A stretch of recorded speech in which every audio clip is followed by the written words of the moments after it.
10 years after the apocalyptic bloodbath, Sue miraculously reborn at the beginning of the disaster and awakened a god-level plundering ability that could be considered a bug. From then on, he became a scavenger of the apocalypse, claiming everything he touched as his own. Whether it was the supplies others had painstakingly hoarded, the abilities that powerful individuals took pride in high-level cultivation, or the bizarre skills of zombies and world-ending beasts, none could resist his domineering command of hand it over. The evil door to infinite plunder has opened. How will Sue's path of revenge overturn the entire structure of the apocalypse? Chapter 1. Reborn after 10 years. Thoughts first reach.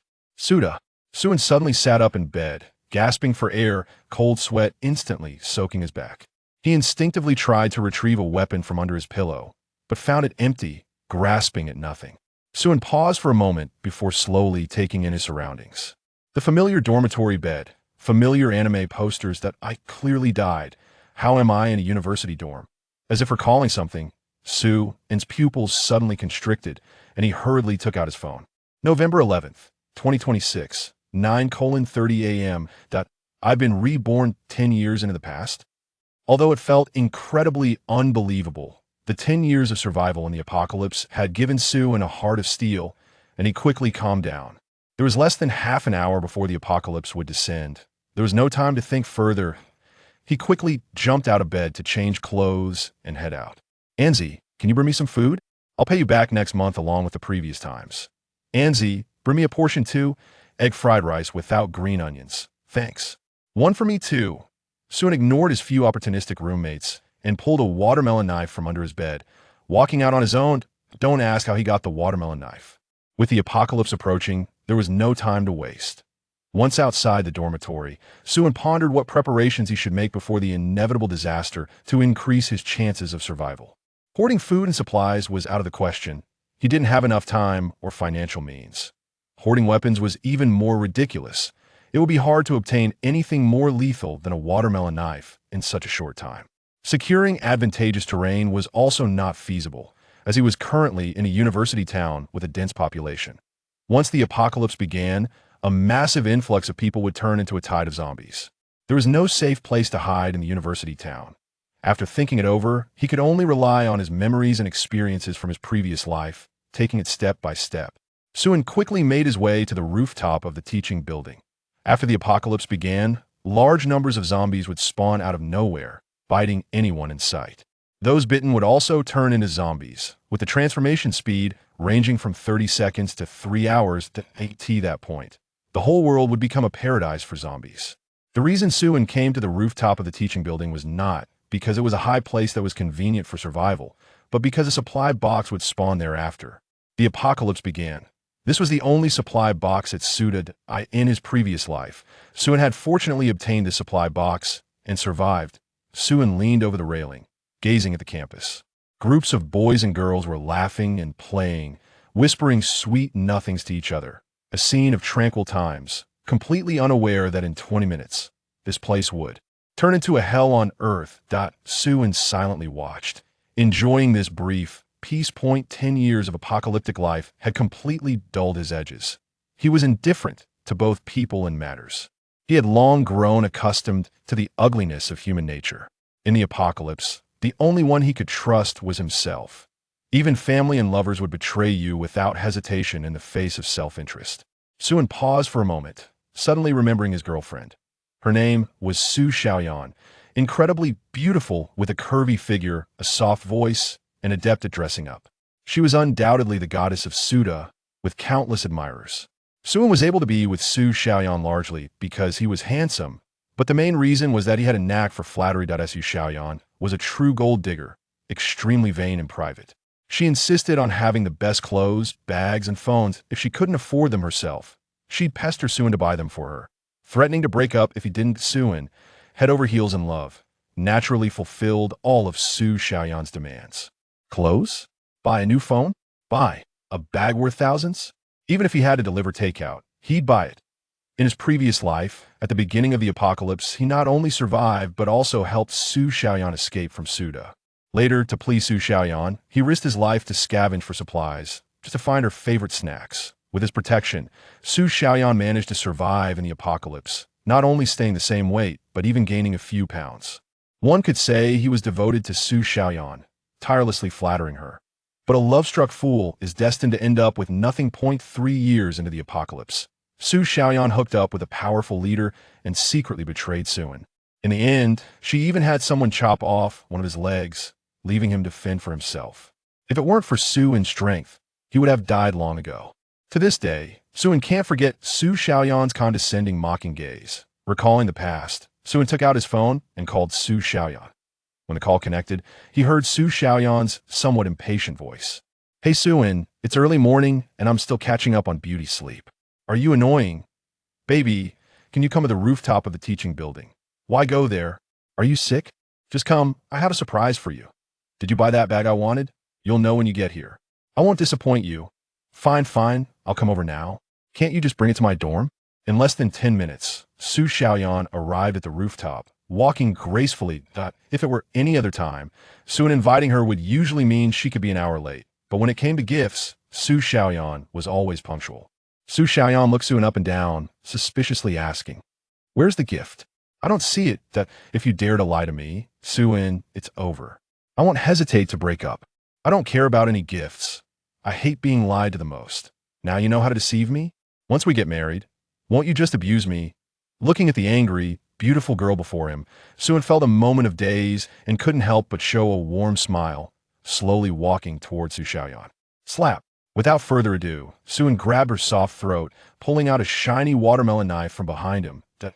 Is this surprise enough? Seeing this, Su Xiaoyan immediately trembled in fear. "Su, dear, what? What are you going to do?" "Calm down, I was joking. We're not breaking up. We're not breaking up. I love you, truly love you. I could never bear to leave you."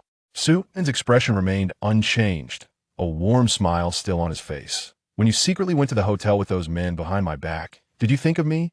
"Oh, I guess I did. After all, you paid for the room. Is this what you call love? You haven't deleted the videos on your phone, have you?" Suan initially didn't know about these things until in his previous life, when he lost a leg. Su Xiaoyan herself revealed it. Su Xiaoyan's eyes widened, filled with disbelief. How? How do you know?" "No, dear, let me explain. I had no choice. I was forced. Putting aside the facts, do you have any faults? You clearly said you would protect me, but when I needed you most, you weren't by my side. Are you even a man?" Suan shook his head helplessly, still boxing when death is imminent. After saying that, he stepped back and swung the knife. The head rolled off. He flicked the bloodstains on his clothes, casually lit a cigarette, and continued to lean against the railing, waiting for the end of the world to arrive. He had just killed someone who was even his girlfriend, but Suan felt not a single ripple of emotion inside, as if the cold body on the ground had nothing to do with him. He still looked lazy and relaxed, only slightly aware of a thought that had crossed his mind like a tea that moment. A sudden thunderclap startled the sky, and beams of red light shone down from above. A horde of zombies appeared out of nowhere in the campus. The apocalypse game had begun. Chapter 2. The arrival of the golden finger. Before anyone could react, the zombies immediately began their slaughter. They pounced on people, biting and tearing flesh, and the bitten would quickly turn into new zombies. The screams were incessant, and desperate cries for help filled the air. In just a moment, the entire academy had turned into a hellish nightmare. Suan no longer looked back. He silently turned away, picking up a watermelon knife. In the center of the rooftop, a bronze box was quietly placed there. There are many types of supply boxes. The lowest grade is a wooden box, followed by bronze, silver, gold, platinum, and diamond. In the early days of the apocalypse, most were wooden boxes, and bronze and silver boxes were quite rare. Suan quickly approached and opened it. Inside, there were 3 items. 1. Beginner Defense Jacket X1-2. Zombie Virus Immunity Serum X1-3. Blue Enhancement Pill X1. Each of these was a valuable item. Although the defense jacket was only beginner level, its defensive power was astonishing. Ordinary zombies could not break through its defense. As for the Blue Enhancement Pill, it was an oral medication that could permanently enhance the human body. The Zombie Virus Immunity Serum was even more precious. In the apocalypse, such a serum could be exchanged for at least a ton of living supplies, plus 10 or so attractive female slaves. It was evident how valuable it was, but Suan had never been able to use it in his previous life. When he found Su Xiaoyan, she had already been infected by the virus, and without hesitation, he gave her that precious immunity serum. Suen swallowed the enhancement pill in one gulp, and a surge of power rushed through him, clearly enhancing his physique. Then he put on the defense jacket, tucked the immunity serum away, and grabbed the watermelon knife, heading downstairs. The university city was not a place to linger. He needed to leave here as soon as possible. A dense population would give rise to a massive horde of zombies, and once the horde reached a certain number, they would automatically upgrade and mutate. Mutated zombies would have a significant increase in their desire to attack, strength, and speed, and with his current ability, he was not enough to handle them. The best strategy was to get to the outskirts and away from the zombie hordes. Ding! Detecting that the host is facing an apocalyptic threat, the system automatically activates. Congratulations to the host for obtaining the God-level ability. Plunder. Plunder, God-level, unique ability description. Bring it here. Can infinitely replicate all other abilities, plunder other people's wealth after upgrading. Can directly strip abilities. Activation condition. Touch the plunder target and silently say, "Bring it here." Hearing the voice in his mind, Suen stumbled slightly. My golden finger has arrived. In his previous life, he had not awakened any abilities at the beginning of the apocalypse, only awakening a third-rate ability a week after the end began. He never expected to have a God-level ability right at the start of this life. It was truly a lucky beginning. Plunder, huh? This is very apocalyptic. Suen grinned, satisfied beyond measure. However, even with a God-level ability, he was still very weak, as he had not yet replicated anyone else's abilities. Plunder itself had no offensive power. His current strength could only be considered average, sufficient only for dealing with ordinary zombies. But the future held infinite possibilities. As long as he kept replicating others' abilities and plundering wealth, it would be hard not to take off. Suen immediately abandoned his plan to go to the suburbs. The most important thing now was to find other ability users, then replicate their abilities, and the higher the level of the replicated abilities, the better. Suen pondered, sorting through the memories in his mind, in his recollection, there were not many awakened individuals after the apocalypse at Su University, and even fewer who were notable. Most had trash J-level abilities. The only one that left a deep impression on him was Xue Qingyu, who was known in the future as the Black Widow, an S-level lightning ability user. Xue Qingyu was also a student at Su University, just a sophomore, 1 year younger than him. She was considered one of the 4 school beauties at Su University due to her beauty, sweet voice, and pure aura. However, he had little interaction with her. At most, they had met a few times. Though he knew Xue Qingyu must have awakened her lightning ability by now, he did not know her specific location, which posed a problem. Moreover, after the apocalypse struck, global networks disappeared in an instant, and all communication devices failed, making it impossible to contact Xue Qingyu via phone. I can only go find her. Even if it felt like looking for a needle in a haystack, he had to push forward. S-level abilities were not common. In the future, every S-level ability user would be a dominant force, which showed the value of S-level abilities. Furthermore, Xue Qingyu had an extreme hatred for men in the future. She would kill any man she encountered, earning her the nickname Black Widow. She was notoriously ruthless. Now that Xue Qingyu had just awakened her ability, she likely hadn't fully mastered it yet, making it the best time to replicate it. If he missed this opportunity, it would be difficult to replicate it later. With this in mind, Suen picked up his watermelon knife and headed toward the dormitory building where Xue Qingyu was located. As soon as he got downstairs, several zombies immediately surrounded him, howling. Suen remained calm, swiftly decapitating one of the zombies with his knife. However, he had no intention of lingering. He fought while relying on his agile movements to dodge the zombies' attacks. After taking down another zombie, Suen used the momentum to slip out of the encirclement, his figure darting like a ghost toward his destination. After running a few hundred meters, he saw a girl with a relatively pretty face being dragged by a zombie next to a car. The girl was desperately gripping the car door, holding onto the car keys, while a zombie was biting her calf, causing her to scream in agony. Suen didn't think much and ran over with his knife drawn. Seeing him, the girl's expression shifted from despair to a glimmer of hope as she urgently called out to Suen, "Big brother, please save me. I'm willing to do anything." Before she could finish her sentence, the sharp blade of the watermelon knife was already her response. Suen swung the knife, and her head fell to the ground. The girl had already been infected by the zombie virus, and there was no hope for her, Besides, he had no intention of saving her. Helping her pass on could be considered good. Suin crouched down, took the car keys from the corpse, got into the car, started it, and stepped on the gas. The car roared forward, crashing through anyone and any zombie in its path. Before long, Suin drove to the dormitory building where Yu was located. However, the scene before him made him frown. The entire dormitory building had already fallen, and everywhere he looked, there were zombies. Occasionally, survivors could be seen screaming and running away, drawing the zombies into a chase. From time to time, someone couldn't bear the terrifying sight and jumped from the building, splattering onto the ground. The ground was littered with severed limbs, broken arms, and blood and entrails scattered everywhere. With such a huge commotion, I wonder if Yu is still in the dormitory. If she's not, that would be troublesome. Just as Suin was about to get out of the car, he suddenly saw a petite girl at the stairwell of the dormitory, desperately smashing a gas cylinder at the approaching zombies. The girl was less than 1.6 meters tall, with slender arms and a petite figure, dressed in a pink skirt. Yet her strength was astonishing. With each swing of the gas cylinder, she could send a zombie flying. One person, one gas cylinder, managed to keep a horde of zombies at bay. Wow!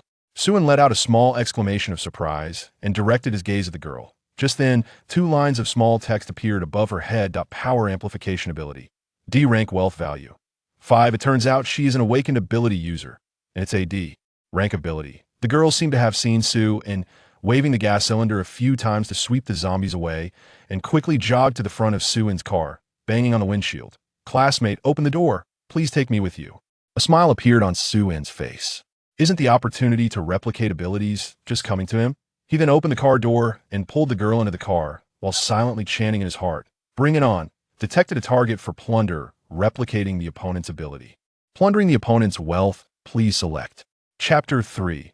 Apocalypse Rush. Searching for the campus bell. Replicate ability replication. Successful. Gained ability. Power amplification D rank.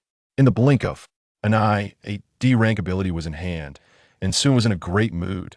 Finally, he had a practical ability, though it was just D rank. He would make do with it for now.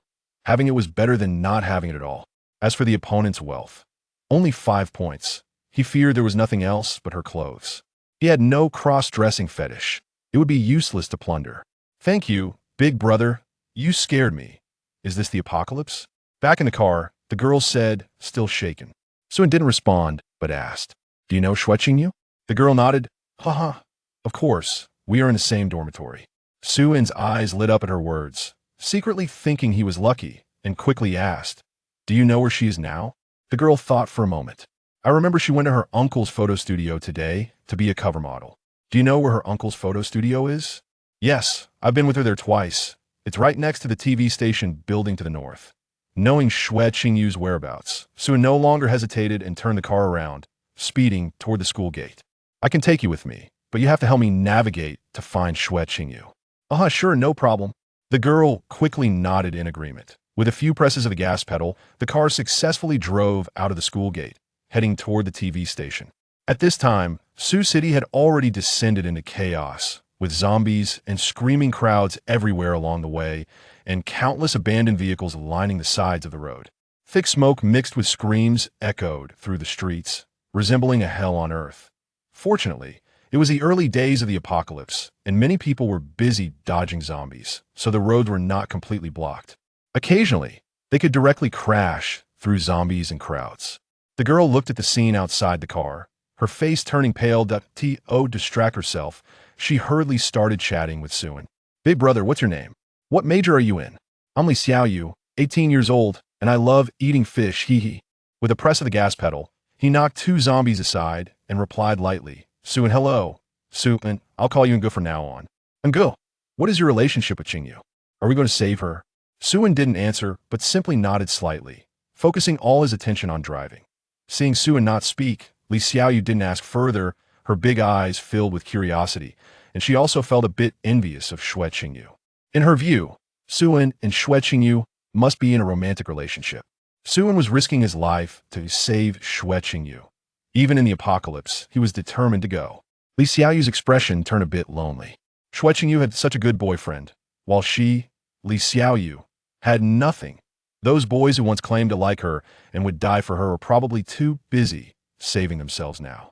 Even if they had the ability to protect themselves, they surely wouldn't risk their lives to save her. If only Sue were her boyfriend. He was handsome too. After about 20 minutes of driving, Sue slammed on the brakes, stopping the car, and took out a watermelon knife before getting out. "We're not there yet," Sue replied to Don. "Change cars." With all the driving and crashing, this small car couldn't take it anymore. If he didn't change it soon, it would break down eventually. Xiaoyu hurriedly got out and followed him. Sue approached a Hummer, knocked on the windshield, and a chubby middle-aged man rolled down the window, poking his head out. "Kid, get lost. Don't bother me while I'm waiting for someone." Without saying a word, Sue grabbed the man's collar and pulled him out of the car, then opened the door and sat in the driver's seat. F***CK. The middle-aged man got up, drawing a dagger from his waist, and lunged at Sue and kicked out with his left foot. With the enhancement of the power amplification ability, the middle-aged man was kicked away, crashing hard into a trash can by the roadside, unconscious. In the passenger seat sat a beautiful, hot girl, likely the middle-aged man's lover. She looked no older than 20 and was quite attractive, at least a campus belle-level beauty, that Sue expressionlessly pulled her over and kicked her out of the car as well. As he retracted his foot, he lightly nudged the car door closed and signaled Li Xiaoyu with his eyes. "Don't dawdle, get in." Li Xiaoyu nodded vigorously. "Okay, and go." She had been watching Sue's actions. Whether it was living people or zombies that dared to block the road, he knocked them all aside. He simply stole any car he wanted, acting brutally. But Li Xiaoyu didn't dare to say anything more, as she still needed to rely on Sue. Moreover, this was the apocalypse. Morality and goodness were long gone.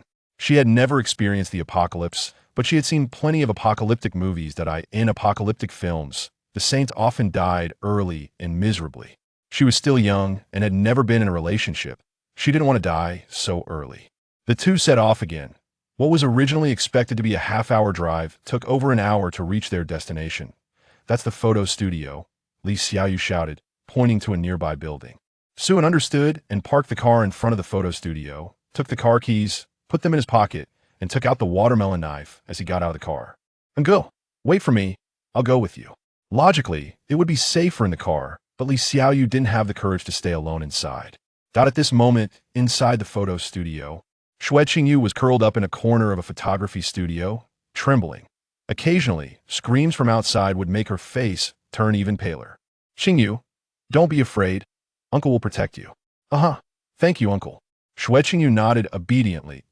In the room was another middle-aged man in a suit, who was softly comforting Xue Qingyu. This man was her uncle, Lu Qingyu, and also the owner of the photo studio. Xue Qingyu was naturally beautiful from a young age and grew up to be even more radiant and charming, possessing an ethereal quality that rivaled even top stars. However, Xue Qingyu's family situation wasn't very good, so she often worked as a cover model at her uncle's photo studio to earn some living expenses. Lu Qingyu naturally welcomed this, as Xue Qingyu's looks and temperament were so outstanding that after she started modeling for him, he attracted countless business opportunities. Originally, Xue Qingyu came to the photo studio to shoot a cover as usual. But not long after the cameras started rolling, a terrifying event occurred. Around 10 o'clock, the streets suddenly fell into chaos. A group of crazed, hideous people began biting anyone they saw, even eating people, with intestines and blood splattered everywhere. Those who were bitten to death would quickly revive and continue attacking others. The photo studio hadn't had time to close its doors, and the crazies rushed in, biting people. Lu Qingyu took Xue Qingyu and hid in a small photography studio, narrowly escaping disaster. Lu Qingyu reflected on the previous events, his heart sinking to the bottom. He suddenly felt that this scene was eerily similar to the apocalyptic worlds in movies. This must be the end of the world. Once the apocalypse arrives, the photography studio he had worked so hard to build for half his life would probably be gone, and both wealth and reputation would turn to nothing. Thinking of this, Lu Qingyu felt an indescribable irritation in his heart, seeing the youthful and beautiful Xue Qingyu beside him. Lu Qingyu, driven by an impulse, reached out his hand toward her, a hint of madness flashing in his eyes. "Qingyu, come into my arms, and you won't be scared anymore. Uncle will protect you well." Chapter 4. S-Class Abilities Acquired. Establishing a new stronghold, Xue Qingyu saw Lu Qingyu's crazed expression and felt even more panicked, instinctively taking 2 steps back. "Thank you, but..." "No, thank you." Lu Chengtian was taken aback for a moment, his expression instantly turning cold. Qingyu, are you being disobedient? I've watched you grow up since you were little. What's wrong with a hug? Xue Qingyu shook her head, retreating continuously until she reached the corner of the wall, unable to back away any further. Please don't do this. Lu Qingyu let out a chilling laugh, his eyes bloodshot as he coldly said, The apocalypse is here, everything is gone, I've struggled for most of my life, and in the end, I have nothing. Qingyu, it's the end of the world. Morals and ethics don't matter anymore. Can't you help me just this once? I've treated you well, so helping me once should be expected. As he spoke, Lu Qingyu lunged forward. Xue Qingyu was already terrified. The previous zombies had scared her enough, and Lu Qingyu's beastly behavior was beyond her imagination. She struggled desperately, crying and pleading for mercy. However, Lu Qingyu turned a deaf ear, seeing that Xue Qingyu was resisting fiercely and he couldn't get close. He stepped back and began to undress. Qingyu, you have to be quiet, okay? Outside are all monsters that eat people. If they find you, your delicate little body will be devoured alive. Wouldn't it be better to let me have you than to be eaten by those monsters? He assured her. Don't worry, I'll take good care of you. I wanted to eat. Xue Qingyu shook her head with tears in her eyes, filled with despair. Don't come near me, you beast. Lu Qingyu approached with a sinister smile, determined to revert to being a beast. The more Xue Qingyu cursed, the more excited he became. Just then, the door was kicked open with a loud bang, and a man and a woman walked in. It was Su and the others. Qingyu, are you okay? Li Xiaoyu rushed in first, immediately noticing Xue Qingyu's miserable state, relieved to see her clothes intact, though she was obviously frightened. Li Xiaoyu hurriedly grabbed a set of clothes from the rack in the studio to help her cover up. Seeing his plans interrupted, Lu Qingyu was instantly furious, shouting at Suan, Who let you in? This is my studio, get out. Suan glanced at Lu Qingyu indifferently, and then turned to the sobbing Xue Qingyu. With a little guesswork, he pieced together what had happened. Suan was particularly surprised by Lu Qingyu's actions. After living through the apocalypse for 10 years, he had seen all kinds of scenes, and he was tired of even crazier and more inhumane acts. The apocalypse was like a ravenous beast that devoured all morals and ethics once unleashed. However, Lu Qingyu seemed to have adapted a little too quickly. At the same time, Suan found a reason why Xue Qingyu had developed a hatred for men in his previous life. Seeing that Suan ignored him, Lu Qingyu's eyes turned cold, and he grabbed a stone used as a photography backdrop, hurling it at Suan's head. Watch out! Li Xiaoyu shouta urgently. Lu Qingyu acted quickly, throwing the stone without hesitation, but it was somewhat overconfident in front of Suan. When it came to killing, Suan was an old hand. In a flash, the blade-like movement appeared, and Lu Qingyu missed, quickly dropping the stone and clutching his throat tightly. But bright red blood still gushed out desperately between his fingers, soon creating a pool on the ground. Lu Qingyu wanted to speak, but as soon as he opened his mouth, all that came out were wheezing sounds and a stream of blood and foam. With a thud, Lu Qingyu collapsed to the ground, convulsing. It seemed he wouldn't die immediately, and how long he could last depended on how much blood he had left. However, just then, the previously crying Xue Qingyu suddenly got up and threw herself into Suan's arms, sobbing. Suan. For a moment, Suan was filled with questions. He wanted to ask, Miss, are we that familiar? Despite his confusion, he still wrapped his arms around her tightly, silently thinking, Come at me. Beep. Detected a possible target for Plunder. Please select the direction of Plunder. Ability replication. Ability replication successful. Acquired ability. S-Class Lightning Control. Finally acquiring the S-Class ability. Suan smiled with relief. This was truly an S-Class ability, and life would finally have some support. However, in Li Xiaoyu's eyes, Suan's smile seemed a bit like he was feeding someone lemons. The handsome man and beautiful woman had mutual feelings, which made Li Xiaoyu feel inexplicably sour. After all, she was the first one to arrive. The three of them left the studio and returned to the car. Suan sat in the driver's seat, while the two girls sat in the back, whispering to each other and occasionally stealing glances at Suan. Xue Qingyu's face was flushed, and she didn't dare to look Suan in the eye, while Li Xiaoyu carefully observed the two. Suan furrowed his brows. The apocalypse had come very suddenly. It had only been 2 or 3 hours, but many people had reacted and were driving away, try to escape to the suburbs to avoid the zombie hordes. However, with everyone fleeing, the roads quickly became congested. Zombies took the opportunity to rush onto the roads, smashing car windows and creating chaos. Once a blind box was opened, the people inside were basically finished. Death was minor, but pressing the gas pedal before dying was the most crucial. Traffic was essentially paralyzed, extinguishing Sue Ann's thoughts of leaving the city. Walking out of the city would take several hours with a high danger level, which was not worth it. After considering it, Sue Ann gave up on the idea of leaving the city and called the two girls to get out of the car. Then, following his memory, they arrived at a nearby wealthy residential area. The security guards had long since fled, and the gates were wide open. Inside, faint sounds of zombies could be heard. The three entered the community, and Sue Ann went straight to the security booth, lowering the community barriers and locking the gates. He didn't expect the barriers to stop the zombies, but when they came and broke through, the alarms would still serve some purpose. This luxury residential area consisted mostly of standalone villas, with beautiful scenery, but at that moment, it was desolate, with only a few zombies wandering around.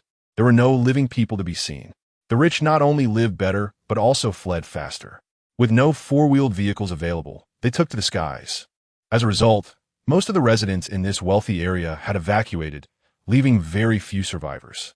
Sue Ann systematically cleared the scattered zombies along the way, then found a villa near the community entrance to serve as a temporary stronghold. After checking inside and outside and confirming there were no zombies, he officially moved in. Chapter 5 Ambition. Neighbors hoarding food while I hoard guns, of course. Before moving in, the most basic supplies still need to be stocked up. Sue Ann asked Xue Qingyu to stay at the villa to sort out usable items, and then took Li Xiaoyu to other residences to collect supplies. At the same time, they also cleared out the zombies in the community, which served to train Li Xiaoyu's personal abilities. Li Xiaoyu had a D-class power amplification ability, which had limited growth potential and was difficult to rely on in the future. However, it was quite practical in the early stages, making her a good tool for manual labor. At least her ability was easy to use, unlike Xue Qingyu's lightning ability, which required some time to master. Li Xiaoyu was naturally happy with Sue Ann's arrangements. She wasn't afraid of being treated like a workhorse. She feared being kicked aside by Sue Ann, especially in the desolate apocalypse where there was no one to rely on. As a power-type ability user, she was incredibly strong, making her well-suited for hard labor. Li Xiaoyu chose a baseball bat as her weapon, finding it very handy. With each swing, zombies' heads exploded in a bloody and violent scene. Sue Ann followed behind at a leisurely pace, occasionally offering advice and helping Li Xiaoyu with her ability-related questions. When she learned that she was an awakened one, Li Xiaoyu was so excited that she jumped around and laughed with her hands on her hips. "I'm an awakened one. No wonder I'm so strong." Sue Ann shook his head helplessly, not wanting to dampen her confidence. Her ability was just like a part of her body, D-class, with little room for growth. A few days ago, it was fine, but in a few more days, when the zombies evolved, this melee fool with only power amplification might not even compare to an elite monster. "Is Xue Qingyu also an awakened one?" Li Xiaoyu asked curiously. "Yes, she has a lightning ability," Sue Ann replied. Li Xiaoyu's eyes lit up. "Wow, that sounds really impressive." Sue Ann nodded in agreement.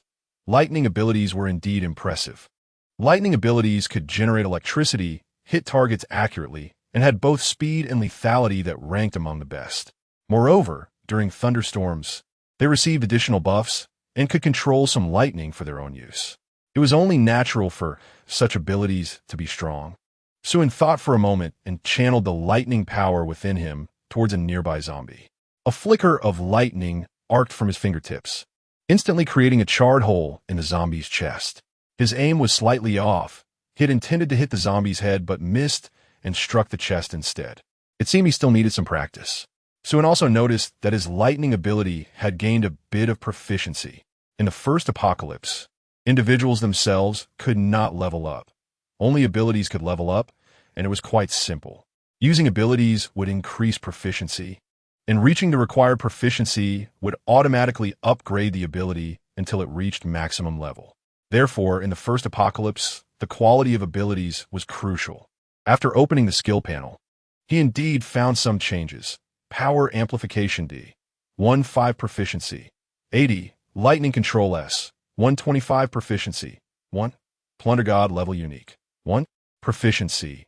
20. The proficiency of the three abilities had all been improved to varying degrees, with power amplification having the highest proficiency, almost ready to level up.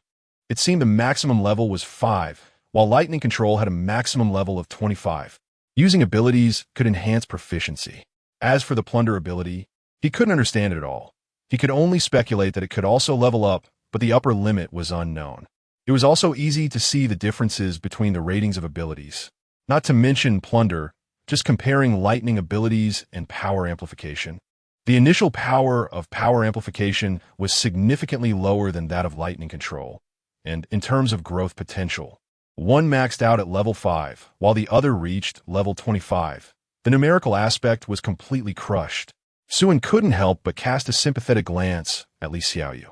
People are compared to one another, and even among awakened ones, there were differences. Fortunately, he was a cheat. Li Xiaoyu did not notice the sympathy in Suen's gaze, but instead looked at him with wide eyes. Brother, you can generate electricity. Are you also a lightning ability user? Sort of. Suen nodded, brushing it off. But I see your strength is also very great. I thought you were like me, with a power amplification ability. I do have a power amplification ability, Suen replied. Li Xiaoyu, no one of your brethren. She smiled sweetly and didn't ask any further. The more powerful Suen was, the happier she felt. This was the most basic self-awareness of a supportive partner. A strong partner means the supporter can relax. After working hard for most of the day in the community, the two finally cleared out the zombies and scavenged a lot of supplies. When they returned to their base, Suen walked ahead with his hands in his pockets, while Li Xiaoyu followed behind, carrying several hundred pounds of supplies that nearly overwhelmed her petite frame, leaving only her big, watery eyes visible. Xueqingyu had also organized the supplies at the base and cleaned up all the rooms, giving the temporary base a somewhat homely feel. After a preliminary tally of the supplies, they had 9.5 barrels of cooking oil, over 300 pounds of rice and flour, 13 boxes of drinks and juices, 629 bottles of liquor, both white and red wine, over 60 pounds of fresh vegetables, over 40 pounds of fresh meat, and more than 20 boxes of canned goods, although they were all pet food for cats and dogs. As for seasonings like soy sauce, MSG, cooking oil, and iodized salt, they only had 6 boxes full, with various snacks filling 2 sacks and dried abalone, bird's nest, and sea cucumber also filling 2 sacks, along with 4 large sacks of various medicines and herbs. These supplies were enough for the 3 of them to eat comfortably for 2 months. But it should be noted that this was all the supplies from more than 20 luxury villas in half a community. This is the downside of the luxury villa area. The food reserve is pitifully low. The total amount of food supplies from the entire luxury villa area might not even match the quantity of a single unit in an ordinary community. There was no other choice. The commercial street was just a few hundred meters away, and rich people often ate out. Even when cooking at home, they would prioritize quality over quantity when buying groceries, so they wouldn't stockpile too much food except for pet food. Of course, the alcohol supply was quite abundant, with a total of 629 bottles, all of which were fine red and white wines, including some rare collectibles worth thousands of dollars per bottle. In a few months, the value of these hundreds of bottles of alcohol would skyrocket. There were also many precious medicinal materials, such as ginseng, deer antler, deer penis, ox penis, and tiger penis. These were favorites among successful middle-aged bosses and also highly valued by powerful leaders in the post-apocalypse, making them worth quite a bit. Once the supplies were sorted, they categorized and preserved them. After a long day of work, both girls were exhausted, and their stomachs were empty, growling from hunger. The two then began washing vegetables and cooking in the kitchen, busy and happy. Suen went to the spacious third-floor balcony, lazily leaning back in a recliner and sipping on juice while the sunset cast a soft glow. For a moment, Suen couldn't help but feel sentimental. In his previous life, at this time, he was hiding in the sewer with Su Xiaoyan, shivering. How could he be so leisurely enjoying the sun now? Currently, he didn't want to go out searching for supplies everywhere.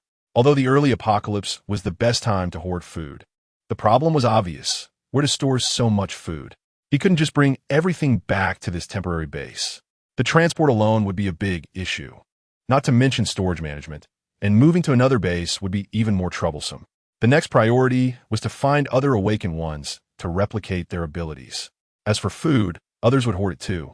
While neighbors hoard food, I hoard guns. Neighbors are my granaries. Chapter 6, Guiding Schwetching. Night talk between two girls soup is ready. The two girls prepared a total of 3 dishes and 1 soup, both meat and vegetables. In this apocalypse, it could be considered a truly sumptuous feast. The food was delicious, and Suan ate several large bowls of rice, still feeling unsatisfied. Lishaoyu patit head bulging biddy. Completely leaning back on a lounge chair, a satisfied, silly smile on her face. Schwetching took out a small notebook to calculate the supply reserves and plan the daily consumption of supplies for the 3 of them, occasionally reaching out her delicate hand to tuck her loose hair behind her ear. Qingyu, can you control your powers by yourself now? Suan asked, taking a sip of tea and looking at Schwetching. Huh? What? What powers? I don't know. Schwetching came back to her senses, her face slightly flushed. She always appeared shy and reserved when facing Suan, seeing that Schwetching still didn't realize she possessed an S-class powerful ability. Suan shook his head helplessly. There was no way to connect this shy girl in front of him with the ruthless killer from his past life. He could only explain it to Schwetching one by one, and she listened carefully. I'll give it a try. Schwetching got up immediately, closed her eyes, and carefully felt it. Soon, arcs of electricity began to flicker around her, and with a raise of her hand, a bolt of lightning shot out, incinerating a small sapling downstairs into charcoal. I did it, I succeeded. Schwetching exclaimed softly, beads of sweat forming on her nose in excitement. Suan smiled reassuringly. Your talent is quite good. He then gathered electricity in his palm as well, shooting it towards a nearby watermelon knife, which flew up and embedded itself firmly into the wall with a swift motion. Practice in this direction first. There are many uses for lightning-type abilities, including using electromagnetic force to control metal. This is one of the most labor-saving and efficient ways to utilize lightning powers. Okay, I will work hard, Schwetching said seriously. Suan got up and stretched. You two take turns keeping watch tonight. If you find zombies, try to kill them. But be careful not to make too much noise to attract too many zombies.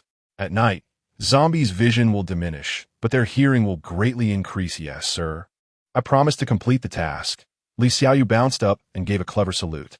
Suan couldn't help but smile, turned around, and went back to his room, lying down on the bed and beginning to close his eyes to rest, carefully sorting through the memories of his past life in his mind. At the same time, he was planning the next steps, especially how to get along with Schwetching and Li Xiaoyu in the future. Schwetching was one of the campus beauties at Su University, pure and charming with outstanding looks. Li Xiaoyu was cute and lively, with a small body but great energy. And she was also not inferior in appearance to Schwetching. It would be a lie to say Suan was completely unaffected. If she were ugly, he would have kicked her away.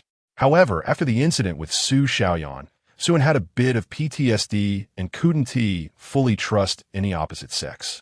If only he had a slave master ability, he thought helplessly. As for being friends, Suan directly crossed that option off. There were no friends in the apocalypse, nor any so-called friendship. He didn't plan to pursue any kind of friendship in this life. Is it sad? Yes, it is sad. This is the apocalypse. This is his way of survival. He would rather die in loneliness than hope for the elusive nature of humanity on the balcony. Li Xiaoyu sat cross-legged on the railing, hands on her knees, staring intently at the entrance of the community with a serious expression, resembling a small cat waiting for its prey. Qingyu, you should go rest first. I'll keep watch here, and when I can't hold on anymore, I'll switch with you. Although Suan didn't say it, Li Xiaoyu could tell that among the 3 of them, she was the weakest. She didn't want to be abandoned by Suan, so she could only find ways to do more, doing her best. It's still early. I can't sleep. I'll keep you company. If you're tired, you can sleep first. I can keep watch just the same. Schwetching shook her head, using her electromagnetic power to manipulate a fruit knife while chatting with Li Xiaoyu. Before the apocalypse, the two were roommates and had a good relationship, so they had plenty to talk about. Qingyu, how long have you been with Nge? I didn't notice at all that you were dating. Huh? Schwetching stumbled at the words. and the fruit knife lost control and flew out, narrowly missing Li Xiaoyu's head. Startled, Li Xiaoyu quickly shrank her neck. Wow, Qingyu, you almost killed me. Even if I found out your secret, there's no need to silence me.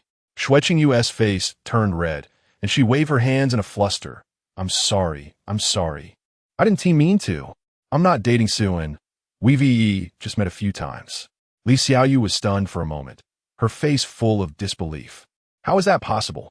Then why wouldn't Gu risk his life to save you? Shui Qingyu couldn't explain either. We really have only met a few times.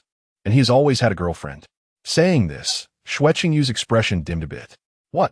Li Xiaoyu raised her voice and then asked softly, quick, tell me. Who is that little BTCH? The Chinese Major Su Xiaoyan. You should have seen her. She's very pretty. Li Xiaoyu's expression became strange. Huh. ISNT she a green TBTCH? How could it go like her? She's not even as good as me. If only I were half a head taller, just a little 20 centimeters, I could also be the campus beauty of Su University. Hum. Both Su Xiaoyan and Shui Qingyu were just over 7 meters tall. Height had always been a pain for Li Xiaoyu, who was only 55 meters tall, making it hard for her to breathe. Fortunately, her looks were strong enough to maintain a baseline. I heard they have been together for 2 years. But Su Xiaoyan never tells anyone. She only looks for Su and when she wants gifts. Su Xiaoyan's reputation among girls isn't good. It's rumored that she liked to play both sides in high school, and after entering college, she became even wilder, having flings with several wealthy young masters in the school. Shui Qingyu couldn't understand why Su would like Su Xiaoyan. She had seen Su Xiaoyan holding hands with other boys entering hotels. Wow, that little BTCH Su Xiaoyan is really disgusting. Hey, wait a minute, Qingyu. Aren't you not familiar with Ngo? How do you know so much about him? Li Xiaoyu discovered the blind spot. Shui Qingyu's face turned red, and she didn't speak. Li Xiaoyu suddenly realized, you must have a crush on Ngo. No wonder you directly jumped into his arms at the photo studio. TSK, you're the one who's getting it for free. Snowy campus beauty. Oh my, what nonsense are you talking about? Shui Qingyu was embarrassed to the core as her secret was exposed. Come on, how did you fall for him? Li Xiaoyu teased. Shui Qingyu bit her lip and said softly, when I first came to Su University, he helped me carry my luggage.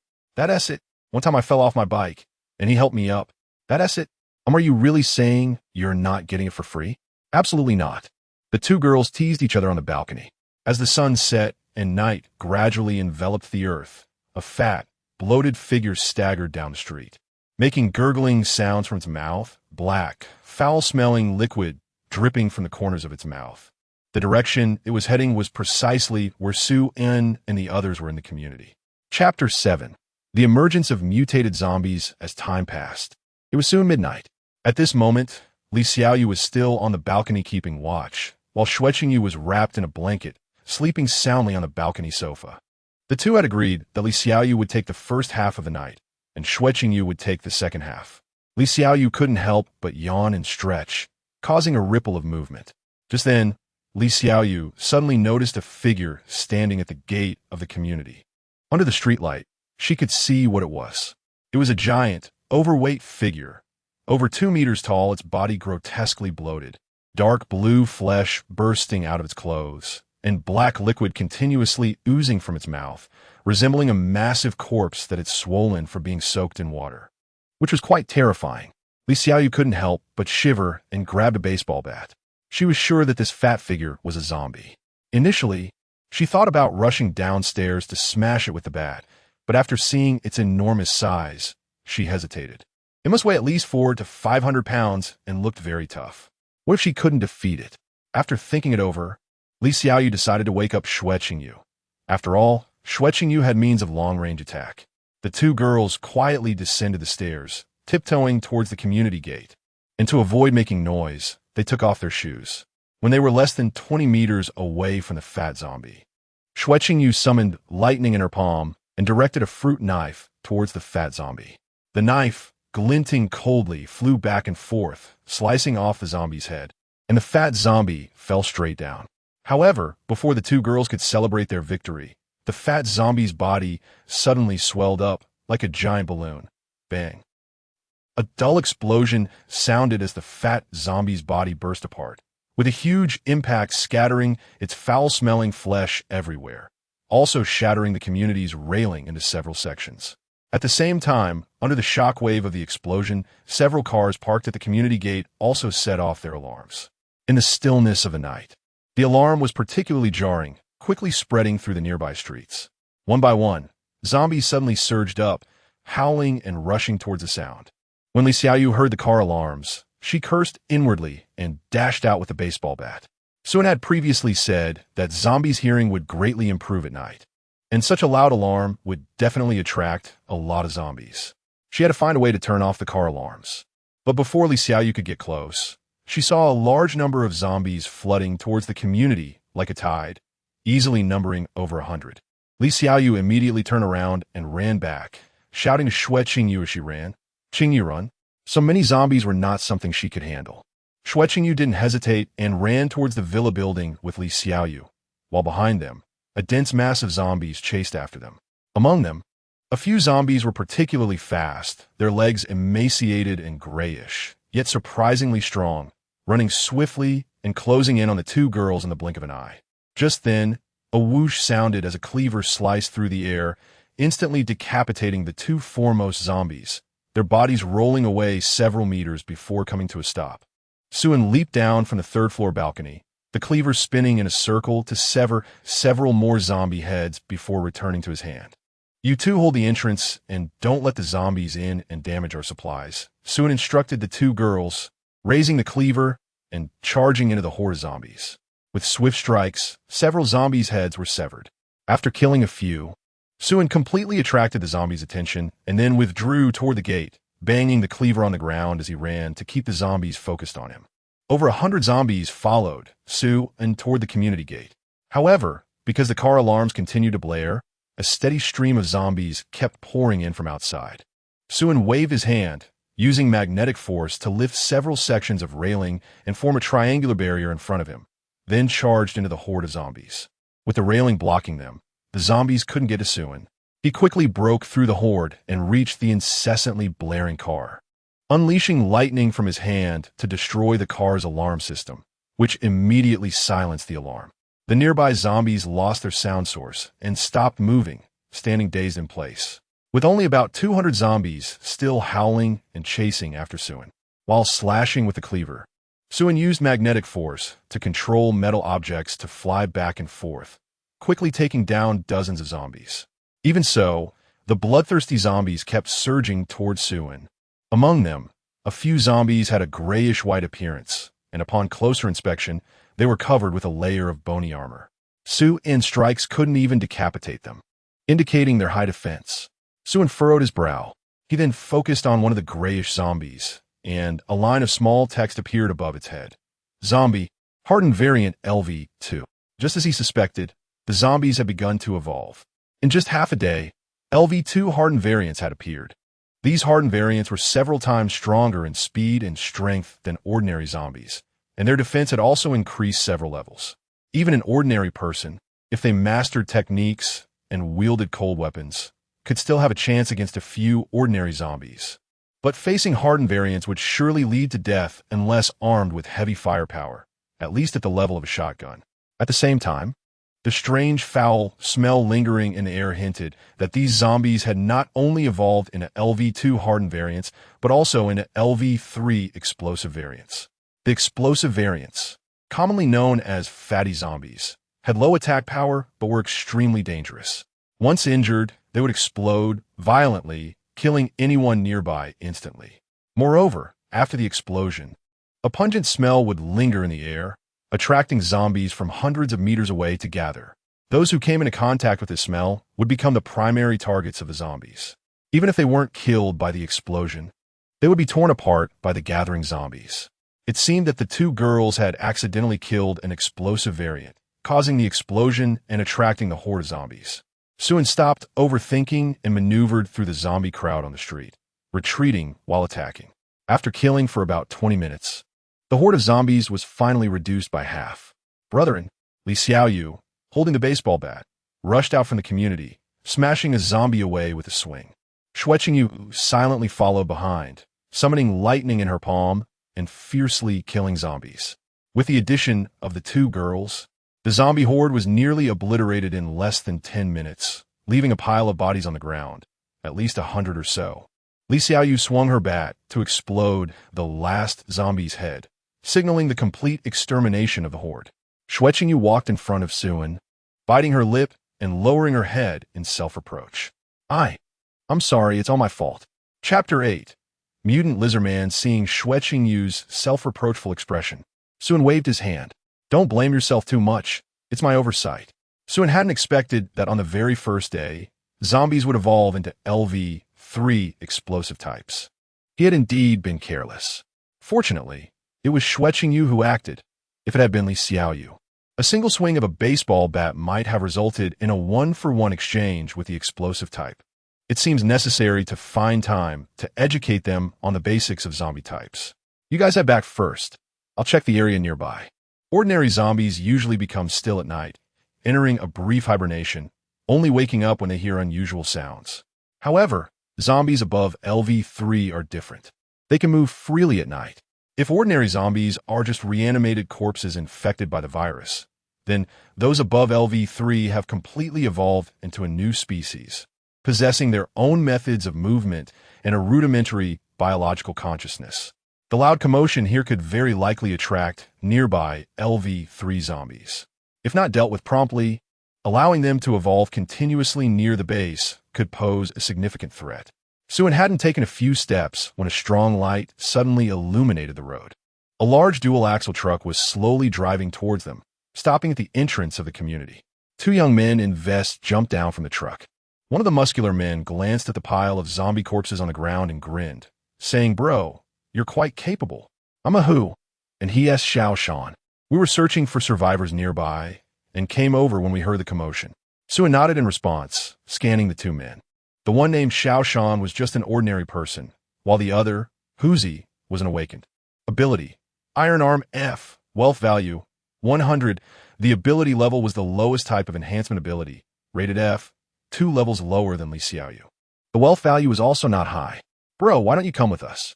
The world is chaotic now. It's safer to stick together.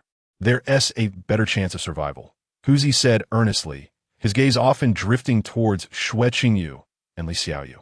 Li Xiaoyu pouted, turning her head and remaining silent, while Xue Qingyu appeared indifferent, her eyes occasionally flashing cold light. After the incident with Lu Qingyu, she had developed some animosity towards the opposite sex.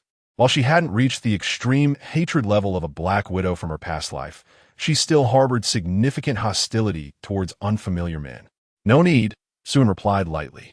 He had no intention of joining any forces or groups. Given his understanding of the apocalypse and his own abilities, there was no need to submit to anyone.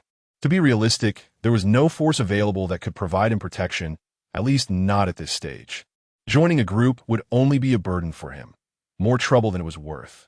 "Bro, don't be so stubborn. You see how the number of zombies is increasing day by day. Just the 3 of you 1T survive. Trust me, come with us. We can look out for each other. We've stockpiled plenty of supplies. Having food and drink is better than starting out here. You can handle it. But the 2 girls can't, right?" Seeing Suan not immediately refuse seemed to have stirred something in Huzi, who quickly added, "A 1T beat around the bush. I can see you're a capable fighter. If you join us, our safety will be assured. But don't worry, I guarantee 3 meals a day. And we have enough supplies to last for years. This whole truck is full. If you don't believe me, I can show you." As Huzi spoke, he casually put his arm around Suan's shoulder and walked towards the truck. "Let me tell you, we have a lot of seafood too. But the brothers are all rough men from the north and can't stand a strong, fishy smell. If you can handle it, you'll be in for a treat." "Really? Don't you dare lie to me. Why would I lie to you? Just take a look." At that moment, the hand Huzi had draped over Suan's shoulder began to glint with a metallic sheen. In the blink of an eye, his entire arm transformed into a steel arm, and Huzi's initially honest expression morphed into a menacing glare. Huzi's steel arm suddenly tightened, attempting to choke Suan. In a split second, Suan was enveloped in electric light, and Huzi was horrified to find that his steel arm had suddenly become uncontrollable, unable to move even an inch no matter how hard he tried. "Boss, make a move." This kid is strange. My hand, 1T, listen. In panic, Hoosie shouted to the top of the truck. Useless. A cold snort came from the top of the truck, followed by a shadow leaping down quickly towards Suin. Electric lights sparked again, and a cleaver flew out, instantly slashing towards the shadow. The scene of blood and flesh flying did not occur. Instead, there was a clang as sparks flew, and the cleaver was deflected away. At the same time, the shadow was knocked back and landed not far away. Suin then caught a clear glimpse of the shadow's true form. It was a humanoid creature over 2 meters tall, covered in dark, greenish-black scales from its ankles to the top of its head, with long claws extending from its limbs, sharp teeth, and dragging behind it a thick tail over 1 meter long. Overall, it resembled a large lizard walking upright. Under Suin's gaze, 2 lines of small text appeared above the lizardman's head. Ability: Beast Transformation B, Irreversible. Wealth value: 16,000. Seeing the opponent's ability and wealth value, Suin was slightly surprised. A wealth value of 16,000 could be considered a genuine fat sheep. His own wealth value was only a little over 3,000, indicating that this lizard man was indeed the leader of this small group, the true holder of the team's wealth. As for the ability, it was a beast transformation ability primarily focused on combat, rated at B level. Unfortunately, it was not fully awakened. Once activated, the transformation would be irreversible, leaving the individual in this half-human, half-lizard form for life. Suin inwardly sighed at the loss. He wouldn't want such an ability with such a significant flaw. The lizard man looked at Suin, a cold light flickering in its yellowish eyes. It lightly touched the shallow wound on its chest with its claw, drawing blood. Although Suin's controlled cleaver hadn't heavily injured it, it still left a faint mark. Kid, your awakened ability seems quite impressive. I'll give you a chance. Either kneel and swear loyalty to me, and you can follow me from now on. I'll keep one of those 2 girls for you after I'm done with them, or you could die. I've never tasted the flesh of an awakened before. As the lizard man spoke, it extended its forked tongue to lick the blood off its claws, its expression turning into a savage, beast-like snarl. Chapter 9, First Encounter. Full of gains faced with the threat of the lizard man, Suin remained expressionless. He single-handedly seized the motionless Hoosie and lifted him up, while silently reciting in his heart, "Bring it on." Detected plunderable target. Please select plunder direction. Reproduce supernatural ability. Acquired supernatural ability. Iron Arm F, although the Iron Arm ability was somewhat underwhelming. Even the smallest mosquito is still meat, so it was just a way to brush up on skill proficiency. Boss, save me. Hoosie's face turned red as he weakly pleaded for help from the lizard man. The lizard man suddenly exerted force with its legs and transformed into a blur, rushing towards Suin with incredible speed. Suin flicked his wrist and threw Hoosie towards the lizard man. Before Hoosie could celebrate his escape, the lizard man, undeterred, swung down with its claw. Get lost. With 2 muffled thuds, Hoosie didn't even have time to scream before being torn apart, his body reduced to several chunks of flesh scattered on the ground. The lizard man then continued its assault on Suin. Electric light crackled around Suin as a watermelon knife swung in a circle, aiming for the lizardman's eyes. The lizard man roared in anger and hurriedly protected its eyes with both hands. The sound of metal clashing sparked as the watermelon knife was sent flying once more. However, the lizard man remained unscathed, with only a white mark left on its hand, indicating its high defense. Kid, useless. I'm invulnerable to blades and guns, haha. Yet, in that brief moment when the lizardman's vision was obscured, Suin charged forward, arriving right in front of the lizard man. His right arm instantly gleamed with a metallic luster. Seeing Suin's speed, the lizard man was taken aback and immediately clawed towards Suin's head. But Suin was even faster. With the power boost activated, he delivered a punch to the lizardman's chin. With a dull sound, the massive body of the lizard man was sent flying several meters high, letting out a beastly scream. Electric light surged once again. Suin coldly snorted lock. Several steel barriers flew in rapidly, twisting and coiling like a serpent, instantly wrapping the lizard man inside. Moments later, the lizard man had turned into a large iron ball entangled in steel, crashing to the ground and raising a cloud of dust.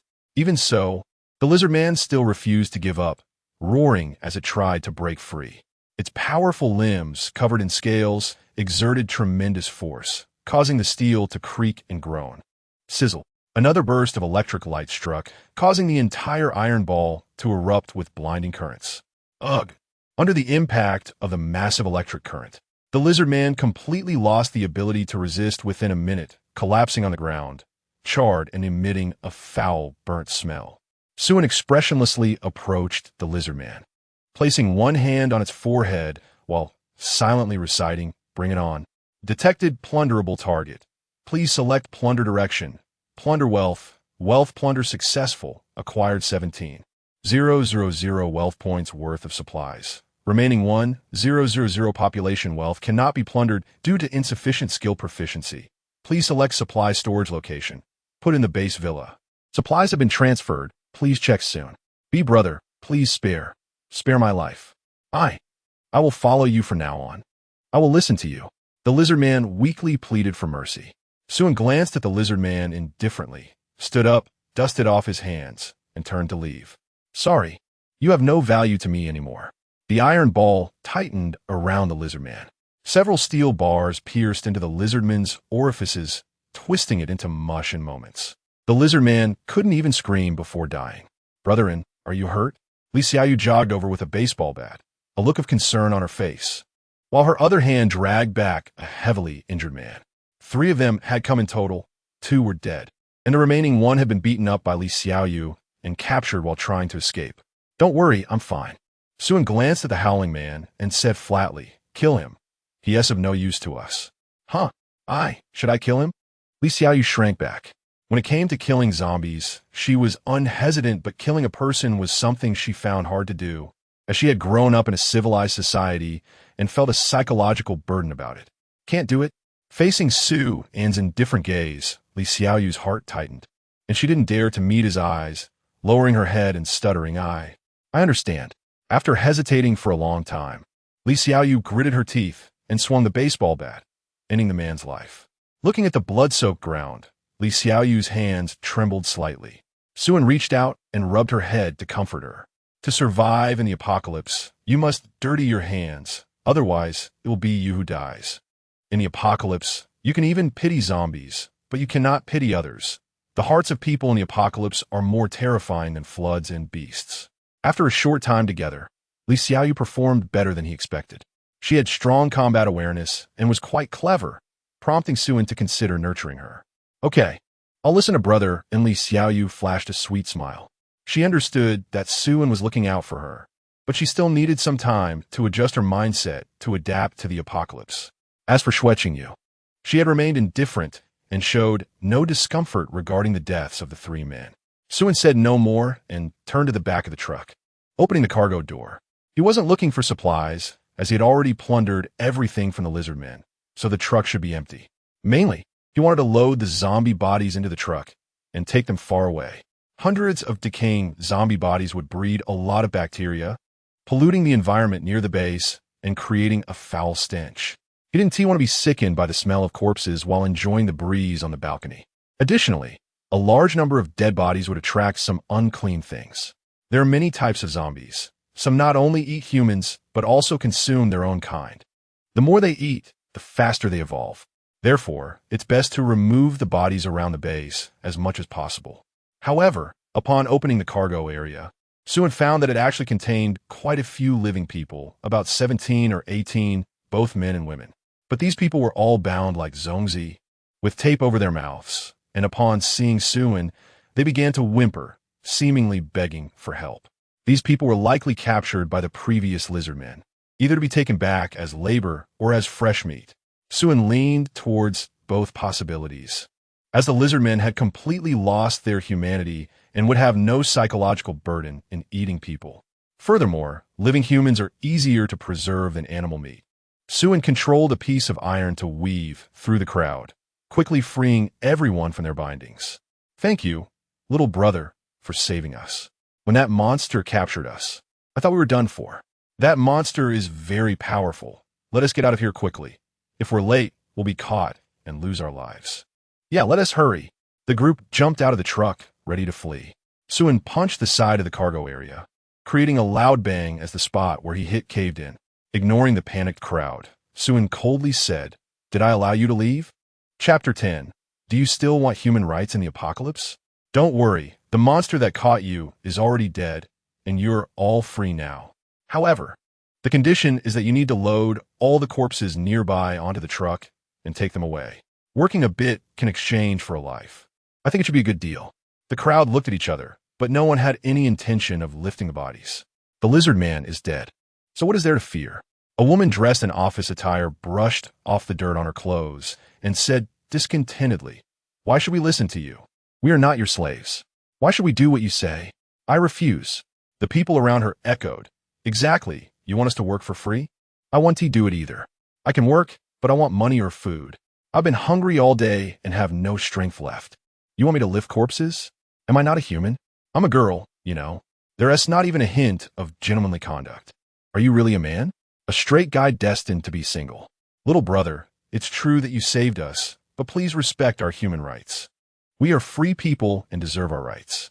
If you could be a bit nicer and talk to us properly, maybe we would consider helping you out of gratitude for what you did. But with your attitude, who would listen to you? Younger generations need to learn how to behave. Otherwise, they want to even know when they're at a disadvantage. With so many of us, what do you think you could do to us? The young people nowadays really lack basic manners. When they heard they had to work, a group of them became unhappy and began to criticize Suin. They either resorted to moral coercion or directly used their slightly older age to teach Suin how to deal with people. Li Xiaoyu, standing aside, was unhappy and her blood pressure shot up as she angrily said, "Hey, do you have no shame? Brother and saved your lives. It's just helping to move the corpses. You're already taking advantage of him. If that monster had caught you, you wouldn't even know how you died. Little girl, this isn't a place for you to talk. Did we ever ask him for help?" As the situation escalated, Suin reached out to stop Li Xiaoyu from arguing with the crowd. He quickly moved in front of the OL woman who spoke first, grabbed her, and with a forceful squeeze, he killed her, tossing her into the truck with a loud thud. Suin continued in the same manner, killing the next one and then the next. You want human rights? Let me help you fast track to the next life to claim your rights. You want to fight? I'll fight too. You think you can teach me how to do things? You're not worthy. In no time, Suin had taken care of 5 people. Help! Save me! The rest screamed and tried to flee, but Suin caught them one by one. Those who managed to run quickly were zapped back by Shueqingyu and dragged back by Li Xiaoyu. Now, who else wants human rights? Suin looked down at the group with a cold expression. The group trembled and dared not speak. The timid ones had already wet themselves, sitting on the ground, shaking uncontrollably. My patience is limited. I hope you don't try to provoke me and raise my blood pressure. You have 10 minutes. Either load all the nearby corpses into the truck and take them away, or become corpses yourself and be thrown into the truck. Choose one. The group was terrified and hurriedly got up to start moving the bodies. Their legs no longer ached, their backs didn't hurt, and they weren't hungry anymore. Each one worked harder than the last. In less than 10 minutes, all the corpses were cleared away. Even those in the community were stuffed into the truck. Who could drive? I can. One person shivered and raised his hand. Good, you drive. Take everyone with you and leave. I don't care where you go. Just go as far as possible. But try not to drive too fast or make too much noise. Otherwise, if you die, don't blame me for not warning you. The group felt like they had received a reprieve, quickly piled into the truck, and sped away. But it seemed they didn't heed Suin's warning, driving off at high speed, disappearing at the end of the road. Suin shook his head. Good words can't convince those looking for death. Making such a loud noise, who knows how many zombies will follow them. The road conditions are already poor. If they're forced to stop, let us go back. Suin called the 2 girls to head back. Tonight's harvest was pretty good. He replicated a superpower and plundered a lot of supplies. However, before returning to the villa, Suin had Li Xiaoyu push a few cars to line up at the community entrance, and he used his magnetic power to pull metal railings from the street to stack on top of the cars. Just like that, a simple and practical protective wall was built. It wouldn't hold against the zombie tide, but it could prevent some wandering corpses from entering the community. They could open the car doors to enter and exit the community directly. When the 3 returned to the villa, as soon as they opened the door, they were met with heaps of supplies spilling out. Meat, eggs, milk, fruits, vegetables, snacks, beverages, pots, and pans. All were present. Soon, it seemed that the lizard man had directly raided several small to medium-sized supermarkets, with a wealth value of 17,000 points. It was impressive enough to fill the entire small villa. The two girls stared in shock at the sudden influx of supplies, mouths agape. What are you all dawdling for? Hurry up and organize. Yu turned around in a daze, asking, where did all this come from? I made a wish to the Bodhisattva, and the Bodhisattva manifested. It was given for free. Suan casually brushed it off, and Yu didn't ask more, calling Li Xiaoyu to start sorting the supplies. These were their lifeline in the apocalypse. With so much, they could eat lying down for a year. The two girls were in charge of sorting and categorizing the supplies, while Suan went to lift refrigerators from other villas. There was no choice. In this batch of supplies, fresh vegetables, fruits, and meat made up a significant portion, at least 1 or 2 tons. It was midsummer, and the weather was hot. These fresh ingredients would spoil easily. If left outside, the vegetables and fruits would rot in less than 3 days, and the meat would go bad overnight. They had to utilize the refrigerators for preservation. Suan lifted more than 20 refrigerators, placing them in a nearby villa, finding power strips to plug each one in. This villa would serve as their granary. After setting up the refrigerators, Suan searched the community for generators and was lucky enough to find 4. This way, even if there was a power outage, they could temporarily rely on the generators to power the refrigerators. If worse came to worst, they still had Yu, a human generator, but the endurance would be a big issue. After all the supplies were set up, the sky had already brightened, and the work had taken all night. Even Suan felt a bit sore and dirty, complaining he couldn't take it anymore. It turned out that having too many supplies wasn't entirely a good thing. He then called the two girls to the community's indoor swimming pool. What else could they do? Of course, they would enjoy themselves. After a night of hard work, they should relax a bit, right? Chapter 11. Preparing medicine. Corpse-eating species, Su-in, wearing sunglasses and swim trunks, leisurely lay on a lounge chair, casually chewing on a piece of steak while taking a sip of red wine. The aroma of meat mixed with the scent of wine spread across his tongue. The steak was brought by him and carefully pan-fried by Yu using an induction cooker. 2 girls were playing in the pool, their sexy swimsuits outlining their alluring figures, making it a dazzling sight. Suan couldn't help but sigh. This is how life should be lived. Nga, come down and play with us. Li Xiaoyu waved at Su and repeatedly. Suan grinned, got up, and approached the pool, then leaped in with a somersault, spinning 900 degrees in a Filipino-style dive, splashing water everywhere, which made the 2 girls giggle uncontrollably. The pool was filled with laughter and the invisible hormones of youth. After playing for a while, they returned to the villa contentedly. Before leaving, Suan drained both pools and refilled them with fresh water. It wouldn't be long before the entire Sioux City would experience water and electricity outages. The electricity could barely be managed, but water had to be stored in advance. Fortunately, the 2 pools were large enough, and, as they were indoors, evaporation was relatively slow, making it less likely to be contaminated. However, with 3 people, the water wouldn't last long. After returning to the villa, Suan didn't rest, but took Li Xiaoyu out of the community, while Yu stayed behind to guard the house. With her as an S-class supernatural being, ordinary people couldn't enter their stronghold to steal. Although he was exhausted, it wasn't time to rest.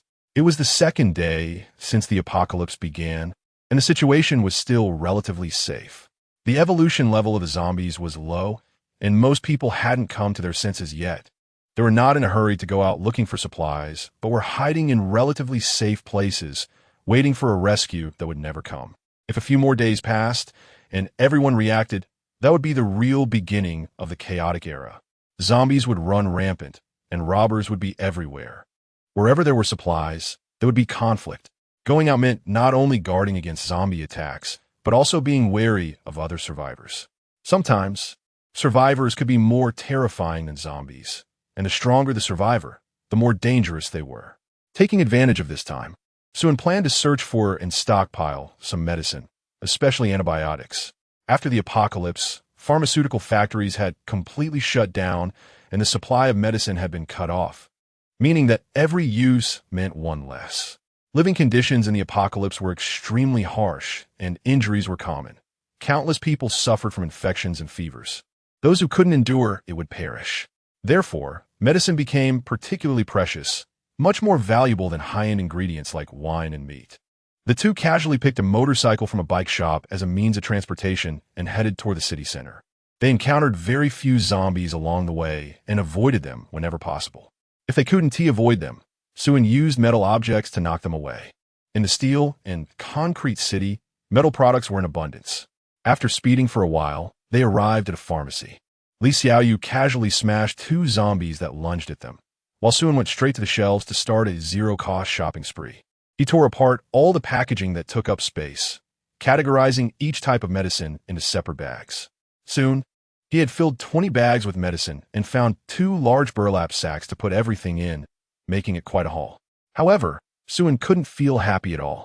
It was insufficient. He hadn't even filled half of what was on the counter, let alone the small warehouse inside the pharmacy. His chest ached as he realized how many good things were within reach, yet he couldn't take them all. Suen thought for a moment and told Li Xiaoyu to go to the warehouse and bring out all the medicines while he quickly ran outside to look for a truck. Not far away, he spotted a double-axle truck parked by the roadside, surrounded by dozens of zombies wandering around it. Why does that look so familiar? Upon closer inspection, he realized it was the same truck from yesterday. What a coincidence! However, there was no one in the truck now. It seemed the people from yesterday either escaped or were completely devoured by the zombies. Suen recognized one of the zombies as belonging to that group. Suen counted roughly. There were about 40 zombies around the truck, not including the others wandering in the streets. In total, there were at least 100. With his current strength, he could kill them all, but it would be very time-consuming and exhausting. After observing the surroundings, Suen stealthily climbed to the 3rd floor of a nearby shop, overlooking the horde of zombies. He summoned a metal table, controlling it to throw it about 50 meters in front of the truck. The table hit the ground with a dull thud, and the horde of zombies immediately rushed toward it. Taking this opportunity, Suen climbed out onto the window ledge and onto the balcony next door, again controlling a table to smash it even further away. The range of his electrical control was about 200 meters, so he had to use this clumsy method to gradually lure the zombies away, all while ensuring they didn't notice him, or it would be troublesome. As time passed, Suen continually changed positions, using metal objects to gradually divert the horde until he led them around a corner. Only then did he quietly turn back to where the truck was. He first checked the driver's seat and found everything intact. There was still enough fuel in the tank to run for about 200 miles, though the windshield was shattered. Then he jumped down and opened the truck bed, and a wave of foul odor hit him. The weather was already hot, and the truck had been baking in the sun all morning. Over 100 corpses in the confined space had begun to rot, and the stench was unbearable. Fortunately, Suen was someone who had seen many storms. He had eaten plenty of rotten meat and decayed corpses in his past life, so this kind of scene was nothing to him. He jumped into the truck bed, kicking and pulling to throw all the bodies out. Just as he finished disposing of all the corpses, a harsh chewing sound came from outside the truck, causing Suen a halt. He carefully approached the truck door, pressed his back against the truck, and turned his head to look for the source of the chewing sound. He saw a completely naked, pale-skinned humanoid creature crouched at the edge of the corpse pile, gnawing on a body, the sound of chewing echoing frequently. A small line of text appeared above its head. Zombie, corpse-eating species, LV4. Suen couldn't help but twitch the corner of his mouth. Encountering a LV4 special evolved species on the 2nd day of the apocalypse, his luck was quite unfortunate.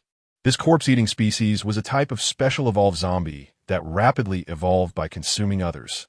Its evolution speed was incredibly fast, able to progress from LV3 to LV6 in just 2 or 3 days. This type of zombie was highly aggressive and extremely greedy, with animals, humans, and even its kind as its prey.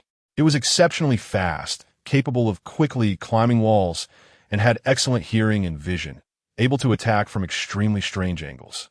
Its claws and sharp teeth were its weapons of attack. Among all types of zombies, the corpse-eating species could be considered a mainstay. If one had to point out a flaw, it would be its poor defense, even worse than LV2 hardened species, and it lacked any long-range attack capabilities. Suen then controlled a piece of scrap metal by the roadside to slowly levitate, and just as it was about to reach the corpse-eating species' head, it suddenly shot down. Chapter 12. Returning loaded, however, what seemed like a certain hit ended up missing. The ghoul evaded the iron block in an extremely strange manner, pushing off with its hind legs and disappearing from the spot. Suin cursed under his breath and leaped out of the carriage. Just as he jumped out, a pale figure lunged at the place where he had been standing. Indeed, it was the ghoul from before. It clung to the carriage, its pale eyes devoid of any emotional color, and its rows of sharp teeth clicked together rhythmically, blood dripping slowly from between its fangs. The spot Suin had been leaning against was now pierced through by the ghoul's claws, leaving a large hole. Anyone unfamiliar with the ghoul's attack patterns would have already met their end. Its counterattack could be completed in an instant, incredibly fast, if the first attack didn't T-kill. One had to change positions immediately. Suin hunched down, preparing to attack. The ghoul was quicker, screaming as it lunged at him. A smile curved at the corner of Suin's mouth. Fool. Lightning surged forth, striking the airborne ghoul directly. At the same time, his steel-like right arm swung up to grab its throat and then forcefully slammed it to the ground. The ghoul let out a pained wail, claws flailing in an attempt to counterattack. Suin was faster. He had already controlled a piece of iron to plunge straight into the ghoul's head, stirring it around. After a few weak spasms, the ghoul lay still. This type of zombie had an overwhelming desire to attack. As long as you showed any intention to attack, it would strike first. If managed properly, this could be used to take it down. Suin spat and kicked the ghoul's body away. He locked the carriage and jogged back to the driver's seat, starting the vehicle and driving over the corpses scattered on the ground, heading towards the pharmacy where Li Xiaoyu was located. He could still handle the ghoul, but if it were Li Xiaoyu, it would be certain death. Hopefully, she hadn't encountered such a creature. When Suin returned to the pharmacy, Li Xiaoyu had already moved all the medicines outside and was hiding behind the counter waiting for him. Seeing that Li Xiaoyu was unharmed, Suin couldn't help but breathe a sigh of relief and quickly urged her to move all the medicines back into the carriage. The two got in the truck and drove towards the next pharmacy, determined to not let a single medicine slip by. The dual-bridge truck had a carrying capacity of dozens of tons. It wasn't too worried about not being able to load it, as long as it could fit. It would be stuffed to the brim. After sweeping through more than a dozen pharmacies, the truck was barely half full, with still plenty of room to spare. However, Suin didn't want to continue searching for pharmacies. Finding pharmacies was easy, but the transportation work was exhausting. Even though both he and Li Xiaoyu had enhanced strength abilities, the repeated hauling was still tiring. Forget it. No more hauling today. Let us go home. Suin downed a bottle of honeysuckle drink in one go and waved his hand helplessly. Li Xiaoyu had already slumped in the passenger seat. I'll listen to brother, she said. Suin then stepped on the gas, turned the vehicle around, and drove back along the road towards their base. In order to avoid making too much noise and due to road conditions, the speed of the vehicle was not fast, only about 30 miles per hour. Even so, it still attracted a significant number of zombies trailing behind. Suin had to drive, while also using his mental focus to control metallic objects to block the horde of zombies. The truck not only attracted the attention of the zombies, but also a number of survivors along the way. People occasionally stuck their heads out from the residential buildings on both sides, asking, "Brother, can you help me get some food up? I'll give you 1,000. I'll give you 5,000. Just help me bring up a box of instant noodles. I'll offer 200,000, as long as you bring me a pound of steak. Just a grade 2A will do. Brother, I'll give you 1,000,000. Please help me bring a bag of rice and a pound of pork. I'll write you a check." Suin ignored them all.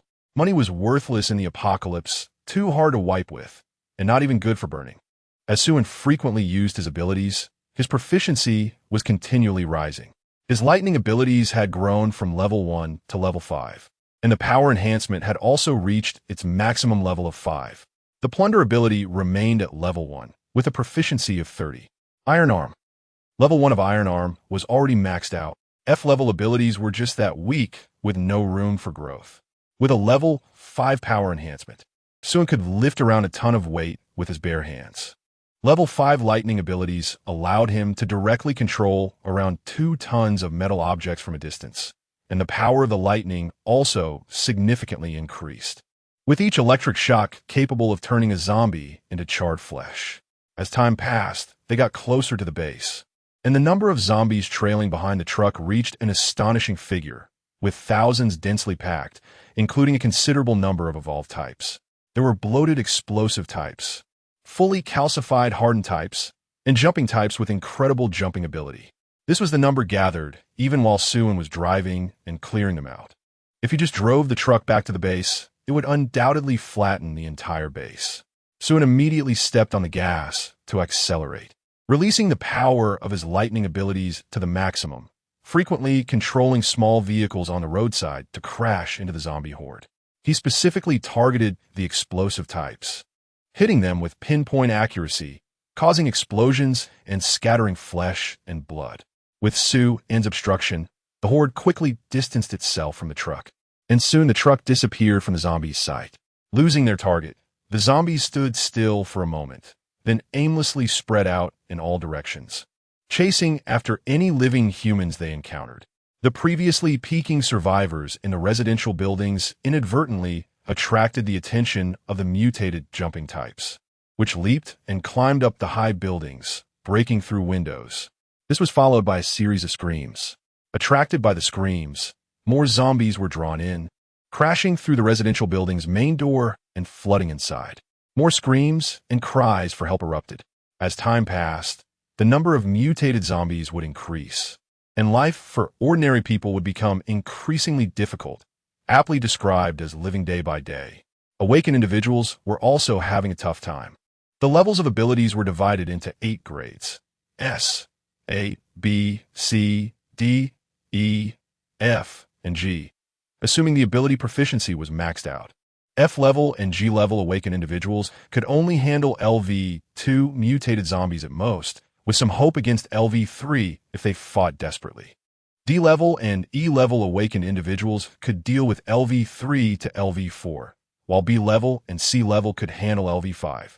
A-level awakened individuals could deal with up to LV7, and S-level awakened individuals were the most exaggerated, able to handle LV7 to LV8 top-tier mutated zombies, and even higher. Meanwhile, LV8 was also the peak of zombie evolution. Of course, none of this was absolute. High-level awakened individuals, before maxing out their ability proficiency, would still struggle against high-level zombies. For example, while S-level awakened individuals theoretically had a high ceiling in the current time frame, their ability proficiency was low, and they might not even know how to practice their abilities. So it wouldn't be surprising if they were killed by a LV4 zombie. At this stage, it was a race against time. Zombies evolved every day, and awakened individuals grew every day, competing on who developed better. There were many types of abilities, broadly categorized into 3 types: combat, functional, and supportive.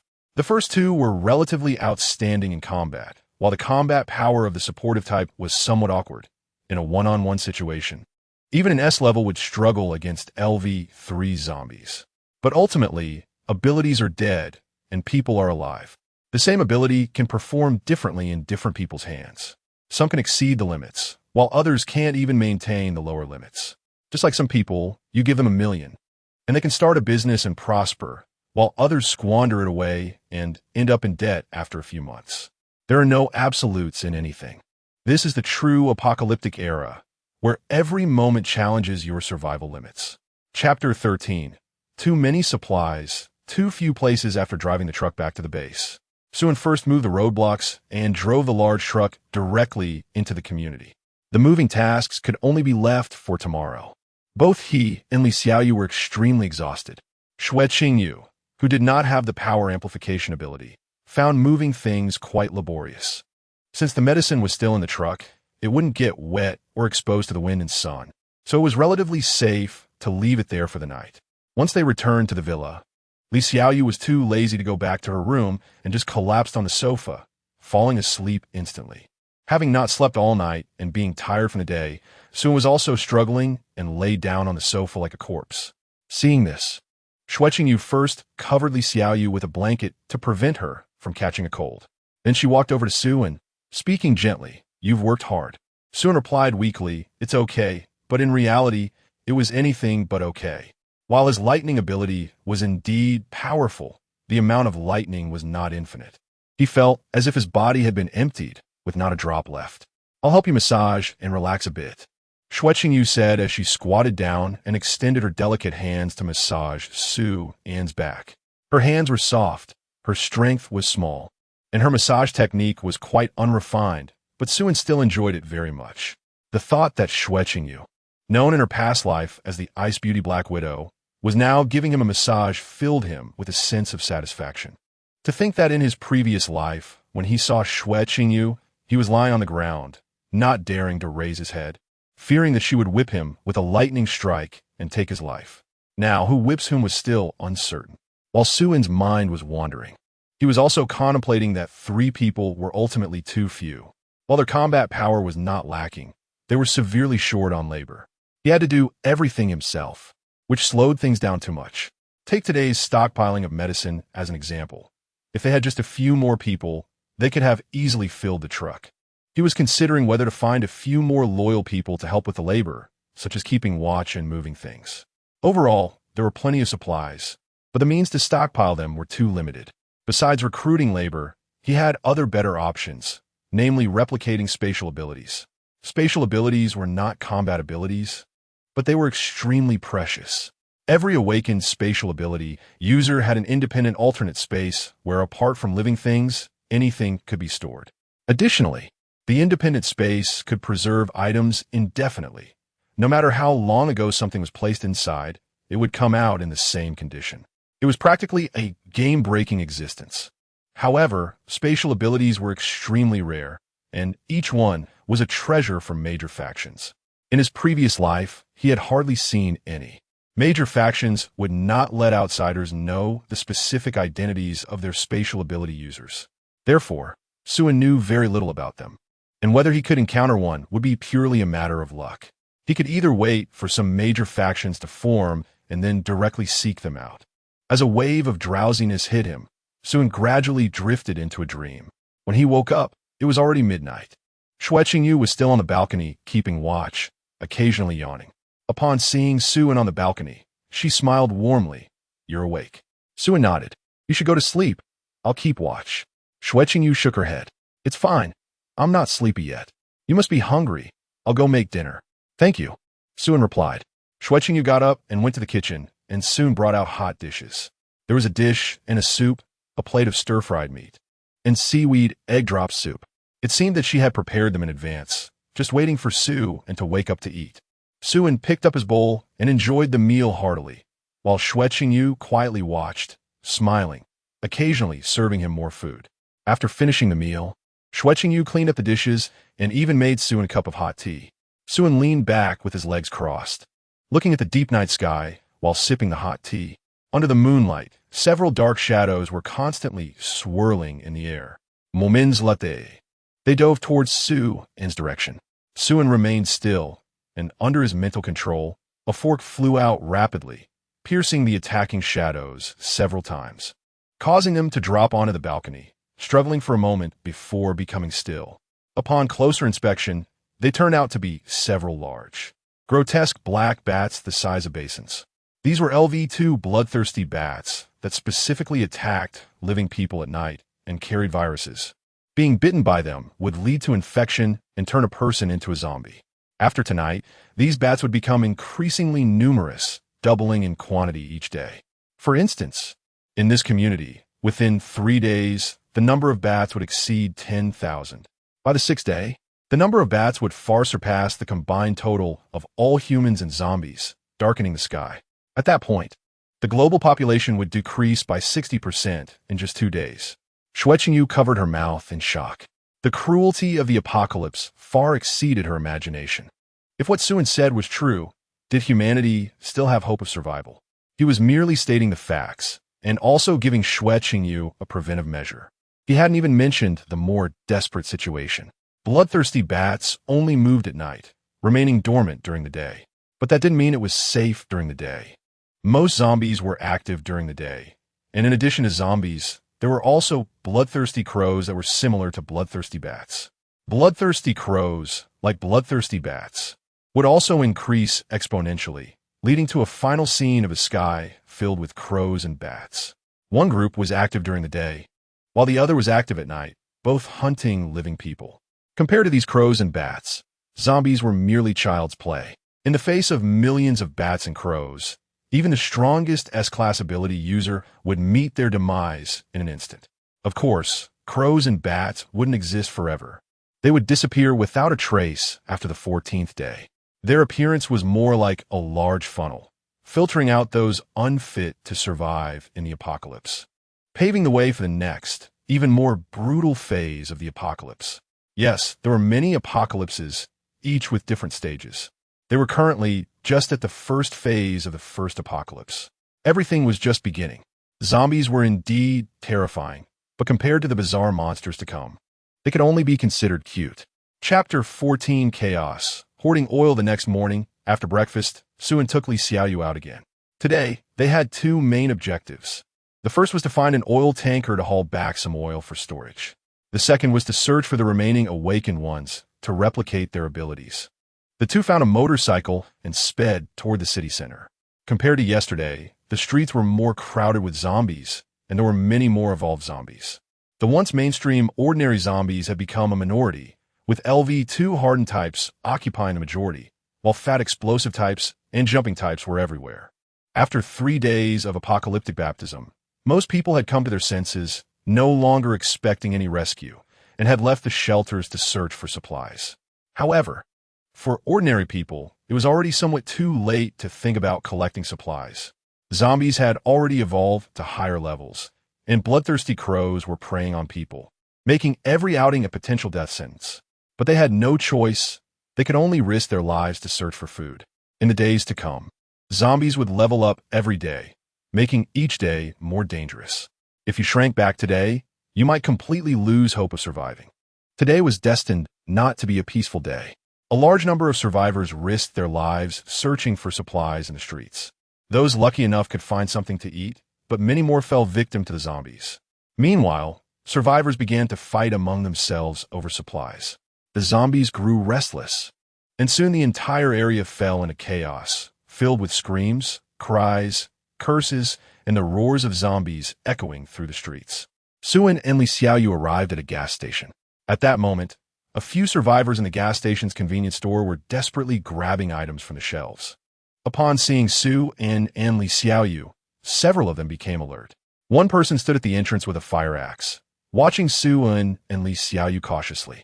It was clear that these survivors were a group, afraid that Sue and Li Xiaoyu would compete with them for supplies. So they had sent someone to guard the entrance. Sue ignored them and just checked the fuel reserves at the gas station. The fuel reserves were still ample. But unfortunately, there was no oil tanker available, so the oil couldn't be transported for the time being. Soon, the survivors in the gas station finished looting and rushed out with several packages, gathering together. There's only a box of instant noodles and some mineral water. This won't last us long. What should we do? Should we look for more supplies elsewhere? One middle-aged man suggested. You guys keep searching around here. I'll take these back first.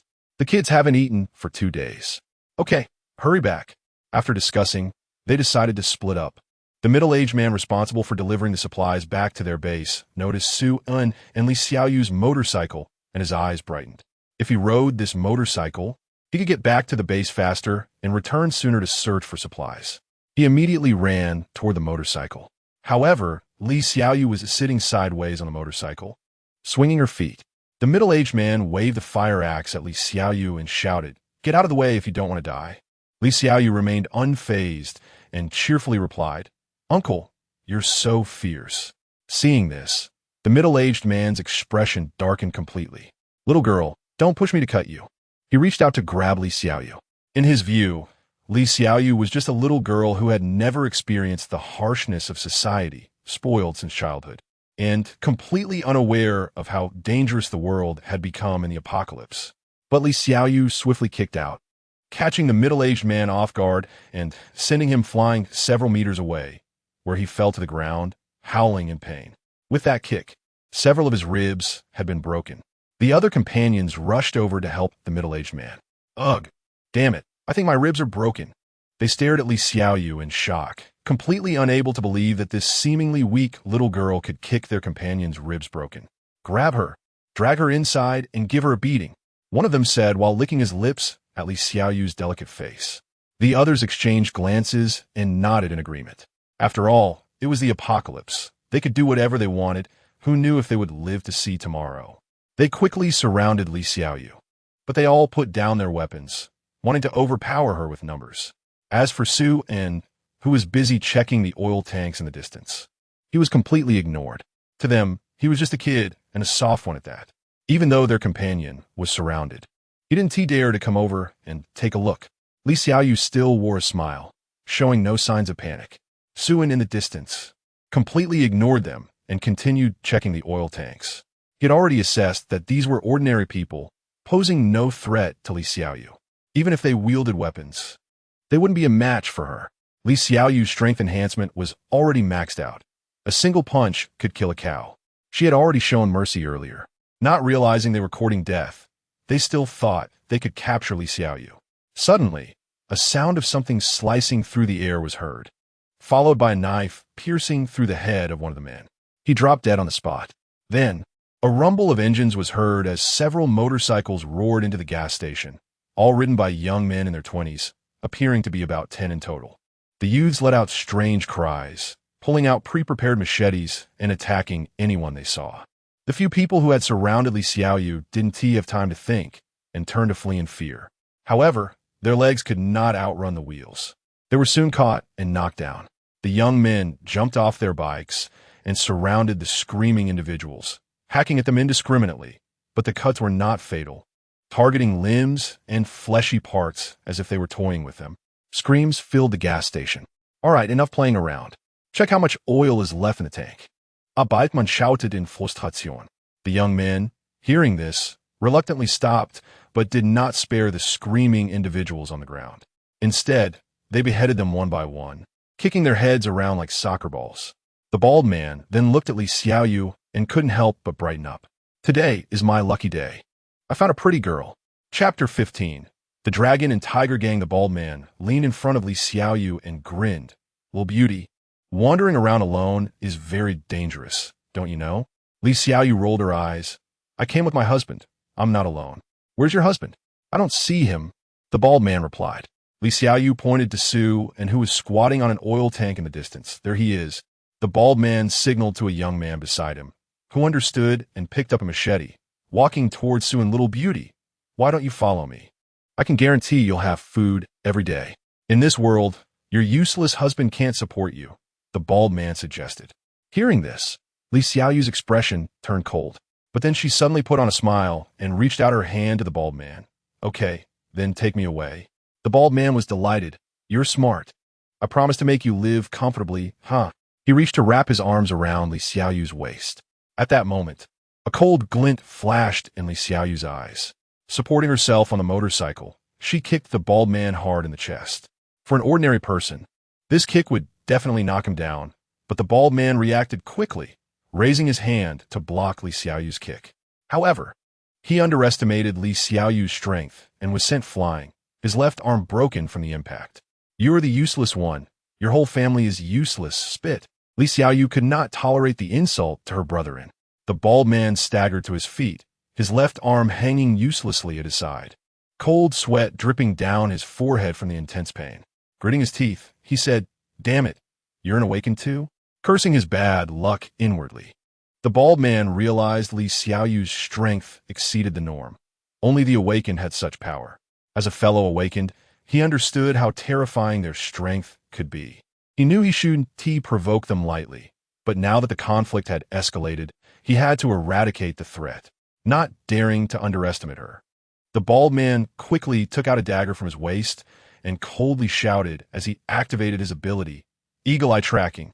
He threw the dagger straight at Li Xiaoyu. Li Xiaoyu was already on guard and dodged the flying dagger.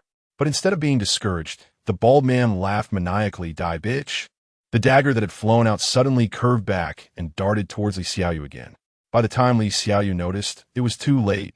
The dagger was already close, and she couldn't dodge in time.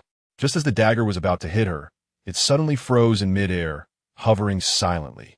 The bald man's fierce smile froze on his face. His ability, Eagle-Eye Tracking, allowed the thrown weapon to almost guaranteed hit the target. Even if the attack was dodged, the weapon would automatically track the target until it hit. It could be said that his flying knife was more terrifying than a bullet. Yet, this seemingly inevitable dagger was now completely still. How could this happen? What did you do? The bald man roared angrily at Li Xiaoyu. Your B-level ability isn't bad. A calm voice interrupted. Suan slowly walked in front of Li Xiaoyu and flicked her forehead. Next time, remember to finish the job right away. Don't give the opponent a chance to breathe. There are many types of abilities. Don't let yourself be caught off guard.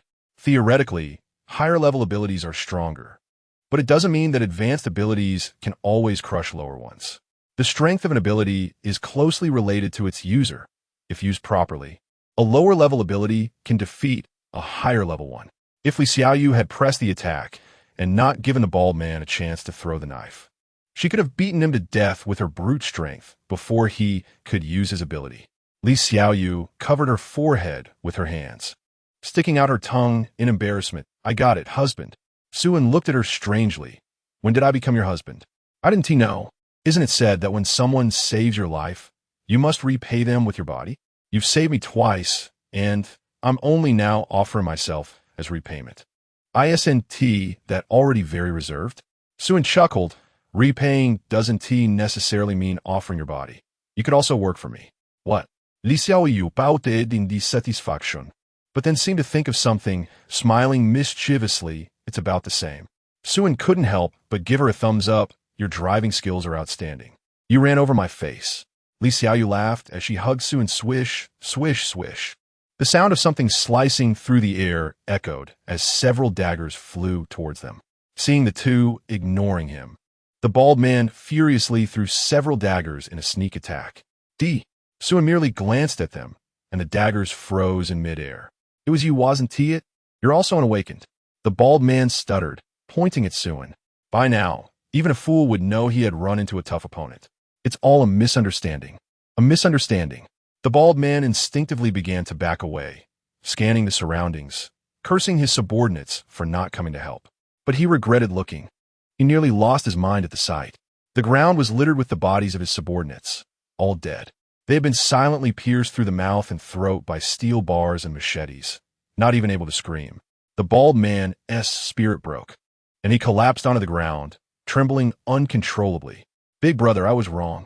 Please spare my life. Give the dragon and tiger gang some face. If you need me, Wild Dog, in the future, just ask. My boss is Lord Tiger, also an awakened, a very powerful one. If you kill me, Lord Tiger won't let you go. Suan pondered for a moment. Dragon and tiger gang, Lord Tiger. He vaguely remembered such a force, though not in great detail. He only knew that the Dragon and Tiger Gang was originally an underground gang in Sioux City, and after the apocalypse, awakened ones emerged within the gang, allowing them to establish a decent power in the city. It seemed necessary to pay a visit to the Dragon and Tiger Gang. Suan waved his hand casually, and several daggers flew back towards the bald man, pinning him to the ground. Then he walked over and placed his hand on the bald man's head, silently thinking. Bring it to me. Chapter 16. In the Longhu Gang, Big Brother, it's right here. Under the guidance of a bald man named Wild Dog, the three arrived at a high-rise urban area. This area was once the most prosperous entertainment street in Sioux City, with dozens of bars and nightclubs, commonly referred to as the Night City. Before the apocalypse, the Longhu Gang had already established its presence here, and after the apocalypse, they continued to use it as a stronghold. At this moment, the once intricate roads of Night City had completely changed. Most intersections had been blocked off with fences and iron nets, leaving only a straight road leading deeper inside. Big brother, I'll lead the way. Lord Tiger will be very happy to see you. He admires people like you, a true hero among men. Wild Dog stumbled ahead, wincing in pain from his wounds. But he maintained a subservient demeanor, though a flicker of resentment occasionally flashed in his eyes. He was contemplating how to eliminate Suan. He couldn't beat him, but that didn't mean Lord Tiger couldn't. With hundreds of brothers in the Longhu Gang, a spit from each could drown this bastard. Wild Dog had been in this line of work for over a decade and had never suffered such a loss. He couldn't swallow his pride without taking care of Suan. You don't need to lead anymore. I know where to go from here. Your value has been exhausted. Suan said, waving his hand, and a dagger flew out, piercing Wild Dog's throat directly. Wild Dog clutched his throat, eyes wide open, and fell straight down. Suin casually took Wild Dog's daggers. The steel was decent and could be used as throwing knives. Suin and Li Xiaoyu slowly walked down the straight street, encountering almost no zombies, clearly indicating that someone had cleared the area.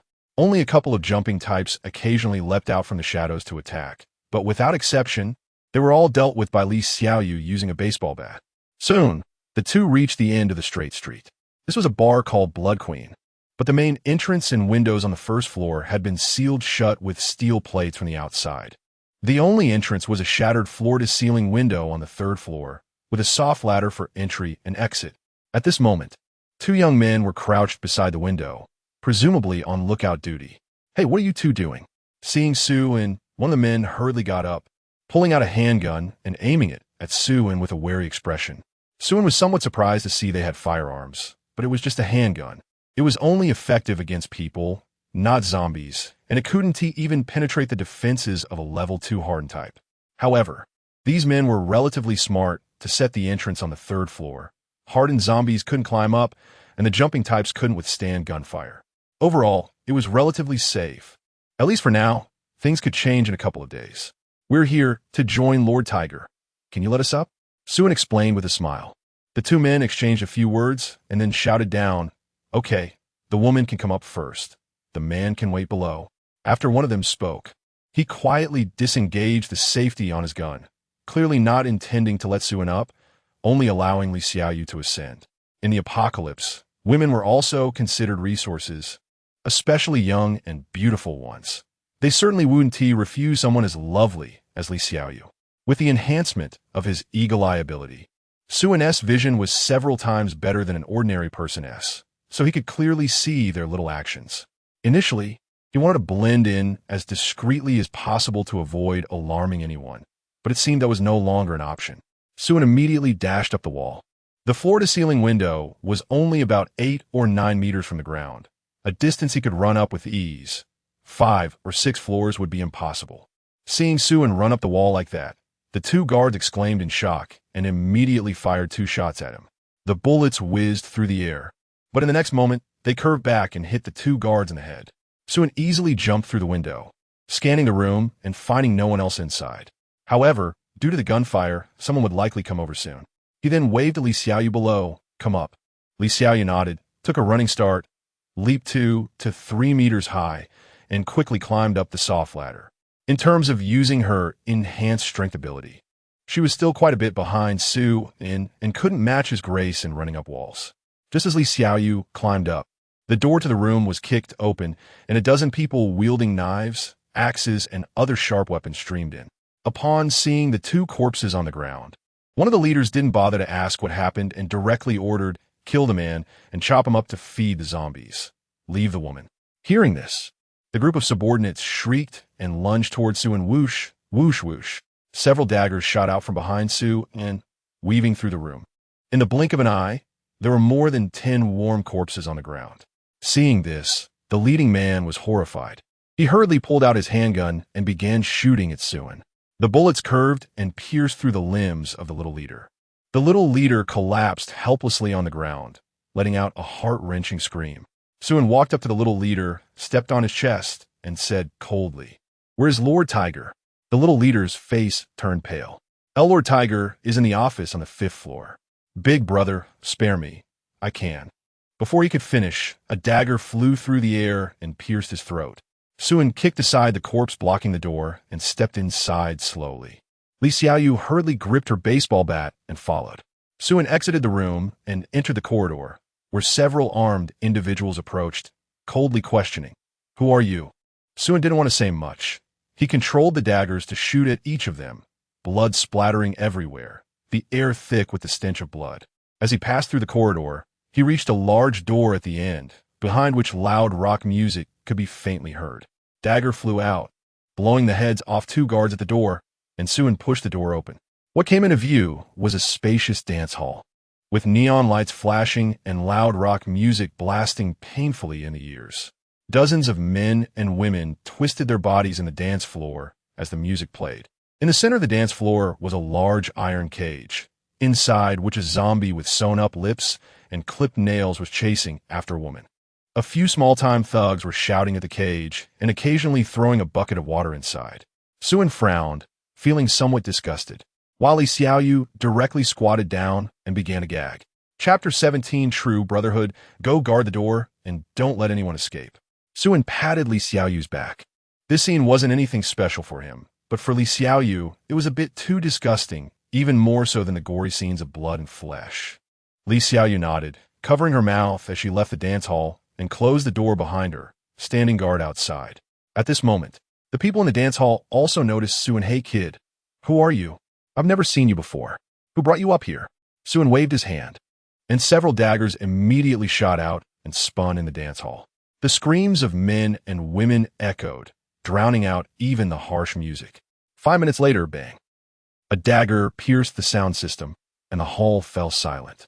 Looking around, the ground was covered in corpses and blood. Only a few women were curled up in the corners, trembling continuously, while all the men were dead without exception. It wasn't that Suan was soft-hearted towards women. It was simply because most of these women were playthings of the Longhu gang, and their presence here was merely to seek refuge and survive. Their connection to the Longhu gang wasn't deep, and killing them would only add to his sins.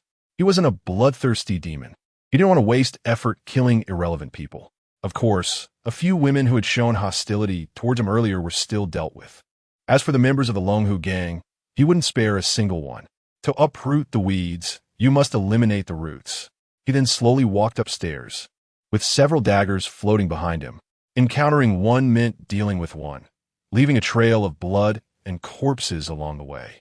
Suan's expression remained calm throughout. He wouldn't show mercy due to pleas, nor would he go mad due to killing. In the blink of an eye, Suan had reached the 4th floor, but was stopped by someone. Blocking his path was a muscular man covered in tattoos. Kid, this isn't a place you should be. I can overlook the fact that you killed my Longhu gang members. Now get lost, or I might spare your life. The muscular man said in a deep voice. Suan looked at the man's head. Ability, steel body, wealth, 2,000. Seeing the man's information, Suan secretly thought he was lucky. An A-level ability was already the strongest he had encountered aside from Shueqingyu. Moreover, it was the extremely rare steel body ability, which could harden the body like steel, offering exceptional defense. Even a shotgun couldn't break through, and it could immunize against most abilities, being invulnerable to fire and water, while also having incredibly high attack power. With explosive strength, several times stronger than strength-enhancing abilities.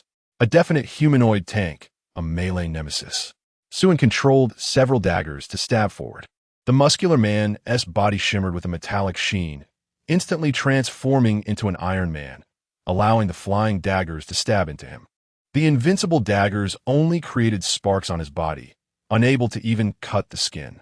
Upon seeing the daggers, the Iron Man squinted his eyes and grabbed one of the daggers. This is old 3's dagger. Where did you get this dagger, kid? Suan shrugged, of course. I took it from a corpse. I think it was called Wild Dog. But don't worry, my killing technique is quite exquisite. He died very peacefully. The Iron Man glared furiously. You actually dared to kill old 3. His voice was low and he was on the verge of rage. He and Wild Dog had always had a good relationship. Though not blood brothers, they were closer than brothers. They had known each other since childhood and had been hanging around the streets together. After the apocalypse broke out, they both awakened their abilities and then joined Lord Tiger, becoming the 2nd and 3rd in command of the Longhu gang. They had hoped to rely on their abilities to achieve something in this chaotic world, but unexpectedly, Wild Dog had died before they could enjoy themselves. His favorite dagger had been taken away, and he didn't even know where Wild Dog's remains were. Bastard, I'm going to peel your bones one by one and crush them. The Iron Man roared as he charged at Suan, swinging his metallic fist down. Suan didn't dare take it head-on and jumped back to dodge the attack. Bang! A muffled sound echoed as the Iron Man punched a huge hole in the wall, causing dust and debris to fly. The Iron Man pulled his hand back from the wall, shook off the dust, and charged at Suan again. Swish, swish, swish, swish. 3 steel bars shot out from the wall, wrapping around the Iron Man like snakes. One steel bar aimed directly at the Iron Man's rear. Clang! The sound of metal colliding rang out, sparks flying. Just a little trick, the Iron Man snorted, easily breaking the steel bars with his bare hands. A mocking smile appearing on his lips as he smashed through the wall. Hiss! Is that even possible? Suin gasped. Compared to this guy, even the likes of Lao, AI, were mere children. How about it? Am I impressive? I've suddenly changed my mind. I don't want to kill you anymore. Since you killed Old 3, you could take Old 3's place to serve me. But I won't be as gentle with you as I was with Old 3, haha. Suin took several steps back in shock. I'll fight for you. He never expected this Iron Man to be so playful. Thinking of Wild Dog's demeanor when he was with this guy, he felt a chill down his spine. Don't just stand there, kid, keep running. The more you struggle, the more excited I get. The real show is just beginning, ha ha ha. The Iron Man laughed maniacally as he charged at Suin again. However, Suin remained calm, standing still. The Iron Man thought he was scared silly. Just as the Iron Man hesitated whether to hold back to avoid killing Suin with one punch, he suddenly froze, standing still. Chapter 18, Are you feeling humorous? Your ability is indeed strong, but not invincible. Lightning abilities can easily counter you. After you steel yourself, your defense and mass become terrifying. But because your body is already steel, you can be directly affected and even controlled by electromagnetic forces. Suin slowly walked in front of the Iron Man, raising his palm with rolling lightning, sparks flickering. Unfortunately, I happen to have lightning abilities, so you lost without injustice. The Iron Man still maintained a punching posture, standing there with eyes filled with shock and unwillingness. He wanted to say something, but couldn't even move his mouth. Do you have any last words? Forget it. I'm afraid what you say would disgust me. Suin pressed his hand on the opponent's head, silently reciting in his heart. Bring it on. Detected target for Plunder. Please select Plunder direction. I want it all. Ability replication successful. Gained ability. Steel body. Wealth Plunder successful. Gained 2,000 points of resources. Please select resource transfer location. Suin silently chose to transfer the resources back to the courtyard of the base. Done. 2,000 points of resources, isn't much. But the A-grade steel body is just enough to make up for his poor defense. Just replicating this one ability can be said to make this trip worthwhile, yielding great rewards. Suin patted the Iron Man's shoulder. Big brother, I still want to complain. You two brothers play really perverted. After saying that, he snapped his fingers. The Iron Man began to twist and deform, his head and body twisting in opposite directions. Not long after, with a bang, the head and body separated, the head thudding to the ground. The Iron Man died just like that, and the ability was lifted, the corpse returning to its original state. Suin stretched lazily and walked up the stairs to the 5th floor. Tiger Yi is on the 5th floor. I wonder if Tiger Yi is an ability user. After arriving on the 5th floor, Suin looked around and found that there was no one around. The entire 5th floor was surprisingly quiet. He kicked open several rooms, but didn't see a single person. Did they run away? That shouldn't be the case. The dignified Tiger Yi shouldn't be so cowardly. But after Suin searched the entire 5th floor, he still didn't find anyone. Suin entered a luxurious office and lay back on a chair, propping his feet on the desk, feeling quite upset. If I had known, I would have dealt with that iron lump sooner. Now I've suffered a big loss, damn it. Suin kicked the table in frustration, sending it flying and crashing against the wall with a dull thud. Oh, wait. The sound of the table hitting the wall was off. The sound was muffled, and there was a faint echo. The area of this office was also wrong. Judging by the decoration style and luxury level, it should undoubtedly be Tiger Ye's office. But the area was very small, seemingly less than 40 square meters. Suin's eyes lit up, and he walked to the wall to observe carefully, then pushed open a bookshelf. Behind the bookshelf, he vaguely saw a thin crack in the wall. After knocking on it twice, he could hear a metallic echo. Sure enough, there was a secret room.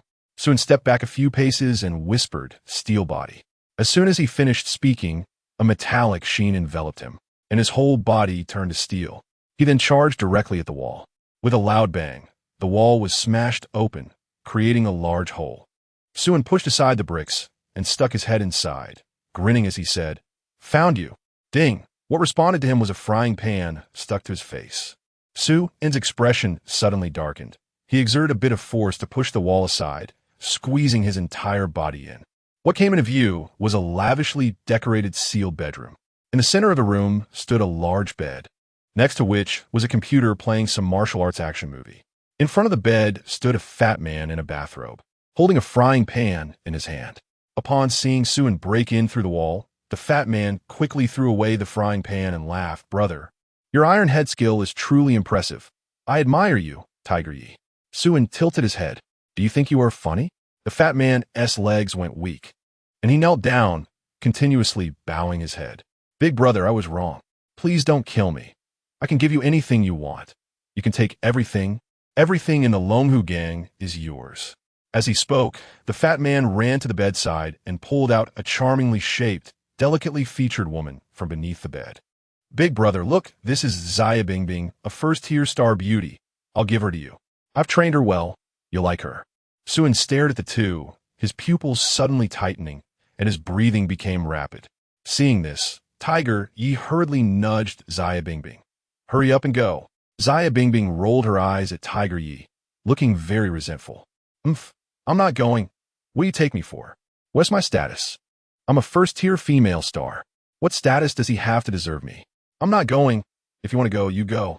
Hearing this, Tiger Yi almost choked with anger. Clearly, he and T trained her very well. But there was no choice.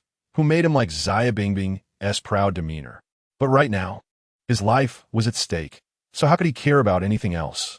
He directly slapped Zaya Bingbing across the face, roaring, "Have you lost your mind? Do you know it's the end of the world? A first-tier star? Nonsense. If it weren't for me, you'd have been fed to zombies long ago.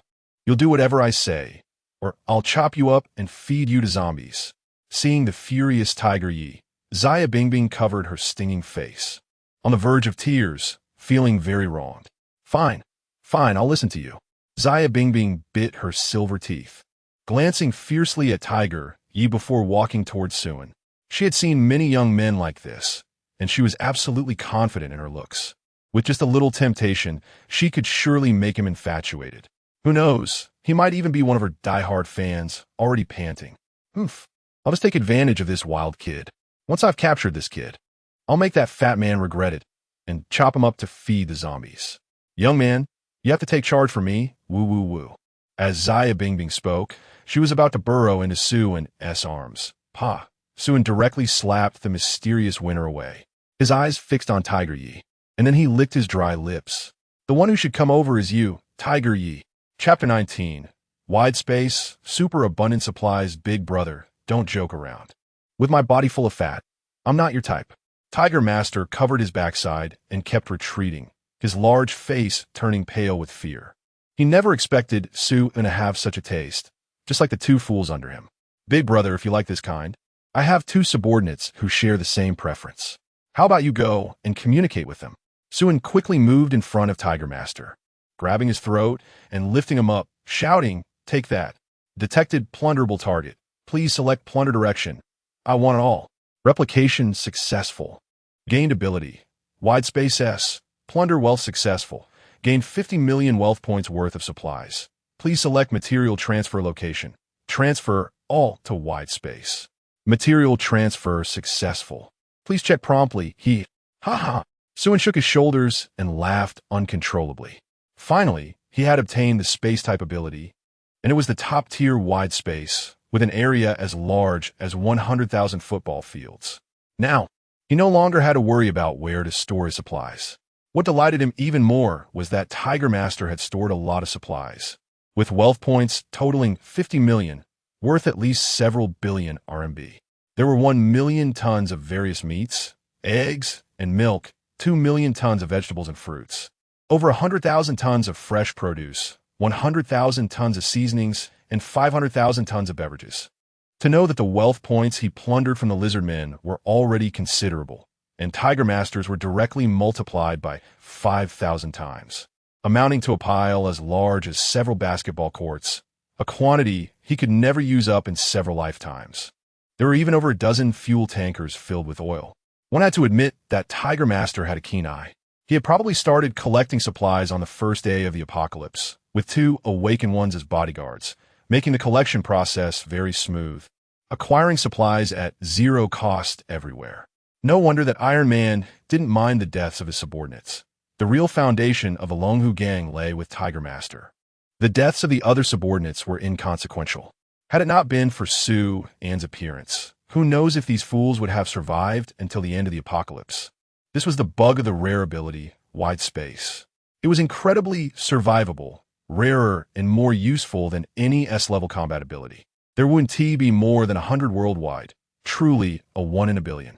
Tiger Master could be said to have had an extraordinarily fortunate start, with capable aids and awakening Wide Space at the beginning of the apocalypse. However, he encountered Suun, and his fortune turned into disaster. Just then, Tiger Master screamed in horror, "My things are gone. The things in my space are gone. All gone. You did it, didn't you? Give my things back. Give them back to me." Tiger Master's eyes were bloodshot, crazily clawing at Suun. This was all his wealth and support. He had worked tirelessly and sacrificed over 100 subordinates to retrieve these supplies. Without them, how was he supposed to live? "Shut up." Suun swung his hand and slammed Tiger Master against the wall. "Considering you helped me stockpile so many things, I'll make your death painless." Tiger Master glared at Suun with hatred. "I curse you to have a bad death. I want to let you go even as a ghost. Your wish may be in vain. There aren't many who can kill me. You better pray that you can be born into a good family in your next life. Also, I suggest you don't cut in line when reincarnating. Just wait a bit. You should at least wait until after the apocalypse to be reborn." After Suun finished speaking, electric sparks erupted from his palm, instantly turning Tiger Master into a pile of black ash. Xiao Bingbing, witnessing this, screamed and tried to run out the door. She almost forgot there were witnesses. The matter of him taking Tiger Master's vast supplies couldn't be leaked casually. An innocent man suffers from having a treasure. The vast supplies were enough to make many forces envious and covetous. A bolt of lightning was unleashed, sending the once top actress away in delight. Hopefully, when she reaches heaven, she can create classic films again, provided she goes to heaven and not hell. With that, the Longhu gang was completely annihilated. Suun's outing was highly rewarding, and he felt elated inside. He then went to Tiger Master's computer to take a look. Goodness, there were dozens of USB drives filled with learning materials, all kinds of action movies, both domestic and foreign. This was good stuff. He took it all along with the computer into the Wide Space. Afterward, humming a little tune, he went downstairs. When he reached the 3rd floor, the women in the dance floor hadn't left yet, still huddled in the corner.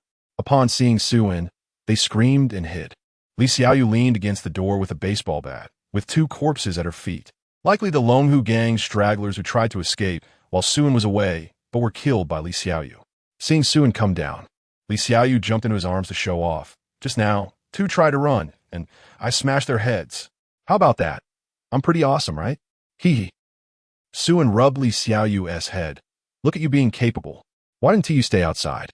Coming in here, doesn't it gross you out?" Li Xiaoyu shook her head, glancing at the nearby women, hesitant to speak. Feeling sorry for them? Yeah.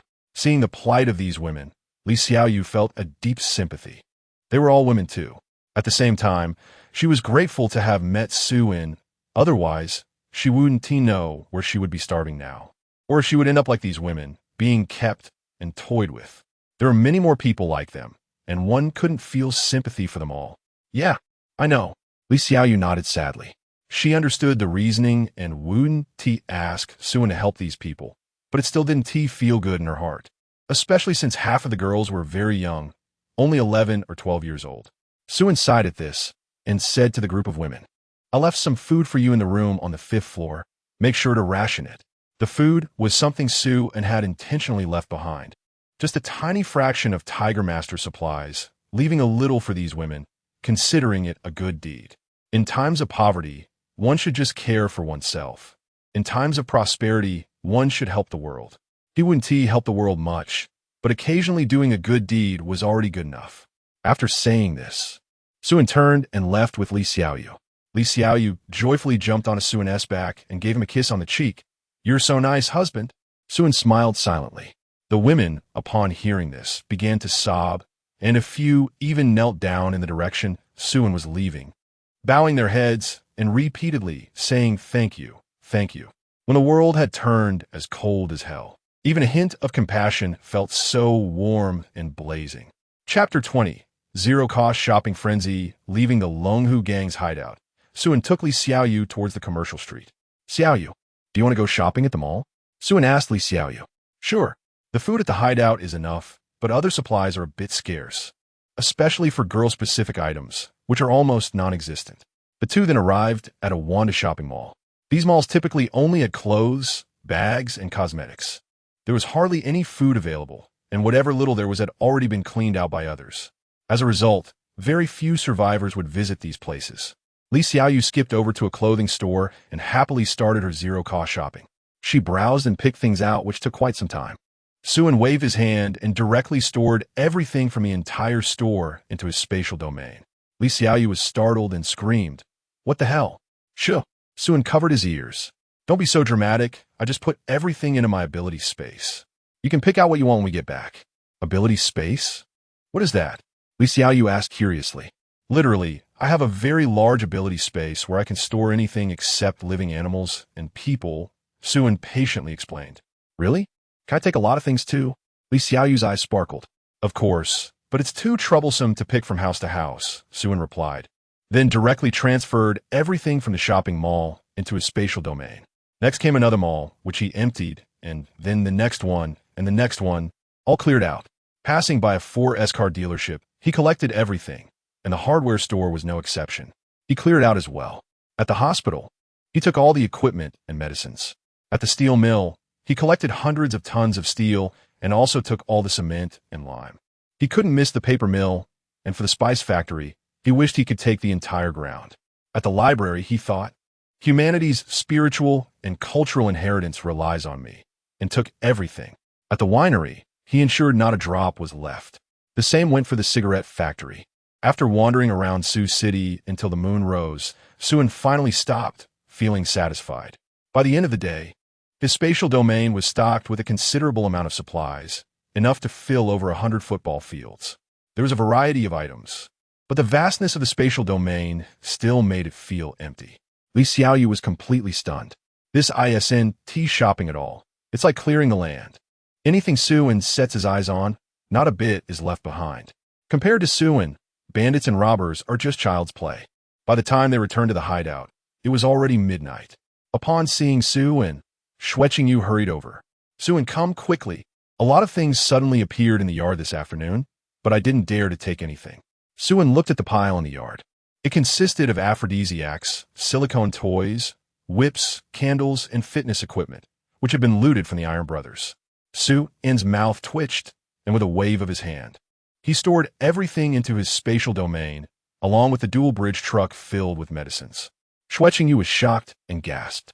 Li Xiaoyu quickly recounted what Suan had said earlier to clarify things for her. Yu was already used to Suan's miraculous abilities. He was a mysterious man, entirely different from the Suan in her memories. He seemed to know everything and could do anything. Though he was a stranger, he felt safe. "You must be hungry. I've already made dinner. Come eat." "Yay." Li Xiaoyu jumped back to the villa. Suan was also very hungry, but didn't rush to eat. Instead, he looked up at the sky. In a hazy night, he could vaguely see hundreds of blood-sucking bats flying and circling the air. Compared to yesterday, the number of bats had increased tenfold, and it would likely double again tomorrow. The villa's defenses were becoming inadequate against these blood-sucking bats. Suan took out steel plates from his spatial domain and used electromagnetic force to cover the entire exterior of the villa with steel, leaving only a few windows and doors as ventilation holes, turning the villa into a steel fortress. Only by doing this could he lie back and relax during the upcoming difficult half-month. After completing this, Suan returned to the villa to have dinner. It was still 2 dishes and a soup, dry-fried shredded potatoes, 3-flavor tofu soup, and garlic stir-fried pork. Suan had to admit that Yu's cooking was very good. The dishes she made were at least as good as those in most restaurants and looked great. However, there were still too few dishes and the variety was lacking. He had enough supplies to last the 3 of them a lifetime without needing to eat so lightly and frugally. They could indulge themselves. But it was likely that Yu could only make simple farm-style dishes and lacked the strength to prepare elaborate meals.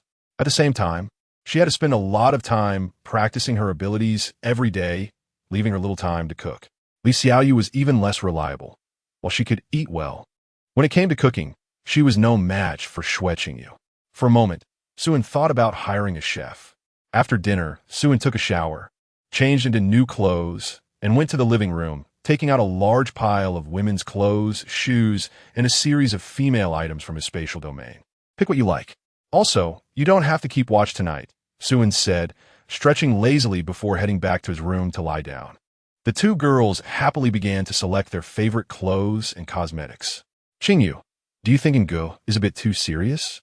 Does he not have any feelings for us at all? Li Xiaoyu picked up a pair of white stockings, continuing to select other clothing with a somewhat helpless expression. Shui Qingyu picked up a pair of black stockings that she liked and replied, I think he's fine. He's not very familiar with us, so it's normal for him to be a bit distant. Li Xiaoyu raised a finger and shook her head. Oh and oh and oh and oh. Qingyu, that's not normal at all. This is the apocalypse. Who doesn't he indulge their desires? You have no idea what I saw today. Let me tell you. Li Xiaoyu then recounted everything she had seen in the past 2 days and continued. Look at those men. They all live extravagantly. But Ngu seems to have no interest in these things at all. Why is that?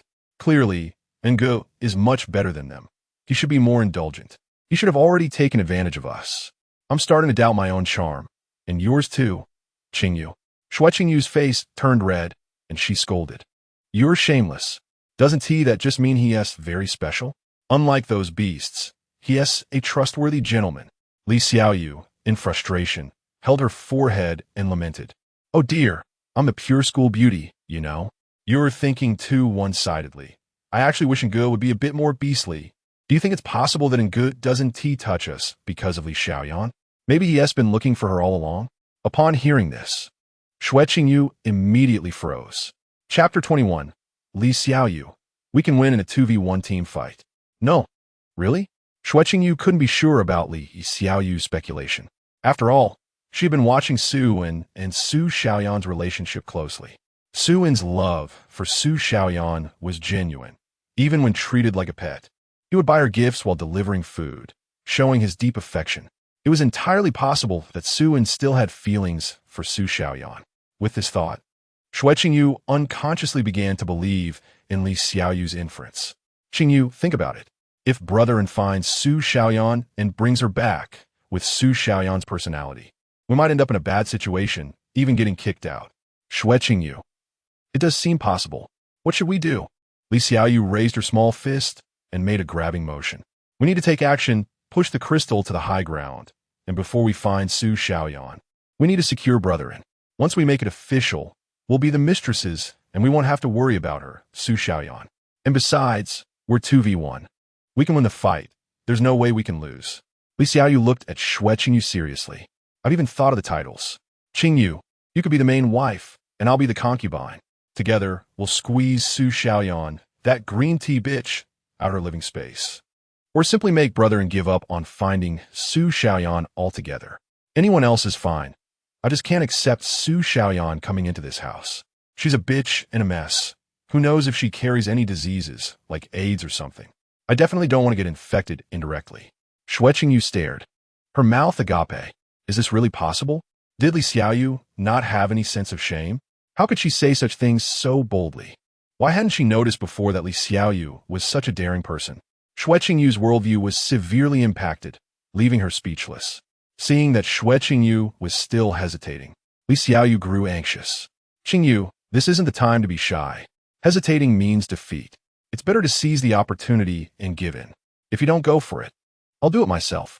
But I still hope you can join me to form a sister alliance, united against the outside world to increase our chances of winning.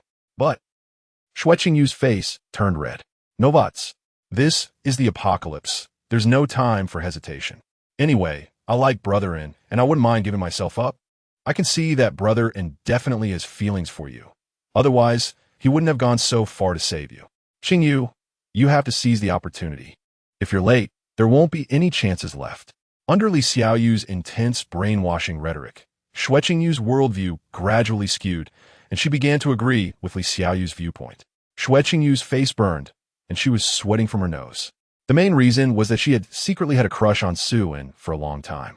Submitting to Suin didn't repulse her. In fact, she felt a bit happy about it.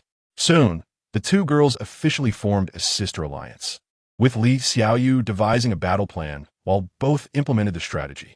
The principles were summed up in 3 words. Give it up, give it up, give it up. While the two girls secretly conspired, Suin remained completely unaware. He was still lying in bed, contemplating what to eat the next day, or where the cook should go to find. The next morning, with the sun high in the sky, Suin lazily got out of bed.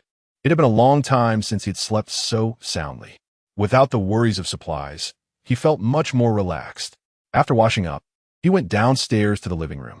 Li Xiaoyu and Xue Qingyu were already up, huddled together on the sofa, whispering about something.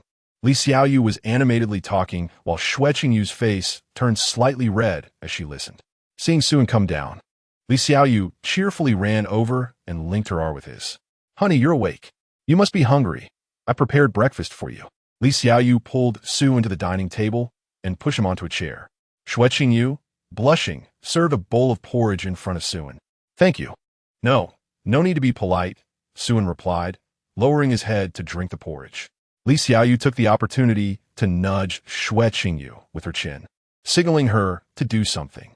Xue Qingyu turned her head, pretending not to see, and hesitated at a critical moment. Li Xiaoyu, frustrated by her inaction, shot a glare at Xue Qingyu and playfully said to Suin, "Honey, let Qingyu feed you." Suin, not having swallowed the porridge, spat it out immediately. No, I could do it myself."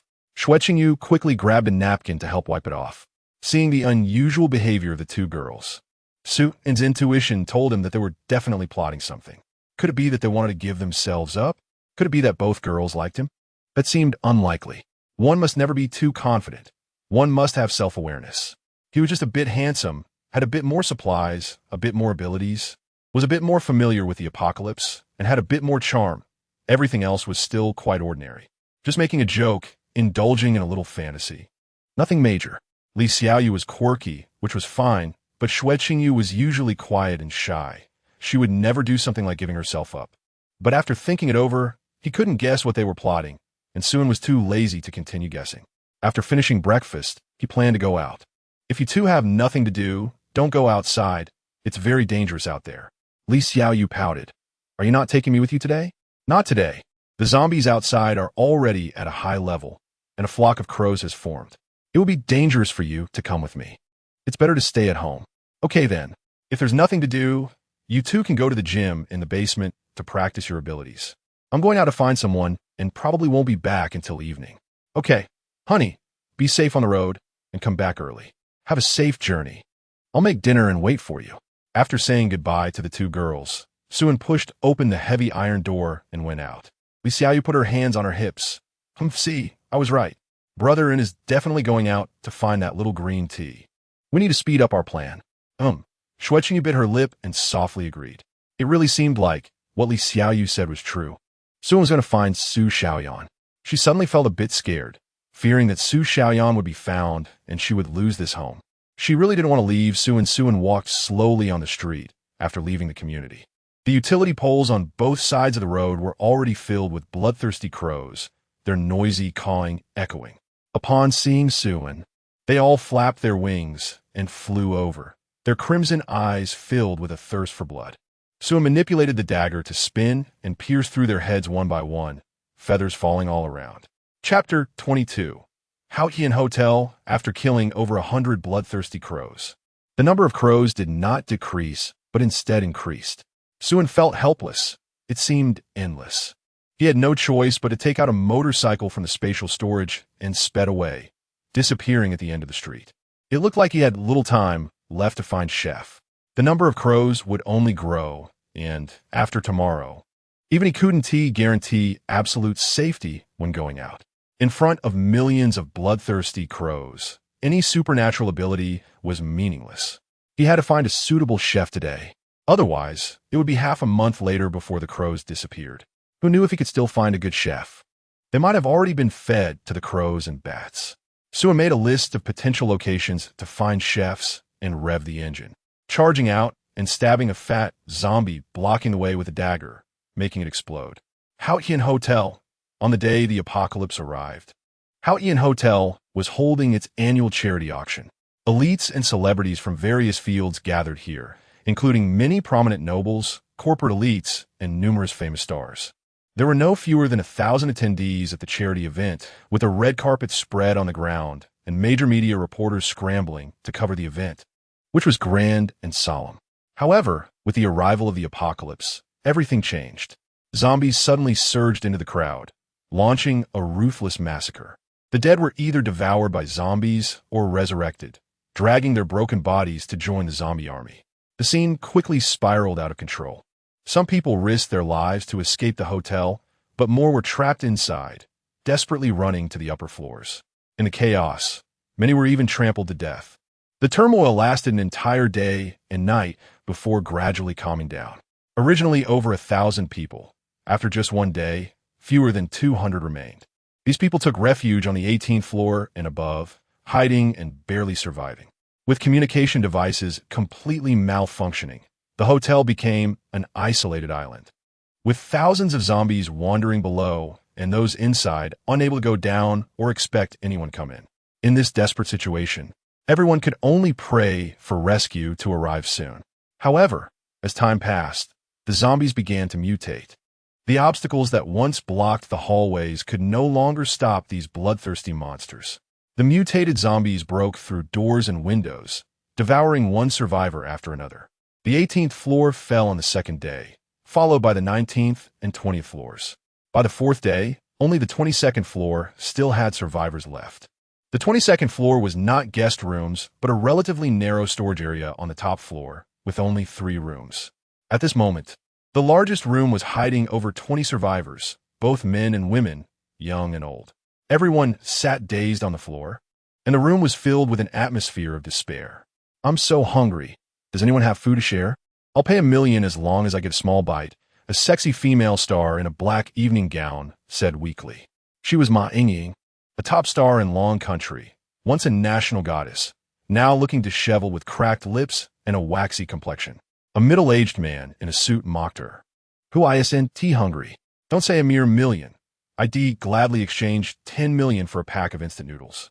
He was Brother Hua, a well-known director, nicknamed Flower Director in and out of the industry, who had led many popular films and earned significant box office revenue. The others nodded in agreement with Brother Hua. After all, $10 million was just a small amount, and if they could trade it for a pack of instant noodles, everyone would be willing. None of those present were poor. They were all well off. Unfortunately, at this moment, money was useless. They couldn't even buy a grain of rice. In these 4 days, everyone had hardly eaten anything and was already starving. Only the previous day did they share 3 loaves of bread, contributed by a woman named Lu Hui. At this thought, everyone turned their attention to a pair of mother and daughter in the corner. The woman, looking around 30, was Lu Hui, dressed in an ink-washed qipao. She had a graceful posture, an hourglass figure, and skin as white as snow. Her delicate features seemed untouched by time, still bright like a young girl. Even more beautiful than most of the stars present. It was hard to imagine she was already a mother, even in this desperate environment. Lu Hui managed to keep her appearance tidy, with her hair neatly pinned back. Aside from a hint of melancholy in her expression, she didn't look too disheveled. In her arms curled a girl of about 14 or 15, wearing a pink dress, with big eyes and an egg-shaped face, her rosy cheeks showing 2 adorable dimples.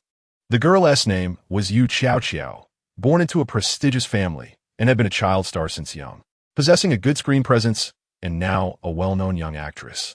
Both mother and daughter were guests at the charity auction, but hadn't managed to escape when the apocalypse struck and were trapped in the hotel. Moreover, they were among the first to hide on the 22nd floor. When other survivors arrived, it was the mother and daughter who opened the door for everyone.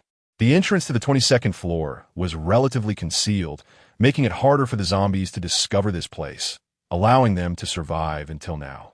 "Lu Hui, do you still have food?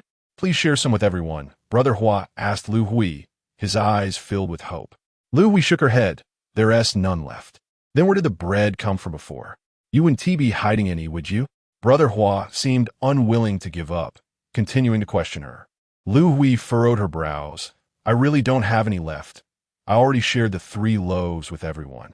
Brother Hua couldn't help but feel a bit frustrated. "It's impossible. You definitely have food. You and your daughter were the first to come here. Who knows how much food you've eaten? Bring it out quickly." As he spoke, he began to roar in agitation.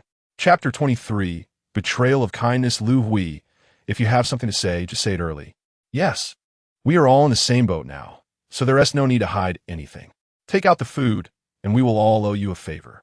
You should think about what our identities are. You won't suffer any loss. When the rescue comes, once we all get out, you will definitely benefit. I happen to have a big production starting soon, and if you bring out the food, Xiao Xiao will be the designated leading actress. Instead of stopping Hua Ge, everyone started to persuade Lu Hui to bring out the food. Lu Hui sighed helplessly. I really don't have any left. I'm not lying to you. The bread was taken from the restaurant on the 21st floor, and there wasn't much to begin with. I've already brought out the last 3. If you really want it, you can go to the 21st floor yourself. There should still be some left. Upon hearing this, everyone looked at each other, and no one volunteered to go for the bread. The 21st floor must have turned into a paradise for zombies by now. Going there would be looking for death. Everyone here is from the privileged class. Their lives are precious. Who would want to take such a risk? Lu Hui, why don't you go to the 21st floor for the bread? You've been there before, so you're familiar with the route. After this is done, Li Dagong, will owe you a favor. You should know how much my favors are worth. At this moment, a lean middle-aged man spoke up. This man, named Li Dagong, was a person of higher status present, known as the #1 director in the Dragon Country, with countless artists under him and many blockbuster films to his name. He was a figure of great importance in the industry. Director Gang is right. Lu Hui, you should go. Everyone will appreciate it. Yes. What Director Gang said is true. After all, you're the most familiar with the route. What are you hesitating for? Since Director Gang has spoken, you should be secretly happy that he owes you a favor. Hearing everyone's words, Lu Hui's face turned pale. This was clearly sending her to her death. The chances of coming back alive were almost negligible. Mom, don't go. Yu Qiao Qiao hurriedly stood in front of Lu Hui, glaring at everyone.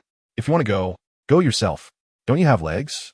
We kindly opened the door for you and gave you food, and now you want my mom to go to her death? You scum.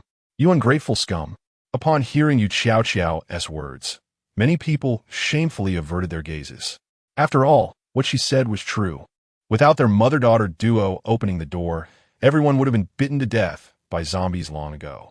But what can be done now? They couldn't just starve to death here, right? Someone had to make a sacrifice. Little girl, how can you talk like that? Do you have a say here? Li Dagong's face darkened. Lu Hui, you have to go today, whether you want to or not. You're the only one who knows where the bread is. You have an obligation to help everyone get the bread. If you don't go, not to mention that everyone will starve to death, what about your daughter? Don't you care about her? As a mother, can't you think about your daughter? If you insist on not going, you will incur everyone's wrath. And don't think you can stay here. Li Dagong stood up abruptly, forcing Lu Hui to go to the 21st floor for food. Lu Hui pressed her lips together, her expression gradually returning to calm, still maintaining that noble and knowledgeable demeanor. Okay, I'll go. Lu Hui glanced at everyone indifferently, pulling Yu Qiao Qiao and preparing to leave. Stop. Li Dagong blocked the mother and daughter, who agreed to let your daughter go too. She's still so young, with a bright future ahead. If you want to die, don't drag her along. If you go, you can only go alone. Upon hearing this, Lu Hui's expression turned completely cold. These shameless scum were planning to use her daughter to force her to comply. If she left alone and left her daughter behind, she didn't need to think to know what kind of inhumane treatment her daughter would face. These people had completely abandoned their conscience. It was no surprise what they would do.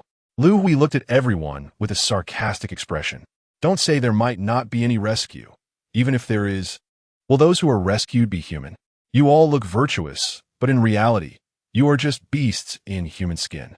Even wild dogs know gratitude. But you are worse than wild dogs. Fine, I can go help you get food. I hope that when I bring the food back, you can stomach the blood food that a weak woman exchanged her life for. After saying this, Lu Hui let go of Yu Qiao Qiao's hand, slowly holding her in her arms, gently saying, Qiao Qiao, I'm sorry, Mommy couldn't protect you well. Yu Qiao Qiao started to cry, choked up, and unable to speak, holding onto Lu Hui tightly, not wanting her mother to leave. Lu Hui gently wiped away Yu Qiao Qiao's tears, her face showing a doting smile. Crying will make your face ugly, my little diva. As Lu Hui said this, she slowly leaned in and whispered in Yu Qiao Qiao's ear, if Mommy hasn't returned by dark, you should jump down from upstairs when no one is paying attention. Don't be afraid, Just close your eyes. If you have to go, go cleanly, okay? You Chow Chow trembled slightly, nodding earnestly, hoarsely responding, I understand, Mommy. You're such a good girl. Lu Hui smiled slightly, turning to leave, still so composed and elegant. She only had one belief in her heart. If she couldn't come back, even if she became a man-eating ghost, she would crawl out of the depths of hell to devour the flesh and blood of these people. Speaking of which, Sun had been searching the city for a long time, but still couldn't find a chef that met his standards. His target was high-end hotels, where he should be able to find a suitable one. Unfortunately, after going around in circles, he had killed quite a few zombies and encountered many survivors, but there were no suitable candidates. Most of the chefs in the hotels had turned, becoming zombies that could only groan, even if there were some alive. He was satisfied. Either they were too ugly or too old, mostly burly and fat men, with just two delicate girls at home, living under one roof. It was inevitable that there would be some inappropriate situations. He could enjoy the view alone, but he didn't want to bring a man back and feel uncomfortable. After wandering around, Sun finally arrived in front of the Haidan Hotel. This was the most luxurious hotel in Sioux City, a favorite among stars and socialites. The chefs here should be of high quality, even though he had never eaten here before. With an average cost of over $10,000 per person, it was something he could never afford in the past. Now that he had the strength, there was no longer any opportunity. Truly, life is unpredictable. Sun sighed as he stored his motorcycle back into the dimensional space, walking into the Haitan Hotel with his hands in his pockets. Chapter 24. You Disturb the Witch Thud. Sun casually dealt with a zombie and slowly walked up the stairs. The situation inside the Haitan Hotel was worse than he had imagined. There were quite a number of zombies. If there were no surprises, a large crowd must have gathered here when the apocalypse struck. Otherwise, so many zombies wouldn't have been born in such a narrow area. How? A zombie in a suit rushed towards him with a horrible screech. Sun took a closer look and found it somewhat familiar. Oh, isn't this the Big Star Gauge? What are you doing here? How long have you been without sleep? Your dark circles are hanging down to your chin. You shouldn't work so hard while filming. You need a rest. Sun dispatched him with a single knife strike. Howl. Another finely dressed zombie in overalls charged at him. Kunzi, what's wrong with you? Do you have an ulcer or something? It's so bad. Where's your basketball? Why don't you roll back and keep practicing? Sun kindly sent Kunzi back to spring water to find his basketball. Boundless merit, boundless merit. Sun continued to kill as he moved upstairs, directly ignoring the floors inundated with zombies, as there likely wouldn't be any survivors. It wasn't until he reached the 20th floor that he found the number of zombies had decreased. The Haitan Hotel had a total of 22 floors, and he was almost at the top. Whether he could find survivors depended on the last few floors. Sun first searched each room on the 20th floor. Apart from discovering dozens of zombies, he didn't see a single living person. Just then, a faint sound of crying reached him. Upon closer listening, it was a woman sobbing. As is well known, zombies generally do not cry. There are still living people. Sun followed the sound to the door of a room at the end of the corridor. The door was half open, and the sorrowful crying was coming from inside. Without thinking much, Sun slowly pushed the door open, and the crying sound became clearer. Inside the room, a woman dressed in a white dress sat on the floor with her hair disheveled, facing away from him, making it impossible to see her face. But it was certain that the sobbing was coming from her. The crying was low and filled with sadness. Sun was about to speak when he noticed the small text above the woman's head, and his heart skipped a beat. He hurriedly swallowed back what he was about to say. Zombie, which LV7 skills, pursuit, tear. Sun couldn't help but gasp. He never expected to encounter this terrifying creature. The witch, also known as a female ghost or witch, is a type of evolved zombie and belongs to the top tier of the zombie world. Its initial level is a terrifying level 7, a height that most mutated zombies cannot reach, and it possesses exclusive skills. Moreover, its desire to attack and attack power are extremely high, not to mention ordinary people. Even the vast majority of awakened ones would face a life and death situation when encountering this thing, making it a killer of awakened ones. It was only the 4th day of the apocalypse. Logically, such a creature shouldn't appear. Why'd he run into it? Sun didn't want to provoke this monster and carefully began to back away. Clatter. accidentally stepping on a can. It made a crisp sound. Steel body. Suin wasted no time and activated his steel body ability. Ah! The witch let out a piercing scream, suddenly turning around to reveal a pale, horrifying face. Then, she transformed into a white shadow and charged at Suin with lightning speed, so fast that even his eagle-eye ability couldn't keep up. By the time Suin reacted, the witch was already in front of him, her crimson claws extending about 30 to 40 centimeters long. The claws, glowing red, slashed down like lightning, and Suin couldn't even dodge. He heard a series of crisp sounds like metal clashing, sparks flying. In the blink of an eye, Suin's chest was scratched by dozens or even hundreds of claws. Fortunately, with the defensive steel body, it wasn't fatal. It only left a dense array of white claw marks on his chest. But even so, if she continued to scratch like this, it would eventually break through his defense. Suin didn't hesitate and gathered his strength to punch, hitting the witch in the abdomen and sending her flying. Several daggers flew out, pinning her to the ground. The witch screamed as she tried to get up. Suin waved his hand, and a massive current of electricity surged out, enveloping her. As the electric sparks flickered, the witch's screams gradually faded, ultimately turning her into a pile of charred remains. Seeing that the witch was completely dead, Suin slowly deactivated his ability, revealing a bright red area on his chest. His upper clothes had also turned into rags. It was fortunate that it was him. If it were any other awakened person, even someone like Xue Qingyu, an S-class, would likely be killed in one encounter with a witch if they were not careful. This creature's defense was nearly zero. Its strength lay in speed and attack power, almost capable of instantly killing opponents. Because of its tracking skill, prey targeted by was almost impossible to escape. Its tearing power was extremely destructive, and even if surrounded by a group of people, it could achieve a one-for-one exchange at the limit. Before Suin could catch his breath, a sharp scream echoed from outside the window. This scream was even more piercing than the witch's, making his eardrums ache and swell. On the 21st floor, after searching for nearly an hour, Lu Hui finally managed to find a few baguettes in the kitchen. She then planned to quietly head back the way she came. But a zombie staggered in, forcing her to lie on the ground and wriggle to avoid it, not daring to make a sound. Fortunately, she remained calm enough to accurately judge and avoid the zombie's line of sight, just as she was about to leave the kitchen. A bloodthirsty crow spotted her through the window. The bloodthirsty crow screeched and lunged at her, but was blocked by the window, only able to continuously flap against the glass, making a clanging sound. Attracted by the noise, the zombie lunged over and immediately spotted Lu Hui lying on the ground. Lu Hui dared not hesitate and immediately got up to run, the zombie howling as it chased after her. Exiting the kitchen, Lu Hui ran straight towards the 22nd floor, with the zombies following her, growing in number. Seeing the zombies gathering in such large numbers, Lu Hui didn't dare to go directly back to the 22nd floor, but instead ran into one of the rooms.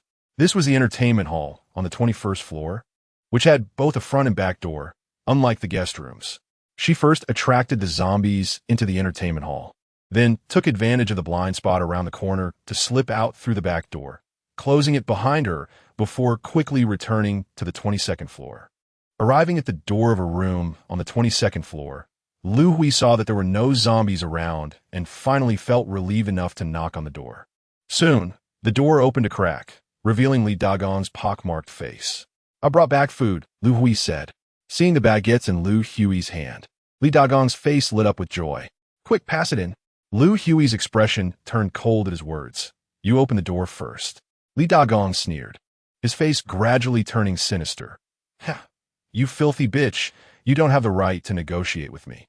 If you don't want your daughter to become sashimi, pass the food in first, then go find a bucket of water. I've been thirsty for a long time, and your daughter is still a virgin, right?" She looked so cute and lively that her blood might be sweet. Upon hearing this, Lu Hui trembled. Her face turned pale as she quickly handed over the food she had desperately sought after. "And no, please don't hurt Xiao Xiao. I'll give you the things. I'll go find water for you." She had long given up on any expectations of humanity, which is why she told her daughter that if she didn't come back, she should jump off a building to commit suicide. But she still underestimated the ugliness of human nature. These beasts had never aimed for mere bread. Their true goal was her daughter herself. Indeed, how could a few loaves of bread compare to a living person full of flesh and blood? Chapter 25. If you want to make a wish, go worship the Buddha. Just as Lu Hui was praying, a sudden dark shadow quietly appeared behind her. Lu Hui seemed to sense it and quickly turned around. She saw a naked little boy quietly squatting at the stairway entrance. The boy's entire body was covered in bruises, and his large eyes showed no whites. The pupils were pitch black. Then, the boy opened his mouth, and with a clattering sound of teeth, he closed and opened his mouth again, causing his entire face to tear apart in an instant, revealing a blood-red throat that dangled and writhed. In the next moment, the throat trembled and let out a piercing scream. Ah! The sharp sound instantly filled the entire hotel, causing the horde of zombies to stir frantically as they surged towards the 22nd floor. Under the shrill scream, Lu Hui nearly fainted. She desperately covered her ears to barely hold on. Li Dagong, who had poked his head out, was directly pierced by the scream, causing his eardrums to hurt. He screamed and fell to the ground, covering his ears. Seeing this, Lu Hui gritted her teeth and crawled towards the door, crashing it open and bracing herself against it. This unknown monster had made such a loud noise that it would definitely attract many zombies. The 22nd floor was no longer safe. She did not wish to survive. She only hoped that all the beasts in the room would die, not leaving one alive. The others in the room were shocked to see Lu Hui bracing the door and hurriedly ran over to pull her. Quick, throw her out. This bitch wants to kill us. However, in just a short moment, a large number of zombies had already rushed up, and it was too late to close the door now. Seeing the approaching horde, everyone was filled with despair and collapsed to the ground. Lu Hui's expression was calm as she tucked a strand of hair behind her ear, quietly waiting for death. Bang! Photo! A dagger shattered the glass, spinning around and directly decapitating the little boy, and the piercing scream ceased. Thud! A muffled sound came, shaking the ground. The staircase from the 21st to the 22nd floor completely collapsed, and the dense horde of zombies fell down, while the remaining zombies could not come up and could only turn in place. A figure leaped to the windowsill and squatted down, tilting his head to clean his ears. Damn, that scream! Howling endlessly, it's deafening. Sunlight streamed through the window, casting a gentle light on the newcomer's sharply defined face. His dark eyes as deep as an unfathomable cold pool. Several daggers glimmered coldly, quietly floating behind him, appearing both sacred and noble. Lu Hui stared blankly at the suddenly appearing handsome man. If there were gods in this world, he must be one. She had never believed in gods or earnestly prayed for salvation, but at that moment, she felt an urge to kneel. She did not want to die. She wanted to live with her daughter. God, have mercy on me. Lu Hui's eyes turned red, and she opened her mouth but did not know what to say. Suin shook his head and looked down at the survivors before him. From their attire, they were all affluent and noble, with a few familiar faces seen on television. TSK. Suin clicked his tongue in dissatisfaction. It seemed he couldn't find a chef again. But adhering to the principle of having come this far, Suin still hopelessly asked, "Hey, does anyone here know how to cook? The kind that can handle all 8 major cuisines? I need a chef at home, and the pay is decent. Anyone capable and interested?" The group of survivors was dumbfounded. Cooking? Chef? What nonsense was this? They were all people of status. How could they cook themselves? They usually ate at high-end restaurants. Cooking for others? Don't joke around. Those present were either celebrities or well-known directors. Who would want to be a servant? I can cook. I can make many dishes. I know all 8 major cuisines. Lu Hui slowly spoke up. She wasn't lying. She came from a single-parent family and had always lived with her daughter, cooking at home for her daughter's health. She also enjoyed making delicious dishes, which was one of her few hobbies. Not only did she know the 8 major cuisines, but she could also make many international dishes. Hearing Lu Hui's response, Suin's eyes lit up. She was the most satisfactory chef he had encountered so far, and she was quite pretty too. Then let's discuss the salary and benefits first, Suin said, lightly jumping over to the door, reaching out to pull Lu Hui up from the ground, and then walked straight into the room.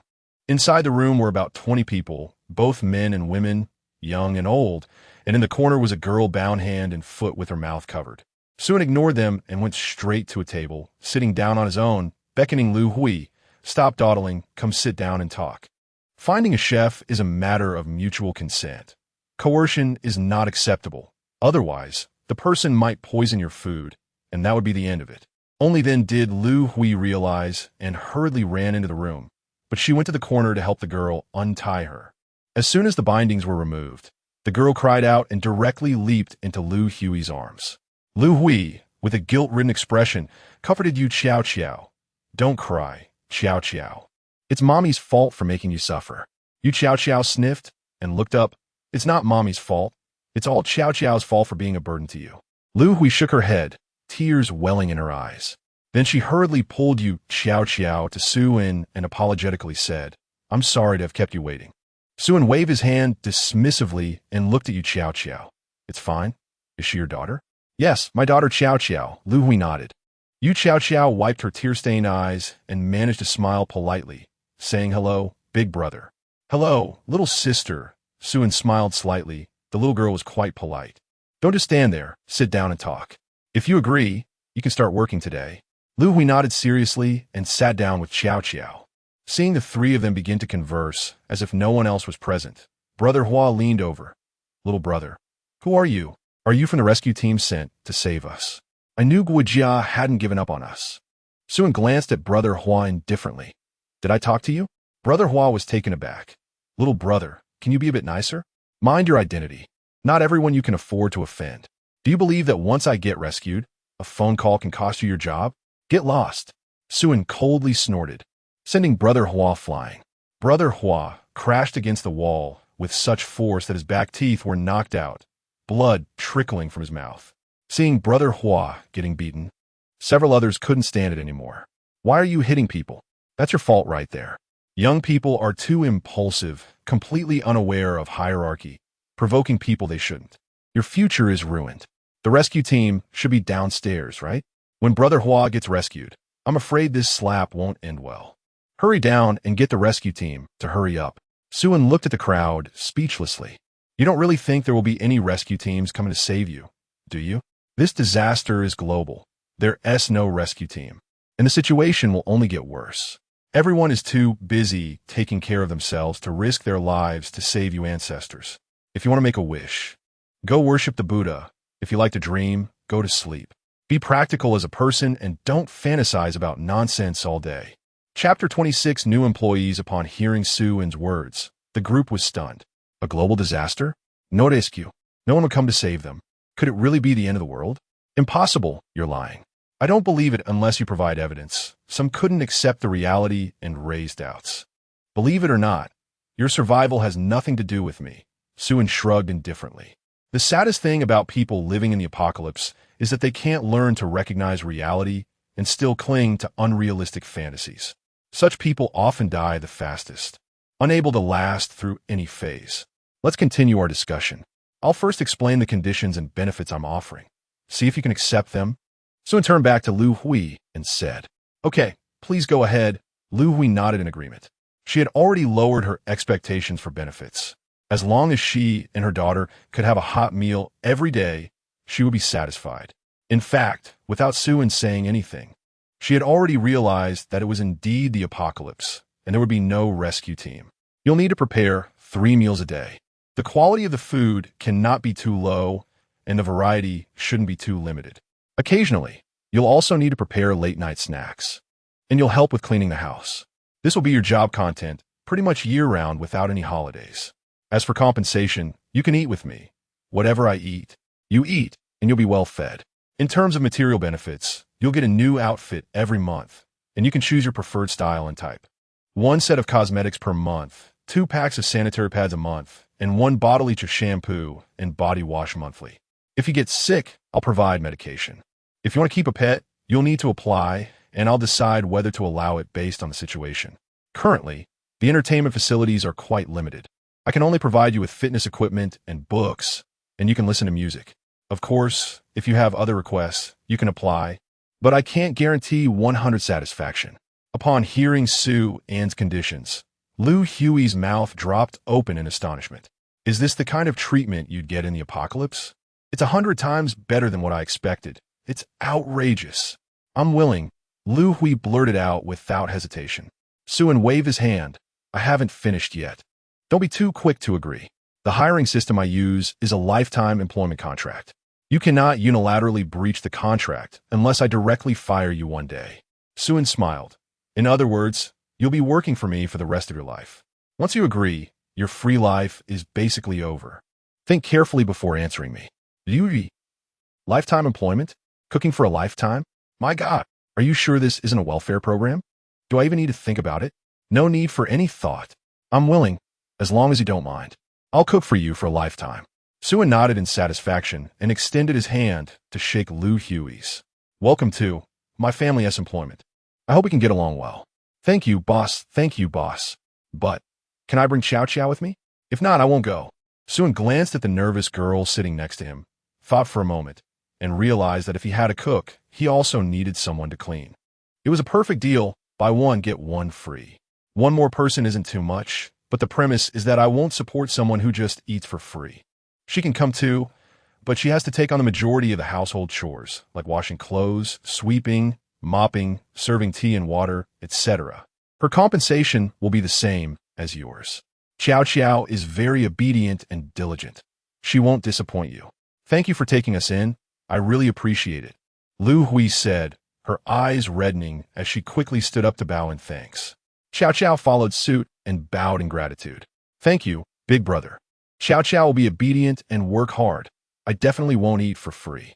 Life's ups and downs came too quickly, and the two women felt a bit like crying from excitement. Suin smiled slightly and waved his hand, taking out a steaming Kentucky Fried Chicken family bucket and 2 bottles of cola from the spatial area, placing them on the table. Given your expressions, it seems you haven't eaten in a long time. Here, have something to fill your stomach, and after you finish, I'll take you away. Seeing the fried chicken and cola suddenly appear on the table, the two women covered their mouths in surprise, looking at Suin as if he were a deity. What kind of divine technique is this? Is it not to your taste? Suin asked, puzzled, noticing they had not moved. No, no. The two quickly shook their heads in unison. Then they no longer held back and began to devour their food. Chow Chow even cried while eating, but it wasn't from sadness, it was from the deliciousness. Watching the two eat heartily and drink cola, the surrounding survivors were in disarray. As the aroma of meat wafted through the air, the sound of them swallowing saliva echoed repeatedly. Hey bro, can you give me a bucket of fried chicken too? I'll pay 10,000. Little brother, give me a bucket too. No, half a bucket will do. I'll pay 100,000. Me, and me. I'll pay 1 million. No, 10 million. I just need a chicken leg. Brother, I can write you a check. You fill in the amount. I just need half a chicken leg. Even a chicken bone will do. I'm not picky. The survivors were starving mad and began to bid crazily. Suin, feeling impatient, waved his hand. Get lost if you want to hang around for free. Seeing that Suin showed no interest in money or checks, the crowd was helpless. They had nothing to offer besides money. Among them, someone even thought about robbing the two for their food. With a cold glance, Suin sent a dagger flying from behind, knocking the would-be thief unconscious. He didn't kill him outright to avoid ruining the meal for his new employees. With blood everywhere, it would certainly spoil their appetite. Now, no one dared to approach and rob them again. The methods Suin displayed were unimaginable to these ordinary people. He was like a superhero. It was clear that the collapse in the corridor must have been caused by this young man in front of them. Such a superhuman was certainly not someone they could provoke. Chapter 27. Director Lee's virtuous deeds waiting for them to finish eating. Suin stood up and stretched. Once you're done eating, let's go.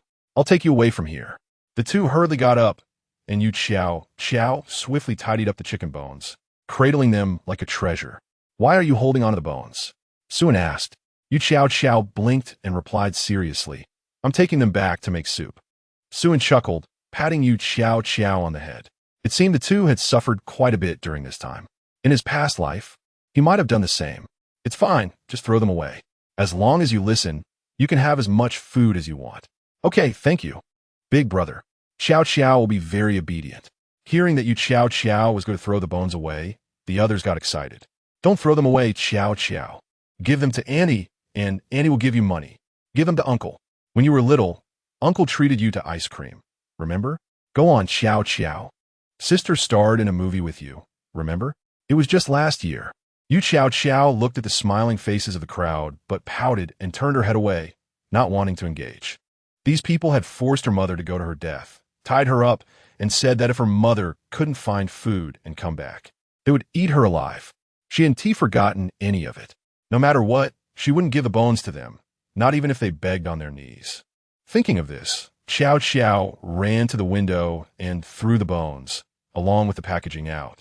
Even if I throw them away, I won't give them to you. Humph. A middle-aged woman, seeing this, gritted her teeth in anger. You little brat, you're getting too cocky. She raised her hand, pretending to slap Yu Xiao Xiao. But upon seeing Su En's cold gaze, she retracted her hand in frustration. Slap yourself 10 times, Su En commanded blandly. The middle-aged woman's face flushed red at his words, too afraid to argue, yet unwilling to slap herself. My patience is limited. Don't force me to act, otherwise. It would just be a few slaps. I wouldn't mind throwing you down from upstairs. The middle-aged woman's face turned pale instantly. I'll do it myself. Don't kill me, she said, slapping herself repeatedly. At that moment, Li Dagong, who had been silent, walked over with a smile and extended his hand. Hello, young brother. Li Dagong, a director. You should have seen me on TV. Nice to meet you. Su En glanced at Li Dagong, but did not shake his hand. What do you want? Li Dagong awkwardly withdrew his hand with a dry laugh. Well, young brother, I want to hire you as a temporary bodyguard to take me away from here. You can ask for anything. Su En found it somewhat amusing. What I want, I'm afraid you can't provide. Li Dagong smiled and shook his head. Not necessarily. You should understand how terrifying my connections and influence are. Anyone would give me a little face. If you take me away from here, I will owe you a big favor. You should know how valuable my favors are, right? I think you see this as a deal that won't lose. Su En inhaled sharply. How inflated do you have to be to say such shameless things? If only he had half of this guy's audacity. He probably wouldn't even need to use Iron Body to withstand hundreds of claws from a witch without breaking a sweat. Big brother, don't believe him. He.S. a liar. A scumbag and a bad person. Xiao Xiao said angrily, her little expression fierce. Oh, how is he a liar? Tell me. Yu Xiao Xiao immediately recounted everything that had happened before. After understanding the whole story, Su En shook his head at Li Dagong. I don't want to judge whether what you did was right or wrong. In this apocalypse, I've seen this kind of thing too often. Right and wrong have often become unimportant. What matters is surviving. But it's a pity that you reap what you sow. They're my employees now, and as their boss, it's clearly unreasonable not to help them collect debts. Director Li, have you thought about how to repay the debt? Li Dagong revealed an ugly smile and unconsciously stepped back a few paces. I thought you were a person with strong opinions and wouldn't be easily manipulated. Su En's gaze gradually turned cold. I'll give you 10 seconds. Either you jump down from upstairs yourself, or I'll kick you down. You choose one. If you don't choose, I'll assume you chose the second option. Li Dagong clenched his fists, his pockmarked face darkened. You little brat, don't think I'm afraid of you. Do you believe I can find someone to kill you? I've killed many people over the years, and wouldn't mind adding you to the list. Su En nodded. Very good. It seems you made your choice. I'm glad you were able to think of a third option. Then, with a flash, he disappeared from a spot and reappeared in front of Li Dagong, grabbing him by the throat and dragging him to the door. Long ago, the Buddha cut flesh to feed eagles. Now, Director Li feeds zombies with his own body. I admire your virtuous deeds, Director Li. After saying this, Su En lifted his hand and threw Li Dagong into the crowd of zombies in the hallway. Li Dagong was quickly engulfed by the horde, letting out only a few cries before being torn apart. Su En returned to the room and surveyed the crowd. Anyone who pressured them before stepped forward. As his words fell, the room was silent, and no one responded or was willing to step forward. Su En smiled, revealing his white teeth. Good. It seems you've all chosen the same fearless path of virtue as Director Li. Who bullied you before? Xiao Xiao. Point them out one by one. Chapter 28. The little hands are not clean anymore. After feeding the corpse swarm 8 portions of food, Su En finally stopped. The debts of the mother and daughter were finally settled. It was about time. We should leave now. As for the others, let them fend for themselves. Su En controlled an iron table to float outside the window, beckoning the mother and daughter to come to the front. Then, he wrapped an arm around each of them and jumped onto the iron table, slowly drifting down to the ground floor. With his current control over electromagnetic force, Doing such a thing was not difficult. It just felt a bit awkward, like pushing off with one foot to lift off the ground with the other. The mother and daughter clung tightly to Sue, not daring to peek down. Smelling the masculine scent, Lu Hui couldn't help but feel her face burn, her heart suddenly racing. This powerful man, like a god, had suddenly appeared in her world, rescuing her from the mire. He was so strong and reassuring. She just didn't know how old he was. He seemed younger than her. Lu Hui couldn't help but feel a bit despondent.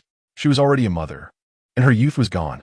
Soon, the three landed safely, but a few zombies charged at them frantically. Suen swiftly dealt with them one by one with his dagger. After a while, the number of zombies on the street increased, and there were many more mutated ones. After a moment of thought, Suen took out a motorcycle from his spatial domain and mounted it. "Come on, I'll take you back."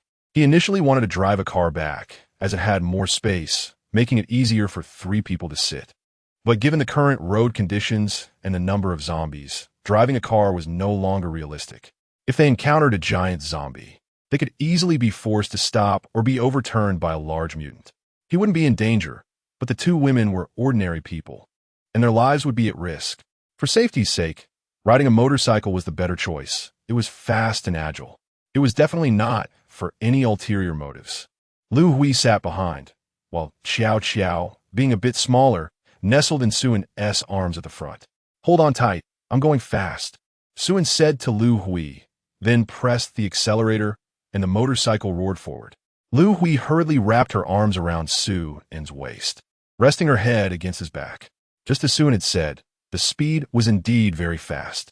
He believed that going fast on curves was what truly counted. He slammed the throttle to the floor without worrying about tipping over. With the support of electromagnetic force, stability was greatly enhanced. Not only could he ride on the ground, but when necessary, he could also fly over the zombie swarm, even running along walls as if it were flat ground. This was how a motorcycle should be ridden. After racing for several kilometers, a sudden roar filled the sky, accompanied by the cacophony of bloodthirsty crows. Looking up, they saw a helicopter hovering above, with a large number of bloodthirsty crows following behind. However, since the helicopter was flying higher than the crow's ascent limit, the flock couldn't do anything about it. Occasionally, the helicopter would drop some papers, which danced in the wind. Soon let out a light, controlling the motorcycle to run along the wall and onto the roof of a single-story house, reaching out to grab a piece of paper. Upon closer inspection, it turned out to be a flyer.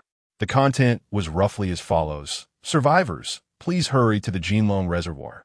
We are stationed here and can provide ample food and water, as well as guarantee the safety of you and your family."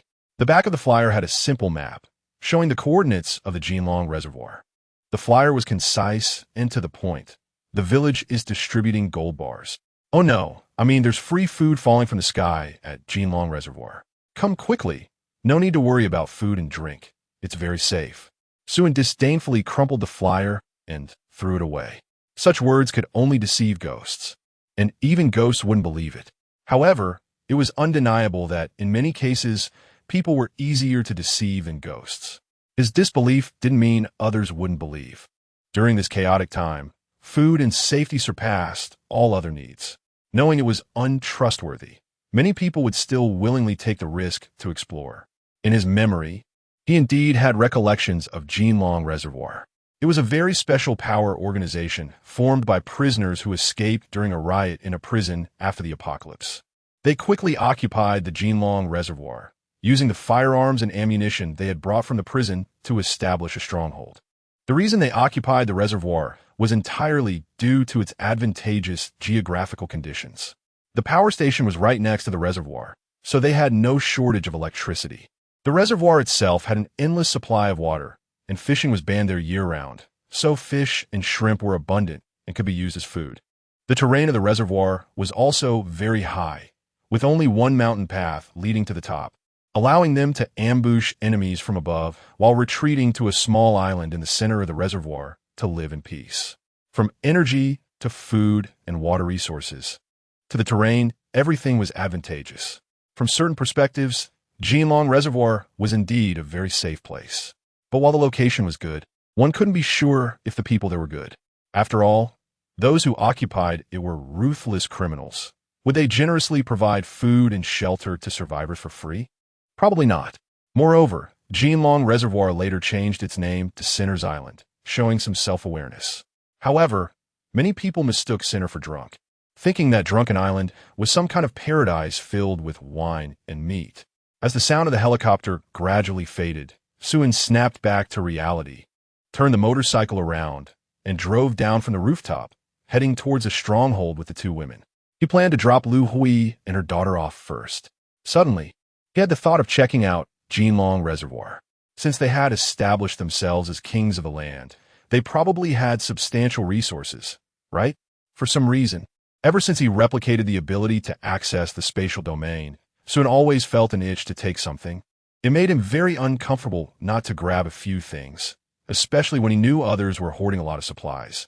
Even when he was wandering around the hotel earlier, he casually took a few hundred sheets of bedding.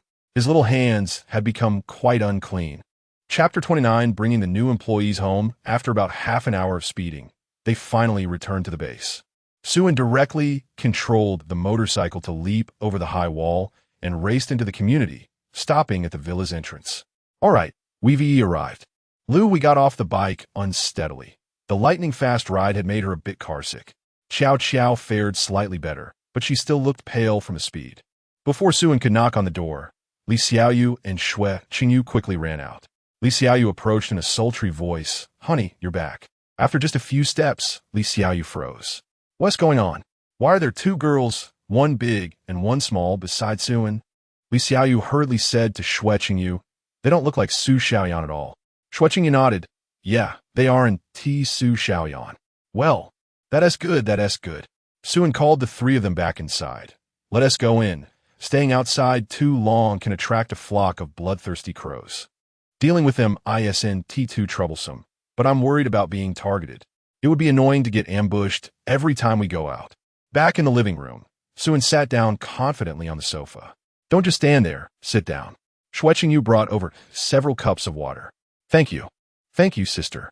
The mother and daughter quickly expressed their gratitude as they took the water. You're welcome. Shui Qingyu smiled warmly and quietly sat next to Suin. Let me introduce you.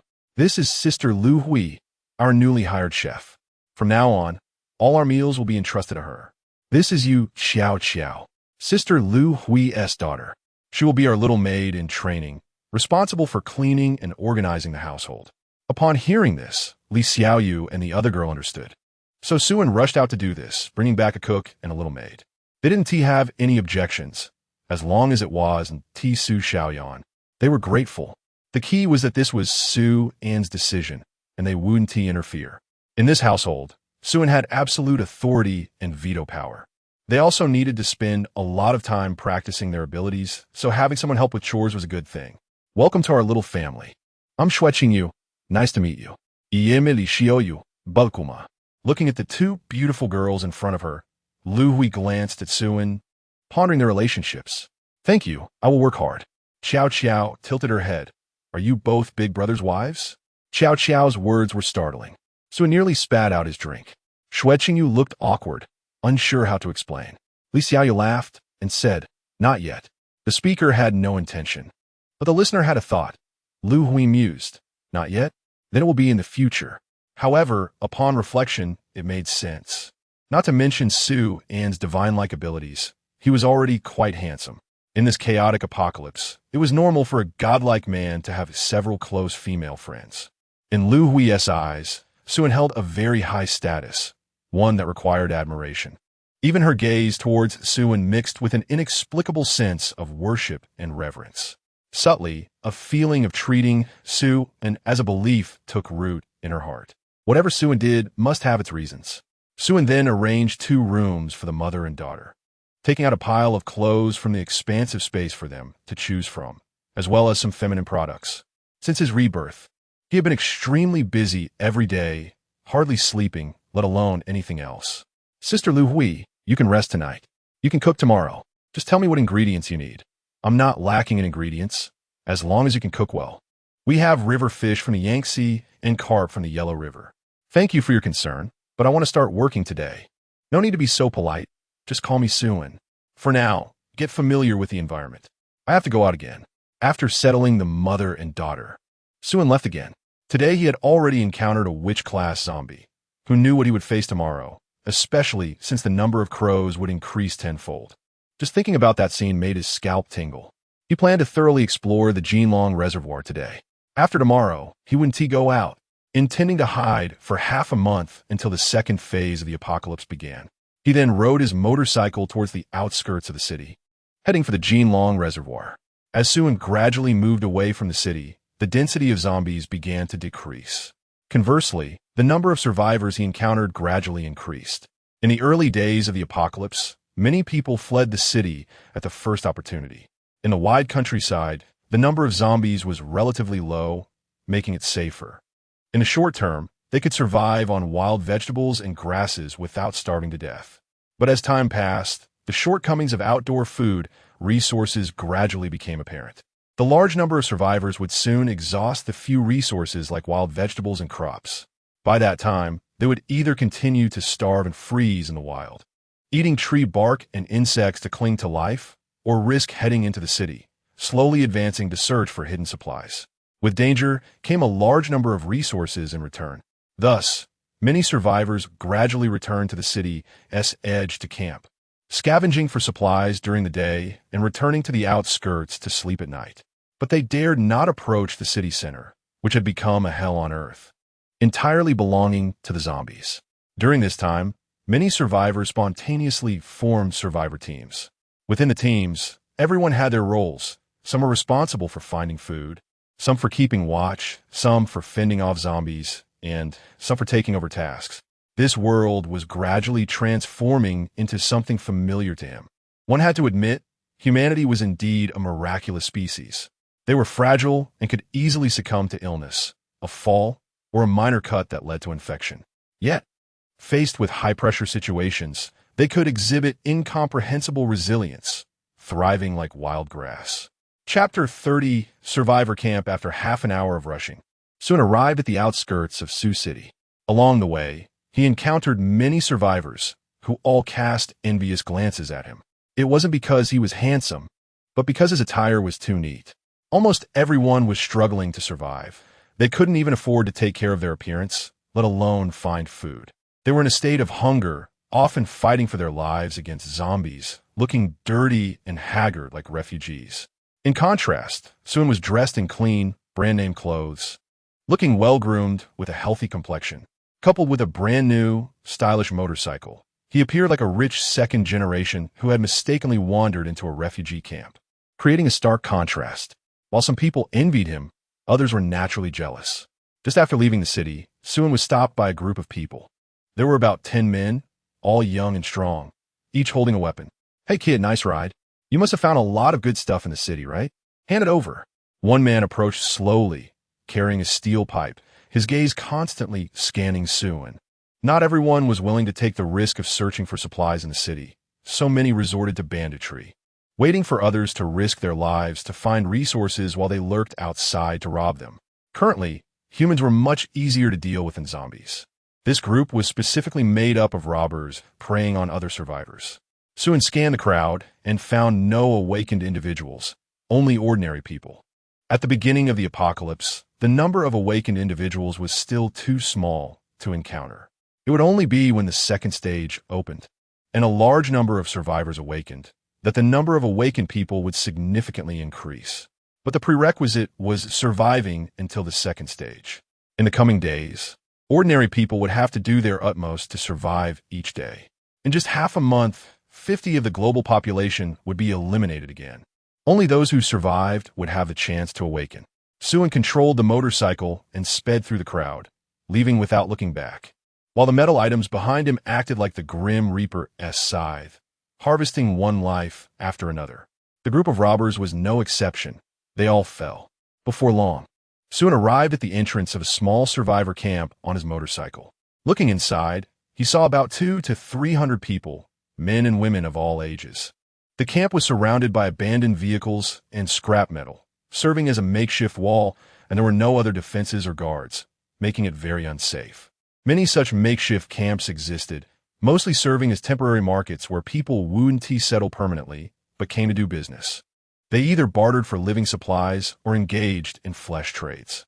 Inside the camp, there were several small shanties, hastily built and looking quite dilapidated, serving as transaction spots for the flesh trade. Once a price was agreed upon, doors would close for private dealings. Often, half a loaf of bread could get you a session with transparent and reasonable pricing. As for the quality, it all depended on luck. At this time, many people in the camp were carrying luggage out, their faces filled with excitement, clutching flyers for the Jinlong Reservoir tightly. Many planned to enjoy life at the Jinlong Reservoir, quickly packing up and setting off with their families. It was less than 30 kilometers away. If they moved quickly, they could reach it before dark. After a moment of thought, Suin stored his motorcycle in his space and walked inside. He could blend in with these people heading to the Jinlong Reservoir.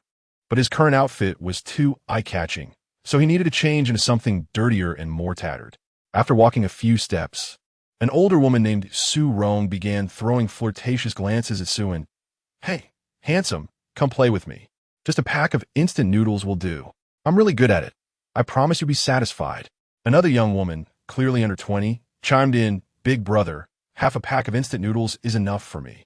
If you have a seasoning packet, we could do it twice." A scruffy man leaned over, winking at Su and, "Little brother, looking for some fun? My wife is a real beauty. Quick meal for a loaf of bread, 3 for the night, and if you want me to watch, just add 1 more." Next to him stood a curvy young woman in her 30s, with a decent appearance, easily scoring an 80 out of 100. An 8 or 9-year-old girl peeked out from behind the woman, blinking her big eyes at Suin. Clearly, this was a family of 3. Suin's gaze turned to the girl, and 2 lines of small text slowly appeared above her head. Ability, dream creation, wealth value. 3. A smile crept onto Suin's face, unexpectedly discovering a bonus. This little girl was actually an awakened individual, and her ability level was not low.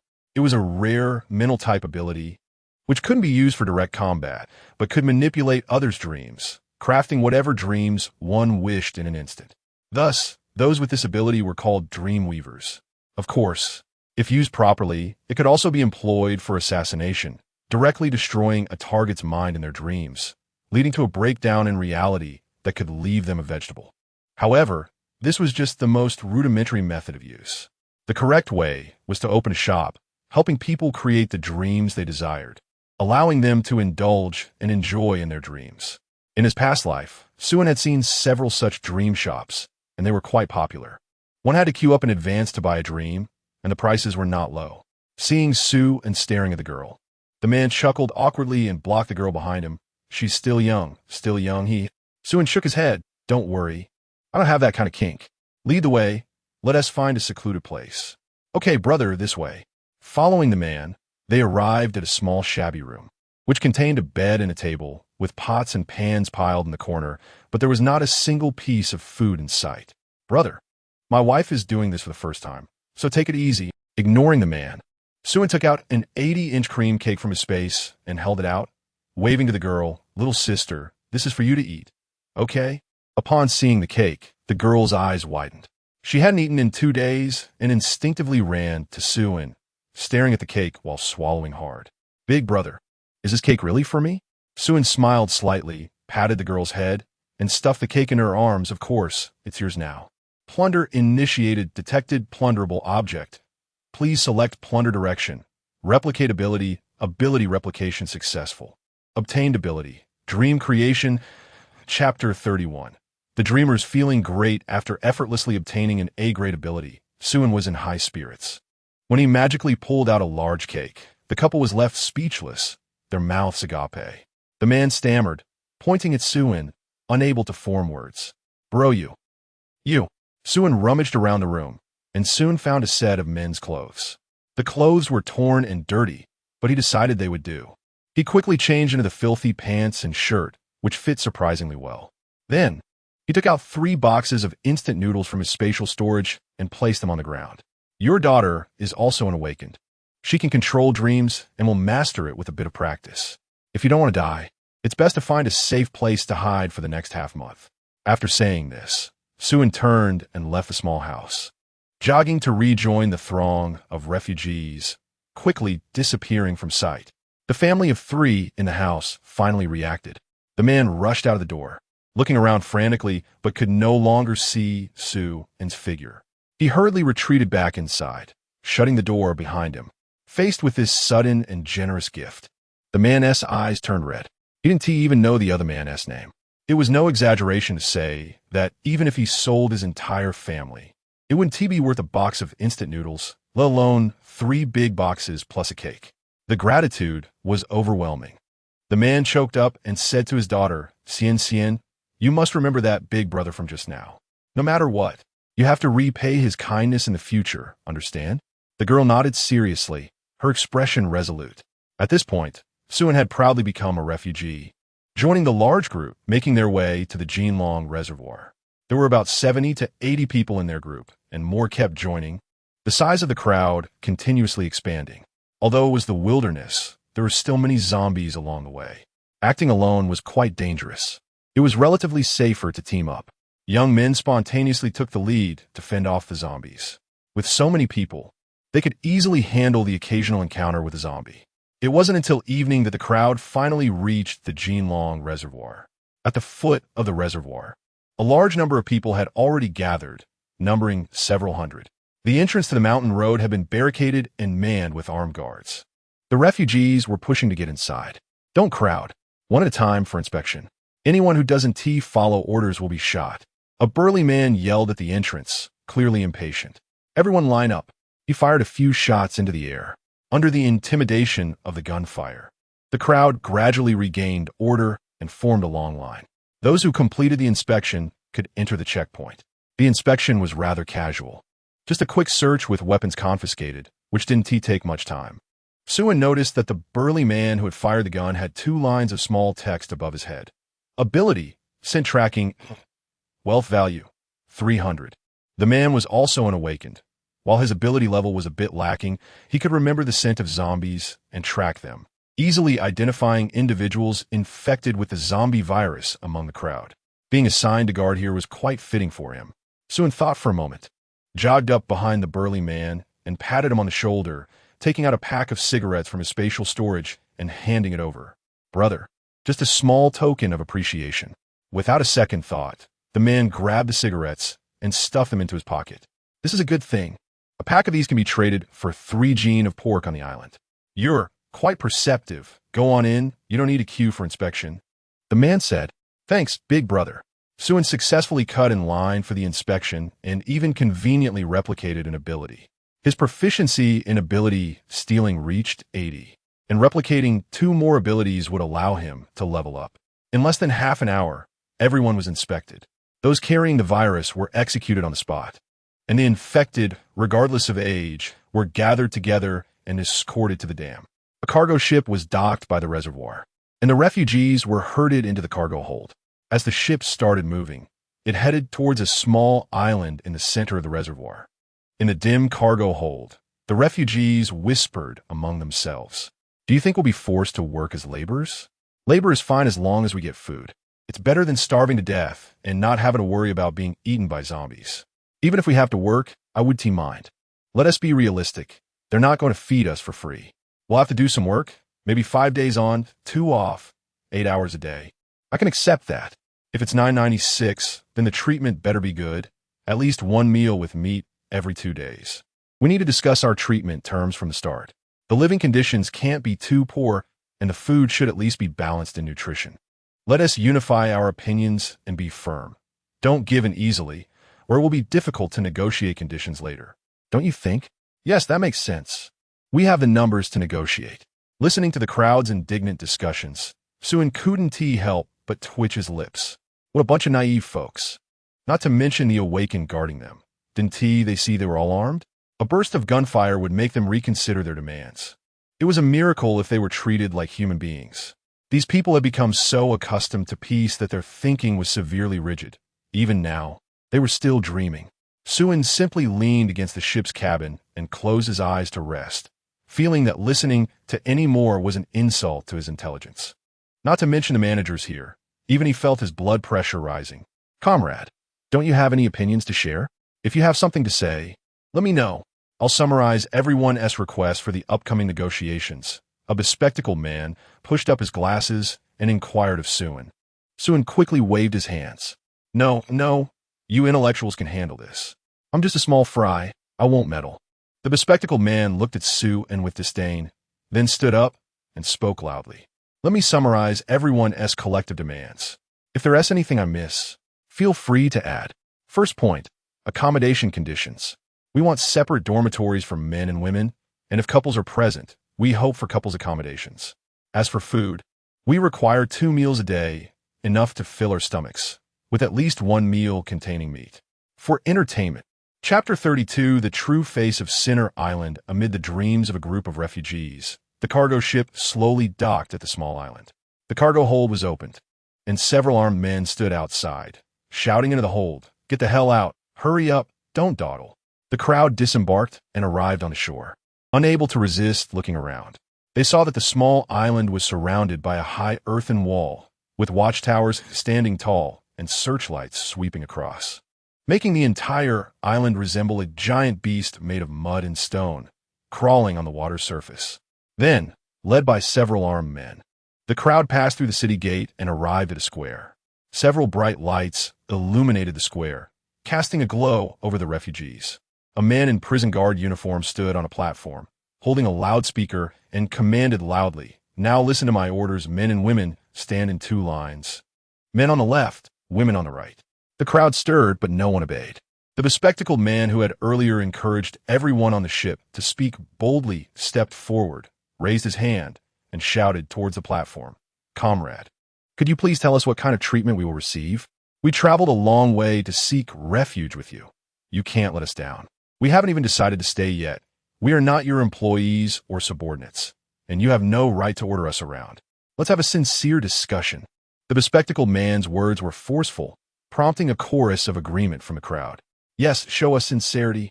"Exactly. With so many of us, there are all kinds of people.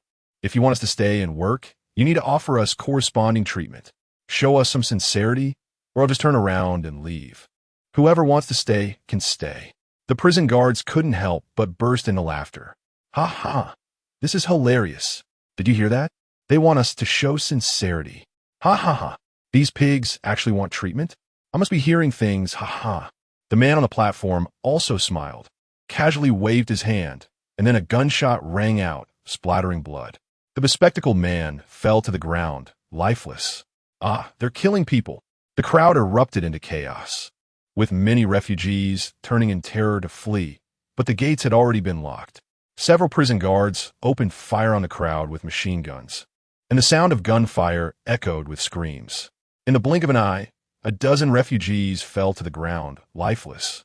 After a moment, the gunfire stopped, and the man on the platform coldly commanded again, "You have 3 minutes to form 2 lines, men and women. Otherwise, I don't need to elaborate on the consequences." This time, the refugees obeyed quickly, separating into 2 lines within a minute. Looking around at the armed prison guards, everyone felt a chill of fear. Those with less courage were already trembling so much that they could barely stand. "All right, everyone choose what you like to take back. The rest will be locked up and kept." With a command from the man on the platform, the prison guards rushed into the women's line, grabbing whichever woman they liked by the hair and dragging her away. "What are you doing? Let go of my wife. Bastard, stop. Don't touch my girlfriend." Bang, bang. Ah, ah. Those who tried to resist were shot dead. Neither wives nor girlfriends could be saved, and they lost their lives in the process. Some guards chose to pick men instead, sharp swords and keen eyes. "Come on, come back with me. Let's go head to head." Suin felt a shiver run down his spine. Fortunately, he had smeared his face with mud earlier to avoid drawing too much attention. Otherwise, he might not have kept his life intact. After about 10 minutes, the guards finished selecting the women and took the remaining people away, locking them up in cells.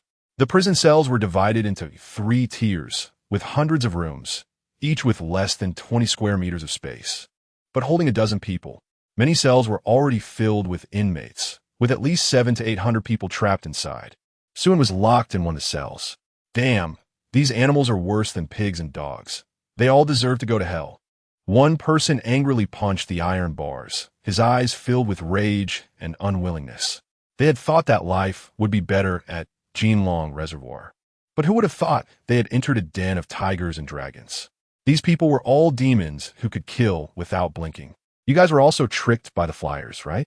A fat man who was already locked inside sneered. There is no such thing as free lunch in this world. We were all deceived. Are you also tricked into coming here? How long have you been here? Not long, just 2 days earlier than you. I say save your strength and try to act cheerful, otherwise. The fat man chuckled. You'll end up being the meat soup we drink tomorrow morning. What do you mean? The fat man leaned against the wall, scratched his belly, and laughed wickedly. Hee. What else could it mean? Do you know what they call us? Meat pigs. Pigs raised to be bled and eaten. They keep the hearts and livers for drinking, and stew the intestines and fat meat to feed the inmates. Either you obediently eat human flesh, or you'll be dragged out to be slaughtered and made into soup. People were horrified by the fat man's words, and some even fainted from fear. There was no bread, no milk, and it was far from safe here. He lured those who harbored delusions to willingly come here to become feed and blood food. This is Sinner Island, a cannibal den built on lies. Chapter 33. Robbery under the cover of night. It was night. The originally noisy prison gradually quieted down. A few guards were patrolling outside the cells with flashlights, occasionally banging on the cell doors, scolding the prisoners to stop talking and go to sleep. Suin slowly opened his eyes, walked to the cell door, and observed the situation outside through the iron bars. There were 3 patrolling guards, 1 on each floor, and they were all ordinary people, so killing them wouldn't be too difficult. The more troublesome part was the surveillance and alarms. He had to avoid those. After a moment of thought, Suin turned around and knocked out all his cellmates, then stood quietly at the cell door, waiting for the patrolling guard to arrive. After about 10 minutes, a guard with a flashlight walked over. Suin took the opportunity to whisper to the guard, "Officer, could you come here for a moment? I have something good to show you." The guard, looking puzzled, walked over while cursing you little. However, before the guard could finish his sentence, the iron bars of the cell automatically parted, and Suin reached out with a large hand, grabbing the guard by the throat and pulling him into the cell. With a slight exertion, he silently dispatched the guard. Then, he changed into the guard's uniform and swaggered out of the cell. Walking through the corridor, he headed straight to the living area where the guards were. He didn't even bother to glance at the ordinary dormitory area, knowing that awakened individuals held a higher status and definitely wouldn't live in standard dorms. Wandering around the living area, he found only ordinary people and decided to check only the independent dorms. As he passed by an independent dorm, Suin saw through the window 2 tough men engaged in a brawl inside, which was quite painful to watch. One was an ordinary person, while the other was an awakened individual. Ability: Amplification B. Wealth value: 1800. The amplification ability could enlarge the body, increasing strength and speed, and with proper use, it could control localized amplification. It was a decent ability. Suin first took out a chain from his spatial domain, and then controlled the door lock to open silently. Slipping into the room, unbeknownst to the 2 fighters, the chain shot out rapidly, wrapping them up like dumplings. He quickly activated his plunder ability, first replicating the ability, then plundering the wealth. In an instant, he decisively killed to silence them and closed the door in one smooth motion, continuing his search for the next target. In less than 10 minutes, a new target appeared. Ability: Hearing Amplification D. Wealth value: 700. This awakened individual was fast asleep. Suin didn't wake him, but instead activated his newly acquired dream crafting ability, weaving a beautiful dream where the individual was being devoured by a horde of corpses. Soon, the person displayed an extremely enjoyed expression, his face gradually contorting until his whole body convulsed. Suin swaggered into the room to activate his plunder. "Give it to me. I want it all." Ability replication successful. Gained ability: Hearing Amplification D. Wealth plunder successful. Gained wealth value: 700. Plunder proficiency reached 100. Skill upgraded. Plunder unlocked. New ability strip. Strip: Completely deprive the target of their ability. The stripped ability can be transferred to others. Transfer conditions: Favorability over 60. Hearing the system's announcement, Suin was greatly surprised. He hadn't expected that after upgrading his plunder ability, a new function would unlock. Previously, he could only replicate the plundered abilities. Now, he could not only replicate, but also completely strip the target of their abilities turning them from awakened individuals back into ordinary people, kicking them straight from the clouds into the abyss. This was even more brutal than killing someone. Too excessive, too cruel. I'm too satisfied, he. Moreover, he could give the stripped skills to others, which was an essential tool for building his own power in the future. It completely eliminated the troublesome process of recruiting other awakened individuals for his own use. He could create a batch of awakened individuals himself, provided he had enough targets to strip their abilities. Currently, this wasn't very realistic, but as the apocalypse frequency increased, so would the number of awakened individuals, making plundering much easier. Let us start from this Sinner Island. Suin then vanished like a shadow into the night. After searching the entire dormitory area, he found only one more awakened individual. Ability, Water Vapor D. Wealth value, 1,500 without hesitation. Suin took him down, replicating and stripping in one go, and then kindly helped him reset. After checking the dormitory area, it was time to move on to the more upscale independent villas. There were only 4 or 5 independent villas on the island. Suin stealthily approached the furthest 3-story villa, making a few agile moves to reach the second-floor balcony. At this time, the lights in the villa were still on. Through the curtain gap, he could see that the villa owner hadn't gone to bed yet. Instead, he was playing multiplayer LAN cards with a group of young girls in the living room, with lewd sounds occasionally coming from the room. The owner was a slim young man with dyed red hair.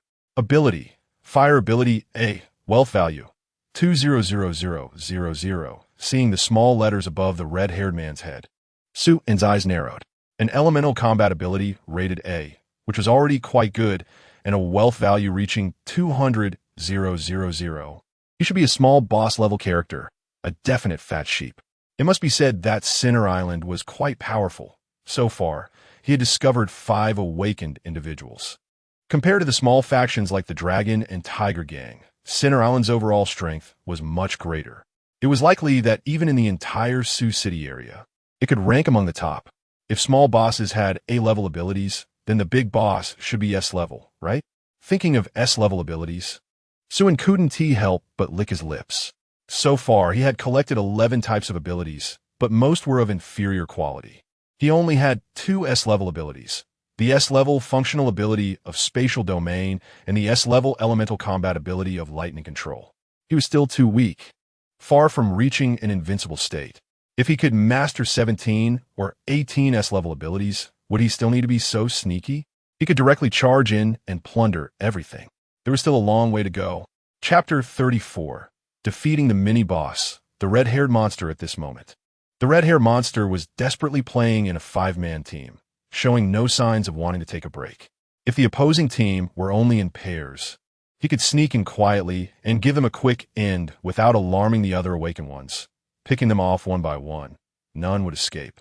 But with a 5-man team, he would inevitably be discovered no matter where he entered. Facing combat-type ability users, he would have to engage in a fight. Although he was absolutely confident he could defeat them, it would inevitably alert the other awakened ones. For a moment, Suin found himself in a dilemma. However, when he saw the bloodthirsty bats flying overhead, his eyes lit up. He immediately jumped onto the roof and spread his arms toward the swarm of bats. Come here, there's something delicious." The bats quickly spotted Suin and swooped down like lightning, only to become ensnared in the massive electric net he had set up. Suin skillfully controlled the voltage, frying the bats' brain nerves without visibly harming them, then took out some wire from the spatial pocket and tied it to the bats' wings, manipulating the wire to mimic their flight. He then led a small group of bat puppets back to the balcony, scattering dozens of steel nails on the ground before stealthily hiding in the shadows. Under the control of the wire, the bats flapped their wings and continuously crashed against the window. The sounds of combat inside gradually faded, and the red-haired monster, cursing, approached and pushed open the window. "You damn rats, dare to ruin my fun," the red-haired monster exclaimed, and with that, he unleashed a torrent of scorching flames. Under the onslaught of the flames, the bats turned to ashes, and even the wire melted into molten iron. What he didn't notice was that just a short distance away from his feet, dozens of steel nails were quietly standing up, with several slipping into the room while the rest aimed their points directly at him. Now, Suin transformed into a shadow and darted out from the darkness, his arm morphing into an iron fist as he punched down at the red-haired monster. The red-haired monster, deserving of his A-grade awakened status, had an extremely keen sense of smell and barely dodged the deadly blow by sidestepping. "You're seeking death." Furious at the ambush, the red-haired monster unleashed a blast of flames towards Sue, and Sue had long been prepared. He crouched down to avoid the flames and charged up a punch. The red-haired monster's fists ignited with flames as he swung them back at Sue. The two fists collided with a muffled thud. Despite the enhanced power of Sue's iron fist, he could not push the red-haired monster back. In that exchange, neither side gained the upper hand. This was the ingenious use of A-grade fire abilities. The fire spirals erupting from the red-haired monster's fists created several small fire tornadoes, increasing both offensive and defensive capabilities. It was clear that this red-haired monster was very skilled in using his abilities, with a high proficiency in his skills. "Ha! You bastard! You think you can kill me? You're still too young." The red-haired monster laughed wildly. Sue smiled slightly. "You're already dead, my friend. Remember to watch your feet next time you fight." Everything was within Sue's expectations. If he were knocked out with a single punch, he wouldn't deserve to be called an A-grade ability user. At that moment, several steel nails shot toward the red-haired monster at high speed. The sudden change took the red-haired monster by surprise. He quickly retreated, breathing fire to melt the steel into molten iron. But before he could catch his breath, a massive electric current surged through his body, causing him to feel them all over and freeze in place. Several steel wires shot out, binding the red-haired monster. Losing his balance, he fell to the ground with a loud cry, trying to unleash flames again. At that moment, Sue closed in, pulling out a palm-sized steel nail and driving it upward to pierce the red-haired monster's jaw, going straight through his tongue and into the roof of his mouth, effectively nailing his mouth shut. "Bring it on." Detected a plunderable target. Please select the direction of plunder, copy ability, strip ability, plunder wealth, ability, copy successful. Acquired ability, fire, ability strip successful, acquired transferable ability. Fire, wealth plunder successful, acquired wealth value. 200,000 mission accomplished. Sue released the steel nail, which, under his mental control, pierced through the red-haired monster's upper jaw and out the top. Red-haired monster dead. Getting up, he clapped his hands and walked into the room. Inside, several women were already lying on the ground, each with a steel nail driven into their throats, dead beyond recovery. At the moment Sue struck, he had controlled the nails to fly into the room, taking care of these women who could have acted as alarm bells if they screamed. However, one woman remained, her mouth bound with wire. Sue sat down on the sofa, leaning forward to look at her. "Now, you will answer whatever I ask. If you dare to scream, you can join your sisters." With tears in her eyes, the woman hurriedly nodded. Sue waved his hand, releasing her from her bindings. "Who is the red-haired monster I just killed? What rank does he hold here?" His name is Ho Chi, nickname Monkey 3. He is the third leader on the island." The woman replied quickly, not daring to hesitate. "How many leaders are there on the island?" Three. Name them one by one." "I'll tell you. The second leader is called Huang She. The big leader is called Ju Tai. Both the big and second leaders were originally inmates from Black Mountain Prison. After the disaster broke out, they rebelled and escaped, then came here. The third leader joined later." "What are the abilities of the big leader and the second leader?" I don't know." "Really?" Sue frowned slightly. "Really, big brother. Please don't kill me. I'll tell you everything I know." The woman quickly knelt and pleaded. "I heard that all those earthen walls on the island were built by the second leader alone, and he finished them in a single day." Hearing her words, Sue was somewhat surprised. This small island was roughly the size of over 10 football fields, and one person built walls several meters high to enclose the entire island in a single day. This was a bit exaggerated. "What do you call a construction madman?" "Interesting. What about the big leader? Any rumors?" "I've never seen the big leader. I've only heard from others in private that the big leader likes to eat people, and he has to eat every day." Chapter 35. The gluttonous boss. Sue rose and left the red-haired monster's villa, casually closing the door behind him, transforming into a shadow and disappearing into the night. As for the woman, he had knocked her unconscious. She wouldn't wake up for several hours. The night was dark and windy, and others were still unaware that their third boss had impatiently gone to reincarnate.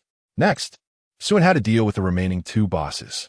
He had a hunch that both the first and second bosses might possess S-class abilities. And even if they weren't S-class, they would be at the top tier of A-class. They would be the strongest opponents he had encountered so far. The best strategy was to take them down one by one. Facing two S-class awakened beings at once would be a bit overwhelming for him. A guard was yawning while patrolling when suddenly several strands of wire attacked him, dragging him into the shadows. Facing him were a pair of cold eyes. Tell me where your first and second bosses are. If you're not afraid of death, you can try shouting for help, or you can stay silent. The guard nodded desperately, and the wire around his mouth slowly loosened. Big brother, spare me. I'll tell you everything. The first boss is always in the basement, and the second boss is in the tallest villa. Where's the basement? At the back mountain. Just take a look and you'll see the basement door. There's only the first boss down there. Usually, no one dares to go there, not even our own people. When the first boss gets angry, even his own people suffer. Does your first boss like to eat people? At the mention of the first boss, the guard's face paled a little. The first boss doesn't just like to eat people. He only eats people. He especially enjoys eating human hearts and livers. Several of our brothers on the island have met their end this way, which is why they lure outsiders here. Those meat pigs are raised for the first boss. Hearing the guard's response, Suin couldn't help but furrow his brow. In the apocalypse, cannibalism was not uncommon, but it was usually for survival or to fill one's stomach. Human flesh was not particularly palatable, and cannibalism carried a risk of contracting prion disease. Once infected, one could basically wait for death. The risks were too great. Therefore, those with options typically would not choose to eat human flesh. Only those struggling on the brink of life and death would eat anything they could find. He had never encountered someone like the first boss who ate people for the sake of eating. He was either a pervert or a monster. But whether he was a pervert or a monster, Suin wanted to see him and broaden his horizons. With a single motion, he tightened the wire and severed the guard's head, then quietly made his way to the back mountain as directed by the guard. Just as the guard had said, the entire back mountain was silent, not a single silhouette in sight. This demonstrated how fearful the people here were of the first boss. Turning around a large stone ledge at the back mountain, a half-open iron door came into view, and a dim yellow light could be seen spilling from the crack. The night was dark, the light flickered, and the mountain wind howled, causing the iron door to creak ominously, creating a somewhat terrifying atmosphere. Suin moved to the door and peered inside. It was a massive underground passage carved by human hands, over 5 meters wide and high. Fresh chisel marks could be seen on the passage, indicating that it had been recently excavated. Several wires were strung along the walls, and at intervals, incandescent bulbs illuminated the space. At this moment, no figures could be seen in the narrow passage, nor could one see its end. Suin didn't think much of it and gently pulled open the iron door, slipping inside. As soon as he entered the passage, a foul stench hit him, making him want to retch. He was no stranger to this smell. It was the odor of decaying corpses. Humans, being long-lived omnivores, emit a far worse stench when decomposing than a dead cow or horse. It was a stench that was more nauseating than anything else. After advancing about 100 meters, the surrounding space gradually widened, but it also became more bizarre. Human skeletons were hanging from the walls and ceiling, reminiscent of the white-bone demon cave from Journey to the West. However, since these bones had only recently been stripped, fragments of flesh and rotten skin still clung to them. Under the summer heat, the flesh had begun to decay and emit a foul smell. A swarm of flies buzzed around the skeletons, and occasionally maggots would drop to the ground, writhing in motion. In the corner, there was a small pile of maggots desperately crawling upward. The penetrating stench in the passage originated from this. Delving deeper for several dozen meters, the passage branched off. Suin casually chose one of the forks to enter. This passage was not long, less than 20 meters, and soon reached a dead end. At the end stood a heavy iron door, and the temperature around it was noticeably higher, hot and stuffy. This iron door resembled one from a freezer and could be opened from the outside. Driven by curiosity, Suin approached the door, twisted the handle, and slowly opened it. A blast of cold air rushed at him. Just as he had anticipated, behind the door was indeed a large freezer. The passage was slightly warmer due to the cooling machinery connected to it. This freezer was about 200 to 300 square meters in size. At this moment, numerous iron hooks hung from the ceiling, each suspended with frost-covered bodies, roughly 4 to 50 in total. It seemed this was the refrigerator of the first boss. Suen couldn't help but wonder if he could consume so much meat. However, a normal person would naturally find it impossible to understand the mindset of a pervert. Leaving the freezer, Suen retraced his steps back to the other end of the passage and soon reached another dead end, still blocked by a large iron door. The door was not fully shut, and he could faintly hear a pleasant humming coming from behind it. Suen leaned closer to the crack in the door to peek inside. It was a rather bizarrely designed room. The kitchen and bedroom were in the same room. To be precise, the kitchen was the bedroom. In one corner of the room, there was a large bed covered in dark, greasy stains. Under the stains, the bedding and mattress had become shiny black.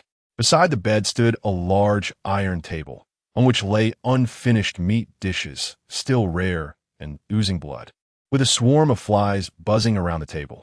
The walls of the room were covered with either air-dried or salted and dehydrated corpses. In the center of the room was a large stove, which was currently on fire, bubbling and cooking something. Next to the stove stood a large meatball, wielding a cleaver and chopping ingredients while humming a cheerful tune. Seeing the meatball, Suen couldn't help but click his tongue. Over 2 meters tall and wide. Its upper body was bare, with fat hanging down almost to the ground. Was this still a person? Compared to this, a fat, burst-out zombie could only be described as skin and bones. Chapter 36. Fierce battle with the half-dead at the same time. Suen saw 4 lines of small text emerging above the top of the meat mountain. Half-dead, gluttonous tyrant LV8, skills, super evolution, gluttony, frenzy, bloodthirsty, powers, super energy storage S, wealth, 26, 800, 000. Seeing these 4 lines of text, even Suen, who had seen much, couldn't help but twitch the corner of his mouth. What is this? It has the level and skills of a zombie, the powers of an awakened, and a wealth value. Is it a zombie or an awakened being? Or both? It's probably both. It's a zombie and an awakened being. The term half-dead indicates it hasn't been fully infected, hence the name. Generally speaking, after being infected by the zombie virus, even an awakened being will turn into a corpse unless they have received the zombie vaccine. This kind of half-human, half-zombie breed is something he has never seen before. He has truly gained knowledge. This should be the big boss. No wonder the people on the island fear him. This thing has fully evolved into a monster that is neither human nor corpse. Eating humans has become instinctual. Given its size, its appetite is likely not small. It wouldn't be surprising if it could eat 180 pounds of human flesh in one go. If it were more picky, it might need to consume several adult men in one meal. Considering this, that cold storage of frozen meat really wouldn't last long for it. At that moment, the big boss, who had been chopping meat, suddenly froze, lifted its head, and sniffed the air like a dog. A gurgling sound came from its throat. Hee, it's the smell of fresh human flesh, so fragrant. The big boss abruptly turned its head to look at the door. Its bloated face was covered in excess flesh. And to avoid the meat hanging down from its forehead blocking its view, it had torn one piece off. Its huge mouth was 4 to 5 times larger than that of a normal person, and its teeth had become jagged like a shark's. The big boss let out a strange gurgling noise, reached out to tear down 2 large kitchen knives over 1 meter long from the wall, and charged toward the door, shaking the ground as it ran. Suen cursed inwardly. This is bad. Without hesitation, he kicked the door and used the force to leap back. He forgot that this big boss was almost like a zombie, and having eaten human flesh daily, it was particularly sensitive to the smell of humans. In this enclosed space, the living scent he emitted could easily be detected by it. Just as he retreated a short distance, the entire door was smashed off its hinges. The big boss's bloated body slowly emerged from the dust, holding a knife in each hand, the blades scraping against each other with a harsh sound. Where did this little mouse come from? Such a fragrant smell. I want to eat your heart, hee. The big boss stared intently at Suen, its eyes filled with greed and brutality.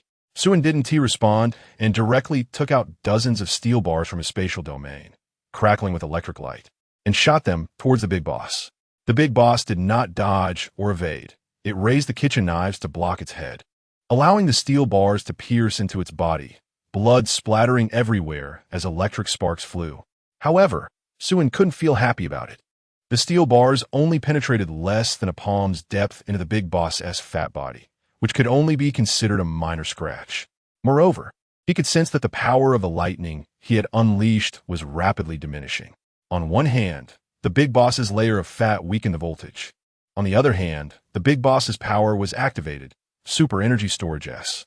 In simple terms, it absorbs the damage it receives for its own use, while also being able to store energy, multiplying the next attack several times in return. This power is an extremely terrifying combat ability, proficient in counterattacks, with explosive power that is especially fearsome. As long as you can't kill it in one hit, you will be hit back with several times the force. Gurgle, little mouse. You hurt me so much. I want to kill you. I want to eat your heart. The big boss suddenly became extremely furious, its pupils turning blood red. Having activated the frenzy skill, its bodily functions were greatly enhanced, speed and strength surged, and combined with its super energy storage, its destructive power had reached a terrifying level, transforming it into a mindless monster that was gradually going berserk. The big boss was enveloped in a burst of bloodlight, charging directly at Sue and, with astonishing speed, like a rapidly moving war chariot, which seemed out of place with its bulky body. Steel body. Suin did not dare to be careless and activated steel body, instantly turning into an Iron Man. But even with steel body activated, Suin still did not dare to confront it head-on. Instead, he used magnetic energy to control his steel-form body to fly up and kicked into the rock of the ceiling, flipping his body upside down onto the ceiling. The big boss missed completely, leaving 2 half-meter deep gashes on the ground with its knives. Not deterred by its missed attack, the big boss jumped up without looking, its massive body crashing towards Suin like a cannonball. Suin had already anticipated this and dodged with a bounce. Bang! The big boss crashed straight into the ceiling, making a muffled sound. Debris flew everywhere, and the ceiling was smashed open, with half of the big boss's body sinking into the rock. Retreat! Suin hastily accelerated towards the passage outside. The terrain here was too narrow, and the big boss's speed and strength had reached their peak. He had no advantage here and could only lure it into a wider area for a fight. Ah! The big boss let out a furious roar, tearing the stone wall apart, its massive body crashing to the ground. In its rage, the big boss swung its kitchen knives and chased after Suin, shaking the ground with each step, leaving deep footprints in the earth. Chapter 37, the thin fabric boss, Suin jumped out of the underground passage with a leap, casually pulling out several hundred pounds of fine steel wire from the wide area space and throwing it on the ground. Under the control of electromagnetic force, the steel wire wove into a large net spread across the floor. Bang! Immediately after, the door of the basement was smashed open, and the boss charged out as well. I'm going to kill you, damned rat. At this moment, the boss was completely engulfed in rage, almost insane. Upon seeing Suin not far away, he charged forward with a rumble. Just then, the steel wire net that Suin had set up in advance suddenly rose, wrapping around the boss's bulky body. The sudden change caused the boss to lose his balance and crash to the ground, rolling several meters due to his massive inertia. Suin was prepared, leaping forward to grab the steel wire net, and shouted angrily, "Ha!" The boss, weighing around 800 or 900 pounds, was lifted up. Suin then began to slam him onto the ground, the booming sounds echoing as he created numerous craters on the floor. After smashing him several dozen times, Suin hurled him toward a nearby stone wall. With a loud bang, the boss crashed solidly against the stone wall. Although the boss felt he had been severely injured, he was already dazed, his eyes filled with stars. Suin, seizing the opportunity, followed up with a punch, hitting the boss's hefty body without any obstruction. Upon contact, Suin activated his ability to plunder. Come take it. Detected plunderable target. Please choose plunder direction. Reproduce, strip, plunder wealth immediately. He executed a triple plunder arrangement on the boss. Reproduction successful, gained ability. Super energy storages, stripped ability successfully. Gained transferable ability. Super energy storage S. Wealth plunder successful. Gained wealth value of 26.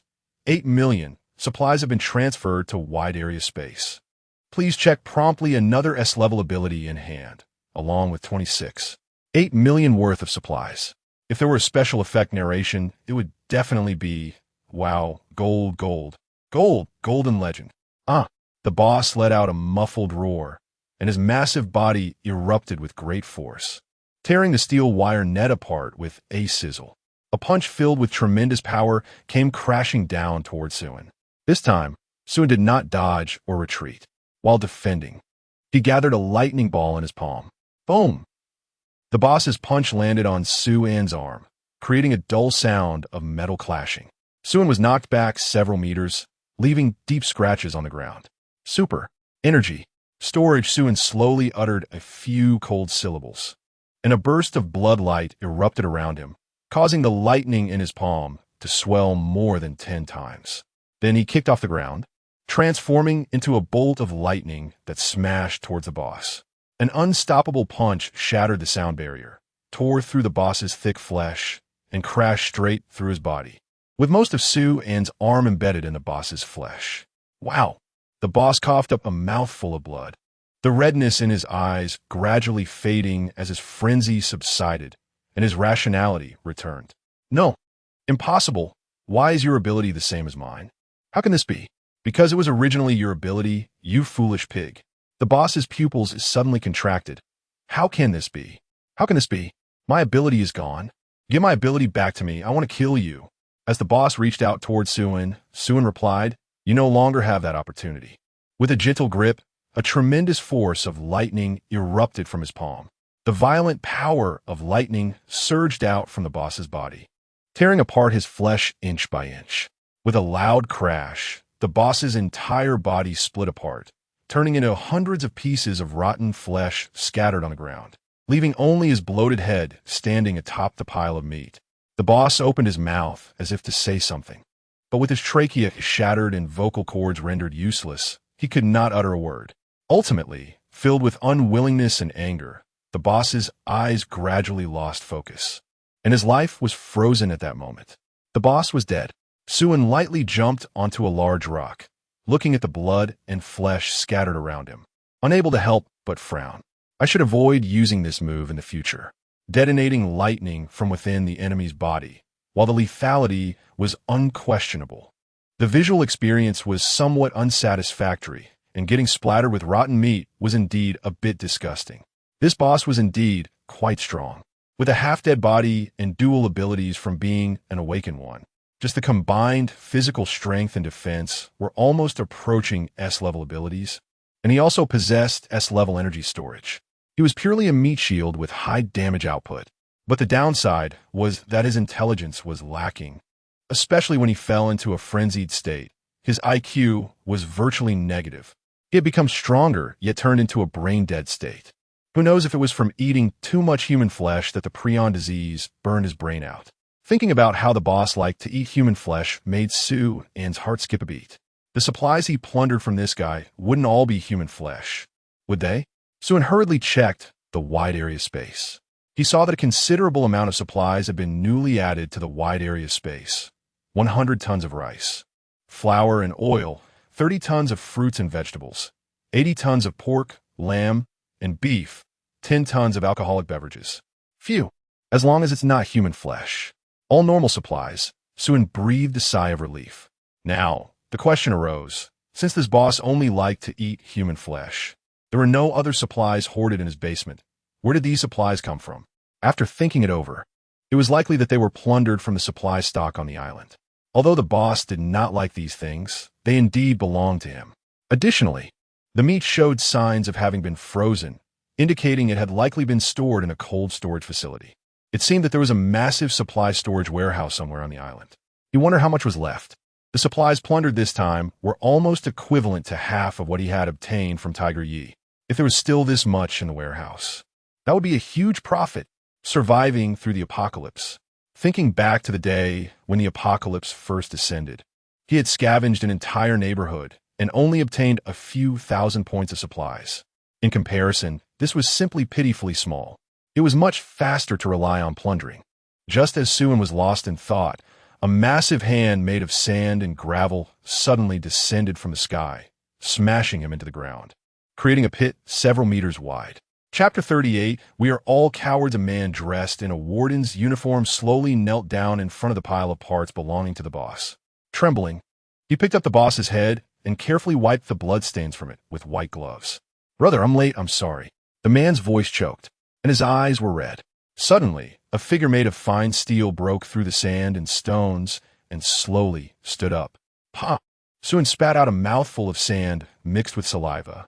The force of that slap was actually quite ordinary. It just looked intimidating, especially compared to the monstrous strength of the boss. However, his clothes were completely torn to shreds by the sand and stones. He slowly turned his head to look at the man who was crying not far away. This should be the second in command. 2 lines of small text appeared in his vision. Ability, Sandstone Sovereign S, Wealth Value, 38,000,000. Another S-class ability. Elemental type, capable of manipulating sand and stones, serving as both a combat and functional ability. He had seen it once in his previous life. That person was also an S-class Sandstone Sovereign, who built a massive city made of sand and stones by himself, claiming a territory and dominating it, earning the nickname Lord of Yellow Sand. This shows the strength of such abilities. No S-class ability is weak, especially not this multifunctional type. What made Suin even happier was that this person's wealth value reached a whopping 38 million. Combined with the boss's supplies, the total amount had even surpassed that of Lord Hu. The total wealth of the 2 groups had already exceeded 100 million, which, when converted to money, would start at least in the hundreds of billions. No wonder he had such a hard time in his last life. It felt like the supplies in Sioux City had evaporated into thin air, scarce for no reason. How much supply could there be in Sioux City? It turned out that most of it had been plundered by these 2 groups. However, upon reflection, this made sense. What seemed like coincidence was actually inevitable. Lord, who had a great start, with the advantage of proximity, he seized the opportunity first. Criminal Island crushed everything with its overwhelming strength. Both groups awakened at the best timing, and with their built-in teams, they were able to search for massive amounts of supplies in a short time. Lord, who hoarded items with ease due to his expansive space, while Criminal Island had no difficulty thanks to the 2 S-class monsters leading the way. Both identities were also unseemly, and when they attacked, they naturally left no room for others to survive. A tumor. A definite malignant tumor of the apocalypse. With so many supplies taken, how could others survive? Am I now a tumor too? Well, that's fine then. It's truly fragrant. The second in command turned his red-eyed gaze towards Suin, a deep hatred erupting in his eyes. "Who are you? Why did you kill my brother? We have no grudges against you." Suin twisted his body, easing his sore muscles, the sound of bones clashing like metal ringing out. He lightly leaped to a spot not far from the second in command. Suin looked at him and snorted disdainfully. "We are all wolves. Why pretend to be sheep when you were handing out flyers to attract those ordinary people to their deaths? Did you ever think you might attract the very demon that could take your lives? Unfortunately, I am that demon you attracted. Meeting me is just your bad luck." The second in command glared at Suin in anger. "You killed my brother just because of those ordinary people?" Suin shrugged. "Not really. If I had to say, we're not much different. At our core, we're all predators who rely on strength to bully the weak. You like to plunder the fates of ordinary people, locking them in prisons to control their lives and deaths. Because once you were prisoners yourselves, you lost control over your own fates. When you gained powerful abilities, the first thing you thought of was to dominate the fates of others. Because you are cowards, you are afraid, scared, which is why you were the most feared warden's uniform and become the perpetrators. You two must have been small fries in prison, bullied often, right? Your brother probably went hungry a lot, and that scar on your forehead is from cigarette burn. How's your, am I right, mister? Prisoner dressed in a warden's skin?" The second in command was hit where it hurt by Suin's words. He suddenly stood up, a massive fist made of sand and stones smashing towards Suin enough. "Shut up." Suin didn't retreat, activating supercharge, and swung his fist to meet it. With a loud bang, the sandy hand was shattered. "In a hurry? I know you're anxious, but hold on, I haven't finished speaking yet. Do you know why I didn't leave right after killing your brother? Because I was waiting for you to come and deliver your head to me." As Suin's words fell, hundreds of steel bars floated up from behind him, shooting toward the second in command. Who kills him is still uncertain. I want you to accompany my brother in death. The second in command snorted coldly, a yellowish light radiating from his body as two massive hands of sand and stones emerged from the ground beneath him. The sandy hands alternated in front, blocking all the flying steel bars. Suin was already poised to strike, leaping high into the air with a burst of lightning, heading toward the second in command. Seeing Suin leap into the air, the second in command revealed a look of disdain.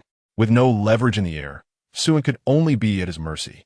The second in command stomped slightly, and a gigantic hand, over 10 meters wide, burst forth from the ground, transforming from palm to fist as it smashed towards Suin in the air. Ha-mph di fool. This strike contained all his power. Even a body of iron would be crushed flat. Only one person could withstand this blow, the older brother with supercharge. However, the older brother was already dead. At that moment, he heard a chilling phrase from above that sent shivers down his spine. Supercharge. At the instant the giant hand was about to smash down, Suin activated supercharge for a counterattack. Suin's body turned into a cannonball, easily piercing through the giant hand, and in the blink of an eye, he was in front of the second in command. As he sidestepped to steal the advantage, he grabbed the second in command's throat and slammed him hard into the ground. Pressing the second in command to the ground, Suin slid for several meters, leaving a deep scratch on the ground before finally coming to a stop. Wow! The second in command felt a sweetness in his throat and spat out a mouthful of blood. Suin's voice slowly echoed, "Actually, I am just like you. We are all cowards. I am also afraid of being powerless, afraid of betrayal, afraid of losing control over my fate, afraid of being thrown into a mass grave like in my last life, eating corpses like a beast to survive. So in this life, I will become stronger than anyone else. For that, I will pay any price." Chapter 39. I've made it. Everything is mine. Successfully acquired ability. Sand and stone sovereigness. Successfully plundered ability. Sand and stone sovereigness can be gifted. Successfully plundered wealth. 38 million points. Transferred to the wide area space. Please check soon. After the triple plunder, Suin also sent the second in command to the afterlife. From then on, all three leaders of the Center Island had died without exception, and most of the supplies had been plundered by Suin. It could be assumed that the supply warehouse on Center Island was already empty. However, Suin did not leave immediately. Instead, he turned back to the island to continue milking the situation. Without the three leaders to hold him back, he could act recklessly and swaggeringly loot the enemy's base. In an instant, alarms blared across the island, and prison guards rushed out, some wielding cold weapons, others carrying firearms. Suin transformed into a shadow and began his plunder. 300 wealth points? Got it. This one has 500 points. Perfect. 30 points? That's quite poor. Taking it away. 8 points. How dare you even show your face? Let me take everything. For a moment, Suin moved through the area as if it were uninhabited, taking whatever he could find regardless of the value, even confiscating the enemy's weapons as well. Seeing that Suin was impervious to knives and guns, the prison guards panicked, as their once invincible three leaders were nowhere to be seen. Thus, the guards abandoned their weapons and fled to the water's edge, hoping to escape by boat. Suin would not let them have it their way. "Get off my boat. Mine, everything is mine." He kicked people into the water one by one and casually collected all the boats into the wide area space. The fleeing guards had no choice but to retreat to the center of the island, huddling together in fear. This time, Suin did not pursue them, but instead gazed thoughtfully at the vast reservoir. Since he was already here, the water resources in the reservoir had not yet been polluted, but in a few days, who knows? Perhaps he could take some for backup. Moreover, during the second apocalypse, water resources would be extremely scarce, even more so than food. So Suin used his mind to create a reservoir in the wide area space, then directly transferred all the water from the reservoir into the wide area space. After the water was cleared, it revealed countless fish and shrimp, at least 100,000 tons. What a pleasant surprise. After taking the fish and shrimp, Suin looked at the silt at the bottom of the reservoir and, unable to resist, collected another 1,000,000 tons. This stuff is great for planting vegetables and nurturing seedlings. Regardless of whether it would be useful, he decided to take it first. There was still plenty of space left in the wide area space. and it had yet to be filled even to 1/10 of its area. Once he had taken enough, Suin finally left contentedly.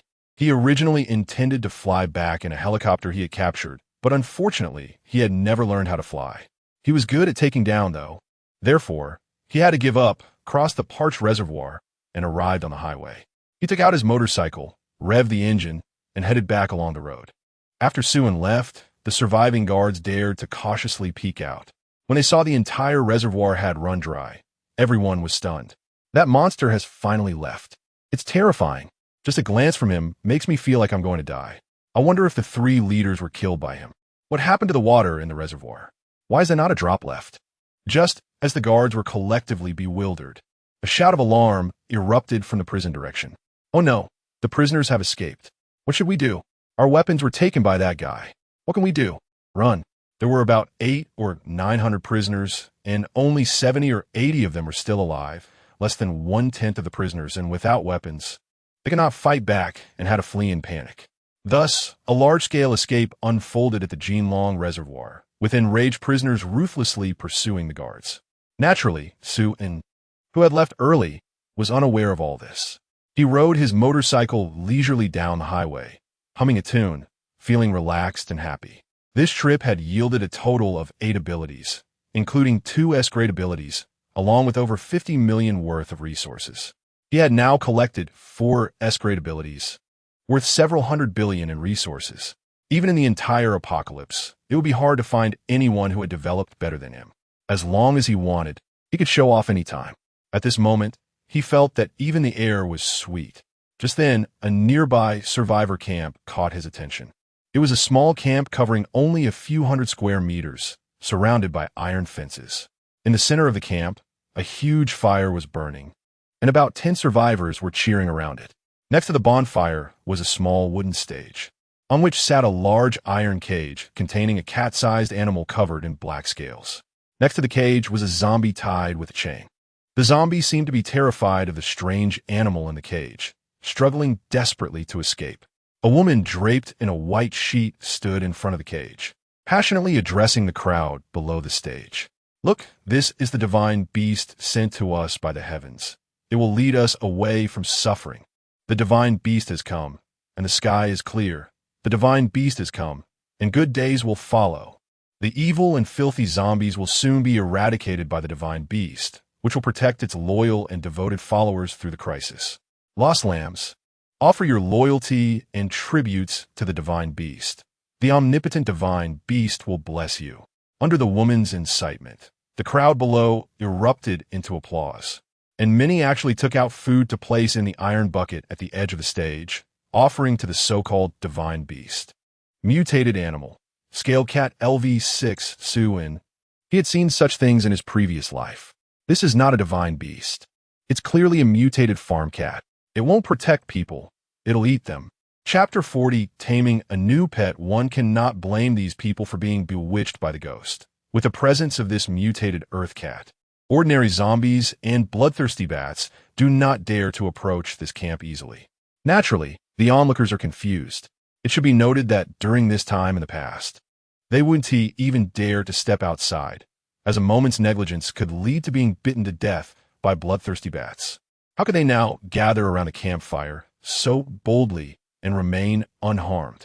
However, strictly speaking, mutated animals are also a new species evolved from being infected by the zombie virus, due to the differences in individual evolution levels. Some mutated animals are at a much higher level than ordinary zombies.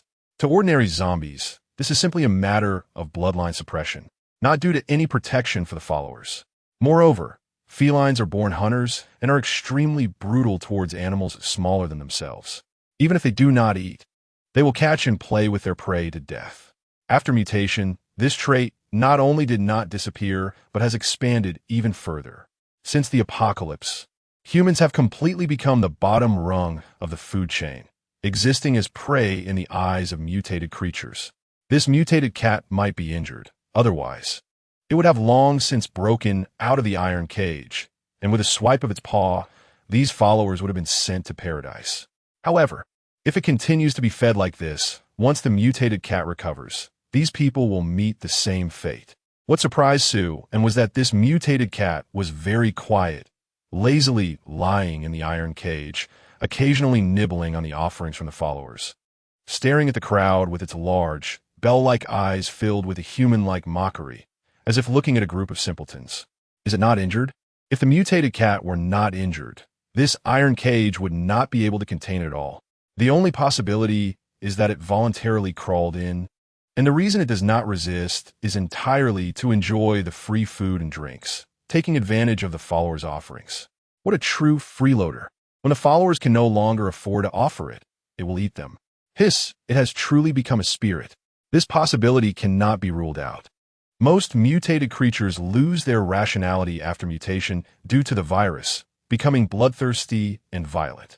However, a small number evolve more completely and have their intelligence enhanced. Before evolution, a cat's intelligence could easily reach that of a 2- or 3-year-old child, and after evolution, its intelligence is multiplied several times, easily comparable to that of an ordinary person. This explains why this mutated cat is so intelligent. Of course, these are just his guesses. The truth needs to be tested. Suen couldn't help but jump off his motorcycle, enter the camp, and then lightly leap onto the platform, walking towards the iron cage. Hey, who are you? What are you doing up here? Hurry and get down. You Haven T earned the recognition of the divine beast, and you have no right to stand here. Before you gain the recognition of the divine beast, what you need to do is offer your loyalty and offerings. A woman draped in a white sheet blocked Suen's way, looking displeased. Suen glanced at her coldly, a chilling, killing intent sweeping over him. The woman felt a rush of coldness throughout her body and couldn't help but retreat several steps. Why you? What do you want?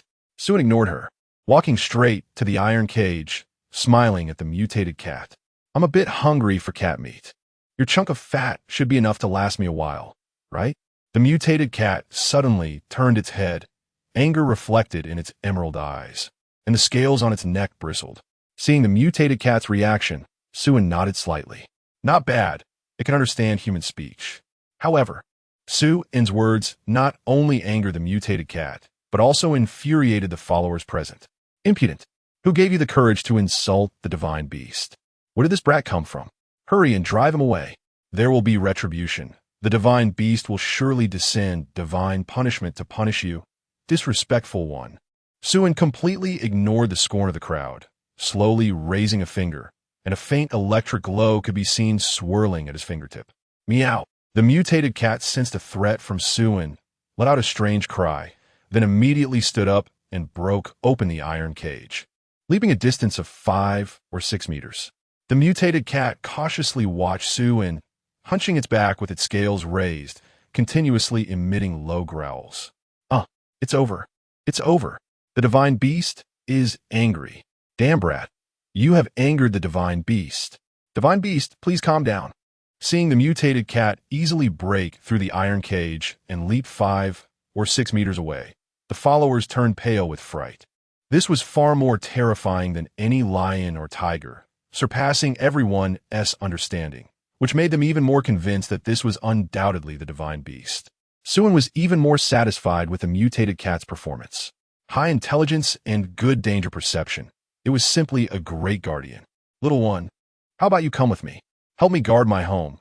The treatment at my place is quite good, Suen said, approaching the mutated cat step by step. The mutated cat kept backing away.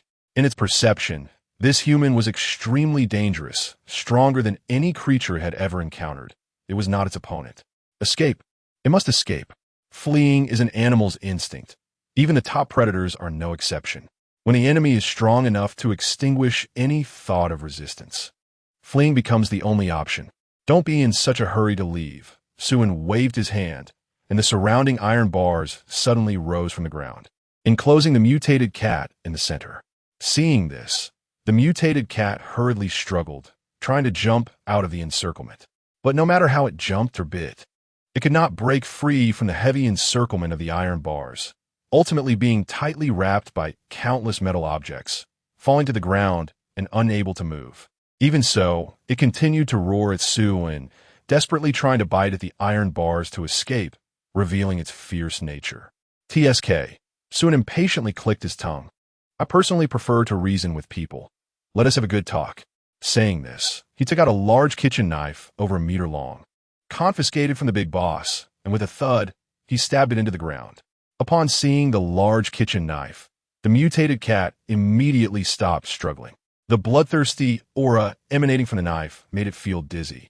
It had no doubt that this strange person in front of it would chop it in half with one blow. So it immediately ceased its struggle, adopting a well-behaved demeanor. Meow. The sound was gentle, completely devoid of the previous ferocity. The change in attitude was as swift as a Sichuan opera face change. Chapter 41, The Origin of the True God Cult. Is this right? Seeing the mutated cat back down, Suin waved his hand to release the bindings. After the bindings were undone, the mutated cat no longer tried to attack, but its emerald eyes intentionally glanced around, seemingly looking for an opportunity to escape. Being at the top of the food chain, how could it easily submit to a human, even if that human was strong? This pride was engraved in its genes. Cats will never be slaves. So, have you thought it over? Would you like to come back with me to help guard the house? Suin smiled kindly and took out a box of cat food and a box of premium cat treats from the wide area space. Nodding, he said, "These are for you. There is plenty to eat, and you won't go hungry." Seeing a whole box of cat food, the mutated cat's eyes widened, its DNA activated, completely unable to look away. And this, Suin tossed out dozens of pounds of dried fish. And this, he added, throwing out dozens of pounds of chicken breast. Don't you like it? Well, forget it. As Suin spoke, he recalled everything back into the wide area space. Meow. The mutated cat let out a strange cry, jumped to Suin's feet, and rubbed against him desperately, looking quite ingratiating. It was no wonder the cat had no backbone. It was simply given too much. Not to mention it was just a mutated cat. Even the other followers were tempted. Hey, big brother, how about I go back with you? I can help you guard the house. Step aside, you don't count. I'm a dog, it's my specialty. Big brother, I'm also a dog. I'm not picky. I just need to eat cat food, easy to take care of. At this moment, what faith or divine beast was important didn't matter. Seeing the followers trying to snatch its meal, the mutated cat became angry, flaring its scales and glaring at the followers as if to say, "Get lost. I came first." Seeing the mutated cat so easily bought off, Suin felt quite satisfied. If this mutated cat had refused to submit, he wouldn't have forced it, after all. A forcibly twisted melon isn't sweet. He could only kill it. In his 2 lifetimes, he hadn't tasted the flavor of a mutated cat yet. All right, then you'll be my pet from now on, Suin said, jumping directly onto the back of the mutated cat. Let's go home. Mutate cat. Wasn't it agreed that it would be a pet to guard the house? How did it become a mount? This wasn't what they discussed. As a being at the top of the food chain, how could it be beneath a human? Cats will never be. Suin tossed out a large fish weighing dozens of pounds. Meow. The mutated cat jumped up high, biting down on it. With just a bite, the oil filled its mouth. So delicious. Then, under the bewildered gaze of the followers, their divine beast was taken away, disappearing after a few hops. The true God has descended. The divine beast obeyed the supreme, true God summons and left with him. The leading woman knelt down in the direction Suin was leaving. The followers were even more confused. Sister, the divine beast was clearly taken by cat food. The woman shot a glare. Call me high priestess. Foolish mortals. Can you conjure food out of thin air? Only a god can do that. He is the true God, the supreme, true God. Hearing this, the followers were stunned. It seemed to be true. Legends say that in the West, Jesus once publicly conjured food for the suffering by the Red River. Just now, they had witnessed that young man conjuring food out of thin air. This was a true miracle. It must be that the true God heard our calls and appeared before us. The reason for leaving was entirely a test for us. I heard the call of the God. I offer my loyalty to the supreme God. Let us follow the God's instructions and continue forward. All suffering is a trial bestowed upon his faithful servants. As long as we are pious enough, the true God will return to guide us out of suffering.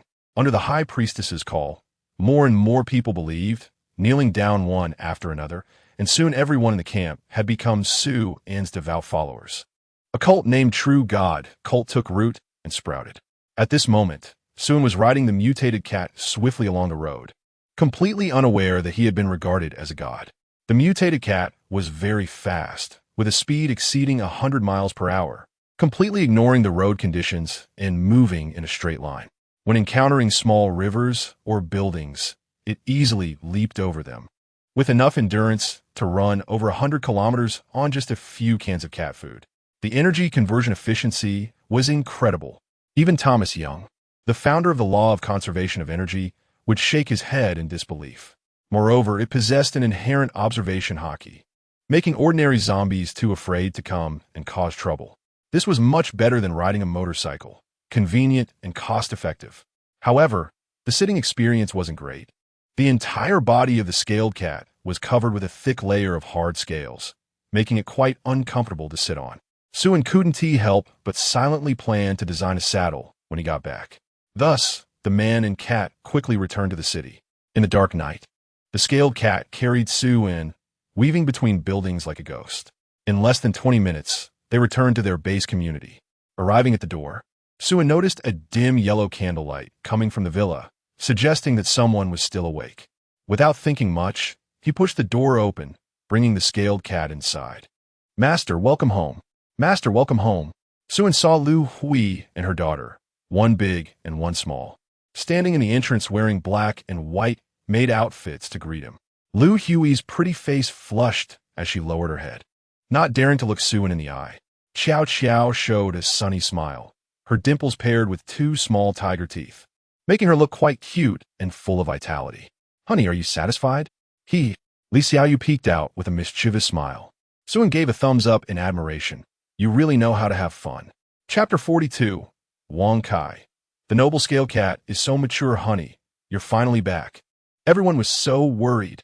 Although everyone knew Suen was strong, they couldn't help but worry when he was late, especially in this crisis-ridden apocalypse. Li Xiaoyu pushed Suen through the door and was startled to see a scale cat the size of calf. "What a big tiger." "It's not a tiger. It's a cat," Suen casually explained. "I picked it up as a pet. It can help guard the house." "Huh? This is a cat? Is there really such a big cat? Is it really appropriate to keep a cat the size of a cow as a pet? It won't eat people, right?" "Generally not.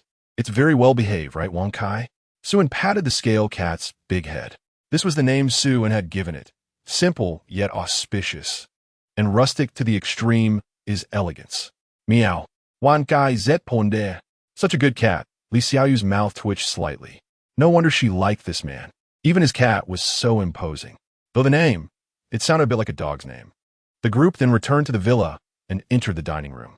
The dining table was filled with two large tables of dishes: shrimp and tomato sauce, dompa pork, crispy sea cucumber, steamed base, lemon sauce beef, spicy hot pot, goji berry stir-fried cabbage, silver fungus lotus seed porridge, fluffy osmanthus soup, spicy salad, Thai-style chicken feet, seafood stone pot rice, pan-fried snow fish, charcoal grilled foie gras, sashimi platter, seafood pasta, rosemary grilled steak. There were both meat and vegetables, sweet and spicy, sour and fresh. Every cuisine was represented, even the Thai cuisine from Yunnan, and there were even some overseas specialty dishes. There were more than 20 dishes in total. Most families wouldn't have such a feast for the new year. This is all thanks to Sister Lu Hui and Xiao Xiao, who work hard all day to prepare it. "You should try it." Xue Qingyu smiled slightly and served Suen a bowl of soup to warm his stomach. She felt inferior to Lu Hui's cooking skills and even thought of asking her to be her teacher. She was the best cook she had ever seen. No, she should be called a gourmet. "It looks pretty good," Suen nodded in satisfaction. Lu Hui smiled shyly. "I prepared it in a rush. They're all simple home-cooked dishes. I hope you find them to your liking." Suen raised an eyebrow. "Is this called home-cooked food? It seems this cook has some skills. I'll have good fortune in the future.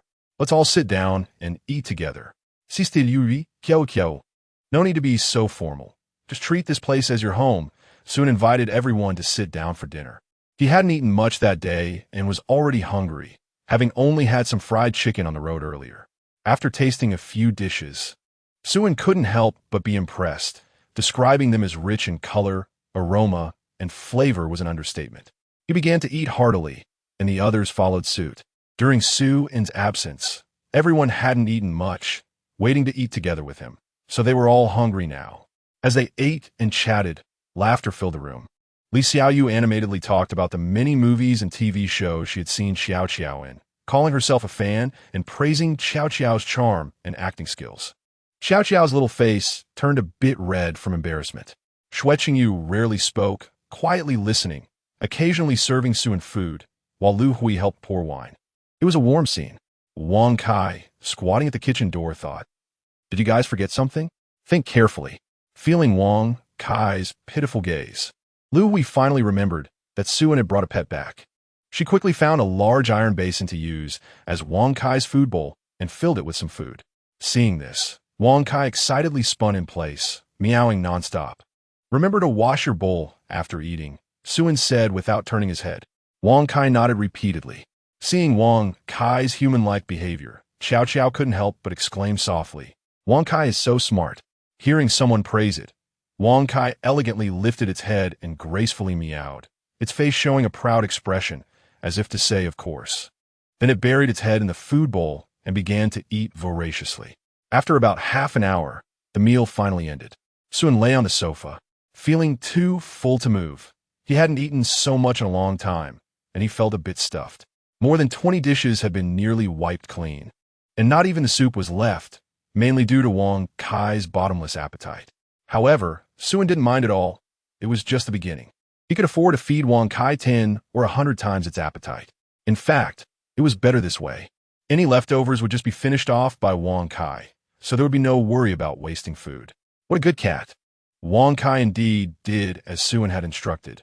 After eating, it cleaned its own bowl. The girls praised Wang Kai for being so smart, which made it strut around proudly. By now, it was already late at night, and Suan began to feel sleepy. He turned to Wang Kai and reminded, "When you sleep at night, keep an eye out and don't sleep too deeply. Always pay attention to the sounds around you.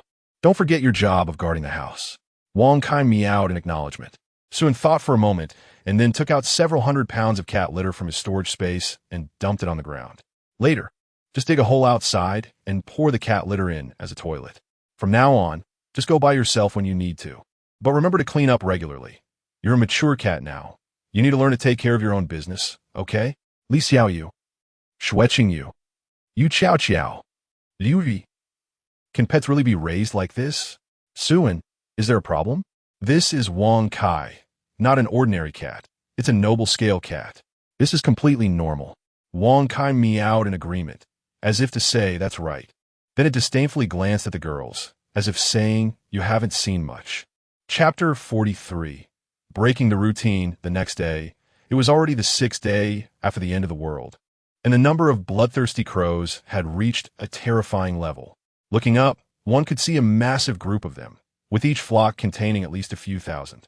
The entire Sioux City was shrouded in flocks of crows, large and small. The day before, ordinary people could still venture out to search for supplies despite the crows. But today it was impossible. Anyone who dared to show their head would be overwhelmed and devoured by the crows. Even their bones would be gnawed at. Even in the suburbs, where the crows were relatively fewer, going outside was still extremely difficult. A moment's carelessness could lead to instant death. Yet despite this, many survivors had to risk their lives to go out in search of food or to stock up on supplies. By now, many people had noticed that the numbers of crows and bats were exploding daily. If this continued, it might be too late to gather supplies after today. Compared to the survivors, who felt like they were living through years, Suan was living quite comfortably. He lazily lounged on a deck chair on the balcony, basking in the sun, while the little maid, Qiao Qiao, was behind him helping to knead his shoulders. Wang Kai lay nearby napping, releasing an aura that intimidated the crows, preventing them from daring to approach the villa. Suan was now completely relaxed. After a few days of hard work, his survival in this apocalyptic world was secure. He had over a dozen abilities, which were enough for now, and supplies were plentiful. The only thing he had to think about was what he wanted to eat today. As for the other women, they each had their own tasks. Lu Hui was in the kitchen preparing delicious food, and during her free time, she enjoyed languidly leaning on the sofa reading or going to the study to write and paint. She was a woman of great depth and grace, exuding elegance and nobility at all times and in all places. Shui Qingyu and Li Xiaoyu had transformed the neighboring villa into a training ground, where they practiced their abilities. Both of them still had significant room for improvement in controlling their powers, especially Shui Qingyu, who had an S-level ability with high growth potential. As for Li Xiaoyu, Her growth potential was quite limited. This made Suen think of the several abilities he had obtained from the Sinner's Island, including 2 S-level ones. If he gave one to Li Xiaoyu, her potential for growth would increase significantly. Suen then glanced at Xiao Xiao beside him and noticed a small progress bar above her head. The progress bar had reached 71, representing her affection for him. Since he had upgraded his abilities through Plunder, he discovered that he could now see others' feelings toward him. Xiao Xiao had a favorability of 71, Li Xiaoyu 85, Xueqingyu 90, and Lu Hui was astonishingly high at 98. Even Suen himself found it hard to understand why Lu Hui's affection for him was so high, considering they had only known each other for 2 days. Moreover, despite appearing quiet, Xueqingyu's favorability was also higher than the more enthusiastic Li Xiaoyu. Even after living 2 lifetimes, he still couldn't understand women. Fortunately, with the help of the progress bar, everything became simpler. A 50 favorability was a watershed. Reaching 50 meant there was enough trust in him. Every 10 percentage points thereafter represented a new stage. 60 admiration, 70 infatuation, 80 beloved, 90 unwavering devotion, and 100 deification. He was inherently suspicious and wouldn't easily trust others, even Li Xiaoyu and Xueqingyu. But with the existence of the favorability progress bar, it would be easy to see if someone was being insincere, which put him at ease. At least he could trust the few women around him. The prerequisite for granting abilities was that favorability had to exceed 60, and currently, all the women had met that standard. Suen contemplated manually empowering the women. There were a total of 4 abilities to grant: Water Vapor D, Fire Energy A, Supercharge S, and Sandstone Master S. Xueqingyu already possessed S-level lightning control, so there was no need for her to be empowered for now. Otherwise, she might be overwhelmed. Unlike him, who had lived 2 lifetimes and seen all kinds of abilities, she needed time to familiarize herself with her powers. The other women, especially Lu Hui and her daughter, were more focused on logistics and didn't need it yet. If he had to empower someone, he could give Lu Hui fire energy.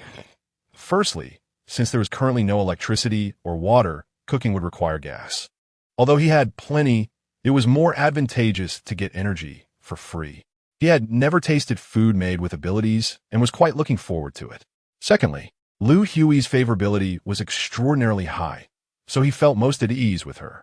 Finally, there was Li Xiaoyu. Suen planned to cultivate her into a capable assistant. Li Xiaoyu had strong combat awareness and was worth cultivating. Once empowered, her future would be promising. Of course, the main reason he wanted to empower the women was that he wanted a break from routine. Doing everything himself was not feasible. In life, one must take pleasure in their successes.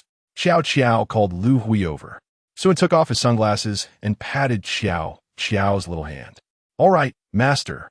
Xiao smiled sweetly, revealing her small tiger teeth, which was incredibly cute.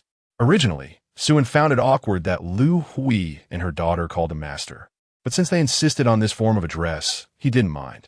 However, he had to admit that after getting used to it, he quite enjoyed it. Soon, Lu Hui arrived at the balcony and smiled gently at Suen. "Master, is there anything you need?"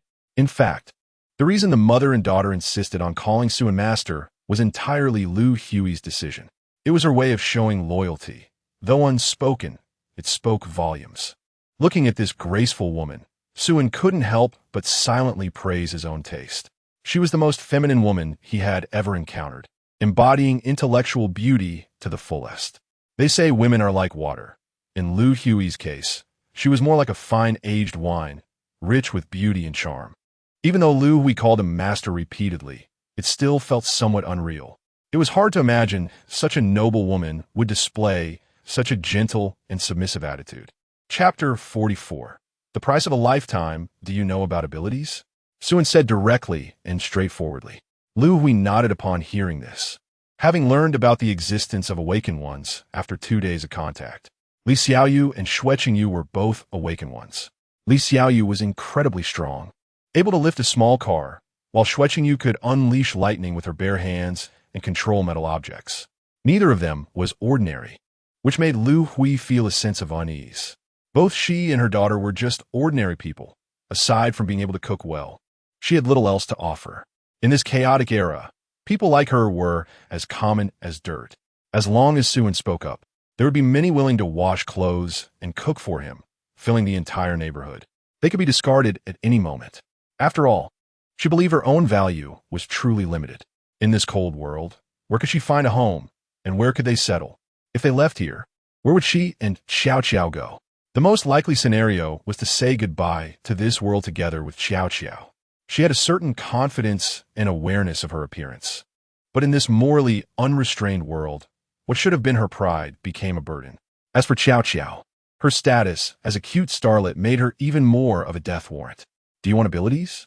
I can give them to you. Just as Lu Hui was feeling anxious, Suan looked at her and said slowly. Lu Hui's heart began to race. What did you say? I think I misheard. You didn't mishear. I can give you an ability. Do you want it? Lu Hui's eyes were filled with disbelief. As far as she knew, Li Xiaoyu and Xue Qingyu had awakened their own abilities.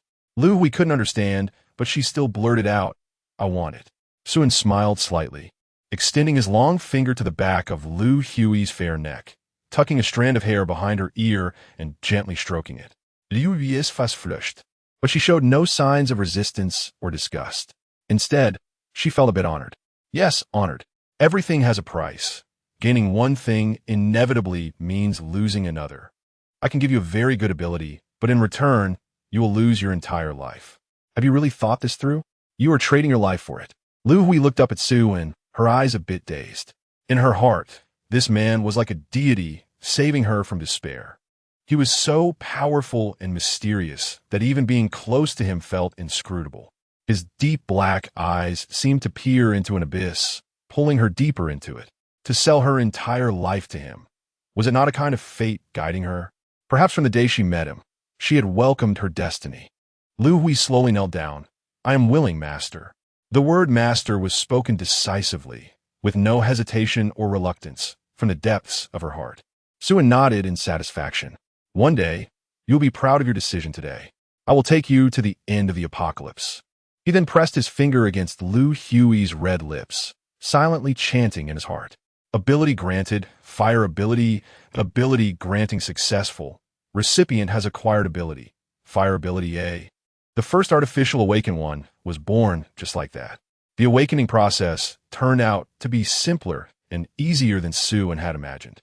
Lu Hui's favorability instantly soared to 100, reaching a stage of worship. But just as Suan was lost in thought, he suddenly felt a warmth at his fingertips. And Lu Hui's face turned crimson as she opened her lips. Suan's eyelids twitched. Young lady, what are you doing? Is there a misunderstanding?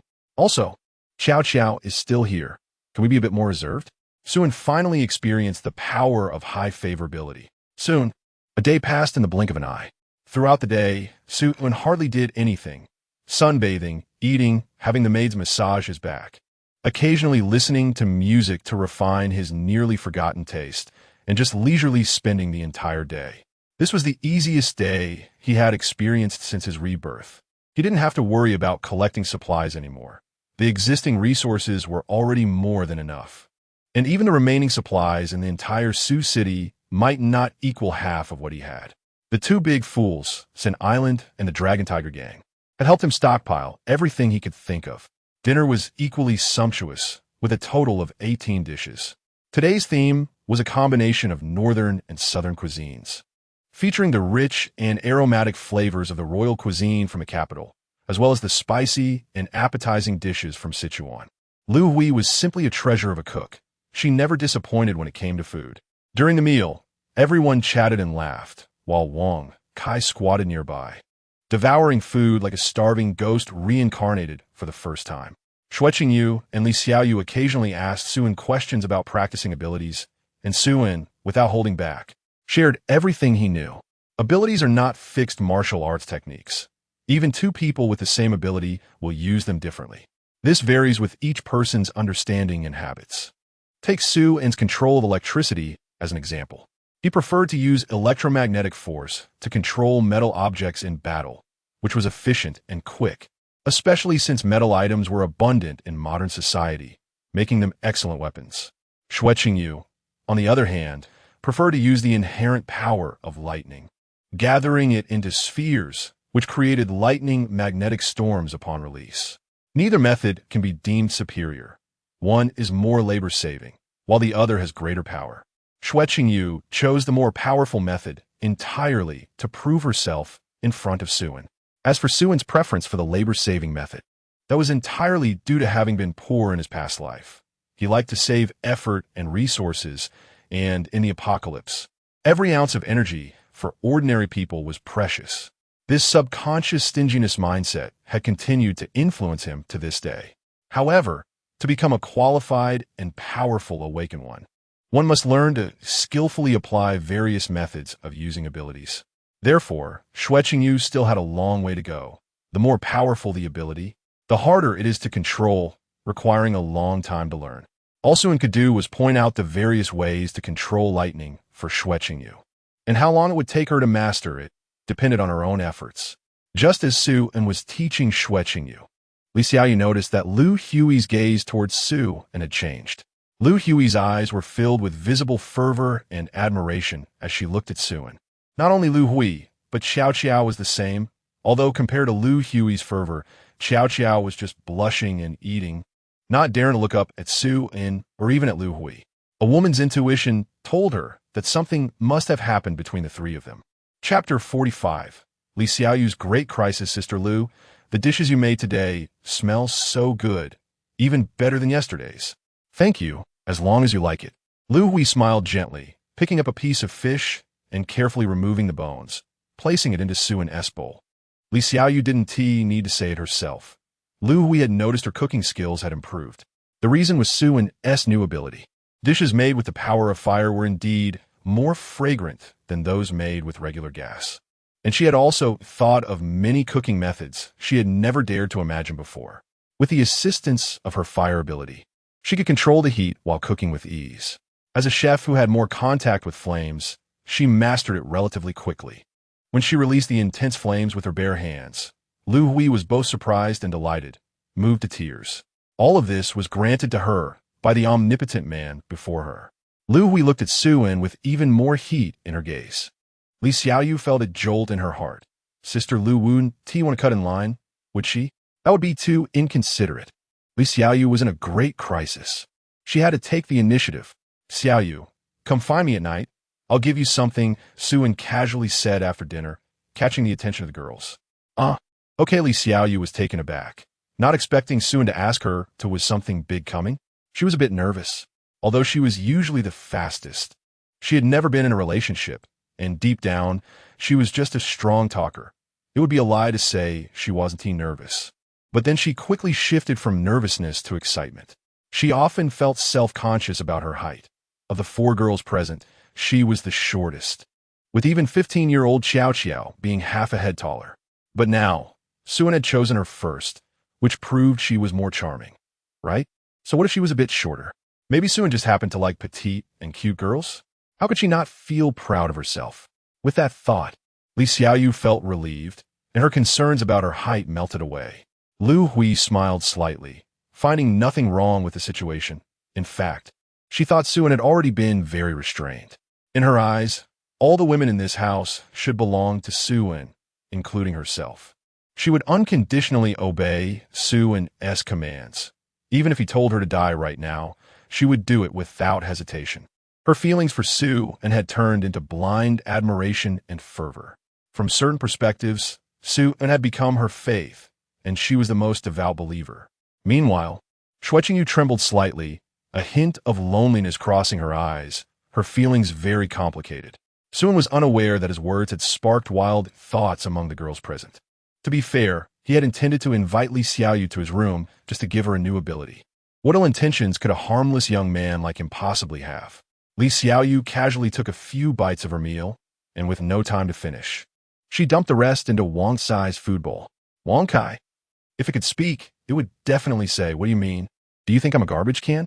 Although somewhat dissatisfied, Wang Cai still began to eat. So delicious.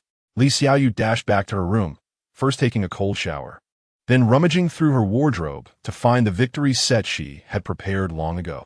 Suan, on the other hand, went straight back to his room, took out a notebook, and began to write.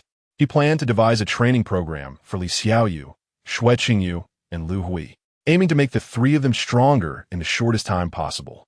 In half a month, the first zombie apocalypse would enter its second phase, and the world would become even more chaotic. But at the same time, a large number of awakened individuals would appear, and various factions would begin to establish themselves. He was destined to come into contact with those major forces, making it necessary to prepare in advance. At the very least, he could not allow the people around him to become burdens, lest they hinder him. After all, what he was best at was stealing from others, and what he feared the most was having his own stolen. About half an hour later, Li Xiaoyu knocked on the door and walked in. Sun turned around and couldn't help but raise an eyebrow. White silk short skirt and twin ponytails. But does it look cute, right? Li Xiaoyu stood on tiptoe and twirled around. Sun stroked his chin, looking her up and down. To be honest, it really is. Li Xiaoyu grinned mischievously and jumped into Su's arms. Whispering in his ear, I heard from others that this is called the victory set. Even Sun, with the composure of a monk, found it hard to handle and quickly set Li Xiaoyu down on a chair, subconsciously adjusting his thoughts. Ahem. I asked you to come because I plan to give you a new ability. Li Xiaoyu pouted. What? So it's not. Wait, what did you just say? You're giving me what? I'm giving you an S-level ability. Don't you want it? You can give me an ability? How is that possible? There's nothing impossible. If I said it, I can do it. Seeing Su's serious expression, Li Xiaoyu couldn't help but believe his words. But she still felt utterly shocked. Sun had previously told her that every awakened individual could only awaken once and obtain one ability. What ability they awakened would not change for their entire life. Once awakened, whether they were a dragon or a worm was basically predetermined. Through her interactions with Xue Qingyu over time, she found that although they were both awakened, their strengths were worlds apart. Initially, she could still practice with Xue Qingyu, but now she couldn't withstand even one of Xue Qingyu's moves, and Xue Qingyu was growing every day while she felt like she was stuck in place. As time passed, the gap between them would only widen. It was evident that she was the worm, while Xue Qingyu was the dragon. Heaven was unfair. It had given Xue Qingyu the most perfect appearance and figure, crafting her into a delicate treasure. Even her ability was an S level, 1 in a million. While she, Li Xiaoyu, felt more like a defective product. She had fallen into deep self-doubt more than once. Yet now Sun was telling her he would give her an ability, and it was an S-level 1 at that. How could she not be shocked? Unable to help but think, am I finally going to turn my fate around? Chapter 46. Li Xiaoyu joyfully receives a new ability as gratitude, gifted ability. Super Energy Storage S, gifted ability successful. Recipient gains ability. Super Energy Storage S. As Li Xiaoyu looked on in confusion, Sun completed the awakening ceremony with a single swift motion. Is it done? That was a bit too quick, wasn't it? You'll know once you check for yourself. Li Xiaoyu quickly examined her ability and discovered a strange new power within her body, vastly stronger than before. Su handed her the training plan he had prepared earlier. I've written down how to use and train it. Just follow the instructions. Li Xiaoyu stared blankly at the notebook as she took it, her nose tingling and eyes welling up with tears. Then, she threw the notebook aside and leaped towards Su and with a joyful shout. The next morning, a warm ray of sunlight poured into the room. Sun slowly sat up, lost in thought as he gazed out the window, feeling the bright morning sun. He chuckled to himself. Su, you really are a man of weak will. Li Xiaoyu poked her head out from under the covers and giggled, her bright eyes curving into lovely crescents. Master, breakfast is ready, came the gentle voice of Lu Hui from outside the room. Su ga su deep li? Then got up to dress and wash up.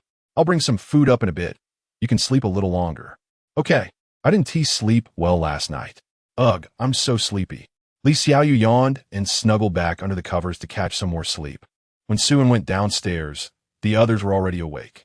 Lu Hui was preparing breakfast, while Qiao Qiao and Xue Qingyu were tidying up. Seeing Sun come down, Xue Qingyu smiled and greeted him, her eyes subtly glancing upstairs, while Qiao Qiao politely bowed and sweetly called out, "Good morning, master." Breakfast consisted of rice porridge, eggs, and milk, accompanied by a fruit salad. Since they had eaten rather greasy food in the past 2 days, Lu Hui prepared a lighter meal. It was now the 7th day since the apocalypse began. Due to many zombies exhibiting cannibalistic behavior, after several days of mutual consumption, their numbers had noticeably decreased. However, they had also become more dangerous transitioning from a quantitative change to a qualitative one. The zombies had nearly all evolved, with close to two-thirds becoming advanced types. Mainly LV2 hardened types, followed by LV3 and LV4 variants, and those above LV5 made up about 1%. LV6 to LV7 were boss level and relatively rare. The large-scale evolution of zombies was not the most troublesome issue. The real threat was the explosive increase in the number of bloodthirsty crows to a terrifying level. Their cacophonous cries filled the air, and one could see flocks of crows swirling outside the window. Within a small area of the community base alone, the number of bloodthirsty crows had exceeded 100,000, covering the ground, rooftops, and power poles. If these crows were feeding on zombies, it would be manageable, but they only attacked living humans and animals. Any survivor daring to show themselves would be devoured. Even powerful ability users could not escape death. Moreover, the bloodthirsty crows were extremely cunning. Once they discovered a survivor's hiding place, they would launch successive attacks on the safe house. Even a concrete house would gradually crumble under the onslaught of the crows. If they could not destroy it, they would take turns waiting nearby until the people inside ran out in search of food, at which point they would swarm and devour them. Survivors could not make loud noises or attempt to observe the crows. The only thing they could do was silently hide in the dark safe house, quietly waiting for time to pass. Countless lives were halted on this day. They survived the initial zombie apocalypse but fell beneath the crows. In such a perilous situation, even Suen could only soak up the sun. In 2 days, the flocks would block out the sun, and there would be no chance to bask in sunlight. Fortunately, with Wang Kai's evil-repelling presence, the crows would not easily approach the villa. Even if a few brave ones did, they wouldn't cause much trouble. After getting tired of sunbathing, he would return to the villa's private cinema, accompanied by the little maid to watch movies. The power had long been cut off, but there were plenty of generators and diesel, so electricity was not a concern. The movies were copied from the computers of the previous owners of nearby villas. Louis specifically selected some films and TV shows featuring Xiao Xiao for Suen to watch. Xiao Xiao had debuted as a child star, appearing in films at the age of 3, and now had no less than 40 to 50 works to her name, with roles ranging from supporting to leading, in both period and modern settings. Even Suen, who had no interest in the entertainment industry, had heard of Xiao Xiao. He had seen a few lewd roommates watching her videos with admiration, demonstrating just how popular this neighborly little flower was. It must be said that Xiao Xiao had a great screen presence, embodying the pure and lively neighbor girl type. Her smile was incredibly infectious, and her radiant, youthful grin made it hard not to like her. Of course, a large part of why Xiao Xiao became famous at such a young age was due to her never-ending opportunities for exposure on the big screen. In plain terms, it was all about the financial backing. Liu Hui had once inadvertently revealed that before the apocalypse, Xiao Xiao had 2 companies under her name, and she herself owned several, one of which was publicly listed. The family's total assets were worth over 100 billion, truly a wealthy family. However, under the impact of the apocalypse, all the wealth and fame accumulated over the years had turned to dust, leaving only these copied movies still playing on the screen. They seemed to tell tales of the past and reminisce about an era that was about to fade away. Chapter 47. The Apocalypse in the Apocalypse Day, 10 of the Apocalypse. Suen and Li Xiaoyu were awakened early in the morning by the noise of crows. Ever since she had repaid her debt 3 days ago, this girl had taken up residence in Suen's room, moving in all her clothes and cosmetics, creating a cohabitation vibe. Fortunately, Suen's room was the master bedroom of the villa, about 100 square meters, so Li Xiaoyu's presence didn't make it feel cramped. However, the room had been decorated in a pink theme by Li Xiaoyu, which left him, a man, speechless, unable to tolerate the racket of the crows. Suen cursed as he went downstairs. Wonkai, meow, go out and chase away some of the nearby crows. It's too noisy. And take the trash out while you're at it. Meow. Chasing birds and dogs was Wang Sai's specialty. The noble cat could do anything. As for taking out the trash, that was just a secondary task. Wang Kai ran out with the trash bag to chase the crows. Suen hastily had breakfast and went to the living room on the first floor, kicking a large hole in the wall. After several days of being cooped up in a villa, he was getting bored with only eating, sleeping, and playing games with Li Xiaoyu. The lack of entertainment was starting to frustrate him. So he decided to use his sand manipulation ability to construct a passage to the community swimming pool and invited a few girls to go swimming together. He didn't even go back to the villa for meals. Instead, they barbecued at the swimming pool, enjoying drinks and food while having the little maid play the piano to liven things up. Life was still bearable. Day 18 of the apocalypse. The crow population had stopped increasing and stabilized. The reason was that there was no more space for them. The eye could see nothing but a dense mass of bloodthirsty crows. The power poles and signal towers were overwhelmed by the crows, which had turned into a sea of crows. The situation for the survivors had become so dire that words could hardly describe it. Those with enough food reserves could survive a little longer, but most people were nearing their limits, having run out of food and water long ago. Coupled with 11 days of living in darkness, fear and despair loomed over everyone's hearts, and no one knew how much longer this would last. Many clever individuals thought about hunting the bloodthirsty crows for food, but the result was infection and transformation into zombies. Suin suffered heavy losses as well. He had completely lost the right to bask in the sun. This made him quite dissatisfied with the damned bloodthirsty crows. As a result, Wonkai had an additional task every day to chase away the crows, doing it 3 times a day for 2 hours each time. At the same time, Xueqing Yu and Li Xiaoyu had to move their training location from the neighboring villa to the basement. Lu Hui would also practice her abilities in the basement while cooking. There was no other way. There was only one Wonkai capable of exorcising the crows, and it couldn't be split into multiple tasks. The only piece of good news was that the 3 girls were progressing quickly in their abilities, growing stronger day by day, which brought Suin some comfort. Out of boredom, Suin developed a new entertainment project, watching the little maid Xiao Xiao sing and dance. After a few days of living together, the relationships among the girls became increasingly harmonious. Xueqing Yu and Lu Hui got along well, and whenever Xueqing Yu had time, she would ask Lu Hui to teach her cooking and pastry making. Li Xiaoyu, on the other hand, dragged Xiao Xiao to learn singing and dancing, then insisted on performing for Su in every night in her room, or using her melodious voice to disturb the night, causing Xueqing Yu to blush and suffer from insomnia night after night. Day 20 of the apocalypse. Suin couldn't sleep. It wasn't that Li Xiaoyu was too restless, but rather it was the trouble caused by the bloodthirsty bats. There were crows during the day and bats at night, both equally noisy, driving him to the brink of collapse. This kind of life was simply torture, and with only one Wonkai, it was unrealistic to have it work day and night to drive away both crows and bats. Suin had no choice but to decide to temporarily sleep in the basement at night. Not just Suin, but everyone else thought the same way. Today, Suin didn't spend the day idly as usual.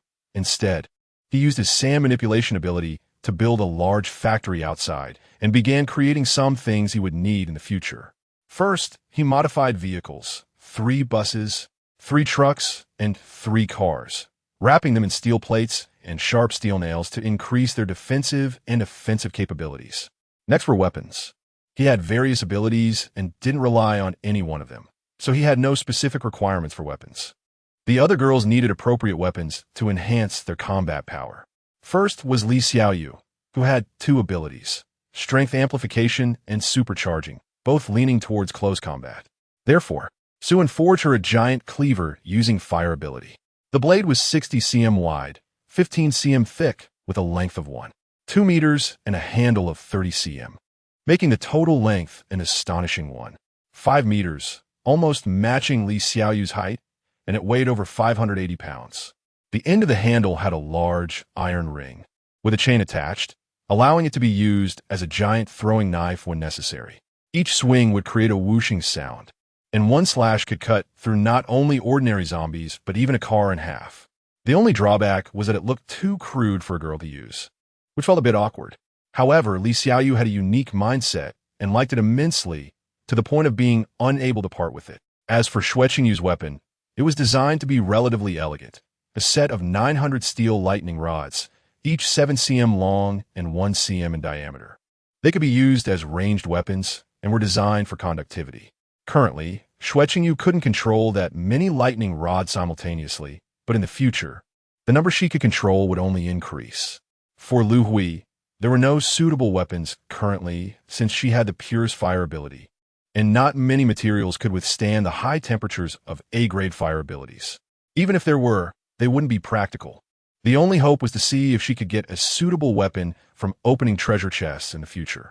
After reaching the second stage, the number of treasure chests would significantly increase, and the chances of obtaining good items would also be high, including a certain chance of obtaining ability enhancement bracelets specifically for elemental ability awakeners.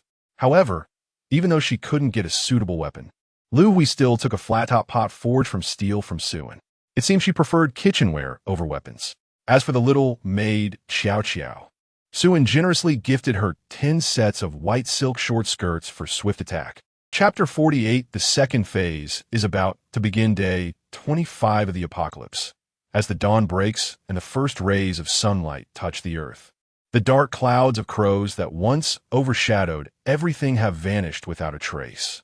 After more than half a month, the survivors finally slowly emerge from their sunless shelters, embracing the long-lost sunlight. Without the harsh and noisy cawing of crows, the world returned to a state of calm, a clear tranquility. Yet, the silence was somewhat terrifying. After the relentless assault of the sea of bats and the sea of crows, there were few living things left. Looking around, aside from zombies and a few mutated animals, there were no other creatures. Not even a single fly or mosquito could be found. The high-rise buildings and pavilions had become dilapidated ruins under the destruction of the crows and bats. Collapsed buildings lay in ruins, and electrical poles, signal towers, and trees had all but fallen down, with hardly any standing left. In just half a month, the entire world had turned into a wasteland, signaling the decline and regression of the once thriving civilization. Even if the apocalypse were to end now and all the zombies disappeared, rebuilding civilization to its previous state would take at least several decades, if not 100 years. Clearly, this was impossible. Humanity's current situation had not improved, but had instead worsened. With the devastation caused by the sea of bats and crows, food was nearly gone, rivers had run dry, and trees and plants had been trampled and consumed. In such circumstances, every bite of food became extraordinarily precious. Survivors had no time to rest and had to frantically search for anything edible under the threat of mutated zombies. It was on this day that countless factions formed by survivors began to sprout across the globe. Only by banding together could they survive in this perilous world. At this time, the suburbs of Sioux City were also witnessing the first Survivor Alliance conference under the union of several major factions.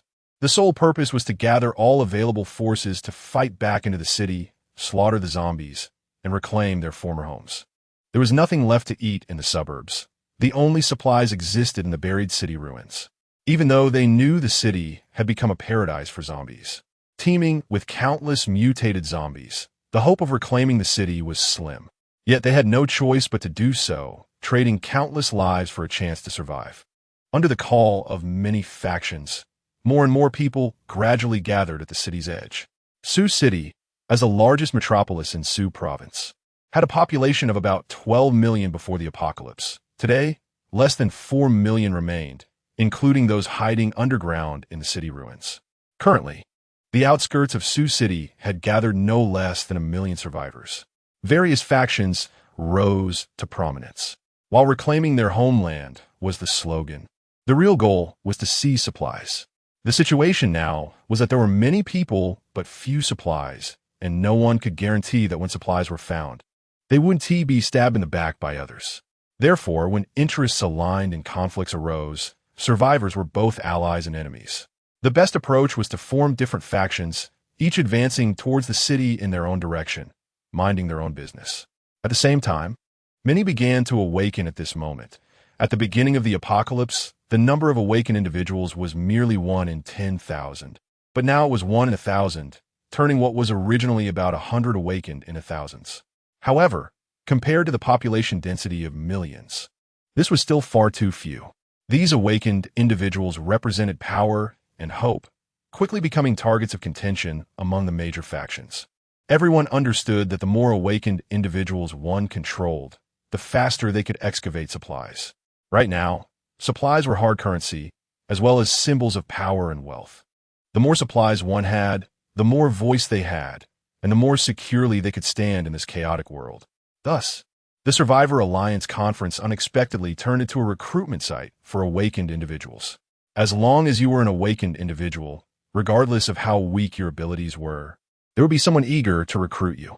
The Wolf Adventure Group was actively recruiting awakened individuals to join, with G-level awakened individuals eligible for an interview to join the group, offering half a loaf of bread as salary for 2 days. F-level individuals received half a loaf of bread per day. E-level individuals got half a bag of instant noodles per day. D-level individuals received 1 pack of instant noodles plus a seasoning packet per day. C-level individuals got 2 complete bags of instant noodles per day. B-level individuals had 2 meals a day with food, ensuring 1 meat dish within 5 days. A-level individuals received 3 meals a day with food and accommodation, 2 meat dishes every 10 days, and 1 bottle of soda per month, along with a cup of liquor. S-level individuals directly became deputy group leaders, free to choose whatever they wanted to eat. Recruitment announcements could be heard everywhere, but not everyone could offer such treatment. The Wolf Adventure Group was already considered very generous. Most factions, along with their leaders, were still struggling to survive, let alone offer wages. Thus, those adventure groups that could provide salaries were often more popular among the awakened. Half a loaf of bread seemed like little, but in reality, it was a lot. At a critical moment, it could mean a life. When food was scarce, even a grain of rice was more precious than gold. As for ordinary people, the situation was even worse. Joining a faction brought no benefits whatsoever. The only advantage was the protection of the faction they joined and the opportunity to follow awakened individuals into the city to dig for supplies. However, it wasn't that whoever dug up the supplies would get them. It was a 70-30 split. 70% was too little. 70% belongs to others. And the diggers can only get 30%. Even so, they still rush to dig. They can choose not to dig, but then they might starve to death. Going solo as a lone wolf is also an option, and no one is stopping you, except for the zombies. In most cases, the efficiency of a lone wolf digging is even slower than that of a team, not to mention the low income, and they might die at any moment. Therefore, even though everyone knows they are being exploited, they still grit their teeth and go for it, because they have no choice. The only ones who have a choice are those noble awakened ones. Just as the talent recruitment fair was in full swing, a heavily armed black double-decker bus slowly drove out of the city center, attracting everyone's attention. At this time, even large adventure groups wouldn't dare to drive directly into the city. The sound of the vehicle would attract a massive horde of zombies. And even with awakened one stationed, they wouldn't take such risks. However, this bus came out of the city unscathed. Damn, this is bold. They actually dare to drive in and out of the city. The last adventure group that did this has probably turned to dust by now. It must be at least an S-level adventure group with an S-level ability user leading the way. Most likely, otherwise, even with 10 times their courage, they wouldn't dare to do this. Sigh. If only I could join such an adventure group, I'd gladly accept an 80-20 split on supplies. I'd be happy with that too. I wouldn't even want 80-20, I'd be satisfied with 90-10. While people were discussing, the black bus slowly stopped in the recruitment area. The door opened, and a handsome man wearing sunglasses, beach shorts, a floral shirt, and flip-flops stepped down, carrying a table, followed by 4 women. With a thud, the man set the table on the ground. A beautiful young girl hurriedly brought over a small sofa, and the man confidently sat down. The 4 women stood behind him in order. They were all stunning, each with their own charm. The man took out a loudspeaker from the table and cleared his throat. Ahem. Good afternoon, everyone.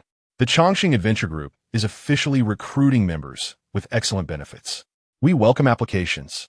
Successful applicants will receive 3 meals a day, 1 meal with meat, a bottle of soda every 2 days, a new set of clothes, and a bar of soap each month, plus 3 pounds of fruit.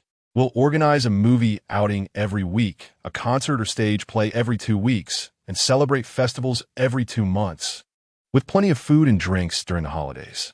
Additionally, the accommodation is 2 people per room, with a public bath and restroom.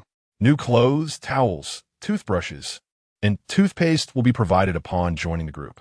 There are limited spots available, so those interested should sign up quickly. Latecomers will not be considered. After finishing, the man turned off the loudspeaker and said no more. Wow. The crowd erupted in commotion. What kind of divine treatment is this? I wouldn't even dare to dream of such benefits. What are you waiting for? Hurry up and apply. Charge. Chapter 49. Recruiting new members is officially underway as a large number of survivors rushed in, both men and women of all ages. Suin couldn't help but twitch at the corners of his mouth. He had underestimated these people's desire for a stable life. You forgot to mention the recruitment criteria, husband. Li Xiaoyu quickly picked up the loudspeaker and shouted, "We are only recruiting female members. No men for now, thank you." As soon as these words came out, the male compatriots were dumbfounded. You tell me you're not accepting men after we've run halfway? Is this a dirty trick? What does that mean? Is this gender discrimination? Ji Fu was the first to express his dissatisfaction. We men are the main force in gathering resources. Why shouldn't we be accepted? I'm an E-level awakener. Do you understand the value of an awakener? We're not leaving today, so what are you going to do about it? If you don't want to hire us, then don't hire anyone. Seeing the situation escalating, the atmosphere reached a boiling point. Lu Hui, dressed in office attire, took the loudspeaker from Li Xiaoyu's hands and suddenly unleashed a burst of intense flames. The flames hit the ground, instantly causing a violent explosion that created a pit over a meter deep. Those nearby were even blown away by the shockwave. Is that an A-level awakener? So powerful. Just a touch could probably burn someone alive. Lu Hui scanned the terrified crowd and coldly said, "I hope everyone does not attempt to provoke my master, or you will bear the consequences. Those who wish to apply, please line up properly. Anyone who cuts in line will not be considered. Once again, we are only recruiting female members. There are no special abilities required. Ordinary people can apply too." As soon as Lu Hui finished speaking, the women quickly formed a long queue. The men could only watch helplessly. There was nothing they could do. After all, they were at a disadvantage. They didn't even have the courage to protest symbolically, fearing they might get burned. Moreover, it was obvious that this group had more than one awakener, especially that girl with the giant sword. The sword looked like it weighed at least several hundred pounds, and she carried it effortlessly. Who knew what level of awakener she was? An A level was not impossible. Just one slash could easily kill someone 10 times over. Forget it. We don't have that kind of luck. I want to join, but my daughter can. Didn't they say ordinary people can apply? Yeah, I'll go call my niece. I have a cousin. I have a wife. The conditions set by the Chongqing Adventure Group were unparalleled in the entire Sioux City. The only comparable positions would be S-level awakeners serving as vice leaders in large factions. But how many S-levels could there be? With millions of people in Sioux City, they probably couldn't gather even 10 of them. If they could get in, they would gladly work hard. Soon, the news spread that the Chongqing Adventure Group was recruiting female members with no awakening requirements and offering great benefits. Within less than an hour, tens of thousands of applicants gathered, young and old. Even those over 100 showed up. Suin looked at the dense crowd and felt a tingling sensation on his scalp. "You all keep looking. I'm going back to the car to catch some sleep," Suin said, and with Xiao, he hurried back to the car. The three women couldn't help but chuckle. Then, Xueqingyu took charge of recording. Lu Hui was in charge of inquiries, and Li Xiaoyu handled security as the three women began the recruitment process in an orderly manner. Of course, they didn't want just anyone. First and foremost, the applicants had to be exceptionally good-looking, not necessarily stunning, but at least at the level of a class flower or school beauty, with an appearance score of 80 being the minimum standard. Secondly, and most importantly, was loyalty and obedience. Those with too low a level of obedience would be eliminated immediately, no matter how beautiful they were. Originally, there were only these two hard indicators, but Li Xiaoyu suddenly added a third requirement: cleanliness.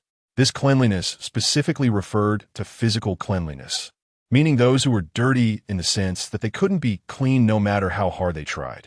In Li Xiaoyu's words, she didn't want to recruit women with questionable backgrounds. If Suin got caught up in something undesirable, none of them would be able to escape. She was doing it for everyone's sake. Lu Hui glanced knowingly in Suin's direction, smiled slightly, and added this criterion. Xueqingyu rolled her eyes at Li Xiaoyu but tacitly agreed. Although Li Xiaoyu's words were crude, they had a certain logic. It was better to be safe than sorry. Although there were only 3 requirements, they were already quite strict. It wouldn't be an exaggeration to say it was a selection of 1 in 100. But they didn't plan to recruit too many people. According to Sue Ann's initial plan, they would recruit a maximum of 200 at most, and 100 would be enough for their needs. Looking at the tens of thousands of people, it would probably take a long time. However, with the 80-point appearance requirement in place, the initial screening wouldn't be too laborious. While the four women were busy, Suen lazily leaned back in his seat, sipping juice and listening to music, while the little maid, Xiao Xiao, attentively served him. As Suen enjoyed himself, he scanned the crowd through the car window, searching for traces of awakeners. The reason he planned to recruit members was entirely to prepare for the second apocalypse in advance. To survive and thrive in the upcoming chaotic world, a certain amount of manpower was essential. Having lived a second life, he had no grand demands. He just wanted to go further and live longer. Just like the name of his adventure group, he estimated that around 200 elite core members would be sufficient. Transforming these 200 individuals into awakeners he could command would create an unimaginable force. In this apocalyptic world, more people didn't necessarily mean better. It was better to have fewer but more capable individuals. Too many people would only become a burden. Chapter 50. Simultaneously court 200 girls? Before he could create this elite team, he had two problems to solve. First, he needed to have 200 abilities to offer, and they couldn't be too weak. Second, the favorability of all 200 team members towards him had to exceed 60. Either one of these requirements was not easy. The first could be achieved through time. As the number of awakeners increased, and he could plunder abilities like crazy, just keep working hard. But the latter was different. A favorability of 60 was already at the level of admiration, meaning he had to court 200 girls, each raising their favorability to 60. This wasn't just a matter of difficulty or effort. It was an overwhelming feeling that made his scalp tingle just thinking about it. He could only say he'd do his best. Once certain things were decided, there was no turning back. What was a scumbag? Now he was about to enter the second stage, and after it began, there would be a lot to do. He should recruit now. Once the second apocalypse hit, recruiting would be left to chance. He couldn't choose from a large pool of people like he could now. Instead of waiting to regret later, it was better to decisively make a decision now. Opportunities are often left for those who are shameless. C-class ability stone skin finally found one. After scanning for a while, Suen finally spotted an awakener in the crowd. He quickly changed into a hooded jacket and quietly got off the vehicle, stealthily approaching the awakener.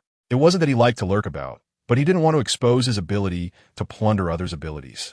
Once or twice might go unnoticed, but if he did it too much, even a fool would suspect him. At that point, he would face the pursuit of all awakeners in the world. Just imagining that scene made his Tao hard unstable, making it hard to act decisively. So, he preferred to keep a low profile. Suen casually walked up to the awakener, took out a loaf of bread from his space, and silently tossed it at the person's feet, then patted the person's shoulder. "Brother, you dropped your bread." The guy hurriedly looked down. "I didn't bring any, thanks, man." After a moment of confusion, he chuckled and bent down to pick up the bread and tuck it away. "No need to thank me. One loaf of bread for one ability. That's reasonable, right?" In the end, he was too kind-hearted. He could have gotten it for free, but insisted on trading a loaf of bread. I'm crying. Besides, he was doing a great deed. The other person's ability had been stripped away by him, so they were no longer an awakener. Theoretically, there was still a chance of reawakening. What is so good about a C-class ability?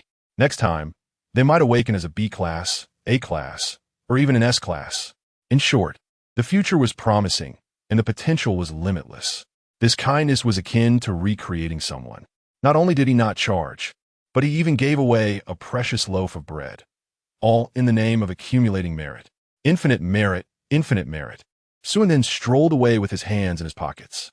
Shortly after, a terrified scream came from behind. "Where's my ability? Why can't I use it?" Suen wandered in the crowd for half an hour again and found another awakener, a D-class sharpened perception, barely acceptable. "Brother, is this half a loaf of bread on the ground yours?" "Huh. Oh yes, thank you. I almost lost it. I would have been heartbroken, haha." "No problem. Your happiness is the most important." This time, the ability was only a D-class, so rounding it off, it was worth just half a loaf of bread. Another ability in hand, Suen continued to wander around. However, after wandering for a long time, he still couldn't find any trace of another awakener. Looking at the vast sea of people, he couldn't say he was disappointed. He could only say he was quite disappointed. But upon reflection, it was very reasonable. Now, there were about 4,000 awakeners scattered throughout Sioux City, and this talent market was just one of many.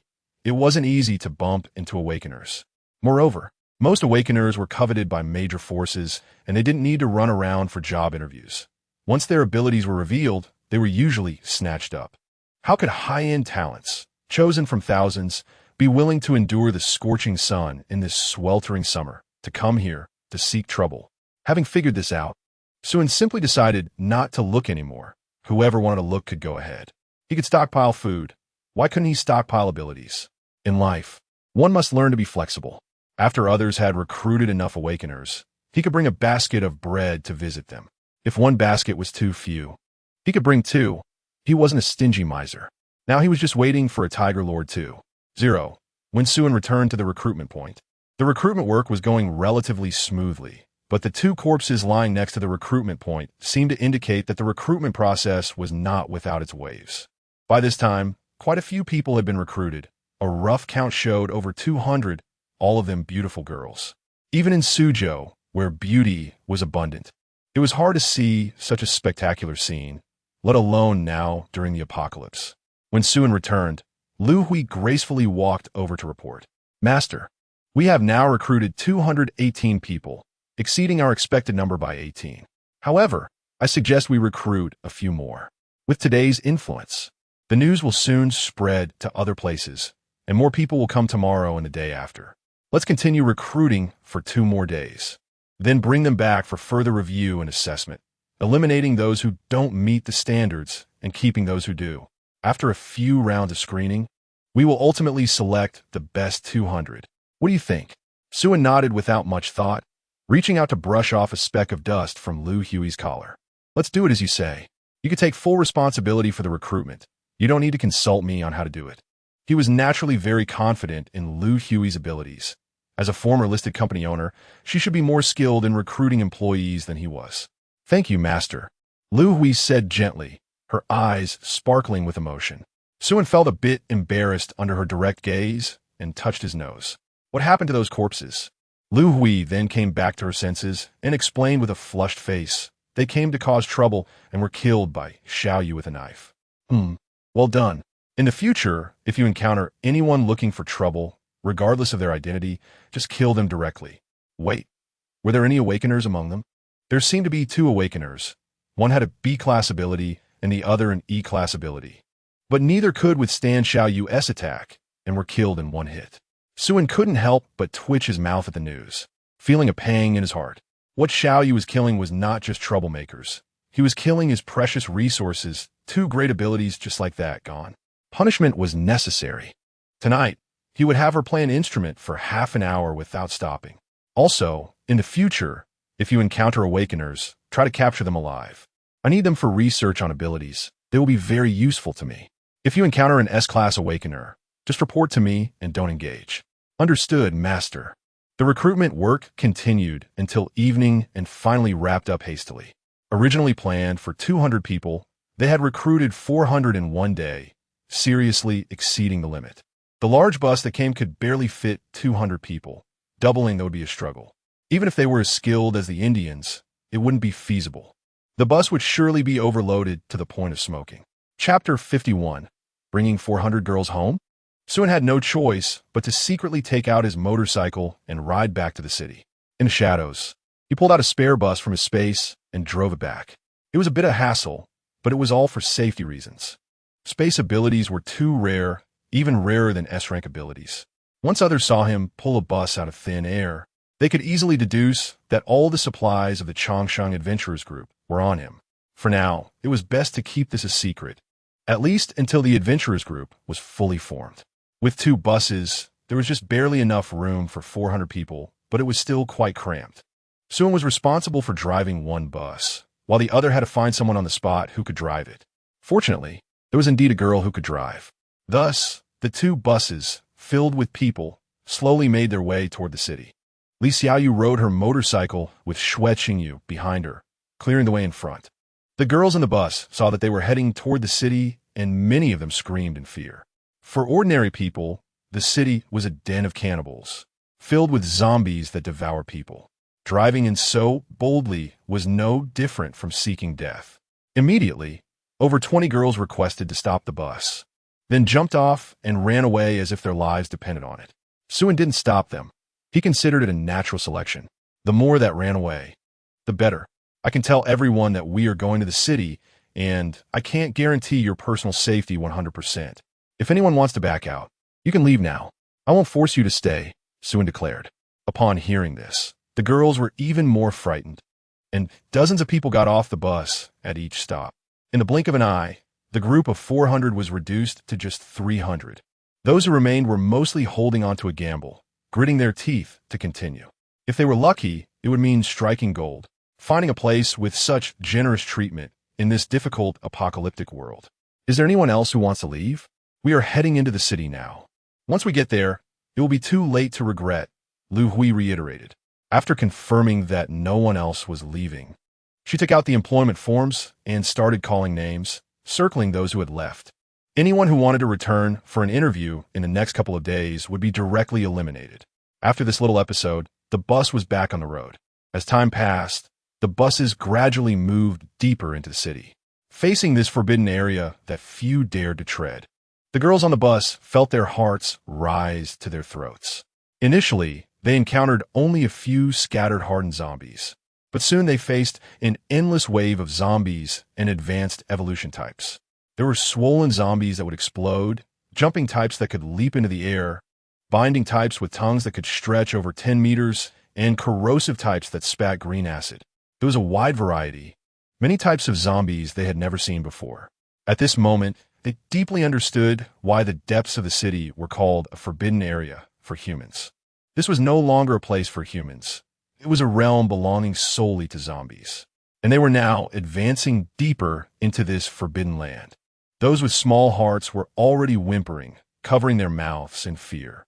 Just as Lu Hui had said, once they reached this point, it was too late to regret. They could only leave their fate to the heavens. Of course, these zombies were merely scaring the rookies who had been hiding in the suburbs. With 2 S-rank awakeners leading the way, there would be no accidents. Moreover, with Suin as the human-shaped walking cheat code, there was even less chance of any mishaps. Li Xiaoyu and the others were already used to it. Sometimes she and Xue Qingyu had to go out to hunt a few for practice. The nearby areas were no longer enough. Most of the time, Li Xiaoyu rode the motorcycle while Xue Qingyu controlled the lightning to kill zombies from a distance. They would only team up when they encountered tougher opponents, such as giant mutated zombies, to quickly resolve the situation. After wobbling along for about an hour, the bus finally reached its destination. Li Xiaoyu brought Xue Qingyu back to the rear of the bus, then got off herself, wielding her machete and charging toward the horde of zombies following them. With one swing, she could reap several zombies, and even the hardened ones were as thin as paper before her. Gradually, Li Xiaoyu became excited, unable to help but laugh maniacally. Ha ha ha. It seemed she had awakened some strange enthusiasm. Xue Qingyu was responsible for remotely killing some specialized zombies, such as explosive types and corrosive types that were not suitable for close combat. With the cooperation of the 2 S-rank awakeners, the terrifying wave of zombies appeared unusually weak, and in less than 10 minutes, they were all wiped out. It wasn't that the zombies were too weak, rather the opponents were too strong. In the entire world, there was probably no one else who could clear a path with 2 S-rank awakeners. Once the zombies were cleared, Li Xiaoyu returned reluctantly. These things seemed to have gotten smarter, she muttered. Just a moment ago, dozens of mutated zombies had seen they were outmatched and actually turned to run, hiding in the shadows to observe from a distance. Just as Li Xiaoyu suspected, the zombies had indeed become smarter. With continuous evolution, some zombies were no longer merely acting on instinct. They had begun to possess a certain level of intelligence, knowing fear and how to escape. This terrifying rate of evolution far surpassed any animal on Earth. At this pace, in 4 or 5 years, zombies would completely evolve into a new species, replacing humans as the new rulers of this world. The 2 buses slowly approached the base camp. The girls, still shaken, got off and looked around anxiously. Suin stepped forward, clapped his hands to attract their attention, and smiled warmly as he said, "Welcome to the Chongqing Adventurers Group Base Camp. I hope you all enjoy your time here." Chapter 52. Cooking for the girls for free. This young man is so handsome. He seems to be the commander of the adventure team. I wonder if he has a girlfriend. Suin clapped his hands again, interrupting the girls' whispers. "Let me introduce myself. My name is Suin, and I am the leader of the Eternal Life Adventure Team. You can just call me the leader from now on. But that's only if you can successfully pass the assessment. It's getting late, so let us eat." Everyone sat down on the ground. The girls looked puzzled but obediently sat down, all eagerly watching Suin. They didn't expect that they would have something to eat right away. "Yay, there's food. I wish there was porridge to drink. Even a piece of bread would be fine. I haven't eaten in 2 days." Suin dragged out 4 large iron pots and a rack from a big truck, set them up in front of everyone, filled the pots with water, piled up firewood, and with a flick of his hand, shot out 4 flames that accurately hit the firewood, igniting it. Before long, steam began to rise from the water in the pots. Suin pulled out 4 large burlap sacks from the truck, first opening 2 of them to reveal they were filled with potatoes. Suin directly poured the 2 sacks of potatoes into 2 of the pots. Seeing the pots full of potatoes, the girls became restless. They hadn't seen such fresh ingredients in a long time, let alone eaten them. They had only heard that in some large adventure teams, only the higher-ups were qualified to eat potatoes. Many people were already swallowing their saliva. Suin opened the remaining 2 sacks, revealing 2 large bags filled with fresh pork. "Wow!" The girls erupted into an uproar, their eyes wide with disbelief. This was a whole 2 sacks of pork, at least 100 to 200 pounds. Since the apocalypse, they had never seen so much meat. Most people hadn't even seen a trace of meat after the apocalypse, only eating grass and tree bark every day. Now, seeing meat all at once, the girls could hardly sit still, saliva rapidly secreting, wishing they could dive straight into the iron pots, with the sounds of swallowing rising one after another. Suin continued to pour the meat into the pots and took out a bag of salt, dividing it into 4 portions to add to the pots. At this point, the girls could no longer sit still. There were even seasonings. Seasonings had been in short supply since the apocalypse, especially salt, and everyone hadn't tasted salt in a long time. "Is this for us to eat?" Suin smiled slightly, but did not answer. Instead, he instructed, "You have 5 minutes to form 4 teams, and each team should send 1 temporary representative to be responsible for distributing the food later." Hearing this, the girls immediately beamed with joy, realizing that this food was indeed for them, which was almost unbelievable. Soon, the girls consciously divided into 4 lines, each with 75 people, making a total of 300. Each team quickly selected a temporary representative. Thus, 300 girls stared intently at the 4 large iron pots, waiting for the food to be cooked. The little maid, Chow Chow, brought over a stool for Suin to sit on and held a small tray with a glass of red wine, standing by for Su and to drink at any time. I must say, Chow Chow's performance during this time has made Suin very satisfied, and he was considering finding a suitable ability for her as well. After about half an hour, the aroma of the meat wafted everywhere, indicating that it was ready. "It's done. Representatives from the 4 teams, come up. The bowls and chopsticks are in the truck. Take them out and distribute them. Once the bowls and chopsticks are ready, we can serve the food. 1 potato, 2 scoops of meat, and a bowl of meat soup for each person." The 4 representatives hurriedly ran to the truck to drag out the bowls and chopsticks and distributed them. Then, according to Suin's previous instructions, they began to distribute the food. The girls lined up to receive their food and returned to their spots, devouring it hungrily. Some girls even cried while eating. Everyone seemed to be in a dream, completely not expecting to eat such good food. Soon, the 4 large pots of food were entirely consumed by the girls. The soup was finished, and not even a piece of potato skin was left. Seeing the girls finish their food, Suin smiled and said, "It seems you are quite satisfied with the leader's cooking. So delicious. Thank you, leader. Long live the leader. Leader, I want to have your baby." The girls erupted into cheers, making the scene very noisy. Suin waved his hand to silence the cheers. "If you like it, that's good. Now, we can talk about your treatment. Before you become official members, you will get 2 meals a day and 1 meal of meat every 2 days, with specifications similar to now. If you have any questions, feel free to ask. After today, I won't explain too much anymore, so if you want to ask anything, now is the time." A girl with a round face raised her hand to report. You speak. The round-faced girl stood up, looking puzzled. Are we not official members yet? Suin shook his head, not answering directly, but looking at the girls with a smirk. How do you think the treatment offered by our adventure team is? Very good. Better than any adventure team I've ever seen. Even A-level awakeners don't have this treatment. The other girls agreed. Suin nodded and spread his hands. Then what can you bring to our adventure team? The girls looked at each other, speechless. Such treatment is almost on par with S-level awakeners, and they were just ordinary people. At most, they could only dig for supplies and do some hard work. But they probably wouldn't gather more than they could eat. They had been too busy with the interview earlier to think about it. But now they realized they really didn't deserve such good treatment. All the girls present had a bit of confidence in their appearance. After all, they were selected beauties. But in this world, an ordinary person's looks were not worth much. It was the awakened sisters whose appearances had value. With the treatment of the Eternal Life Adventure team, not to mention a month, just 3 days worth of food could buy them all. I can manage with just one meal every 2 days. Me too. Even if it's one meal every 2 days, that is already very good. Now that we've tasted meat, no one wants to give up the chance to join the Eternal Life Adventure team. Suin shook his head again. I lack everything except food. Whether you eat 2 meals a day or 1 meal every 2 days makes no difference to me.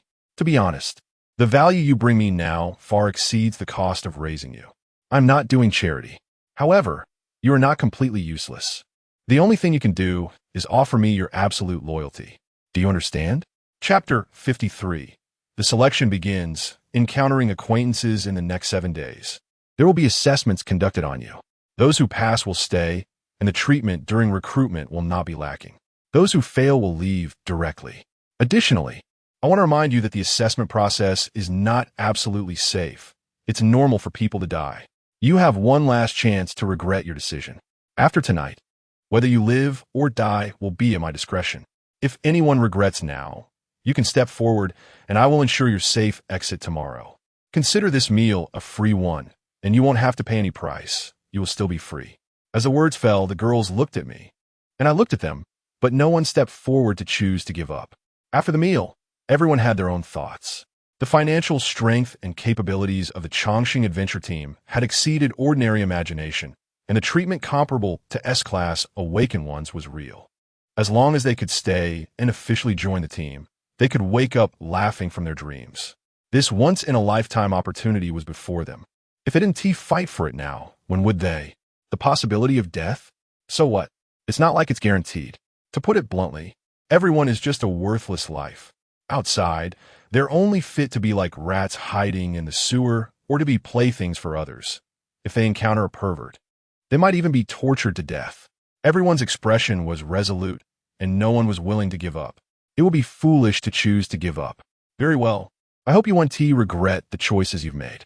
Suin then called over the 3 girls, Xueqingyu, Lu Hui, and Xiao Qiao. First, he pointed to Lu Hui and said, "This lady will be your chief examiner, Lu Hui." Then he pointed to Xiao Qiao and said, "This is your logistics minister, Yu Xiao Qiao." Next was Li Xiaoyu. "This is your chief instructor, Li Xiaoyu." Finally, he pointed to Xueqingyu. "This is your vice captain, Xueqingyu." Hearing Suin make her the vice captain, Xueqingyu was taken aback. She even felt that Lu Hui was more suitable for this position. She would have been content just to be Su An's secretary. Suin seemed to sense what was on Xueqingyu's mind and said softly, "Qingyu, I believe you have this ability." Although Xueqingyu appeared calm and gentle, her thoughts were very delicate. She was an intelligent woman who was kind on the outside, but loyal on the inside. It was only fitting for her to take this position. "Thank you. I won't let you down." Xueqingyu clenched her fist gently. Since Suin chose her, she would do her utmost to repay him. "I believe in you." Suin then explained to the girls how the assessment would proceed. "You just need to handle it. I have only one requirement. The higher your obedience, the better." After Suin finished explaining, he stepped aside and became a bystander. This assessment was not only a test for the new members, but also a test for the girls around him. As Suin turned to become a hands-off manager, the girls had no dissatisfaction. Instead, they showed excited expressions. All this time, it had been Suin working hard for this family, and they had not contributed much. Now they finally had the opportunity to repay Sue and while proving themselves, and everyone was filled with motivation. Ultimately, after discussion, the four girls unanimously decided that Lu Hui would formulate the assessment plan, with Li Xiaoyu and Xiao Qiao assisting, while Xue Qingyu would coordinate the final review and approval. Thus, the assessment plan officially began. Lu Hui first mixed up the 300 people and then divided them into 10 small teams, each selecting a temporary team leader. Li Xiaoyu and Xiao Qiao went to the warehouse to bring over 150 blankets. The team members would share a blanket 2x2, and they would spend the night in the yard, at most setting up some temporary tents for shelter from the wind and rain. Although there were dozens of empty villas in the community that could accommodate them, those houses were reserved for formal team members. Only those who passed the assessment could live in the villas. Those who failed would have to sleep on the ground in the yard. This was also a form of indirect motivation. These individuals were used to living in shabby shanties under the sewer, so sleeping on the ground was nothing new for them. However, upon learning that they could live in luxury villas after officially joining the team, they all felt a longing. Most of them had never lived in such good houses. Even before the apocalypse, it would be strange if they weren't moved by it. As for Xue Qingyu, she was responsible for approving the distribution of supplies, reviewing team members' information, and verifying details such as their work before the apocalypse, experiences after the apocalypse, schools graduated from, relationship histories, how many boyfriends they had, their family addresses, ages, heights, and measurements, etc. Everything had to be checked thoroughly. Anyone found to have lied would be directly eliminated, and those who reported violations would receive additional assessment points. Once everything was arranged, the new members had already lined up in 10 orderly rows. Lu Hui walked in front of everyone and said lightly, "The assessment officially begins. I hope you won T. Let the master down. Report to the examiner. Does master refer to the captain?" "Yes, you can refer to the captain as master like me. Or you can call him directly as captain, but you cannot use his full name.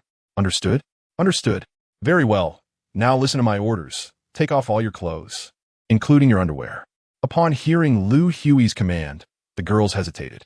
Many quietly complied and began to undress. There were only women here, so what was there to be shy about?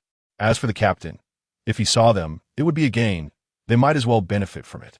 "I said this is an order," Lu Hui reiterated calmly. Although this command had a somewhat insulting nature, it was still a method to cultivate obedience. And this was just the beginning. If taking off their clothes could allow them to join the Chongqing adventure team, many would rush to do so. Even if the community expanded tenfold, it wouldn't be able to accommodate everyone. After a moment of hesitation, the girls began to undress, though many still felt quite shy. Their faces flushed as they cast their eyes towards Suin, who was watching from a distance. In an instant, the scene was quite revealing, drawing attention.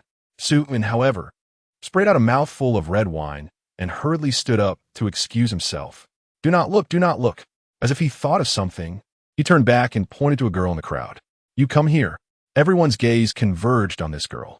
She was in her teens, with fair skin, an alluring figure, and a delicate face. Even among this crowd of beauties, who all scored at least 80 points, she still stood out.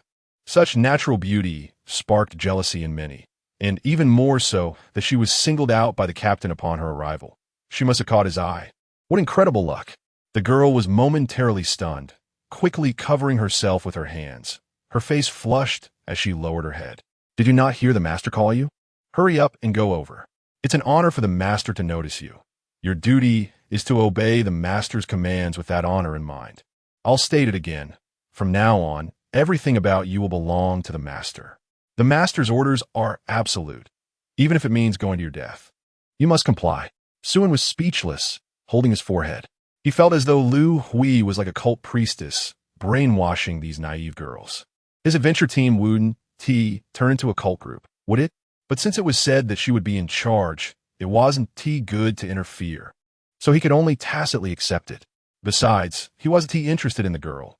Rather, he was surprised that this girl was actually an awakened one and barely counted as an acquaintance. He had seen her twice in the last life during the apocalypse, though his memories were not very vivid. It only came back to him now. The girl bit her lip, picked up her clothes from the ground to cover herself, and walked up to Suin with her head down. "See, Captain." Seeing the irresistible beauty before him, Suin rubbed his nose and looked away. Get dressed and come with me. Chapter 54. Memories like smoke. Suin sat on the sofa, calmly watching the girl in front of him who was at a loss for what to do. Ability. Healing. Wealth value. 3. He had already noticed that this girl was an awakened, with her ability level reaching A, just one step below S. Her ability was a very rare type of supportive healing, which could be more effective than many S-level abilities in certain situations. However, this girl had never revealed her identity as an awakened from the very beginning, which was a bit strange. There would only be benefits, not drawbacks, in saying it. Why was she not speaking up? Suin once suspected that she was a spy sent by another force, but upon careful consideration, it didn't make sense. Who would be willing to send their precious darling into a tiger's den? Moreover, there had been no contact with other forces yet, so it was unlikely she would be targeted so soon. Suin couldn't make up his mind and quietly observed her. It wasn't until the girl took off her clothes that he suddenly remembered a nearly forgotten memory. The memory surged back like a tide. It was the 4th year after the apocalypse had begun, marking the early stages of the 4th apocalypse. At that time, he had already become a disabled person with one leg chopped off, although he had managed to survive until then. Having lost a leg meant that no one would take him in. He had no teammates and had always been a lone wolf. To survive, he dared to do almost anything, eating anything, and had resorted to theft and robbery. Eventually, when he was on the brink of starvation, he boldly stole from the Black Rose, the women's military group founded by Yu in his previous life. He was caught on the spot and beaten mercilessly without a word. At that moment, he thought he was doomed, as no man had ever survived after offending the Black Rose. Strangely enough, he was inexplicably released later, becoming the only man to walk out of the Black Rose alive. Not only did the Black Rose let him go, but they also gave him over 100 pounds of food. At that time, food was extremely scarce, 10 times more so than at the beginning of the apocalypse, and over 100 pounds of food was a fortune. Yet, they simply gave it to him. As if that wasn't enough, they also directly gifted him a wife, an A-class recovery type awakener named Xia. She was one of the top 10 beauties of the Black Rose, known as the Midsummer Angel. It was said that some people were willing to offer 2 jars of Old Mama spicy sauce just for a glimpse of Xia, but still couldn't fulfill their wish. After the 3rd apocalypse, 1 jar of Old Mama could directly be exchanged for 2 school beauty tokens, showing how popular Xia was at that time. Suin only accepted the food. He didn't dare ask for the beauty. It wasn't that he didn't want her, but he couldn't. Xia was too popular, and if he accepted her, he would definitely be torn apart by her crazy fans. Being weak was a crime in itself. Even if a pie fell from the sky, he might not be able to catch it. Undeniably, it was precisely because of the large sum of food gifted by the Black Rose that he survived the 4th apocalypse and lived to see the 10th year of the apocalypse. But until his death, Suin never understood why the Black Rose helped him, and he never managed to repay that kindness. The girl before him was Xia, once one of the top 10 beauties of the Black Rose. However, he hadn't dared to look closely back then, so his memory of Xia wasn't very vivid. Mainly, he hadn't recognized her because she was dressed. Even in Suin's 2 lifetimes of experiences, Xia's figure would rank among the top 10 women he had ever seen. As the past faded like smoke, Suin gradually regained his senses. He didn't expect to encounter Xia so soon in this life. It could be considered a kind of fate. He slowly opened his mouth to Xia and asked, I'm curious why you chose to hide your identity as an awakener. With your A-class status, you could receive good treatment in any adventure group. Hearing Suin's words, Xia's face turned pale, and she couldn't help but take 2 steps back. Why you? How do you know that? Suin smiled and didn't explain. Come on, what made you choose to hide your identity in our adventure group? Don't tell me it's about treatment. That has nothing to do with hiding your identity and will only make you seem more suspicious. Xia bit her lip, not daring to look Suin in the eye, several times wanting to speak, but hesitating. Don't you want to say it? Or is it something you can't say? Suin's expression gradually turned cold. Xia immediately waved her hands desperately. No, I saw you and went to apply for the job. Oh, do we know each other? I don't remember seeing you in the Longhu gang. It was you who killed all the members of the Longhu gang, which is why I was saved. Suin looked puzzled. Was there? Although he only passed through the Longhu gang briefly at that time, He was certain that he had never seen Qingxia there. Moreover, none of the women in the Longhu gang were dressed at that time, and with Qingxia's substantial capital, it was even less likely that he wouldn't have any impression of her. Some did, some didn't. I was locked in a cage behind the dance hall at first, so you couldn't see me. Later, after Xiaoyu, after others helped me get out, I saw you in the corner, Qingxia hurriedly explained. Suan pondered for a moment while pinching his chin, then looked up at the progress bar above Qingxia's head. Favorability 50. Such a high favorability meant that he was already quite trusted and had a good impression of him. It couldn't be the level of favorability someone with no interaction should have. Combined with what Qingxia had said earlier, it was very likely that the truth was indeed as such. Were you wearing clothes at that time? Yes, Lord Tiger wanted me to follow his orders. And when I didn't agree, I was locked up. They just didn't give me food, and they haven't touched me. Qingxia's face turned slightly red as she tugged at her tattered clothes. Suan smiled faintly and continued to ask, "Are you so confident that you can hide your identity as an awakened one and still join our adventure team?" Qingxia, feeling guilty, lowered her head and buried it in her chest, pretending to be an ostrich and not saying a word. Suan shook his head and smiled helplessly. "Little girl, you're still trying to take shortcuts. It's Li Xiaoyu who assured you that he could help you join the team, right?" Qingxia raised her head in a panic and stammered. "It's not about Xiaoyu. I. Suan waved his hand and said, "There's no need to be so nervous. This is not a big deal. With your qualifications, you are completely eligible to join our adventure group. I just hope you won't try to hide anything in the future, understand?" "Got it, Captain. I won't do it again, I swear." "All right, you can go down now, and also bring Li Xiaoyu up. It's really not Xiaoyu's fault. I never told her about my abilities. Ever since I was caught by Tiger, I've been too scared to mention that I have powers. Over time, I unintentionally try to hide it. I've already said this is just a small matter, it's in the past. I have other things to discuss with Xiaoyu." "Really? Really? Zek, I'll go right away. Please don't be angry." Seeing that, Suan was somewhat displeased. Qingxia finished speaking and quickly ran out. Not long after, Li Xiaoyu, with a smile, leaned against Suan, massaging his back and legs, looking very obsequious. "Honey, I'm sorry. Please don't be angry. When you were at the Longhu gang, you wanted to help her, right? You knew her before?" "I have seen Qingxia a few times at the comic convention. She is a well-known figure in the cosplay community. When she cosplayed as Ari and Sona, the resemblance was amazing. You will definitely like it after seeing it. She is especially beautiful and stunning." Chapter 55, Qingxia joins the team half an hour later. Suan walked out of the villa in high spirits, with Li Xiaoyu following behind. At this moment, the new members in the courtyard were all filling out a form. "Xiaoyu, why is your face so red?" Xiao, noticing Li Xiaoyu's flushed face, asked with confusion. It's just that the weather has been too hot lately, and I ate some spicy snacks, so I'm a bit overheated," Li Xiaoyu explained with a dry laugh. "Xiaoyu, you must call me when you have delicious food in the future. We are good sisters and should share blessings and hardships together," Xiao replied. I'll definitely let you know next time," Li Xiaoyu nodded repeatedly.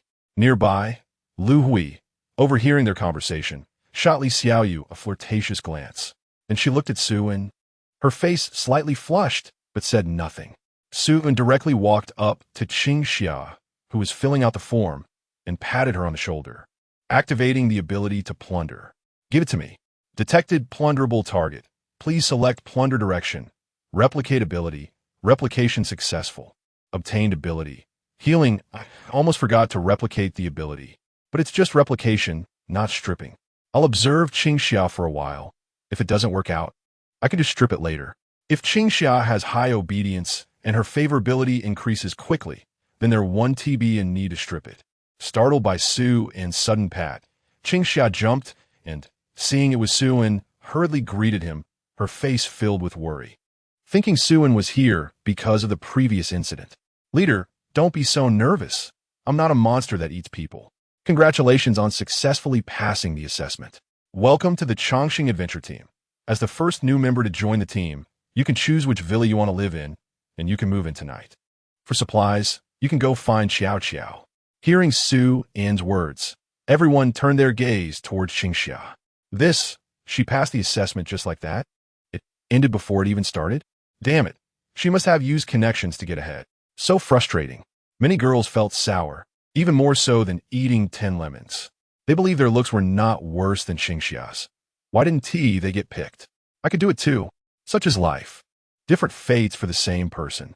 Xingxia was also momentarily stunned, and after reacting, she hurriedly bowed to Sue in gratitude. Thank you, leader. Thank you, leader. I will definitely work hard. Sue nodded and said, I look forward to your performance. I remember your primary profession is a doctor, right? In the future, please accompany the chief examiner during assessments to help check the health status of the team members and be responsible for treating the injured. Is that okay? No problem. Xingxia nodded repeatedly. This was her strong suit. Before the apocalypse, she was a gynecologist, and after awakening her healing ability, she had absolute confidence in this area. After Suen finished speaking, he turned and left. The others looked at Xingxia with even more jealousy. Not only did she join the team directly, but she also jumped straight to management. At that moment, Suen's voice came back slowly. Oh, I forgot to mention she is an A-level healer. You can manage her as you see fit, Luine. Upon hearing Suen's words, the girls suddenly understood. So that is how it is. A-level awakened? Wow. Then it's fine. We can't learn that. With such a high-level buff to join the team, we really can't compare. We should just honestly accept the assessment. The preliminary assessment continued until 11 p.m., and the girls paired up to sleep on the ground as the courtyard lights went out. Under the pitch-black night sky, the girls were too excited to fall asleep, whispering quietly to each other, gazing at the luxurious villas close by, lost in thought. The city center was dark, and occasionally, they could hear the distant roars of monsters. From time to time, they could see huge shadows leaping across the distant buildings illuminated by the moonlight. It suddenly hit the girls that they were in the city center, a den of cannibals, and they were lying on the ground outside. Not wanting to think about it was one thing, but when they did, their hair stood on end, and the atmosphere became tense to the extreme. Do you think a zombie might come in and eat us in the middle of the night? Don't say such things. It's scary. This is the city center. There are all kinds of monsters. Who knows if one might quietly crawl in at night? Stop talking. I'm scared. After these exchanges, the girls' excitement was mostly dissipated, and fear rose in their hearts. The timid ones shrank their heads under the blankets, too scared to show themselves. At that moment, a girl pointed toward the gate and exclaimed, Look, what is that thing? Everyone followed the sound and saw a shadow the size of a calf squatting quietly next to the community gate, watching them. The shadow resembled a four-legged animal with huge eyes that reflected green light in the moonlight, like two flashing headlights. A monster! Several girls screamed in fright and ran away, huddling under the foot of a villa, too scared to show their faces. Completely forgetting Lu Hui's earlier instruction not to leave the courtyard at night, the monster slowly stood up, walked to a nearby trash can, and threw away what it had in its mouth, then lumbered toward the courtyard. The girls who hadn't run away lost their composure, and a few ran off in fear, while those who remained gritted their teeth, bracing themselves. Some were so scared that their legs went weak, unable to stand, let alone run. Just when everyone thought the monster was about to pounce into the crowd and wreak havoc, it suddenly turned and walked away with an elegant and cheerful gait. It seems some people didn't take my words to heart. At that moment, Lu Hui walked out from a distant villa with a serious expression, a flame rising in her hand, illuminating the dark courtyard. In the light of the fire, everyone finally saw the true appearance of the creature. It was a giant black cat covered in green scales. Its name was Wang Kai, the owner's pet, and it had just gone downstairs to throw out the trash. Wang Kai glanced at the still frightened women and meowed, Meow. What's wrong with you? I haven't eaten human flesh in ages. I have plenty of leftovers to eat. Chapter 56. The Evil Flower of Lu Hui's Bloom in the End. Lu Hui announced on the spot that the 8 girls who had fled had failed the assessment and lost their qualifications to join the Eternal Life Adventure Group. Several girls immediately squatted down and began to cry, but no one sympathized with them. Lu Hui had previously warned them multiple times, since they had violated the rules. They should be prepared for elimination. Were they not afraid? They were just gritting their teeth and holding on. I hope you can remember every requirement I mentioned earlier. Any violation will lead to immediate elimination. Additionally, there really will be zombies entering the yard, so you better not sleep too deeply. You only have one path to take. Fight for your lives. Next time someone tries to escape, they will be executed immediately. Lu Hui said coldly before turning and going back into the villa. The entrance assessment for the Eternal Life Adventure Group was even stricter than they had imagined. This was only the first day, and they had no idea what harsher assessments lay ahead. The girls had no choice but to discuss and select a few to take turns keeping watch. Thus, under the girls' fearful and anxious endurance, the night quickly passed. In the morning, Suan came downstairs with several girls after breakfast, while Qing Xia was already waiting downstairs early. "Good morning, Captain," she greeted. Suan nodded and said, "Come eat with us after you finish your meal." "Thank you, Captain," Qing Xia replied, somewhat flattered. Li Xiaoyu gave Qing Xia a sly wink, clearly indicating that her whispering last night had worked. When they arrived in the yard, they were greeted by girls sporting panda eyes. Few had managed to get any sleep, except for a handful of those who could fall asleep as soon as they hit the blankets. "Lu Hui, you and Qing Xia stay here to continue the assessment. The rest come with me to recruit more members," Suan instructed. "Okay, master," Lu Hui replied casually before Su and took Xue Qingyu and the others and drove the bus out of the community. Lu Hui revealed a sinister smile to the remaining girls. "I believe everyone had an unforgettable night last night, but this is just the beginning. In the coming time, I will strive to make you realize that dignity is worthless and your lives are even cheaper than weeds." Lu Hui's expression suddenly turned brutal as she bit her nails. "After eating food personally made by the master, you didn't even kneel down to express your gratitude. I have never experienced such honor myself, and I cannot tolerate your arrogance. This is a desecration of the master. Unforgivable, simply unforgivable. You are merely the master's dogs, or rather, you should be the master's followers, the most devout followers. Servants who can offer everything for the master." Lu Hui's eyes were already filled with fervor and madness. From the moment Su and saved her from the Haitian Hotel, she had fallen hopelessly in love with that godlike man. When Suan granted her special powers, that obsession instantly transformed into fervor and worship. She almost regarded Suan as a deity. She liked Suan so much that it drove her crazy. Having never tasted love in 30 years, she buried this feeling deep in her heart, allowing it to ferment to the extreme. But when Li Xiaoyu suggested adding a requirement for members to be clean, it struck a painful chord within her. She had been forced to bear that bastard child at the age of 15 and was already a mother, no longer pure, long since tainted. The girls around Suan, however, were all as pure as clear springs. Whenever she recalled that bastard's face, she couldn't help but feel disgusted. Moreover, she was a full 10 years older than Suan, with youth long gone. "I was born before you, and now you are young while I am old." She felt inferior and suffered, crying helplessly in the dead of night, sinking into deep self-doubt. Ultimately, under the nurturing of various distorted emotions, the evil flower named madness quietly bloomed. She offered up everything, even her soul.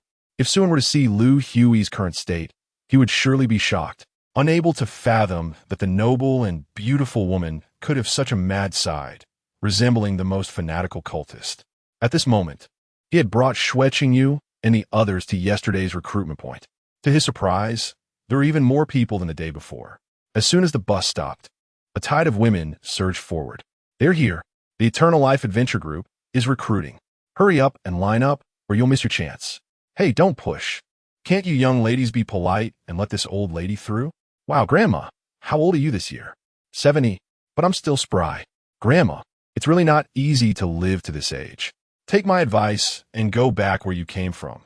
The Eternal Life Adventure Group only recruits beautiful women." "Oomph. I was pretty when I was young. What if I get selected?" Are you going to do filial piety by getting selected?" As before, Suan was responsible for doing nothing, while Li Xiaoyu and Xue Qingyu handled the recruitment. However, due to yesterday's experience, they directly asked about relationship histories and other basic information during interviews, eliminating unsuitable candidates right away. This increased their workload significantly, forcing their little maid Qiao Qiao to help as well. Suan could only lie in the bus and daydream or intentionally look for other awakened ones. The result was obvious. He didn't find a single one, but he hadn't expected much, so he wasn't disappointed. The only thing to consider was whether there were enough awakened ones from other groups to visit. He had already prepared the gold-edged bread. In boredom, Suan simply dozed off on the bus. I say, young lady, is this how you recruit? It's not a beauty pageant. Let me teach you. You need to choose those who are strong and capable, you know? Drowsily, Soon was awakened by a commotion and, curious, got off the bus. He saw a middle-aged woman, around 40 or 50, shouting at Yu and the others, spitting as she spoke. Yu and the others seemed to be getting angry, but didn't move, instead trying hard to endure. Soon walked over, puzzled. What is going on? Before Yu could speak, the middle-aged woman jumped in. Young man, you must be in charge, right? You're really handsome, like a star on TV. But you're still too young.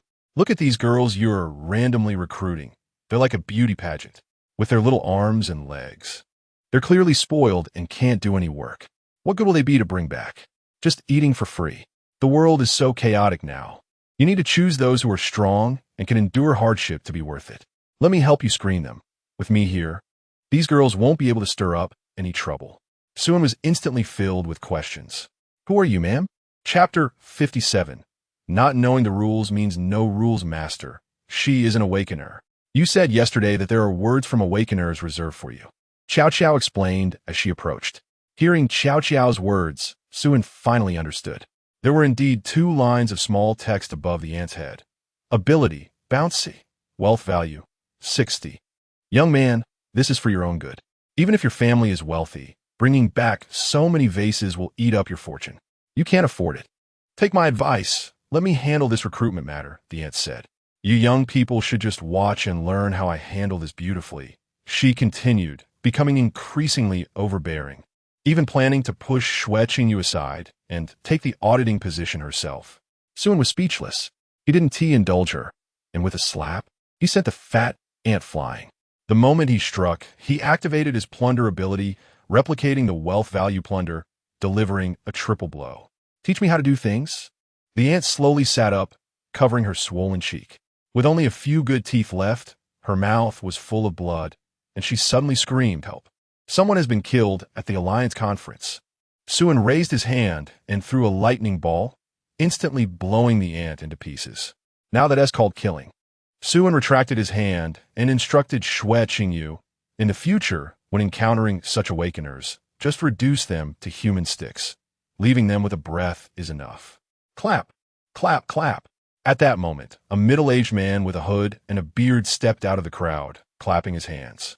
The man wore a smirk on his face, a cigar in his mouth, accompanied by a man and a woman. This brother has quite the temper. Didn't you know you can't kill people casually at the Alliance conference? Seeing the 2 lines of small text above the man's head, Suan narrowed his eyes. Ability, Scorching Corruption S, Wealth Value, 18,000. Another S-class, with the top-tier Poison-type Scorching Corruption. This ability is quite special among S-class combat abilities. It ranks extremely high in lethality and death rate, but has a low combat power and endurance. The poison released by this ability is almost instantly lethal on contact. Even if another S-class awakener is infected, they would lose half their life, if not die, but the drawbacks are evident. Its release range is less than 1 meter, and there are limitations on the number of releases. However, because he can poison secretly, once the gastric mucosa directly contacts the poison, it's impossible to save them, hence the high lethality. But the extremely short attack range and limited release frequency greatly reduce its combat endurance, hence the extreme ranking. He is the leader of the Cobra Adventure Group, Ma-san. Wow, the Cobra Adventure Group is a large adventure group. Their leader is Ma-san, nicknamed Ma-Road Taipan. I heard he is an S-class awakener, and his poison is 100 times more potent than that of the Taipan snake. A drop of his poison can kill hundreds of zombies. Why is he here? So strong. This is the first time I've seen the real deal. The Chongqing Adventure Group is finished. The major adventure groups have a joint regulation against killing at the Survivor Alliance Conference. Breaking the rules will lead to attacks from other adventure groups. They killed someone yesterday and are still at it today. They're in big trouble. Listening to the discussions in the crowd, Suan recalled that there seemed to be such a regulation. He had attended this Survivor Alliance conference in his previous life. He knew about it, but Suan didn't take it to heart. Knowing something from his past life had no relevance to this life, right? Sorry, I really haven't heard of this regulation, Suan said lazily, leaning against the car. Seeing Suan's arrogant attitude, The man's eyes reflected a chill, but it quickly disappeared as he laughed heartily. It's not surprising that you don't know. You look unfamiliar.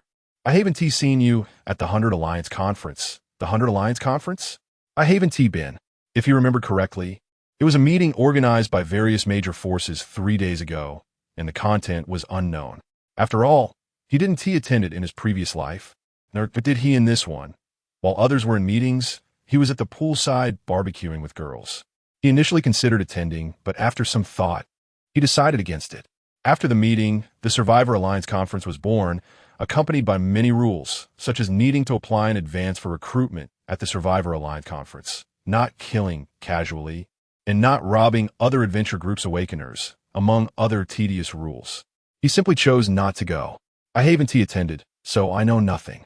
Not knowing the rules means having no rules. All rules exist outside the range of his ability. Within the release range, his words are the rules. Although ignorance is no excuse, my brother killed someone yesterday and is still at it today. That seems a bit unreasonable, Ma San said with a smile. Oh, so according to Captain Ma, you want me to give you an explanation? Ma San waved his hand. That's not necessary. I was just curious if your adventure group is from out of town. I've never heard of you before. In the current environment, rules are just a means to restrain the weak. The ability level released by Lu Hui yesterday had already reached A class. An adventure group with A-class awakeners can completely ignore these rules. Ma San heard that a strange adventure group was recruiting ordinary people at high price, which piqued his curiosity to come and take a look.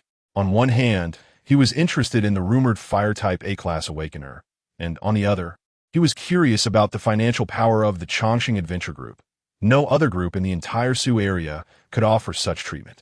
Even he wouldn't dare to be so generous. He couldn't afford even a tenth of such treatment. Although the Cobra Adventure Group is a well-known major force, it still faces material shortages. Just maintaining the awakeners in the group is exhausting.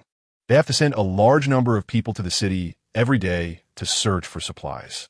If they stop for 2 days by the 3rd day, the rice bin will be empty. Not just the Cobra Adventure Group, but all sizes of adventure groups are in the same situation. In the end, everyone is just struggling at the level of basic needs. Ordinary people eat once every 3 days, and they can barely manage 1 meal a day. However, everyone likes to divide this 1 meal into 3 portions to maintain some face. At the rate of the Chongqing Adventure Group's treatment, everyone would be done for in less than 3 days. It's just a small adventure group, so it's normal that Captain Ma hasn't heard of them. It's because there are too few people, which is why they are recruiting now. Is that so?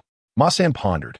The Chongqing Adventure Group might belong to the type that has more food than people, but at most, it could be around 10 tons, and that is a high estimate.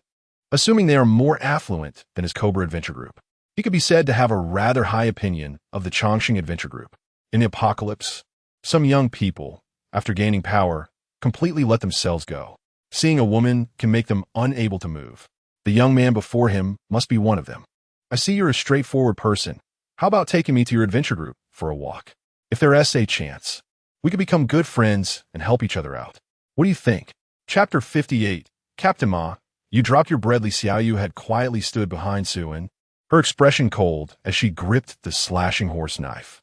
With just one look from Suan, she would strike down this smiling tiger. Not far away, Xueqing Yu had also secretly heightened her vigilance, but her attention was more focused on Xiao Qiao. After all, Xiao Qiao was just an ordinary person. As soon as a fight broke out, she would protect Xiao Qiao at the first moment. Seeing the atmosphere become tense, Ma San laughed heartily. Haha, ladies, don't be too nervous. I'm Ma. Me no harm. Saying this, Ma San extended his hand towards Suan. I forgot to introduce myself. I am Ma San, the captain of the venomous snake mercenary group. May I ask the name of this young brother? Suan raised an eyebrow at this. The old man surely wanted to poison him. Suan knew full well that the other party might be trying to poison him, but he still did not refuse. Instead, he shook hands with Ma San and smiled. Suan, captain of the Chongqing Adventure Group. As their hands clasped, Ma San smiled even more broadly. His snake-like eyes filled with amusement. Suan was equally pleased. What a nice uncle, rushing here to deliver something. Detected plunderable object. Please select plunder direction. Replicate ability. Plunder wealth. Replicate ability successful. Obtain ability. Scorching divine corruption S. Wealth plunder successful.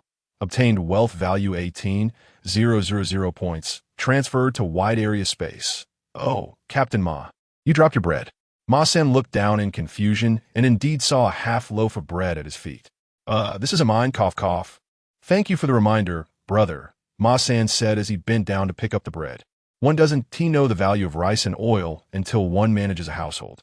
This half loaf of bread could hire 2 awakeners, he thought. Not caring whose it was, he picked it up first. Sigh. Too much talking leads to tears.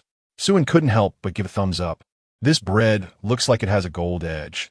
It must be worth at least 10 tons of supplies. Captain Ma, you have great courage. Ma-san. What nonsense is this? Is this kid sick? Who would trade supplies for gold these days? A bread with a gold edge can't be exchanged for 10 tons of supplies. What a fool. At first glance, he was clearly a naive young man who had never seen the dangers of the world.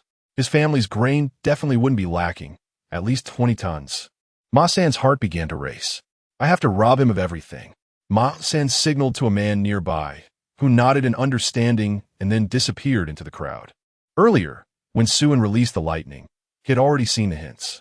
Although it was fleeting, the aura revealed at least an A-level electrical ability, possibly even S-level. He might not even be able to match Su in a fight, but during their handshake, he had already planted a poison seed on the other party. With just a thought, the poison could erupt, even if the other party was an S-level ability user. They would have to surrender obediently unless they also possessed the scorching divine corruption ability. But could that be possible? As long as they were human. It was impossible to possess 2 abilities at the same time. His only concern was the few women nearby, who also seemed to be awakeners. But he didn't know their levels. He guessed they wouldn't be too high. It would be fine as long as he subdued them. Beautiful awakeners were rare and could fetch a good price at auction. Just then, a deafening roar came from the direction of the city. A giant zombie over 3 meters tall suddenly charged out of the city, smashing the ground beneath its feet. With bare hands, it easily lifted a scrap car and hurled it several dozen meters into the crowd, crushing those who couldn't dodge into a pulp.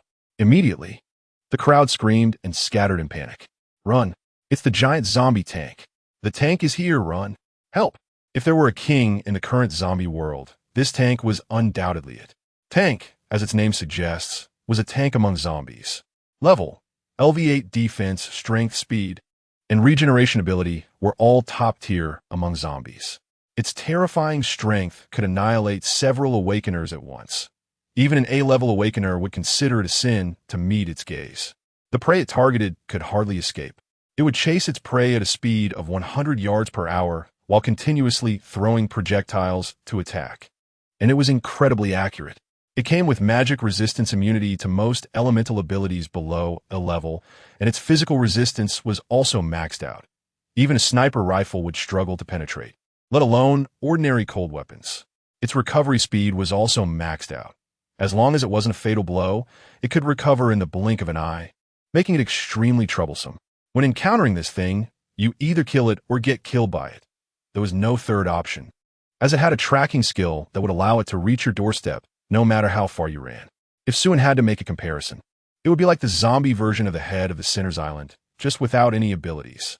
Seeing the zombie burst out of the city, Suin was also a bit surprised. This thing had territorial awareness and usually patrolled within its territory, rarely coming out unless someone attracted it or was being chased. When Suin saw a figure running not far in front of the tank, he suddenly realized it was the man who had been next to Ma-san earlier. At this moment, he was frantically running towards Suin with 2 lines of small text above his head. Ability, Provocation, C. Wealth value, 100, so this guy intentionally used his ability to attract the tank out of the city.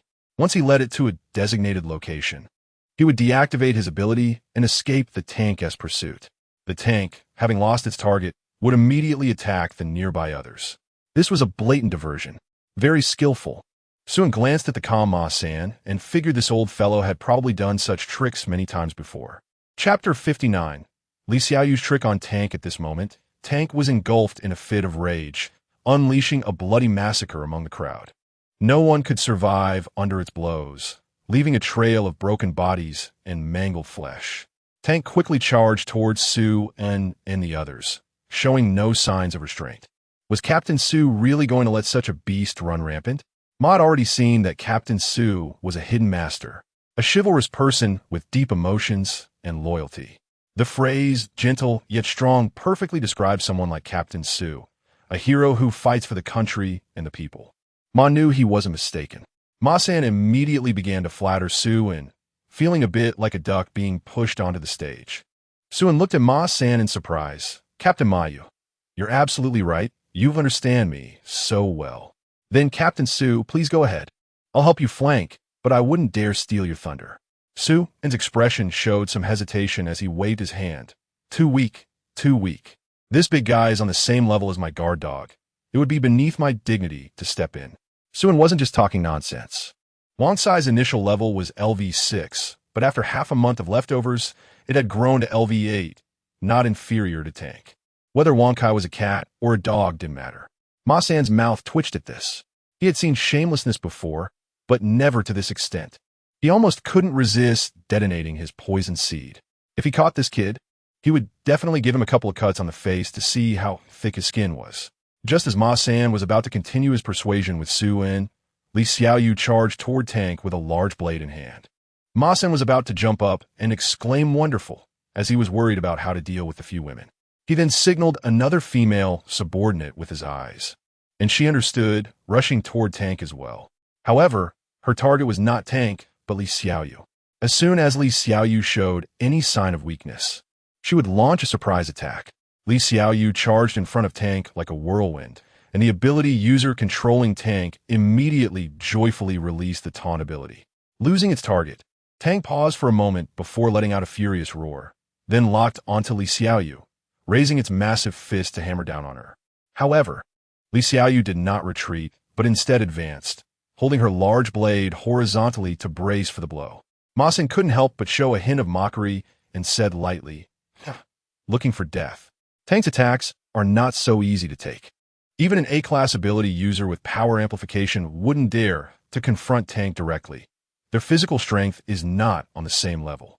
He could almost see that little girl being sent flying or even killed by Tank's punch. What a pity for such a beautiful female awakener. She could be worth quite a lot. However, Tank's colossal fist indeed struck solidly against the horizontal blade that Li Xiaoyu held. The gruesome scene he had imagined did not occur. Instead, a crisp clang sound rang out. Li Xiaoyu suddenly began to swing her large blade like a storm. Dozens of gleaming arcs flashing by in an instant. A second later, she slowly sheathed her large blade behind her back, its wide body almost completely hiding her petite figure. It didn't matter that Li Xiaoyu was no longer visible.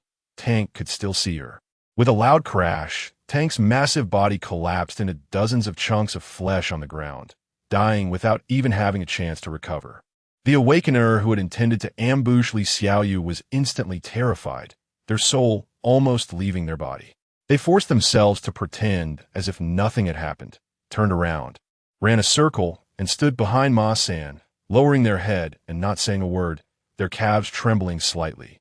The experienced Ma-san stumbled slightly. What happened? Was Tank taken out in one move? Was this person really a human? An S-Class Awakener. Definitely an S-Class Awakener. The Chongqing Adventure Group has an S-Class Awakener. And not just one but two. I've bitten off more than I can chew. Ma-san cursed inwardly. He never expected the Chongqing Adventure Group to possess such strength. Otherwise, he wouldn't have come here so foolishly. He should have at least teamed up with other adventure groups to deal with them. Thankfully, they hadn't yet torn the facade. Otherwise, it would have been disastrous. He had no confidence in defeating that terrifying girl. Moreover, there were still two others who hadn't made a move. Who knew what level of awakener they might be? Ma-san immediately felt a desire to retreat. He had his eye on the juicy piece of meat that was the Chongqing Adventure Group, but not right now. He was a snake, not a lion. Ambushing was his strong suit. Captain Ma, didn't you say you wanted to visit my home? How about we go now? Sue-in said with a smile. Ma-san immediately broke out in a cold sweat and hurriedly waved his hands. No. I suddenly remembered I have some urgent matters at home. So I want to visit your esteemed adventure group. I'll come by another time when I have some free time. Captain Ma has urgent business. Huh? Hee. Urgent matters that cannot be delayed. Sue-in's expression showed some disappointment, but then suddenly seemed to think of something. Then how about I visit your adventure group instead? Just consider it a casual visit. Masen was taken aback. Just you alone? Just me is enough for a casual visit.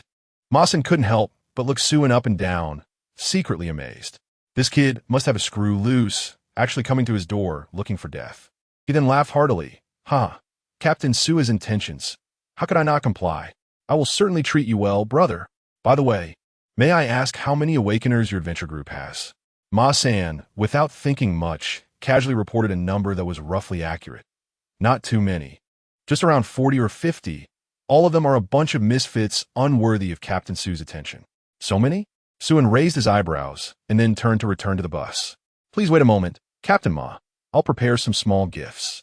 Not long after, Suin came down carrying a basket of bread that looked to be about 40 or 50 pieces. A small gift, just a token of respect. You're too polite. Captain Su. Ma-san took the bread with a beaming smile, feeling that this bread seemed somewhat familiar. Captain Ma, be sure to hold on tight. It's particularly heavy. Don't worry. I can handle as much as you bring. This bread is even trimmed in gold. Captain Su, you're truly humorous. You're not bad either, Captain Ma. Ha! Ha ha! The two laughed heartily, each harboring their own schemes.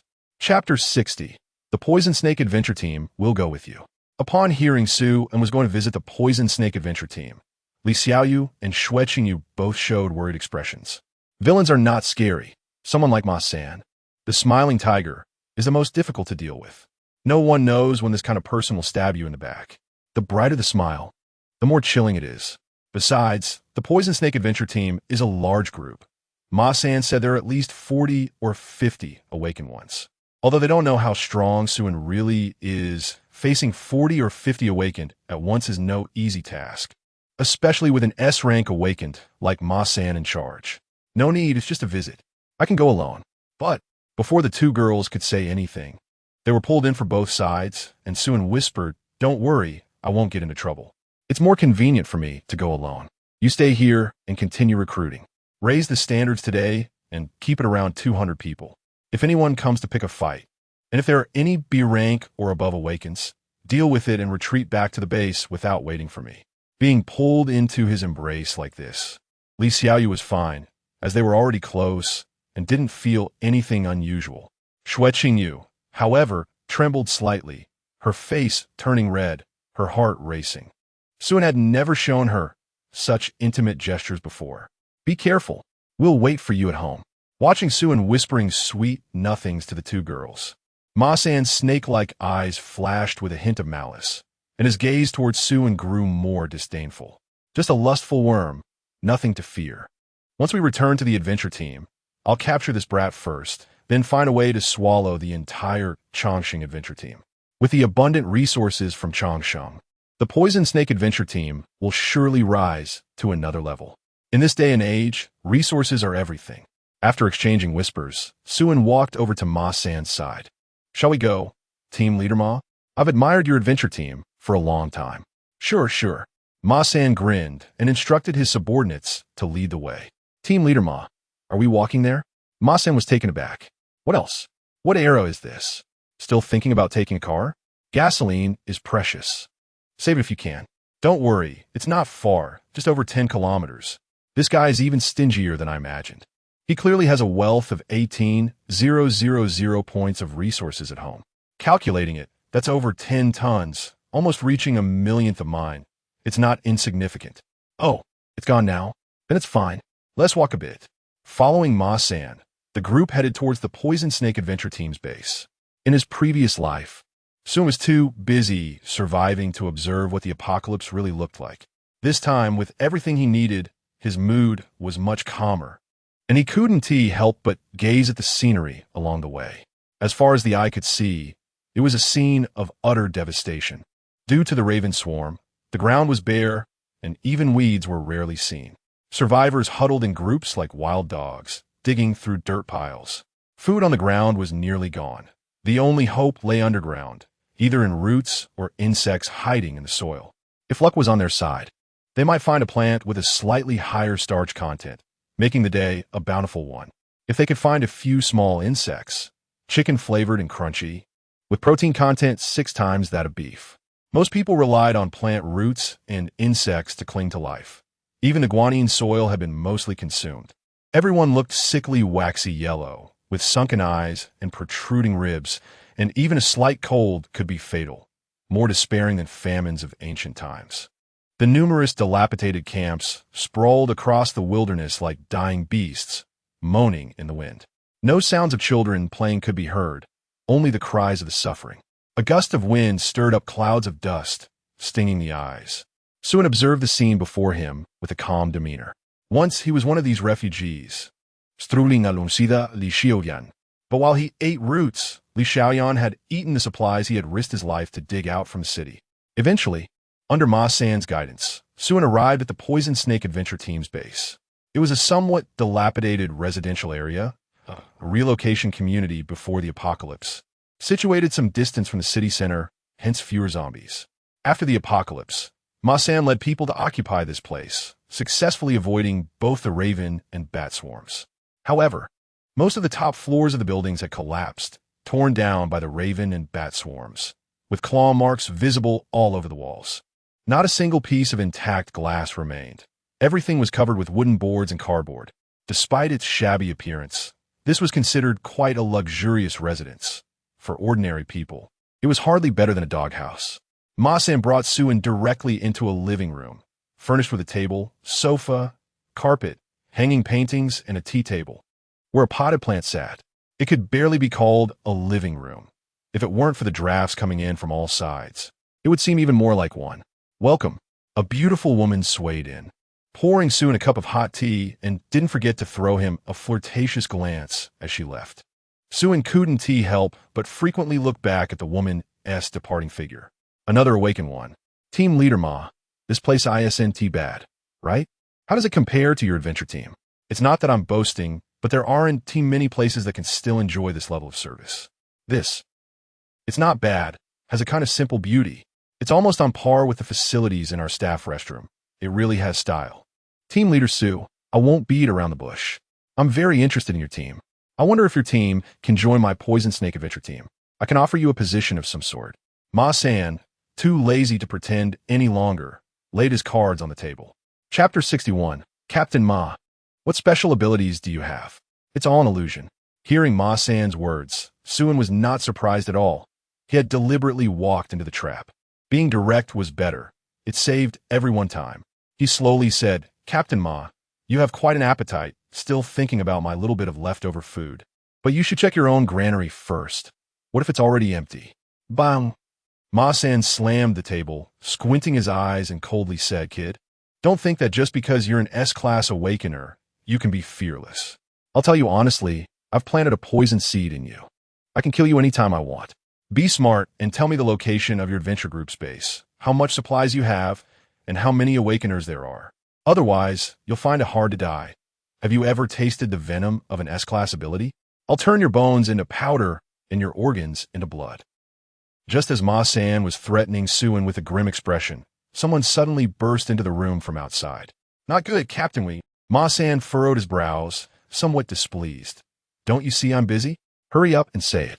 Do you think I have time for your trivial matters? Are you still not weaned?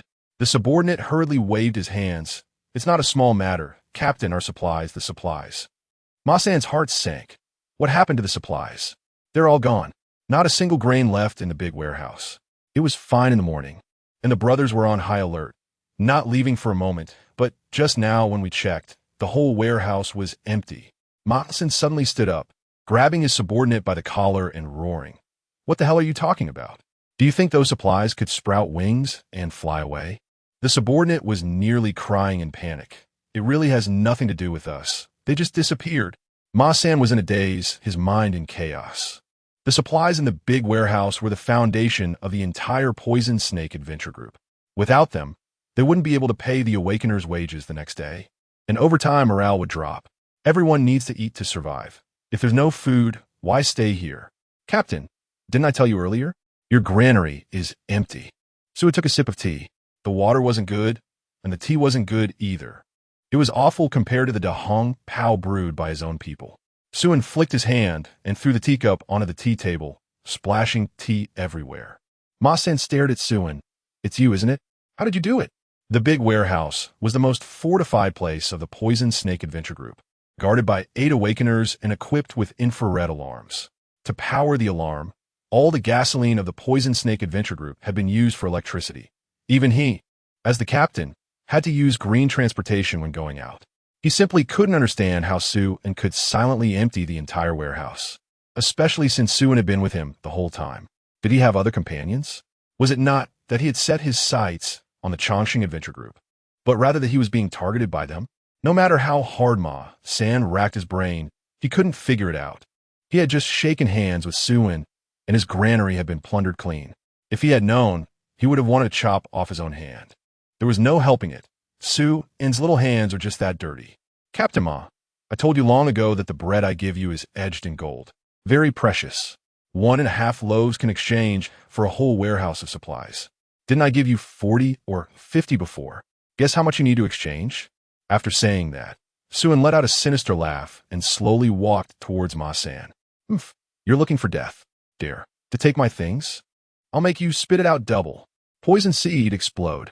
Ma San snorted coldly and immediately detonated the poison seed in Sue-In. With a muffled sound, a green smoke suddenly erupted around Sue-In, quickly enveloping him completely.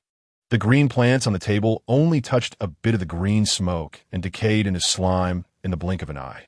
Don't worry, I won't kill you directly yet. Your little life is still useful to me. I'll secretly tell you a secret. I'll send someone to find the location of your adventure group's base. In less than half a day, I'll locate it, and then your entire adventure group will die with you. Those women I've had enough of will be sold on the human market. Kid, you're still too young. Don't think that just because you have abilities, you can do whatever you want. The old are still spicier. Compared to me, you are. Just as Ma San was rambling on with trash talk, a large hand suddenly shot out from the smoke, grabbing Ma San by the throat and lifting him up. Ma San wanted to break free, but he appeared utterly powerless. Although he was an S-class awakener, his close combat ability was really poor. Once the toxin failed, his strength was almost equivalent to an ordinary person. At the same time, dense thin wires shot out from the smoke, tying up the subordinate nearby like a zongzi.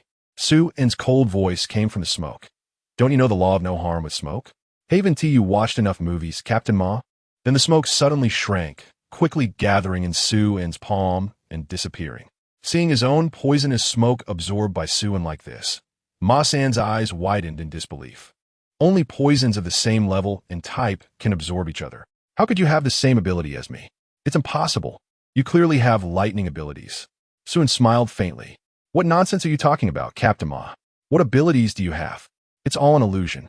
You should try it yourself to see if you have any abilities. Upon hearing this, Ma San hurriedly checked his abilities. As a result, just as Sue-In said, he really had no abilities left. His burning god corruption poison had disappeared. My abilities? How could this be?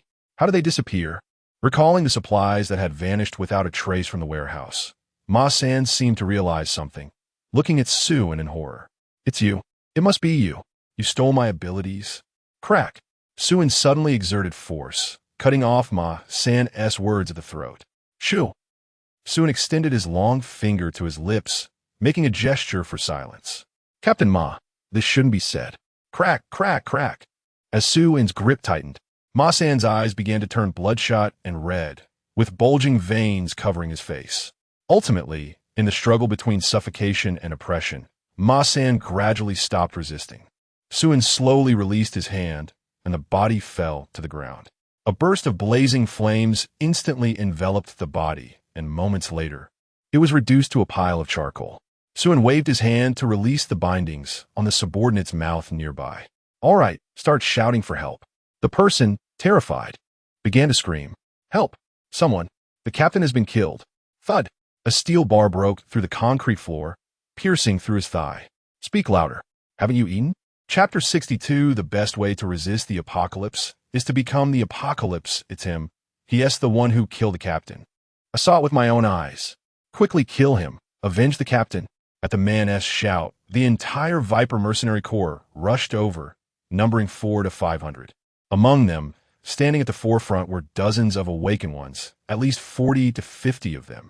Their abilities ranged from grade G to grade B, with one grade A among them. Hybrid, you actually killed our captain, You must die today. Don't waste time talking to him. Disable him first, and then interrogate him slowly. Deputy Captain, you are a grade A awakened one. Now that the captain is dead, you should lead everyone. We'll discuss that later. First, we need to avenge the captain. Since his rebirth, Suin had never seen so many awakened ones at once. Looking at the furious crowd, he felt a strange excitement, his blood stirring within him. He was about to face dozens of awakened ones at the same time. How thrilling! He now possessed nearly 20 abilities, 5 of which were grade S. Even he didn't know how strong he had become. He was certainly powerful, but to what extent? Perhaps no one could provide a concrete answer. Even against grade S awakened ones, he could now achieve instant kills. But was that enough? No, it wasn't enough. Far from it. Power amplification, steel body, hearing amplification, smell amplification, eagle eye tracking, jump amplification, lightning control, supercharge, fire energy, stone skin, doubling. Suin let out a roar, activating dozens of abilities at once. His body suddenly expanded several times, reaching a height of 4 to 5 meters, transforming into steel covered by a layer of rocky armor. Thunderous lightning mixed with flames roared around him, swirling into a storm of thunder and fire.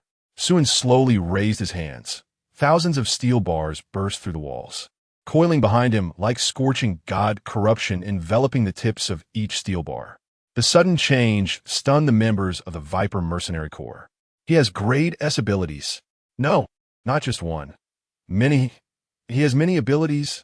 A monster. How could a human have so many skills? He is a monster. Suin looked coldly at the horrified crowd. He had experienced the apocalypse 9 times. He had witnessed the earth being consumed and civilizations destroyed, seen the sky fall, gazed upon the eye of the end in the endless desert seas, and encountered the azure giant beast at the edge of the ocean, locking eyes with deities in the new world. In the face of disasters, even the strongest grade S awakened ones were just humble ants. What if he could instant kill a grade S? Under the disaster, he still couldn't control his fate, still struggling to survive. Human strength ultimately has its limits. The best way to resist the apocalypse is to become the apocalypse. To become the apocalypse itself. I'm the apocalypse. Boom! The earth trembled, and the sky was filled with sand and stones, rising up and blocking the sun. Like a furious beast breaking through the ground, it swallowed the entire Viper Mercenary Corps stronghold in one bite. Inside the beast's mouth, Suin's cold declaration echoed, "Welcome to the apocalypse." As the last rays of the sunset fell upon the earth, the massive sand and stone fortress that overshadowed the Viper Mercenary Corps stronghold gradually collapsed. Looking around, the once towering Viper Mercenary Corps had turned into a pile of ruins. Suin sat naked on a small hill made of charred bodies, quietly watching the sunset. He took out a cigarette from his spatial pocket, put it in his mouth, and used a piece of still-burning charred meat to light it. He took a deep puff. The entire Viper Mercenary Corps was piled here. Awakened ones, or ordinary people, even the old, women, and children were all here. No one from the entire mercenary group survived. He spared no one. Too many secrets were exposed today, and only the dead could ensure absolute confidentiality. Mercy towards enemies is cruelty towards oneself. In his memory, there is always a story about a large mercenary group that cut off a C-grade awakened one's leg and humiliated him before tossing him into a mass grave, leaving him to fend for himself. Perhaps in their eyes, that C-grade awakened one was just an ant, nothing to care about. But that very ant ultimately led to the destruction of the large mercenary group. That ant also completed his revenge, eating the heart of the person who had chopped off his leg. This story taught him never to underestimate any enemy, no matter how weak they may seem.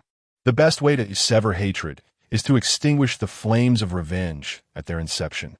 Suin jumped down from the mountain of corpses, took out a set of clothes from his spatial pocket, and put them on. The clothes were new, but did little to mask the smell of charred flesh on him. I need to take a shower when I get back. Let Xiao Xiao help me scrub it clean. It smells too bad. He then took out his motorcycle from the spatial pocket and sped away. The commotion caused by the Viper Mercenary Corps was too great, and many people rushed over to watch. But when they looked around, all they saw were ruins and piles of charred corpses, not a single living person. In just half a day, the once prominent Viper Mercenary Corps in the entire Sioux region was completely wiped out. According to insiders, the Viper Mercenary Corps had provoked a mercenary group called Eternal Life, which led to their annihilation. Moreover, they had provoked them in the morning and were gone by the afternoon. The speed of this annihilation was simply shocking. In no time, news of the Viper Mercenary Corps destruction spread rapidly throughout the entire Sioux region, and all sorts of mercenary groups received this alarming news, reaching a point where almost everyone knew about it. As for Sue-In, the instigator, he had already returned to the talent market. Chapter 63. Abundant superpowers. After another day of recruitment, 200 more beautiful girls with fair skin had been gathered, and their overall quality was even better than yesterday. When Sue-In returned, Xueqingyu hurriedly approached him, her face full of worry. "Are you okay?" "I'm Fine, and I managed to get quite a few good things," Sue-In grinned. He had already plundered the supplies of the Venomous Snake Adventure Team, but it was only 18,000 points of supplies, nothing to be happy about. What truly pleased him was that he had obtained a total of 58 superpowers today, all of which could be gifted. 1 S-Class, 1 A-Class, 8 B-Class, 12 C-Class, and the rest were low-level D, E, F, G powers. These superpowers were the biggest gain from this trip, and his strength had undergone another qualitative change. Previously, it would take half a day to annihilate the Venomous Snake Adventure Team, but now, an hour would be more than enough. Seeing that Sue-In was unharmed, Xueqingyu finally breathed a sigh of relief. "We have enough people now. Should we leave?" "Let's go. I stink. I need to take a shower." As before, the bus was filled with beautiful girls of all sizes and returned to the city. However, before leaving, they released a message that tomorrow would be the last recruitment for the Chongqing Adventure Team. After missing this opportunity, it would basically be impossible to join the team again. After spending about an hour, they finally returned to the base. Sue-In was stunned by the sight before him. The yard was filled with naked girls lying in various positions. Some were crying on the ground, some were curled up in corners shivering, and some had vacant gazes as if they had lost their souls. It was hard to imagine what inhumane treatment they had endured in just one short day. "Master, you're back." Lu Hui greeted him with a gentle smile, her demeanor still noble and elegant. Beside her, Qing Xia looked down in silence, her body trembling slightly, her pale face suggesting she had been frightened.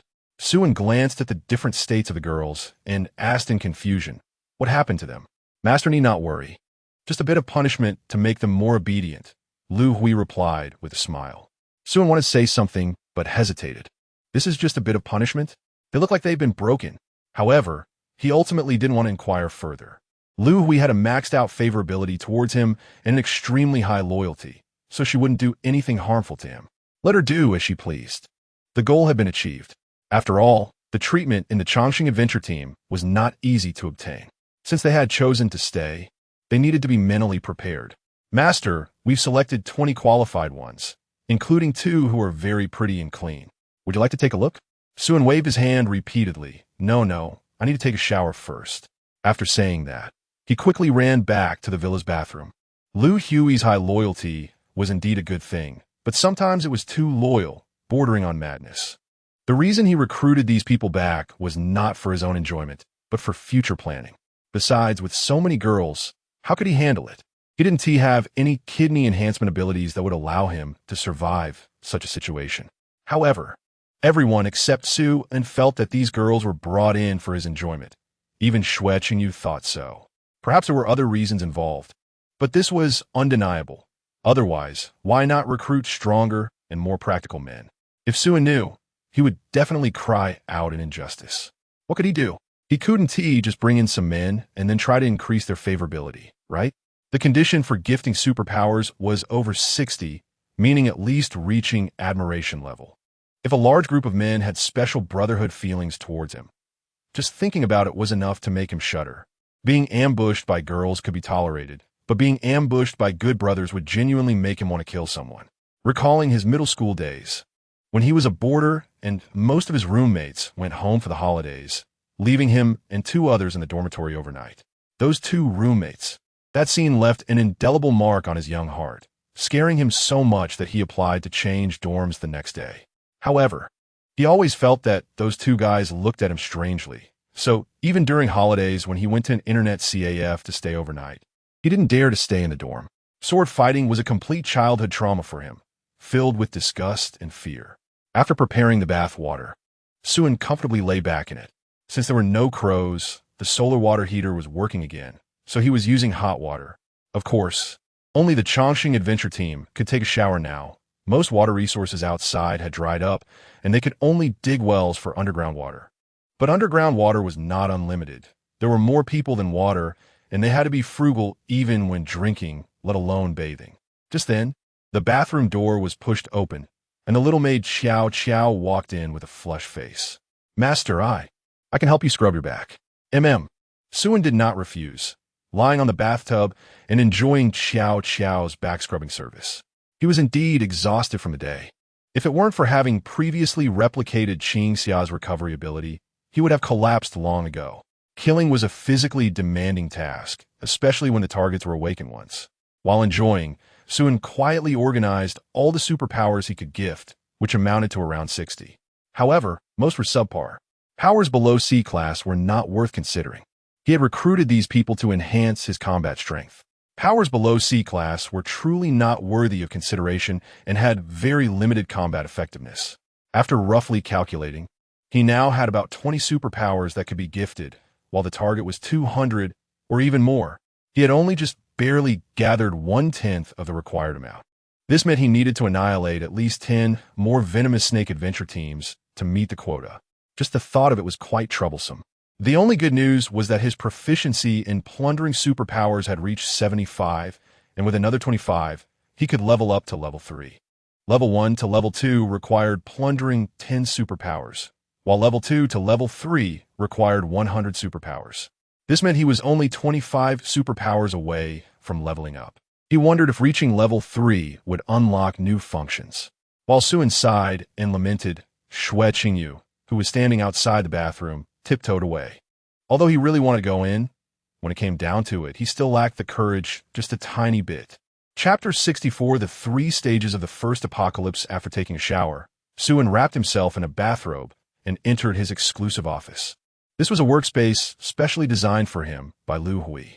It was decorated extravagantly, with the velvet carpet being the most inconspicuous item in the room, surrounded by various antiques and calligraphy. The desk was carved from a single piece of high-grade golden silk Nama wood. Before the apocalypse, this desk would have been worth tens of millions. Due to its rarity, even after the apocalypse, it remained a favorite among the upper echelons of various adventure groups. However, what puzzled Su was that his desk was piled high with Xiao Xiao's sultry photo books, and the walls were adorned with numerous sexy posters of Xiao Xiao, many of which Lu Hui had recently helped her shoot. Suin couldn't understand what Lu Hui meant by this. After thinking it over, he could only attribute it to maternal love. Lu Hui loved her daughter so much that even in the apocalypse, she still wanted to help Xiao Xiao realize her dream of becoming a star. Suin didn't dwell on it and took out a notebook to sketch and write. At noon the day after tomorrow, the second stage of the zombie apocalypse would begin on time. The first apocalypse was called the zombie apocalypse, which consists of 3 stages. The first stage is the initial appearance of zombies, lasting for 31 days.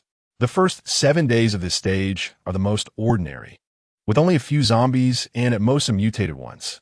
After 7 days, there is a transition period between the first and second stages, known as the Bat Sea and Crow Sea. During this transition, the number of awakened individuals is at its lowest, and the duration is long, making it the toughest period for survivors. After surviving the Crow Sea, there will be a 3-day rest period, after which the second stage begins.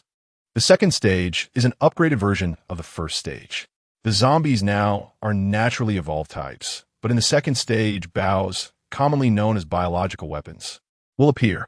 These bows are modified biological weapons, much stronger than regular zombies. If tanks are the peak of the first stage, then in the second stage, they can only be considered as the sewers. The initial level of bows is at least LV8, already at the pinnacle of regular zombies evolution. The danger level of the second stage is more than 10 times higher than that of the first stage. However, high danger also comes with great opportunities. In the second stage, many abandoned laboratories will randomly spawn, hidden within are high-tech items, advanced combat suits, alloy combat knives, enhancement potions, and more. The size and danger level of these laboratories vary.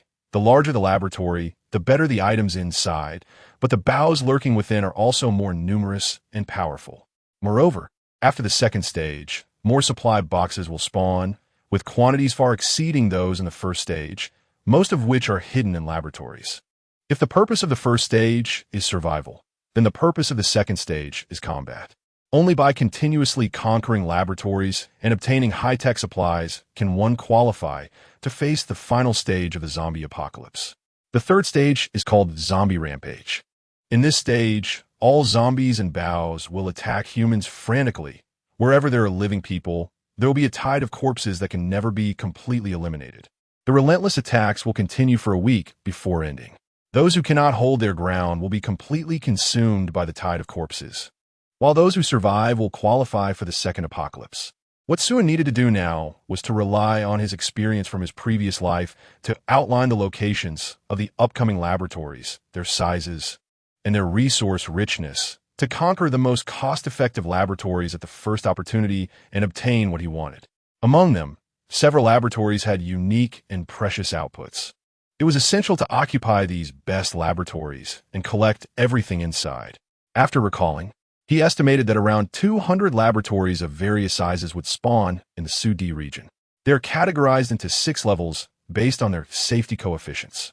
Those with a safety coefficient of 6 are actually the most dangerous, yet also the richest in resources, and there are the fewest of them, no more than 10. Those with a safety coefficient of 1 are the worst, the most numerous, and the least valuable, so worthless that he wouldn't even bother to look at them. His targets were the 3 tiers with safety coefficients of 4, 5, and 6. The ones with a safety coefficient of 6 spawn 1 every week, and he was absolutely confident he could take them all.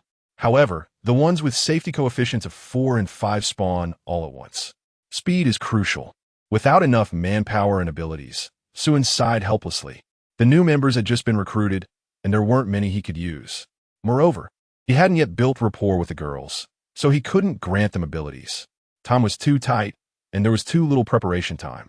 After thinking for a moment, Suen asked Lu Hui to bring over the 20 new members she had selected today. He could only see if they were usable. Since they were chosen by Lu Hui, their obedience would definitely be high, and as for their likability, he wondered if it was still possible to raise it now. If worse came to worst, he could just force it. It was said that the most direct way to a woman's heart is. He really wanted a kidney enhancement. He also wondered if restoration abilities would work. He would try it out with Li Xiaoyu tonight. Before long, Lu Hui brought the selected 20 girls to the office. After arriving, Lu Hui gently massaged Su An's temples from behind, and Ly commanded the new members, "Take off your clothes. Master, see who you like better. Tonight, let her." The girls immediately complied without hesitation, their obedience maxed out. Suen hurriedly intervened, "Put your clothes back on." He knew Lu Hui had misunderstood his meaning. He really couldn't look at this right now. He couldn't use this to test the girls. There were too many things to do now, and it wasn't time to enjoy. The girls, looking regretful, put their clothes back on. Suen then carefully examined this batch of new members. Their looks were secondary. The key was their likability. Upon closer inspection, he was shocked. The lowest likability was already over 70, while the highest had even reached 99. Suen was bewildered, wondering what had happened. He had never raised these girls' likability. How could it be inexplicably so high? Were they brainwashed? Suen couldn't help but look at Lu Hui with a hint of admiration. "You got something going on here, and there's still a lot more. Does Master not like them?" "There are younger ones who are also very beautiful." Suen quickly waved his hands. No, I'm very satisfied, extremely satisfied. From now on, you are fully responsible for assessing new team members. Do it however you want, and I'll fully support you." Suddenly having 20 tools to easily boost likability was like a timely boon. Overjoyed, he couldn't help but pull the beautiful woman into his arms and give her a deep kiss. Lu Hui's body stiffened, her eyes widened in surprise. Completely not expecting Su to be willing to touch her, Lu Hui trembled with excitement, her repressed feelings suddenly bursting forth like a tide. Chapter 65. Misunderstanding and Generational Gap. Suen hurriedly averted his gaze. Business was important. Business was important. He had to first empower these new members and arrange their abilities. He then casually instructed the 20 girls, "Come to my room tonight." But he immediately realized he had misspoken. The implications were a bit overwhelming and could easily be misunderstood. He quickly corrected himself. "Let us do it here. You don't need to go to my room tonight." Lu Hui shot Sue in a flirtatious glance, biting her red lip as she stood up to help him unbutton his clothes. As long as he wanted, she would comply with anything. She had no principles in front of him, and her soul belonged to him. "Wait, what are you doing? That's not what I meant. I want to give them powers. Not what you think." Upon hearing this, Lu Hui's face turned red, and she quickly stepped aside. "I'm sorry, Master. Suin waved his hand. "It's fine." He then stood up and walked in front of the new members, gently tapping each of their faces with his hand. Instantly, the 20 artificial awakeners were completed. "I have now granted each of you a power, which means you are all awakeners now." The girls felt the changes within themselves, their beautiful eyes widening. It seemed just as Lu Hui had told them. The Master was omnipotent, as great as a deity, as long as they offered absolute loyalty. They could receive unexpected gifts and blessings. At that moment, no one doubted Lu Hui's words anymore. Suin's gaze became even more fervent and worshipful, and their favorability towards him surged, with 8 of them instantly reaching 100, while the lowest was still 91. They immediately knelt down in unison. "Thank you for your grace, Master." Suin nodded in satisfaction at the sight. Their favorability was indeed rising quickly. "You don't need to kneel. Get up. Just remember to keep this matter hidden in your hearts forever, and don't discuss it among yourselves. This is our team's top secret, and there must not be the slightest leak. Do you understand?" "Understood, Master. We will never speak of it." "All right, you can go now. Find instructor Li Xiaoyu and let her take you to the underground training facility. Try to master your powers as soon as possible. There isn't much time left for training, so don't be lax." The new members happily went downstairs to find Li Xiaoyu for training. In an instant, they had transformed from ordinary people into awakeners, feeling as if they were dreaming. Thinking about the lavish treatment in the team, which even S-rank awakeners envied. The girls were so moved that they cried out loud. The Master was simply too good to them. Joining the Eternal Life Adventure team to serve the Master was the proudest decision they had ever made in their lives, without exception. Lu Hui did not leave with the new members. She noticed that Suin had also deliberately bent down when he stood up. She understood this naturally. She slowly approached Suin from behind and said softly, "Does the Master want me to help you?" Suin hesitated for a moment. "Let us do it another day. Let us have Xiao Xiao come over first."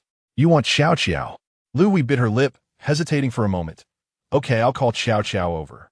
Suin, fearing Lu Hui would misunderstand again, quickly added, "I plan to give Xiao Xiao a power. After all, she's part of the executive team. It wouldn't be appropriate not to give her one." After this period of interaction, the little girl's favorability had inexplicably risen to 99, 2 points higher than Xue Qingyu. This made Suin a bit suspicious. Could Lu Hui have brainwashed Xiao Xiao too? That shouldn't be the case. Lu Hui smiled slightly and said nothing more as she went downstairs to call Xiao Xiao. Suin sighed and slumped back in his chair. He was afraid that everyone now thought of him as a brain-dead person. It was impossible to clear his name. Heaven knows he had only a little secret with Li Xiaoyu, and he hadn't touched anyone else at all. He felt somewhat wronged, but he couldn't refute it. It was impossible to reveal to others that he had a system and had been reborn, and that everything was for future preparations, right? It was impossible to come clean. It would never happen in this lifetime. Let them think he was a brain-dead person. Sooner or later, he would indeed solidify that title. After the first apocalypse, when the adventure team was somewhat stabilized, he would directly unleash chaos. Soon, Xiao Xiao arrived in the office. Suin pulled the obedient little maid onto his lap and casually empowered her. He still had 2 S-rank abilities to grant. One was the recently acquired Scorching God-S Corruption, and the other was Sandstone Sovereign from the second-in-command of the Island of Sinners. The former had too many restrictions: a high fatality rate, insufficient combat power, and harsh usage conditions, making it unsuitable for Xiao Xiao. In contrast, Sandstone Sovereign was much better.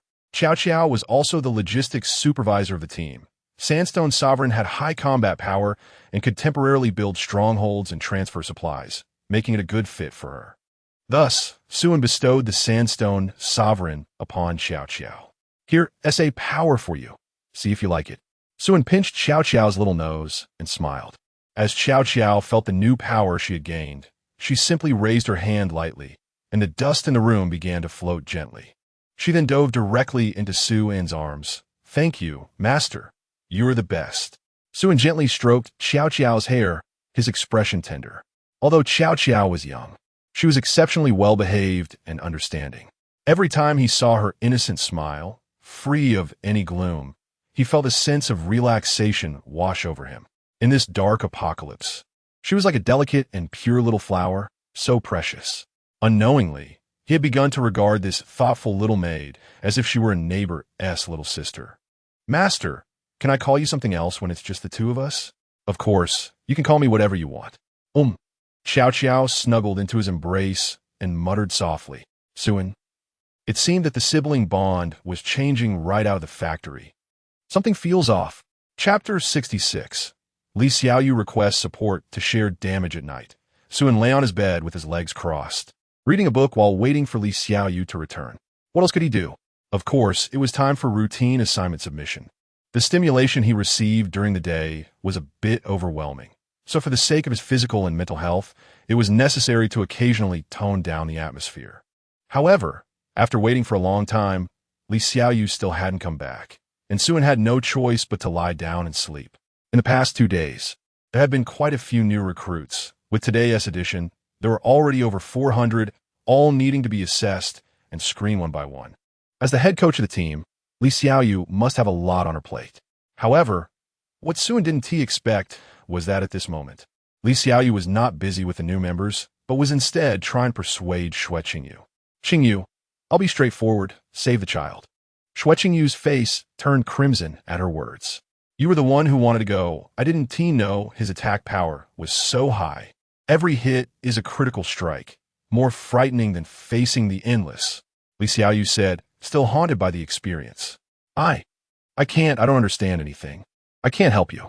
Xue Qingyu shook her head vigorously.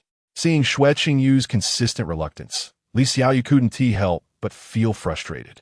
Qingyu, you need to seize the opportunity. Look, in just a few days, there are already hundreds of beautiful girls in the courtyard.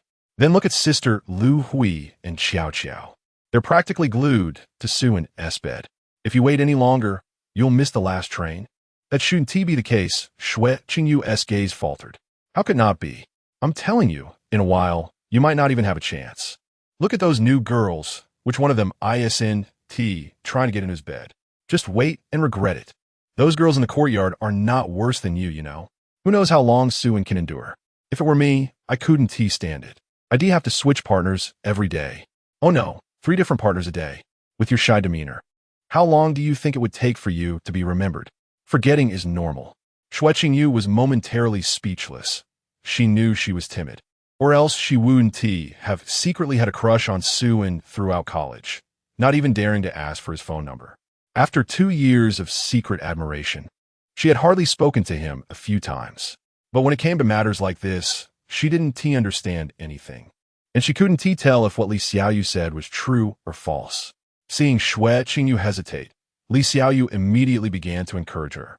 If you don't understand, I can teach you. We're the best of sisters. How could I not help you? No one understands better than I do.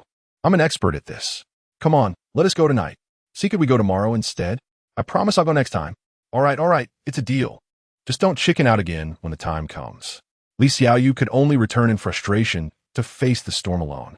The next morning, after breakfast, Suan took a few girls and returned to the talent market. Because they had announced yesterday that it was the last day for recruitment for the Chongqing Adventure Team. There were particularly many people today. Additionally, since he had wiped out the Poison Snake Adventure Team yesterday, the reputation of the Chongqing Adventure Team had risen sharply, especially with the incredible benefits they offered. The number of applicants could be described as a sea of people, even before their arrival. There were already long lines of people who had stayed up all night to queue. Some girls even walked overnight to apply. Although there were few zombies in the wild, long-distance hiking across regions still posed many dangers, even potentially deadly ones. However, this still could not stop the girls from yearning for the Chongqing Adventure Team. Suan couldn't help but wonder if all the beautiful girls in the entire Sioux district had come to apply. Even if they hadn't, it wouldn't be far off. Fortunately, 20 girls had officially joined the team yesterday to prevent too many applicants from overwhelming Yu. Sun brought 10 new members along. As he expected, the situation was indeed explosive. One recruitment point was not enough and had to be divided into 5 points recruiting simultaneously. However, the recruitment process was not always smooth. Every day, there were always some people looking for trouble. A SUV drove up to the recruitment point and stopped. A middle-aged man in a suit, accompanied by several awakened ones, slowly got out and approached Suin. "You must be Team Leader Su. I've long heard of your name. I am Wu Xin, the president of the Baimengui." The man introduced himself politely. Suin raised an eyebrow and looked at the man's head. Ability, teleportation S, wealth, 110,000. He had a space-type ability, but it was more combat-oriented rather than storage. It was already considered a very good ability, the top tier among escape abilities. His wealth was also very high, a full 110,000, several times more than Ma San's, and even his bodyguards included 2 A-level and 2 B-level awakened ones, which showed how significant Wu Xin's identity was. The Baimengui was the leading force behind this Survivor Alliance conference. Since it was a conference, there had to be a leading figure, and Wu Xin was evidently the head of that leading force. Despite appearing cultured, he maintained a high level of vigilance, keeping a safe distance from Su and the whole time, not even offering a handshake. Suin didn't want to rush in and forcibly replicate his ability. After all, he was best at escaping, making it hard to catch him. "President Wu Xin, what brings you here? Do you have any advice?" Suin asked, slightly displeased. "The matter with the Poison Snake Adventure team was handled by your team, correct?" Wu Xin asked directly without beating around the bush. "It was me. Is there a problem?" Suin shrugged. Seeing Su and casual attitude, Wu Xin didn't get angry. "I want waste words. The grievances between your team and the Poison Snake Adventure team are not our concern. Whoever wins or loses depends on their own abilities. The Poison Snake Adventure team was responsible for managing this area. Since your team has wiped them out, you should rightfully have jurisdiction over this area. However, your team has not attended the Baimengui before, so there are doubts about whether jurisdiction can belong to your team. I hope Team Leader Su can attend the meeting to provide an explanation and rightfully take over the jurisdiction of this area. What do you say?" After hearing Wu Xin's words, Suin lost all interest. His base was not outside the city. Taking over such a large area would offer him no benefits. To put it nicely, it was jurisdiction. To put it bluntly, it was just being a babysitter providing free safety protection for these survivors. Other forces could use this to recruit higher-level awakened ones, but he had no need for that at all. It was much faster to recruit his own than to rob others. Getting things for free could be addictive. But then Suin suddenly thought of something and hurriedly asked, "Are you having a meeting today? How many people will be attending?" Wu Xin nodded. "Yes, today's meeting is very important. The supplies in the outer city are nearly depleted, and everyone is discussing when to start a large-scale counterattack into the deeper parts of the city. Most adventure teams will participate, and I hope the Chongqing Adventure team will join for both public and private reasons." Suin's eyes lit up. If most adventure teams were there, wouldn't he be directly thrown into a pile of awakened ones? "Let's go, we must go. Counterattacking the city is our duty." Chapter 67. The 100 Alliance meeting. After a few words with Su and Yu, they followed Wu Xin onto the car. Is Captain Su not bringing a few bodyguard with him? Most adventure group leaders are equipped with personal bodyguards. After all, even if you're an S-class awakened one, you still have weaknesses and face dangers, so all major leaders have bodyguards. My family doesn't have enough manpower. I can't afford such treatment, Suin replied lazily. What he said was true. He really couldn't spare anyone to act as a bodyguard. Moreover, he seemed to not need any protection. He had no real weaknesses. Even if, for some extraordinary reason, someone could find a way to counter him, the moment they touched him, the weakness would vanish. Right now, he was like a plague god. Whoever touched him would be out of luck. Just a slight encounter with him could lead to losing everything. Seeing that Suin had said this, Wu Xin didn't say much, just treating it as youthful arrogance. After driving for over 100 kilometers, they finally arrived at the so-called 100 Alliance meeting. This was a venue hastily built from simple materials. The floor was covered with worn-out carpets, with about 100 tables and benches, plus a large blackboard. Rather than a conference hall, it looked more like a small school classroom in the mountains. Given the conditions, there wasn't much that could be done. At least it was a place to hold a meeting and discuss matters. At this time, quite a few people had already arrived at the venue, and at first glance, there were at least 200 to 300 people. However, only about 70 or 80 were in charge, while the rest were standing by as bodyguards. But without exception, all present were awakened ones, and they were all high-level awakened ones, with the lowest being C-class. Su's eyes immediately lit up. Upon Wu Xian's arrival, many group leaders stood up to greet him. Wu Xian skillfully exchanged a few pleasantries, and then walked directly to the podium, calling out to Su and Captain Su, "Please take a seat in the front row." The closer the seat was to the front, the stronger the adventure group's strength was. The Viper Adventure Group was a top-tier force, and the Chongqing Adventure Group that wiped them out naturally wouldn't be weak, so they should sit in the front row. Suin leisurely walked to an empty seat in the front and sat down with a commanding presence. "Let me introduce everyone. This is the leader of the Chongqing Adventure Group, Captain Suin." I believe everyone is familiar with the name Chongqing Adventure Group by now. Not just familiar. In the past 2 days, the reputation of the Chongqing Adventure Group had exploded in the Su region. Everyone was curious about this adventure group that had quietly risen overnight, especially regarding the exorbitant treatment offered to recruits, which made anyone envious. Some were also wary, as they had just annihilated the Viper Adventure Group in a matter of hours, a display of strength that surpassed 99 of adventure groups. Perhaps only the top 5 adventure groups could compare. The crowd immediately erupted in murmurs. Today, Captain Su has also come to participate in the counteroffensive meeting to contribute to the cause, and at the same time, to vie for the jurisdiction of the No. 16 venue. The strength of the Chongqing Adventure Group is beyond doubt. Does anyone oppose? The number 16 venue was originally under the jurisdiction of the Viper Mercenary Group.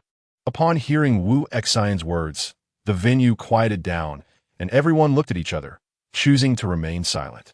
Before Su's arrival, there had been quite a few voices of opposition, but now that he was here, no one dared to speak. Everyone was willing to stab someone in the back. But not everyone had the courage to do it publicly. This was not about bravery.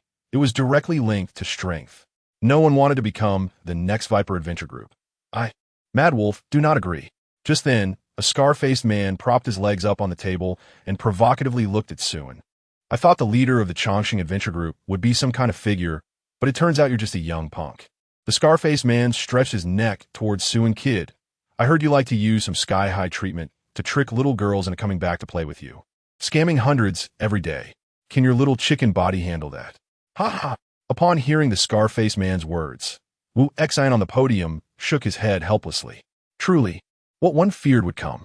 This scar-faced man, known as Mad Wolf, was the leader of the Wolf Fong Adventure Group, an S-Class Awakened One himself, gathering over 200 Awakened Ones under his command, ranking among the top 3 adventure groups. Mad Wolf had a violent personality and was known for his bad temper. It was rumored that before the apocalypse, he was a thug in the underworld and had taken many lives. After awakening during the apocalypse, Mad Wolf immediately slaughtered his original gang, using his former boss's skull as a wine cup. The number of people who died at his hands might even surpass the number of zombies he killed. He was a veritable god of death. Very few dared to provoke him in the entire Su region. Since Mad Wolf had spoken out against it, this matter was unlikely to end well. Suin glanced at Mad Wolf indifferently. Ability: Endless Fury S. Wealth value: 78,000. An S-Class enhancement type combat ability, known for its high recovery and high lethality. When activated, every cell in the body receives explosive enhancement, greatly increasing combat power. As the duration of the ability increases, combat power also rises, and turning off the ability does not leave after effects. It was a rare ability, but it put significant pressure on the user's temperament. After prolonged use, the anger associated with the ability could affect the user's mindset. Over time, those with weak willpower could easily become mindless killing machines. Therefore, most holders of Endless Fury appear gentle and refined, only becoming extremely violent after activating their ability, completely transforming into different people. Clearly, this Mad Wolf could not perfectly control this ability. If it were Wu Xin, he might do a bit better. As for Mad Wolf's wealth value, second only to Wu Xion's, Suin didn't take it too seriously. It was just a mosquito leg, nothing to be excited about. However, a mosquito leg is still meat, so he reluctantly accepted it. Wu Xin, which number venue does this Mad Wolf leader govern? 4, 5, or 6? Wu Xin instinquito viplit. Suin slowly stood up and grinned. From today onward, the venues 4, 5, and 6 will belong to my Chongqing Adventure Group. Who is in favor? Who is against? Chapter 68. The Black Rose still remains as Suin's words came out. Everyone was shocked. What the hell? This kid is really arrogant. More arrogant than the Mad Wolf. He's simply a madman. Oh no, a fool. I bet he won't last 5 minutes before the Mad Wolf tears him apart. The Mad Wolf should deal with him. I've been looking at this brat with disdain for a long time. It's hard to say. What if he's also an S-rank awakened? Who knows who will win? Even among S-ranks, there's still a difference. Do you understand the value of endless fury? This kid is undoubtedly going to die. I'm telling you if you don't believe it. Let's make a bet. I'll bet a bag of rice. Betting? Yeah, I refuse to bet. Come on, if the Mad Wolf loses, I'll give you 10 bags of rice. If that kid loses, you only need to give me half a bag. Don't be such a sore loser. No way, no way. I can't afford to lose. Everyone knew the Mad Wolf's strength. In terms of one-on-one combat, no one present could match him. Not even President Wu Xian. The Mad Wolf had a fiery temper, like a barrel of explosives, igniting at the slightest provocation. Only this newcomer dared to provoke the Mad Wolf. Youth is a blessing. With limited experience, they say anything. They wouldn't know how they died after provoking the Mad Wolf. Hearing Suin's arrogant words, the Mad Wolf was momentarily stunned before bursting into laughter. You want my territory? Kid, are you trying to make me laugh to death? Ha ha ha. Then, with a punch, he smashed the table to pieces and slowly stood up, his body radiating a blood-red aura, his eyes gradually turning crimson. He was already in a state of endless fury, extremely irritable. It seemed some punks had never seen the Mad Wolf's methods. Kid, I've killed more people than you've had meals. Come here, let the Mad Wolf teach you how to behave. Punks should act like punks. Suin wasn't going to indulge him either. Several enhancement abilities activated simultaneously, and he vanished from his spot. When he reappeared, he was already in front of the Mad Wolf. With a fist filled with explosive power, he punched towards the Mad Wolf's abdomen. The Mad Wolf laughed heartily, not dodging, planning to take Suin's punch head-on. He was absolutely confident in his defense. Bang! With a punch, a dull sound echoed. A gust of wind erupted from behind the Mad Wolf, blasting a large hole in the wall. Yet the Mad Wolf remained as steady as a mountain, not retreating a single step. Ha ha, punk, are you just scratching my back? Come on, let me take another punch from you. If I take a step back, it counts as my loss. Suddenly, the Mad Wolf's smile froze on his face. He felt a wave of weakness wash over him. The enhancement from endless fury was rapidly disappearing entirely in the blink of an eye. And no matter how he activated his abilities, they had no effect. He seemed to revert back to an ordinary person. Smack! Suin smoothly slid one hand up and grabbed the Mad Wolf's head, lifting his massive body off the ground. I'm not negotiating with you. It's an order. Do you understand? The Mad Wolf felt his skull creaking, his head about to explode, and could only let out a series of miserable screams. It seems you don't understand. After Suin finished speaking, he suddenly exerted force, crushing the Mad Wolf's head, splattering red and white everywhere. At the same time, he swiftly knocked out the guard standing beside the Mad Wolf, holding him in his hand. After finishing all this, he slowly turned to the crowd and said lightly, I'll ask again, who is in favor, who is against?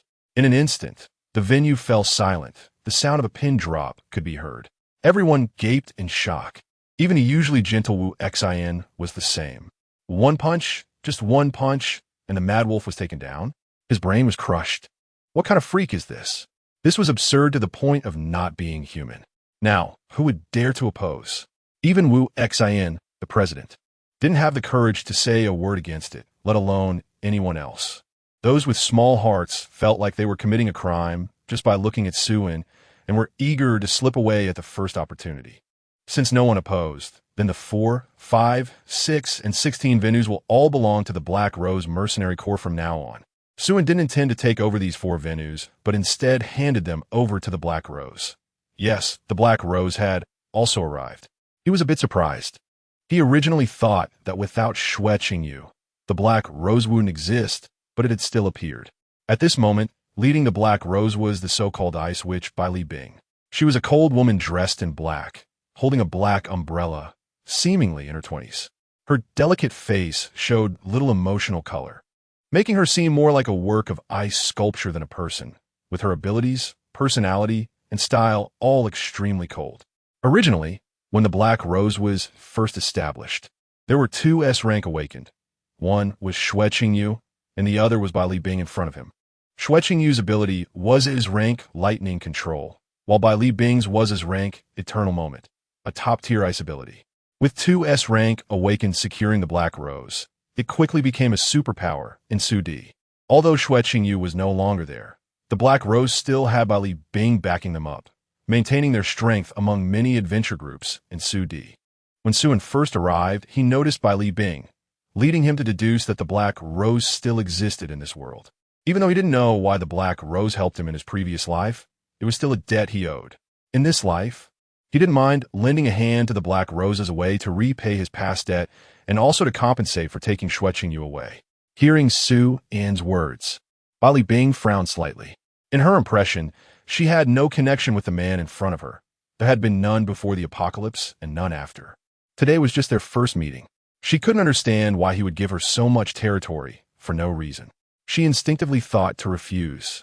But at that moment, Suin spoke up, scanning the crowd with a friendly smile. Now, Su has some urgent matters, so I will take my leave.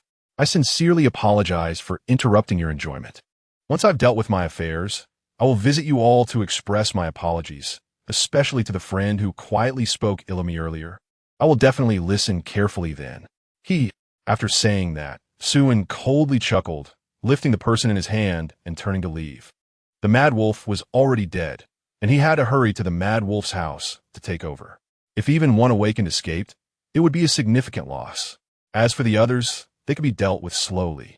The more he displayed his dominance, the more fearful others became, and the more fear they felt, the more they would strive to develop and strengthen themselves for self-preservation. This was exactly the result he wanted to see. Understanding how to self-nurture like a lamb was truly a relief. Chapter 69, delivering an expensive gift to the Chongqing adventure team after Suin left. The venue fell into a prolonged silence, and no one dared to speak first. The atmosphere felt somewhat oppressive. Who was it that said Captain Su would be killed by the Mad Wolf? Not me. I didn't say that. Don't look at me. I never said anything like that. WDNMD, it was me who said it. My cabinet moved, and I didn't want to play anymore. I was just saying a few casual words. It shouldn't lead to any grudges, right? Probably. It was an unexpected disaster. This is it. No one expected Suin to leave less than 3 minutes after arriving, taking the Mad Wolf's life with him, and leaving behind some not-so-friendly words. If everyone was merely wary of the Chongqing adventure team before, now it was a deep-seated fear. Everyone was afraid of being remembered by Su-In and becoming the next Mad Wolf. Captain Zhang, you were the loudest just now. Don't you have half a Yunnan ham at home? I think you should cut half of it and send it over. After more than a month of the apocalypse, fresh meat is nearly impossible to find. Even if fresh meat is dug up from the city, it's usually rotten and spoiled. Fresh rat meat has become a luxury. Most of what people refer to as meat are just things like ham sausages. Adding a small chunk the size of a knuckle to a meal can be grandly called a luxurious meat meal. Currently, the top delicacies are preserved meats and hams, but they are extremely scarce. Even the leaders of various adventure teams may not be able to afford them. The few people who have a piece or two are reluctant to eat them, keeping them stored away at home. Taking half a ham as a gift is simply an extravagant gesture. What hatred or grievances can't be resolved with half a ham? Captain Zhang's face changed colors, twisting in agony. He knew the reasoning, but that was half a Yunnan ham. It's a rare treasure in the current times. He couldn't bear to eat it himself. Just smelling it daily felt heavenly. To give it away, it hurt to the point of making it hard to breathe. The Chongqing adventure team doesn't lack food. They hire well, and there's meat to eat every day. Captain Zhang's gaze was somewhat evasive. He really didn't want to part with it. Old Zhang, we could just listen to the formalities. When we recruit people, don't we also say we provide meat? Ask your conscience, is what we provide really meat? A tiny piece of meat divided into 10 portions. Just a little bit each meal, is that really called meat? You can deceive everyone else, but don't deceive yourself. Who doesn't lack meat now? Who doesn't lack food? Who doesn't want to eat ham? Don't just say a few bad words. If you give me half a ham, even if you kill my horse, I can still laugh it off. Better to lose money than to face disaster.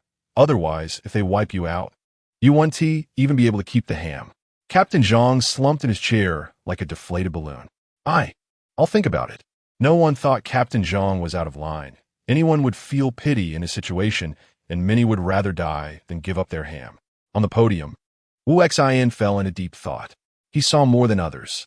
When Suen made his move earlier, he didn't even clearly see what kind of ability the other party had, nor could he determine the level of the ability. However, he knew it was a very strong power, at least S-class. Compared to everyone else who was terrified by a few ambiguous harsh words from Suen, he remained much calmer. In his view, Suen was merely seeking a moment of pride, wanting to save face in public. It's normal for a young person to care about their reputation. As long as he was a normal person, it was impossible for him to take on multiple opponents at once and hold grudges against several adventure teams. No matter how strong the Chongqing adventure team was, they couldn't possibly take on the entire 100 Alliance. Captain Zhang, why don't you send the ham to Captain Su tomorrow? Not just you, we all should contribute.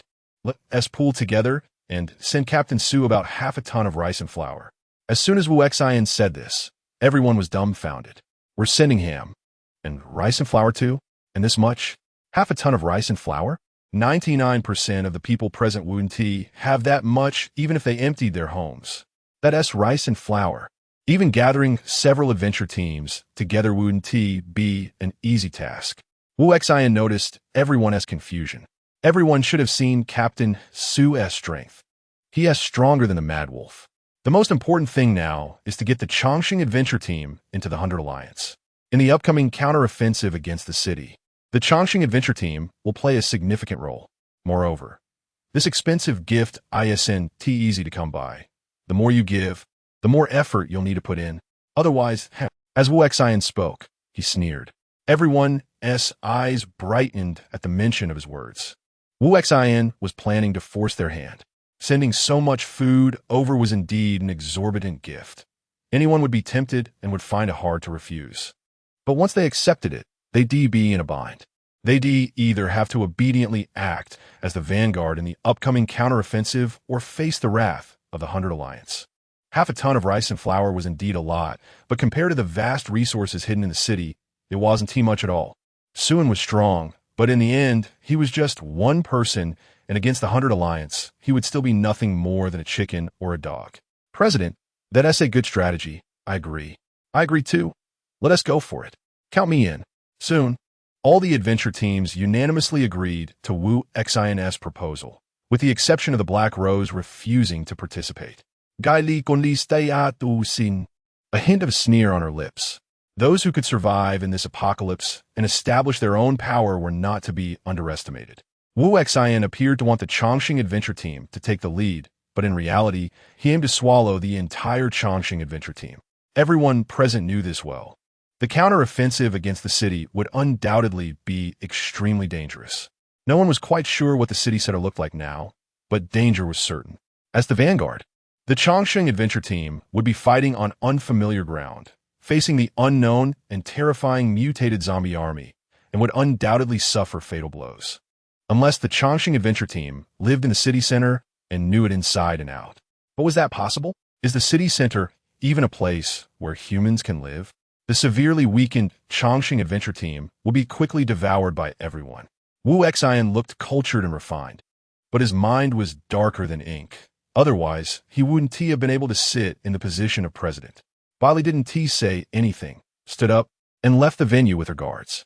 Suen directly gave 4 territories to the Black Rose, although she didn't know why Suen did this. Those 4 territories already represented a vast fortune, and the Black Rose only had 1. This kindness was extremely significant.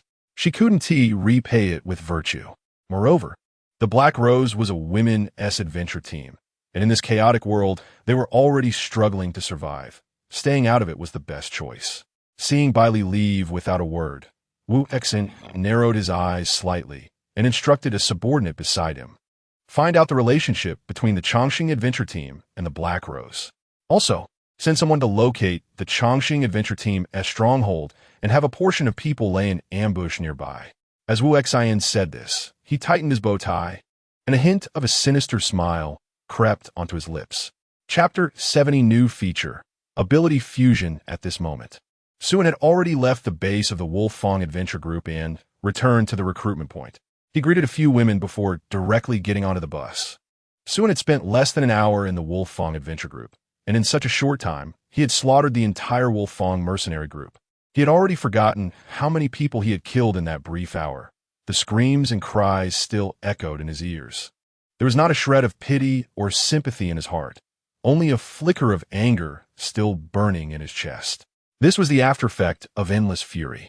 However, it must be said that the endless fury of the Mad Wolf was indeed powerful. Otherwise, he wouldn't have been able to wipe out the Wolf Fong Adventure Group in such a short time. The Wolf Fong Mercenary Group was indeed one of the top large mercenary groups, with a total of 318 Awakened Ones, including 18 A-level Awakened Ones. It could be said that the Wolf Fong Adventure Group was already one of the top forces in Su-Di. This time, he also obtained 318 abilities and around 30 tons of supplies from the entire Wolf Fong Mercenary Group. Although the quality of these supplies was quite average, it could already be considered a significant amount in the entire Su-Di. Not everyone is like Lord Tiger and the Island of Sinners. The opportunity to stockpile supplies is fleeting. At this point, even if you are incredibly strong, it is already too late to hoard supplies. Meanwhile, due to the new acquisition of 318 abilities, his ability to plunder also successfully leveled up to LV3 with a proficiency of 39. 5. He also gained a new feature, Same Attribute Fusion. Same Attribute Fusion. Confuse abilities of the same attribute to obtain a higher level ability. This Same Attribute Fusion is also a bug level ability. With this ability, in the future, he can fuse those useless abilities and refine them into high-level abilities. From now on, as long as it is an ability, regardless of its high or low grade, it can be turned into something valuable in his hands. This is the real golden finger. With the existence of fusion, creating an entire S-level adventure group is not impossible. Thus, Suen spent most of the day in the bus fusing abilities. Iron Arm F, Stone Skin F, Calcification E, Muscle Enhancement E, Iron Skin E, Steel Body A, Diamond Skin A, Brilliant Body S, Fire Ability A, Scorching Breath, Bone Burning Flame S, Water Ability, Pure Ice A, Momentary Eternity S, Infinite Perception A, Toxin Enhancement A, and Failed Middle School Physics. By evening, he had synthesized 8 S-level abilities and 40 A-level abilities, and this was all that remained. Although several hundred abilities seem like a lot, they are really insufficient when used, and after synthesis, there are only a few left. Not all abilities of the same level and attribute can be upgraded to a higher level ability. There are still distinctions in quality among abilities of the same level. Combining 2 low-quality F-level abilities only results in 1 high-quality F-level ability. A high-quality F-level ability requires pairing with 2 low-quality F-level abilities or 1 high-quality F-level ability to fuse into a new E-level ability of random quality. The further along, the more complicated the synthesis becomes, especially when synthesizing S-level abilities, which often requires 4 or 5 A-level ones. This means that the 40 A-level abilities he currently has may not even be enough to produce 10 S-level abilities. So it had to give up. Right now, there were too many people and too little food at home. It was unrealistic for everyone to have an S-level ability. Moreover, they would be entering the second phase tomorrow, leaving him no time to slowly look for abilities to synthesize. He could only make do with A-level abilities for now. In the evening, the recruitment work of the Chongqing Adventure Group was announced to be over. A total of 500 girls were recruited today, and combined with the 400 from the base, the number was nearly reaching 1,000. It is safe to say that almost all the beauties in Su-Di had been recruited by the Chongqing Adventure Group. The remaining ones were either unwanted by the Chongqing Adventure Group or belonged to others. 3 buses carrying 500 beautiful girls headed towards the city district. However, this time, there were some sneaky people quietly following behind. Sue noticed that someone was tailing them, but did not care at all, not even considering taking action. He had chosen the base location in the city specifically to guard against others. The city was flooded with zombies, and mutated species ran rampant, with a wide variety of types. Without two combat-type S-level awakened ones leading the way and rich knowledge of zombie identification, it was almost impossible to safely reach the city center. Returning to the city center was as easy as going home for him, but for others. In less than 10 minutes of travel, the followers were left far behind, and what awaited them would be a massive horde of zombies that prey on the weak and fear the strong. Not to mention finding the Chongqing Adventure Group base. It was uncertain whether these people could return alive. The 3 buses returned safely to the base. After handing over the people to Lu Hui, Sue went straight back to the office to start organizing data, filtering out the laboratories that would refresh tomorrow, and listing them according to their safety levels. He now had 40 A-level abilities and 8 S-level abilities to gift, meaning he could add 48 new tools. Adding the 20 from yesterday, that made a total of 68. He planned to split these 68 people into 8 small teams, each led by an awakened one, and equipped with some ordinary people as support. The 8 teams would tackle the laboratories separately. It was best if the ordinary people were those designated to be eliminated. That way, he wouldn't feel bad if they died. If they survived, they would get a second chance to pass the assessment for joining the group. Sun called Lu Hui to the office. How many passed the assessment today? Return Master, 60 new team members were selected today. 60? That's enough. Bring 8 over. Okay. Master. Before long, Lu Hui brought 8 exquisitely beautiful girls into the office. Each of these new members was a top-tier beauty, each with their own unique charm. It seemed Lu Hui had deliberately chosen the ones with the highest looks to bring over. Lu Hui issued the same command as yesterday. He knew that Lu Hui was doing it on purpose, but he was a bit angry.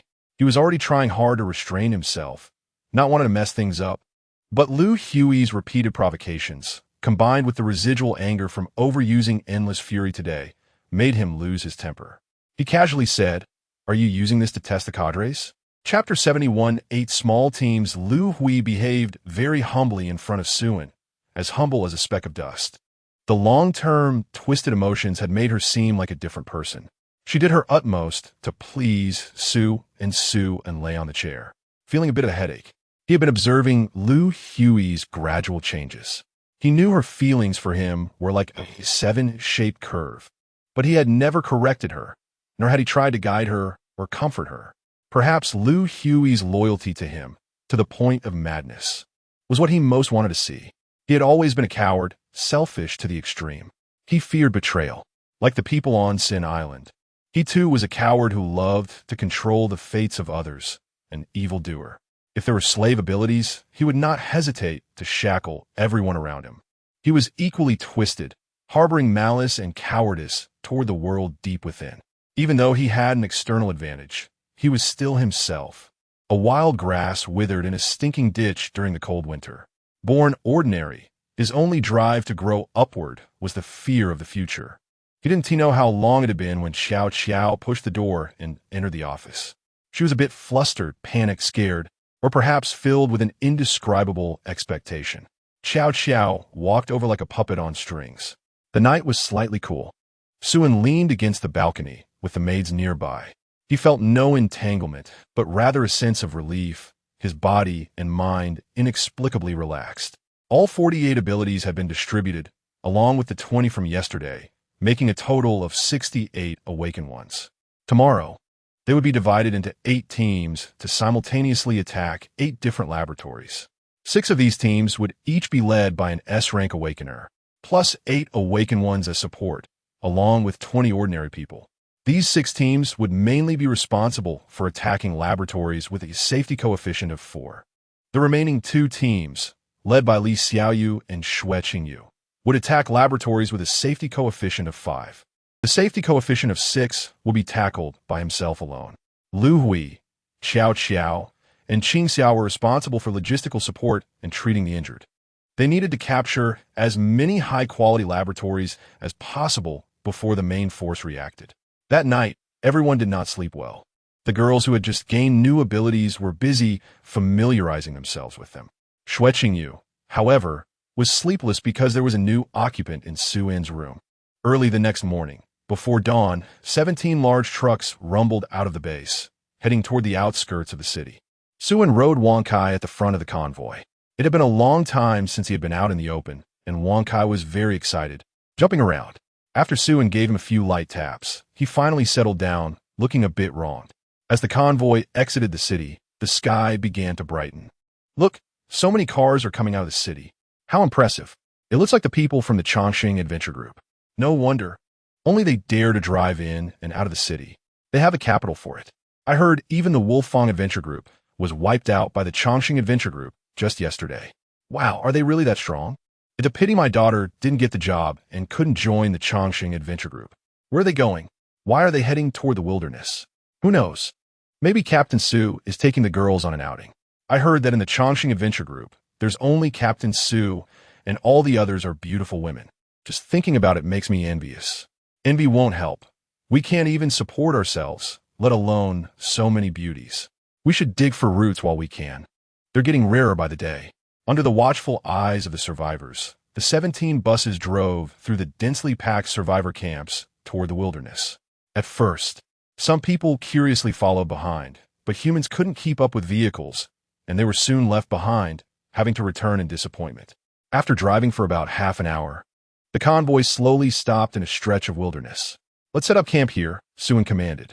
The girls quickly unloaded the tents and simple building materials prepared in advance from the trucks and began to set up the camp.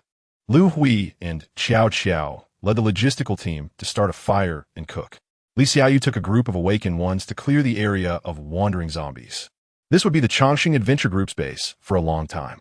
The Su region was a plain area, and, as far as the eye could see, it was an endless expanse of land. In the past, these were fertile fields, but now they had turned into endless wasteland, with not a single survivor in sight. Only the occasional wandering zombies aimlessly roaming the wilderness. By noon, laboratories of various sizes would begin to emerge in this wasteland. Their location happened to be an open space in the laboratory respawn zone. Laboratories would respawn around the camp, but not here. This meant they wouldn't be affected by the respawning laboratories and could be the first to engage in assault. It was truly the perfect location for a base. Su-in, with Yu, stood at the front of the wilderness, comparing maps and confirming the respawn points of the laboratories in advance. Su-in was in charge of the confirmation, while Yu recorded the information. Everyone was busy with fervor. While the Chongqing Adventure Group was busy, the 100 Alliance was also occupied. Under Wu Xian's leadership, a big gift consisting of half a ton of rice flour and half a ham was already prepared. Dozens of team leaders gathered together, planning to send headless meals to the Chongqing Adventure Group. Looking at the truck full of rice flour, many people couldn't help but gulp. These are all good things. The women from the Chongqing Adventure Group would surely be wide-eyed upon seeing them. I'm tempted just looking at it, let alone those women. Haven't they found the base of the Chongqing Adventure Group yet? Yes, the people sent out should be back soon. Chapter 72, the second phase, officially begins. One step ahead, Wu Xian stood at the front of the team with a gloomy expression. No matter how he thought about it, he could never have imagined that the Chongqing Adventure Group would directly annihilate the Wolfang Adventure Group, leaving not a single survivor, completely replicating the fate of the Venom Snake Adventure Group. The Wolfang Adventure Group was much stronger than the Venom Snake Adventure Group, with their overall strength differing by several times. Yet the outcome was the same, with both groups being wiped out within a day. This filled Wu Xian with a strong sense of crisis, vaguely sensing that his position as president was at risk. Without a doubt, Su-in was a powerful competitor for the president's seat. This made him more resolute in his desire to swallow the Chongqing Adventure Group. Two tigers cannot coexist on the same mountain. There can only be one leader in Su District. However, the people he sent out yesterday to find the Chongqing Adventure Group's base had yet to return, as if they had vanished without a trace. As for the rumors outside that the Chongqing Adventure Group's base was in the city center, Wu Xian considered that to be sheer nonsense. No one could establish a base in the city center. That was absolutely impossible. At most, it could only be in some area on the outskirts of the city. Therefore, Wu Xian gathered dozens of large adventure groups from the 100 Alliance early in the morning, determined to locate the base of the Chongqing Adventure Group. Time was of the essence. It was time to counterattack the city. As time passed, and still no news from the dispatched people, Wu Xin could only order a counterattack on the city. The assembled army of thousands of awakened individuals slowly advanced towards the city. This was both a counterattack on the city and an effort to root out the Chongqing Adventure Group's lair. Although it was an alliance, each group still harbored their own schemes, and no one was willing to take the lead. They could only cautiously explore along the outskirts of the city. Wu Xin was not in a hurry. He considered it a training exercise. He had no intention of actually drilling into the city center. Such a dangerous task had to be left for the Chongqing Adventure Group. However, despite being on the outskirts, the sheer size of their group attracted a massive horde of zombies. 1/3 of them were mutated types, and several tanks were mixed in. Zombies were not just mindless creatures that stayed put. Once the commotion became too loud, even the zombies in the city would come out. As a result, even though the Alliance army was advancing on the outskirts, they faced numerous difficulties. In less than half an hour, several people had already fallen victim to the horde. Everyone valued their lives, fearing death. If you retreated, I would retreat even more. Seeing the number of people giving up increasing, the advance came to a standstill. Wu Xin, coordinating from the back, was so angry he almost jumped up and could only pick up the megaphone to shout, "Comrades, do not be afraid, do not retreat. Unite and move forward. In front of you lies the resource-rich city. Every step you take brings you closer to the supplies. There will be bread, there will be milk. Move forward, keep going. Food is ahead, sweet bread is right beneath your feet. Today we will witness history and enjoy a long-awaited hearty meal." Encouraged by Wu Xin, the crowd gradually became excited. Just thinking about that sweet bread and food made everyone feel energized. "Let's go. For the bread, for instant noodles, for mom's spicy sauce, kill." They shouted, "Kill. I want to have a full meal today. No one can stop me. I said kill." Wu Xion's encouragement was indeed effective, but it had an even greater effect on the zombies. The shouting crowd attracted even more zombies.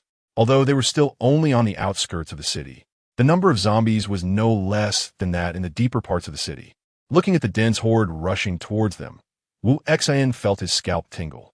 Was this the city? What would it be like in the center? He had no idea how the Chongqing Adventure Group managed to establish a base on the outskirts and survive so strongly. In the apocalypse, it was not easy for anyone to survive. On the other side, the new base of the Chongqing Adventure Group had been initially constructed. Although it was still quite rudimentary, it was already suitable for temporary shelter. Today's meal consisted of 1 meat dish, 2 vegetable dishes, and white rice, with plenty of meat to fill them up. They needed to eat well before the big battle. Suin reiterated during the meal that this laboratory assault operation needed to be swift while ensuring absolute safety. Safety was the priority. Any laboratory they couldn't take down would be set aside for now, and they would switch to other laboratories. "Each of you is a treasure to our adventure group. Your lives are mine. Your lives and deaths should be decided by me. Until I allow it, you cannot easily die. Do you understand?" It didn't matter if ordinary people died, but losing an awakened individual would be a huge loss. That was a power they had risked their lives to seize, and losing one meant one less. Hearing Su An's words, which seemed like a reprimand, but were filled with concern, the girls felt deeply moved, and their affection for him rose significantly. They all echoed in unison. As for Su An's claim that laboratories would appear out of thin air, no one doubted the truth of his words. In the Chongqing Adventure Group, Su An was the absolute core and pillar, even the faith of many. Since he said there would definitely be. This time, Su An did not take all the awakened individuals out, but left 2 A-grade awakened individuals to guard the base while selecting new members.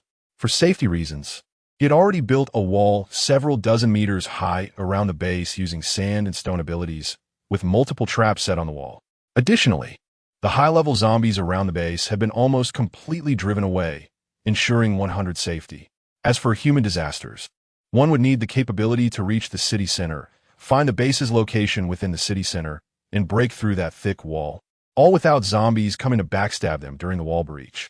As time passed, and the sun gradually climbed higher in the sky, noon arrived. Rumble. The earth trembled in response. One steel fortress after another burst forth from the ground, like mushrooms after rain. These fortresses varied in size. The smaller ones were only 5 or 6 stories high, while the larger ones were connected buildings towering over 100 meters. In the blink of an eye, the previously empty wilderness transformed into a jungle of steel fortresses.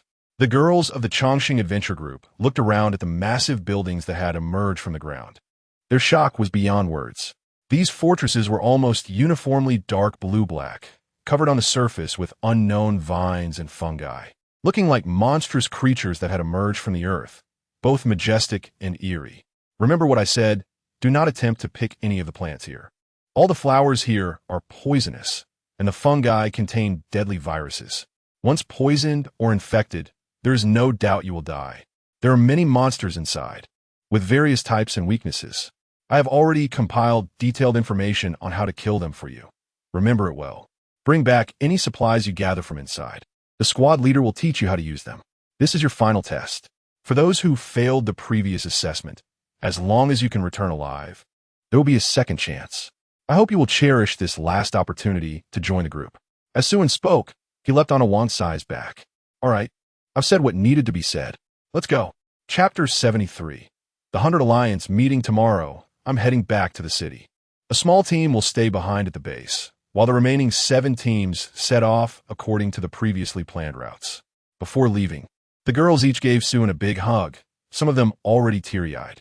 For some, this farewell might be a permanent one, and each person stepped onto this journey with a determination to face death. But no one blamed Suin for being ruthless. This was their own choice. During their time in the Eternal Life Adventure Group, their lives had been more comfortable than in heaven. They no longer had to eat roots or cockroaches, and they had meals and meat soup every day, as if in a dream. However, this did not mean they could enjoy this treatment without guilt. Now was the time Suin needed them, and it was also their chance to prove their worth. As they watched the 7 teams depart, Suin prepared to act alone. Xiao Xiao rushed into Suin's arms. He gently patted her back, soothingly saying, "Don't worry, I'll be back soon." After giving a few instructions to Lu Hui, Suin rode away on Wang Kai, disappearing into the fortress jungle. Today was the first day of the laboratory refresh, and only a top-tier laboratory with a safety coefficient of 6 would appear. This laboratory was deep in the southwest part of the fortress jungle, quite a distance from the temporary base. It would take at least an hour for Wang Kai to reach it at a good pace. The reason he chose to tackle the top-tier laboratory alone was that the danger level was too high. Ordinary people would have almost no chance of survival, and even S-level awakeners had to proceed cautiously. In his previous life, even after the first apocalypse ended, the top-tier laboratories in Su-Di had not been fully conquered. The few that were conquered required dozens of adventure groups to collaborate, and they also paid an extremely heavy price. This shows just how dangerous the electric laboratory was. In other words, anyone accompanying him would be a burden, not only failing to help but also dragging him down. Only a mutated creature like Wang Kai could barely keep pace with him. Following Suin's instructions, Wang Kai ran forward continuously. Occasionally, monsters or writhing mutated plants blocked their path, but Suin resolved them early on with his long-range abilities. When faced with large obstacles, Wang Kai could also use its agile body and explosive power to run horizontally along the wall. After running for about an hour, the duo burst out of the fortress jungle and into a vast circular plain. This was an open plain located within the heart of the steel fortress, covered with blood-red flowers that looked like a sea of blood at first glance. Upon closer inspection, each flower's petals wriggled like tentacles, and the entire flower sea appeared so that those with a fear of clusters might faint on the spot. In the center of this blood-red flower sea stood a massive black steel fortress, shaped like a giant octopus with its insides ripped open. Dozens of thick pipes, each over 10 meters in diameter, extended from the fortress's interior, deeply rooted in the ground.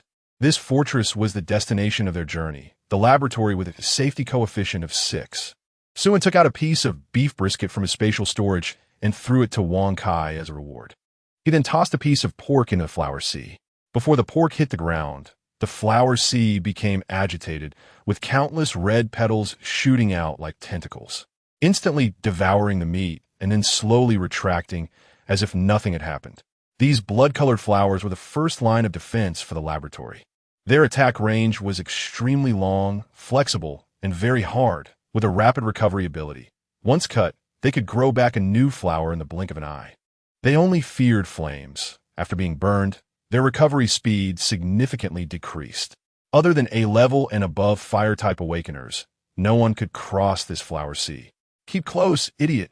Suen called to Wang Kai and moved towards the flower sea. In an instant, dense red tentacles shot towards him. A scorching flame erupted from Su-en's body, forcefully burning a path through the flower sea. In less than 3 minutes, the pair reached the entrance of a laboratory. Turning around, they saw the flower sea had returned to its original state. The laboratory's door was completely destroyed, leaving only a door frame. But a large mass of pink fungus blocked the entrance. As if sensing the presence of a living person, the fungus slowly began to crawl towards Suen. With another blast of S-level flames, the fungus instantly turned to ash, revealing the passageway inside.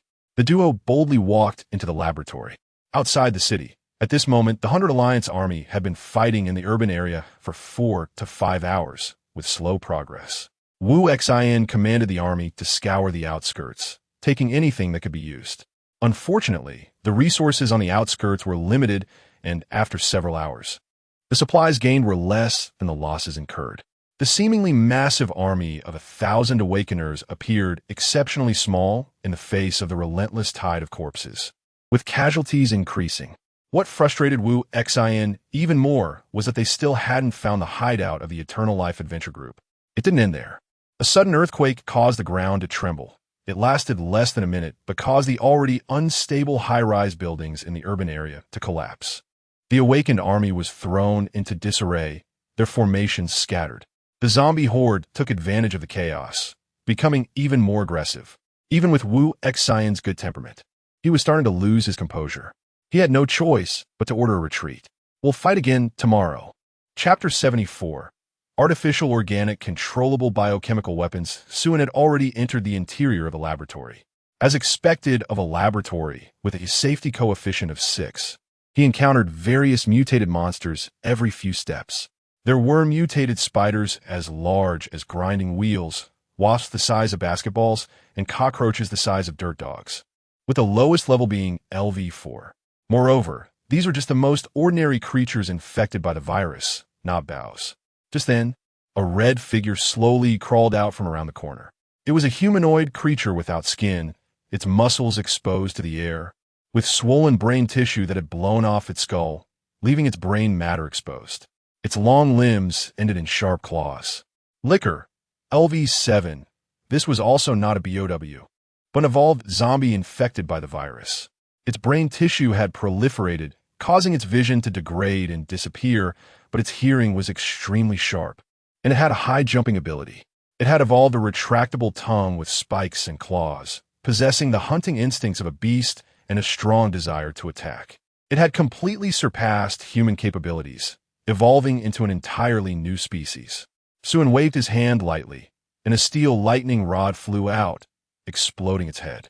The drawbacks of this creature were also obvious. It had no vision, and as long as he used a low-sound attack method, he could easily kill it.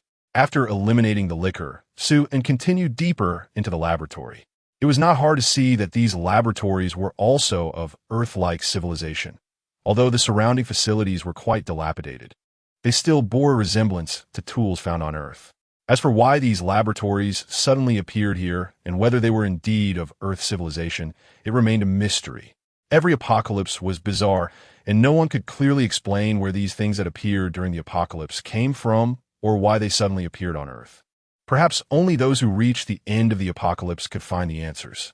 At the very least, Suen had survived for 10 years in the apocalypse, witnessing 9 natural disasters, yet he still had not reached the end to know the final answer. There might still be a glimmer of hope in this life, provided that the duration of the apocalypse does not exceed his lifespan. A dozen liquors suddenly sprang out from the shadows again, but Suen did not stop, raising his hand to easily eliminate them. Just after finishing off the liquors, a shadow lunged at him from a corner. This was a humanoid lizard standing on 2 legs. With sharp claws for hands, its skin covered in green scales. LV8 Hunter. Development code MA121. the product of reptilian fertilized eggs fused with human genes and combined with the T virus, social, ordinary intelligence.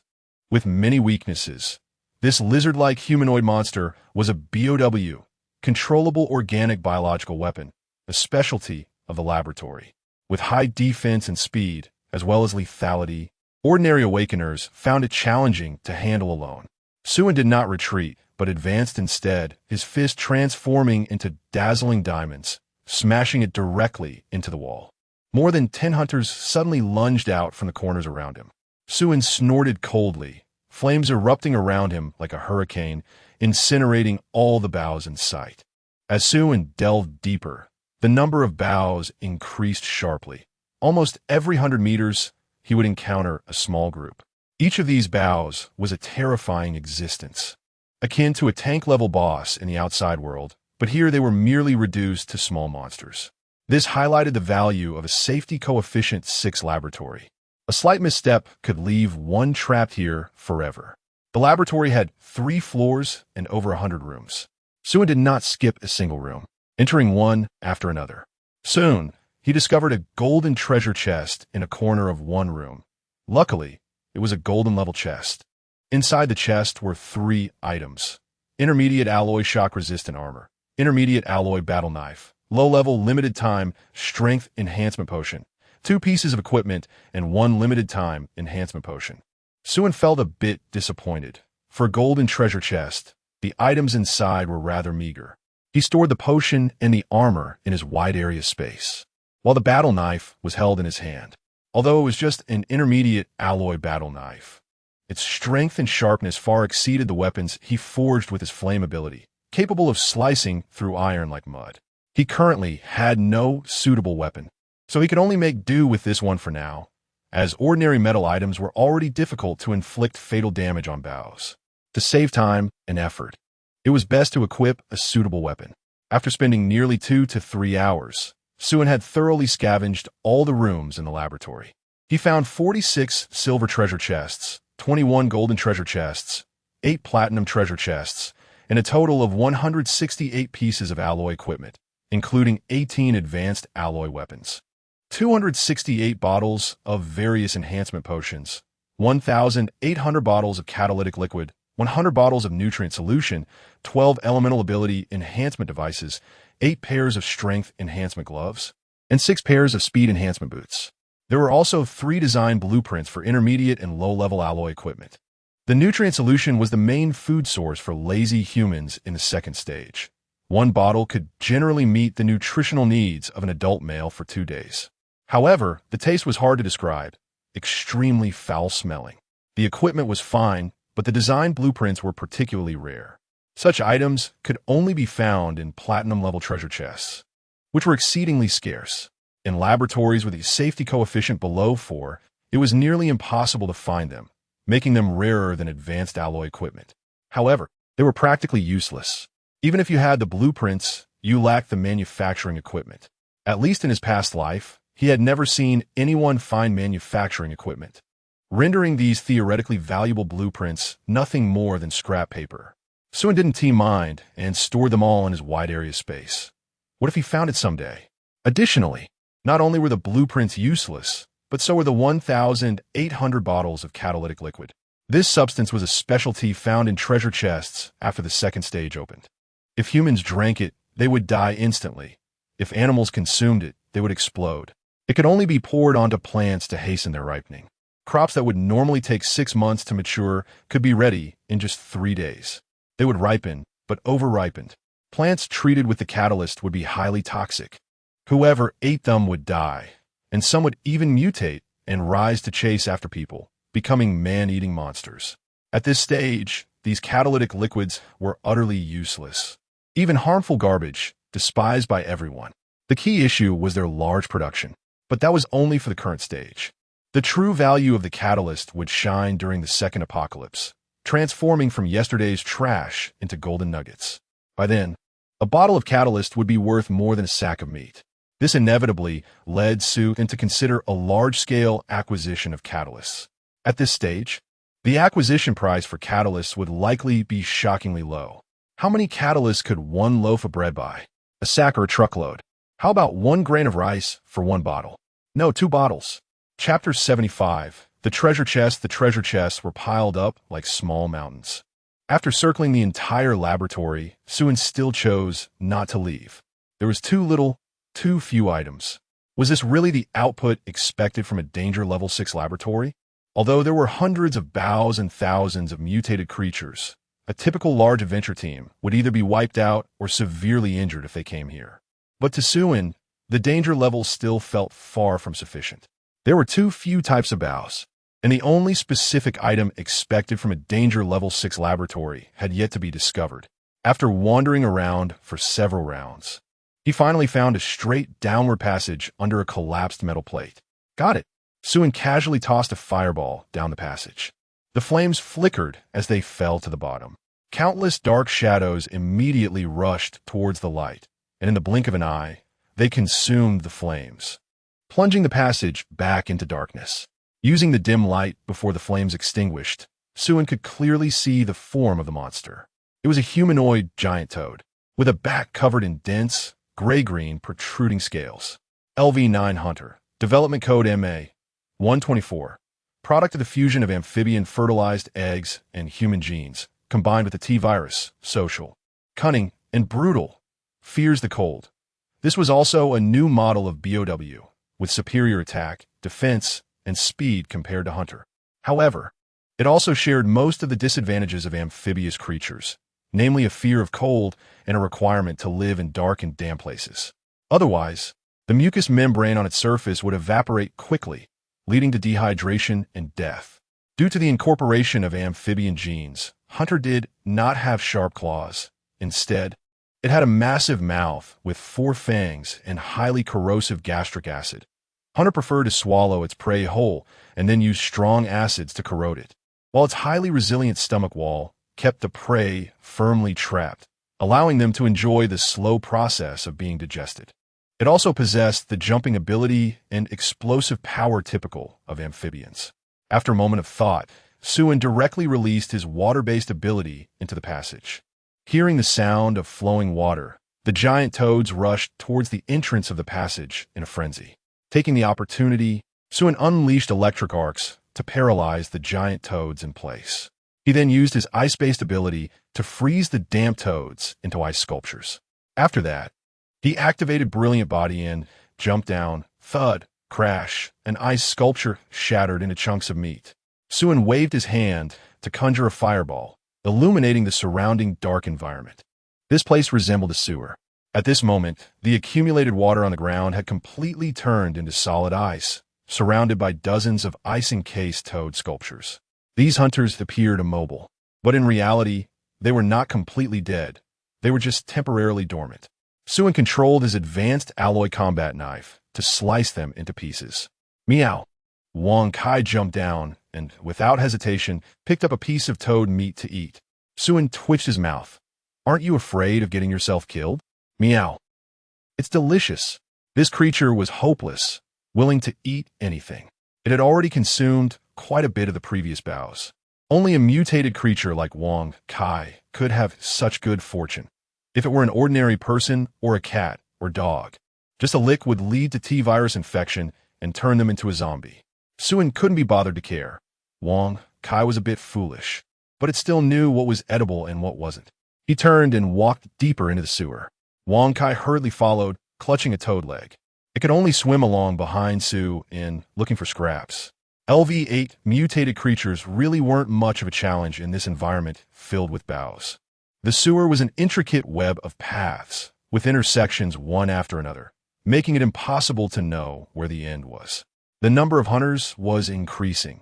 In just 10 minutes, Suen had killed over 1,000. At the same time, he discovered many treasure chests, the lowest of which were gold level. 86 gold chests, 12 platinum chests, several alloy equipment, potions, nutrient solutions, and 8 design blueprints. There were 2,200 bottles of catalytic liquid. The catalytic liquid had a higher drop rate from low-level chests, while high-level chests yielded very few, which is why it was considered a universally despised nuisance. Just imagine working hard to obtain a chest, only to find it filled with useless catalysts upon opening it. That feeling was utterly frustrating. This trip could be considered a bountiful harvest. Suin felt great. It was only to be expected from a top-tier laboratory. There were plenty of good items. In his previous life, he might not have even managed to obtain a platinum-level chest. Not only was Suin happy, but Wong Kai was also enjoying itself, even gaining experience. It could confidently say that no one in this world understood how to eat hunter better than it did, knowing which parts were delicious and which were a mix of fat and lean meat. After wandering around for about 2 hours, Suin finally reached the end of the sewer. It was a heavy alloy door, several dozen meters high, sealed tightly, immovable by pulling or pushing. Next to the door was a small screen that seemed to be for fingerprint verification. Suin tried to verify it, but returned an error. Fingerprint mismatch, access denied. The verifier emitted a mechanical sound. If he guessed correctly, there should be a fingerprint key to open this heavy door somewhere in the laboratory. It wasn't realistic to find it in the sewer, so he would have to go back upstairs to the office to search. In other words, he had to return upstairs to find the key. He hated decrypting things. I'll make you decrypt it. Then his body suddenly enlarged, transforming into a diamond form, unleashing dozens of abilities. Flames and lightning roared. Ice and fire swept continuously. Then he unleashed a set of military boxing techniques against the alloy iron door. Let us see you decrypt this. Bang, bang, bang. The loud noises rang out one after another. Before long, the alloy door was smashed into a large dent, and the tightly sealed door cracked open a gap wide enough to pass through. Decryption successful. Suin released his abilities and slipped inside.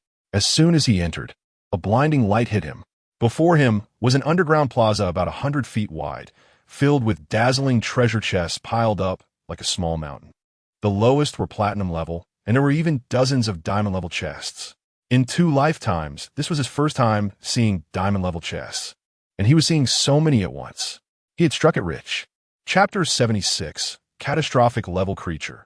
Goddess of Night, Suin spent half an hour opening the mountain of treasure chests piled up, totaling 842 chests. 800 platinum level and 42 diamond level. What a bountiful harvest. He had never seen so many treasure chests in his 2 lifetimes combined. The platinum level chests contained almost exclusively high-grade alloy equipment, design blueprints, and permanent enhancements for physical abilities, among other things. Just from these platinum level chests, he opened over 200 pieces of high-grade alloy equipment and 528 bottles of permanent physical enhancement potions. As for the diamond level chests, the contents were even more outrageous. There weren't many items in the diamond chests, but each one was exceptional. First, each chest contained a permanently auto-recharging handheld electromagnetic cannon. The cannon's firing rate averaged 1 shot every 5 seconds, with a single shot's power equivalent to the full force strike of an A-level lightning-type awakened being, capable of firing up to 20 consecutive shots. However, after 20 shots, there would be a 3-minute cooldown for recharging. An ordinary person with a handheld electromagnetic cannon could even hold their own against S-level awakened beings.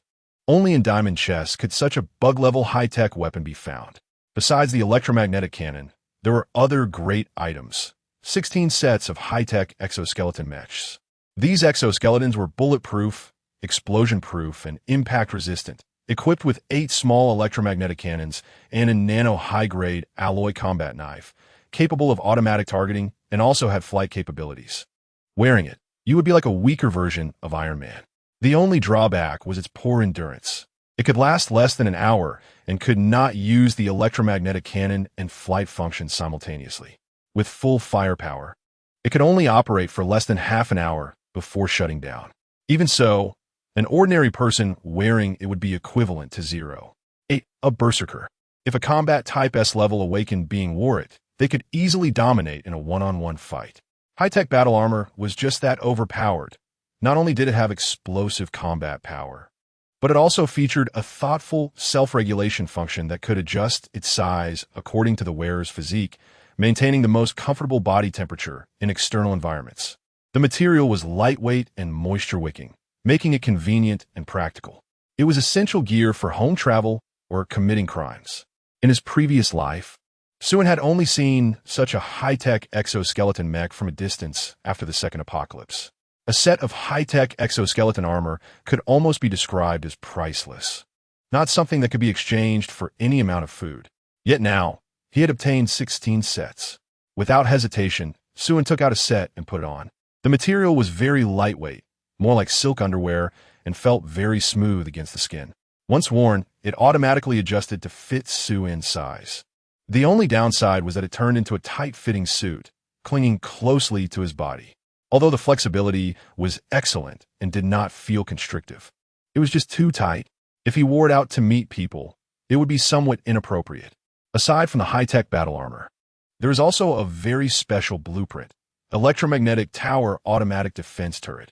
At first glance, it looked like an impressive item.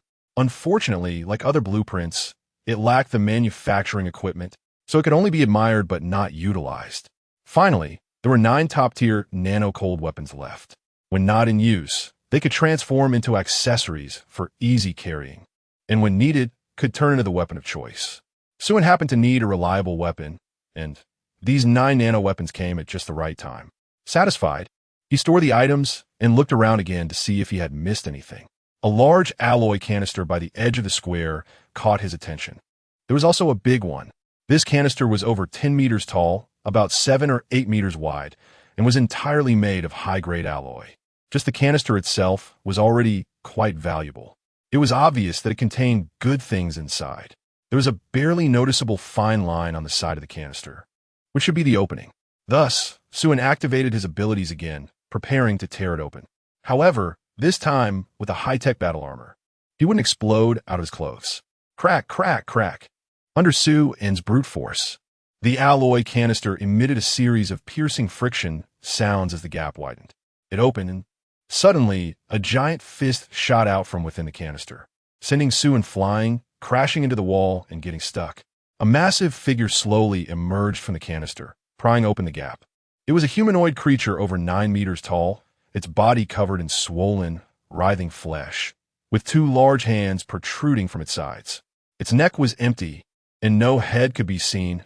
Strictly speaking, its head was part of its body, and there was more than one.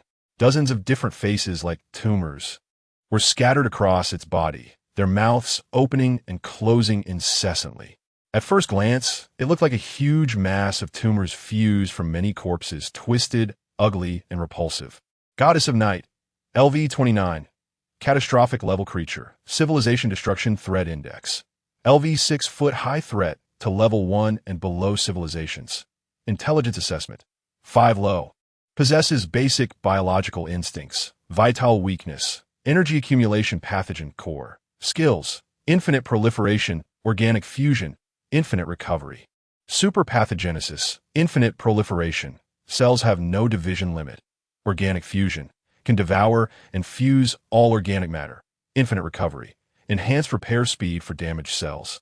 Unlimited self-repair. Superpathogenesis, infects and assimilates all fused organic matter. Never rejected. Seeing the long string of system introductions above the monster's head, Suen was completely dumbfounded. What on earth was this? Level 29, Catastrophic Level Creature. It seemed he had accidentally released something extraordinary. Chapter 77, God-Level Abilities. Guardian of Civilization without a doubt. This is the most powerful creature Suen has ever encountered so far. With an initial level of 29, Bao is just a minor detail in its presence. Its skills are terrifyingly abnormal. Honestly, Suen somewhat regrets not controlling his little hands better and letting such a thing out. This is a horrifying creature that poses a threat to an entire civilization. No wonder there are so many treasure chests here. It turns out to be a boss room, something he should have realized earlier. Just as Suen was lost in thought, the goddess of night charged at him like a madman. As it ran, its massive body, weighing several tons, caused the ground to tremble. Suen, who had just emerged from the wall, could only respond in a panic, taking a solid punch. Bang. The several-meter-thick wall, reinforced with alloy, was brutally smashed through. Suen was sent flying into the sewer, rolling out for dozens of meters before crashing into the wall. Thud, thud, thud. The goddess of night smashed open the alloy gate and followed suit. However, it didn't immediately pounce on Suen. Instead, it reached out with its massive hand to gather the corpses of the bows on the ground, quickly absorbing and merging them. Its body continuously grew larger. swelling several meters in the blink of an eye. While merging bow corpses, it also recklessly hunted down other creatures in the sewer: cockroaches, bats, spiders. Whatever it saw, it devoured and merged. It leveled up to 30. Suen felt a tingling sensation on his scalp. This was still in the sewer. If it escaped from the laboratory and absorbed the tide of corpses and other organic matter, who knows how big it could become? At that point, no number of people would be enough to stop it. It might even destroy the entire civilization of Earth. Suen didn't have time to think more. He activated all his abilities: enhancement, defense, elemental perception, everything he could use. First, he used fire to incinerate all the bow corpses on the ground, evaporating the other creatures in the sewer before the goddess of night could grow stronger. Seeing its food being snatched away, the goddess of night fell into a frenzy, locking its target onto Suen and charging at him like a mad beast. Suen had no choice but to brace himself and charge forward. At this point, retreat was no longer an option. Once this thing got out, destroying 1 or 2 cities might not matter. But if it destroyed a civilization, he wouldn't be able to escape. The saying on the nest, "How can there be an egg intact?" perfectly applies here. In the end, it was his own impatience that released this creature. Man and monster collided fiercely. To Suan's surprise, the opponent's defense was much lower than he had imagined. He charged through it with all his strength, leaving a huge blood hole in its massive body. However, in less than 10 seconds, the hole quickly healed back to normal, as if it had never been injured. This is troublesome. Suen had to attack again, piercing through the goddess of night time and again. No matter how he attacked or how much damage he inflicted, even if he split it into pieces, the creature could recover in an instant, as if it had no concept of being injured. When Suen saw the information above the monster's head, vital point, energy core mutation, he pondered. There must be something similar to a core within this monster. To kill it, he needed to destroy the core. Otherwise, it would keep regenerating. As for the core's location and size, that remained unknown and might even change positions within its body, making it challenging to locate. With this in mind, Suen steeled his resolve and fully activated his fire abilities, unleashing scorching flames that evaporated the standing water around him, turning the damp sewer exceptionally dry. The temperature of the flames continued to rise, shifting from red to yellow, and then gradually to blue-white. Under the intense heat, the surrounding walls began to crack and peel, while the cement ceiling emitted popping sounds, with debris flying everywhere. At the same time, he activated super energy storage to further enhance the power of his fire abilities. As the flames grew hotter, the goddess of night instinctively sensed the threat and began to retreat. Suen would not allow it to escape. Controlling the flames, he charged forward. The flames transformed into a massive fire tornado enveloping the goddess of night.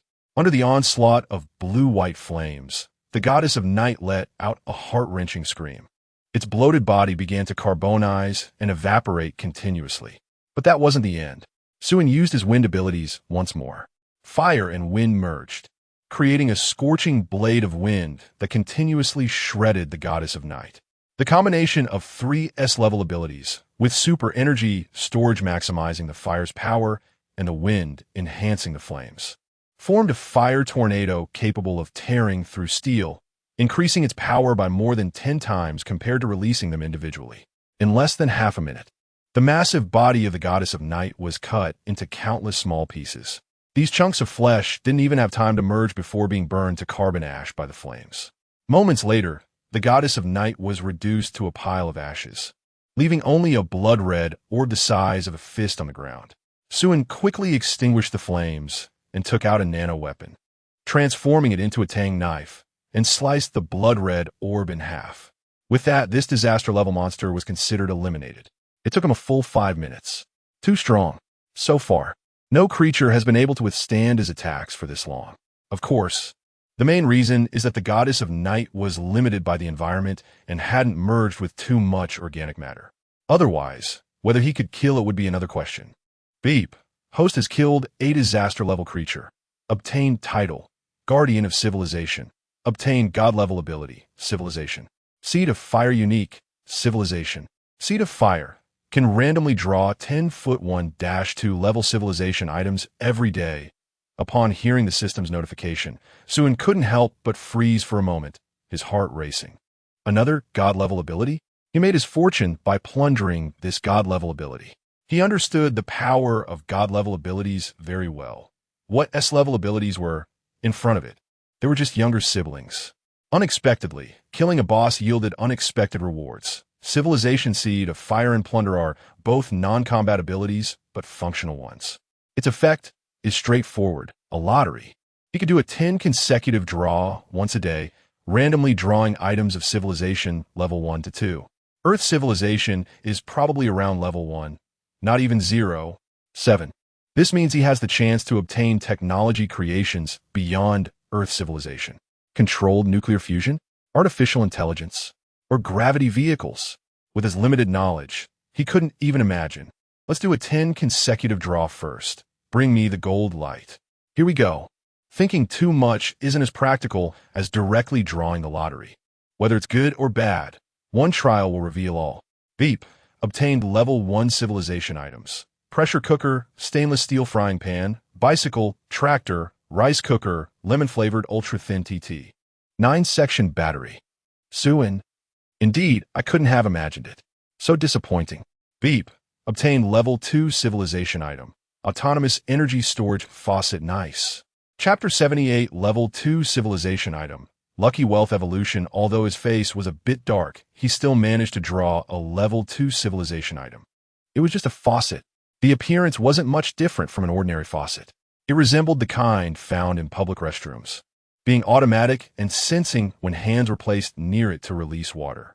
Strangely, it didn't need to be connected to a water source. The faucet could generate water by itself.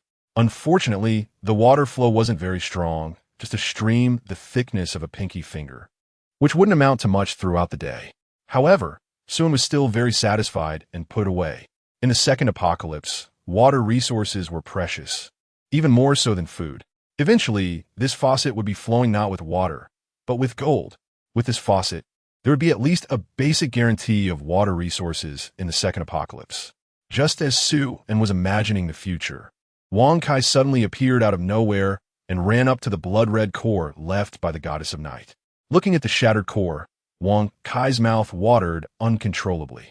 Taking advantage of Su An's momentary distraction, Wang Kai directly swallowed half of the core in one gulp. "What the hell, you fool, do you want to die?" Sun exclaimed in shock.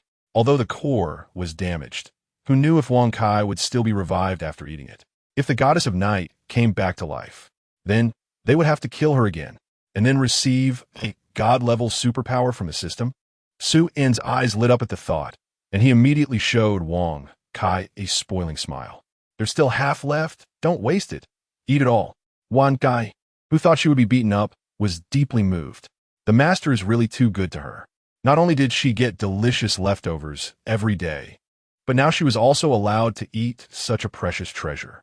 With tears of gratitude in her eyes, Wang Kai swallowed the remaining half of the core as well. Yes, yes, yes, just like that. Su An's smile grew even brighter. Meow. Wang Kai let out a strange cry and then collapsed, her limbs twitching and rolling on the ground. Seeing this, Su An instinctively took out his nano battle knife. After 3 seconds of silence, he was about to help Wang Kai pass on. At that moment, Wang Kai suddenly started to swell and change shape, her body fluctuating between big and small until she stabilized at the size of an ordinary house cat. Wang Kai jumped up with a whoosh, excitedly bouncing around, controlling her body to keep changing size. Super mutated creature. Energy-eating scaled cat LV-15. Skills: infinite growth, infinite recovery. The goddess of night did not revive. Instead, Wang Kai picked up a huge bargain, inheriting some of the goddess of night's abilities and evolving into a new mutated creature. Seeing the information above Wang Kai's head, Sun curled his lips in dissatisfaction and put away the nano battle knife. He considered it an upgrade for his mount, better than nothing. "Let's go, you fool. This laboratory has been completely conquered. It's time to return to the base," Sun called as he walked outside. Wang Kai happily called out and quickly followed. However, before leaving, she casually took the alloy canister with her, along with the dismantled alloy door. As the second phase began, countless laboratories emerged from the ground. The survivors, who were slow to realize what was happening, slowly gathered around the laboratory area. No one knew what these sudden steel fortresses were. Some bold individuals sneaked inside, hoping to find something good, but most who entered never came out again. It was expected that something bad had happened. However, driven by curiosity, more and more people ventured into the laboratories. Eventually, someone successfully escaped, having found a silver treasure chest inside, which contained an unprecedented low-grade alloy battle knife and a bottle of nutrient solution. The alloy battle knife was sharp enough to cut through iron like mud, easily taking down hardened zombies with a single blow. Drinking the nutrient solution instantly alleviated hunger and filled the body with strength. People went crazy, rushing into the steel fortresses like madmen. However, facing the bow and mutated creatures inside the laboratories, these people were practically powerless, often hundreds of them failing to conquer a single laboratory, only to lose their lives for nothing. Most of those present were ordinary people, with very few awakeners. The main force of awakeners, the 100 Alliance, had only just withdrawn from the city area, wounded and exhausted after their first counterattack on the city failed. By the time the 100 Alliance received the news and arrived at the laboratory area, it was already evening. Upon learning that the laboratories could produce treasure chests and numerous resources, the 100 Alliance immediately decided to hold a meeting. The meeting's content was roughly as follows. For example, who the laboratory should belong to, which area should belong to whom, the qualifications in order for attacks, whether they should eat first, etc. They voted collectively. This back-and-forth discussion lasted an entire night before they reached a decision. Ultimately, the 100 Alliance publicly announced that, in order to establish an orderly and harmonious community, and for the safety of the survivors, they would temporarily regulate the laboratory area. Any unauthorized exploration of the laboratories without the 100 Alliance's permission would be deemed illegal and improper, with violators facing punishment, including the possibility of execution. To explore the laboratories, one would first have to choose to join an adventure group affiliated with the 100 Alliance, which would allow for legal exploration of the laboratories. However, not all laboratories could be explored. Only those within the jurisdiction of the adventure group could be accessed. Additionally, to compensate for the significant costs incurred by the 100 Alliance in maintaining order within the laboratory area, individuals would need to pay personal income tax on any resources they obtained during their explorations. The tax rates varied based on the Awakener's superpowers. A-grade and above Awakeners could be exempt from taxes, while ordinary people would have to pay 80 of their personal income. Chapter 79. Building the strongest legion. By the time Suin returned to the temporary base, it was already sunset. All 8 small teams had returned, completing their exploration tasks. A total of 16 people had died among the 8 teams, averaging 2 casualties per team, with a death rate of 10%. This was still the result after Sue and had informed them in advance about the laboratory's precautions and the weaknesses of various BOWs, bioorganic weapons. Fortunately, none of the awakened had died, which was a small blessing in an unfortunate situation. If it had been another adventure group exploring a laboratory with a safety coefficient above 3 for the first time, even with an S-rank awakened leading, the casualty rate would have reached at least 80%. After a moment of thought, Suin decided to send Li Xiaoyu, who had the best driving skills, back to the city base tomorrow morning to bring 100 more people over. On one hand, it was to replenish the lost personnel. On the other hand, he planned to create another batch of awakened to conquer more laboratories. If their powers were insufficient, they could just go visit other adventure groups. With his current strength, he could walk sideways throughout Su District, completely ignoring the 100 Alliance of mediocre adventurers. The 8 teams had brought back over 1,000 pieces of alloy equipment, hundreds of bottles of nutrient solution, hundreds of physical enhancement potions, and over 10,000 bottles of catalyst, along with 4 design blueprints for alloy equipment. However, most of the alloy equipment was of intermediate level, with advanced equipment making up less than 10%.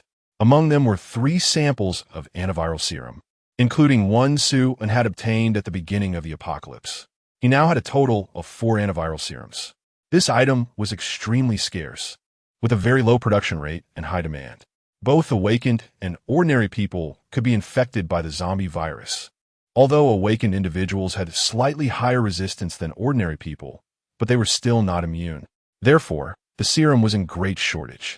For samples of the virus serum could at least be exchanged for 4 tons of supplies, which were valuable but hard to find. However, for tons of supplies held no appeal for Suin, it was better to keep the serum for his own people. Suin first gathered the 68 girls with abilities, instructing each to inject 3 doses of the permanent physical enhancement potion to improve their overall combat effectiveness. However, they could only inject 3 times, as the potion became mostly ineffective after that. Suin himself was too lazy to inject it. The enhancement for him was negligible, so it was better to reserve it for others. He then issued each person a set of high-grade alloy equipment, from weapons to armor, including helmets and shields. All of high grade. Not only the awakened girls received them, but even the ordinary people each had a set. He now had over 600 sets of high-grade alloy equipment, so he didn't need to hold back. He also equipped each of the 8 S-rank awakened girls with an electromagnetic cannon.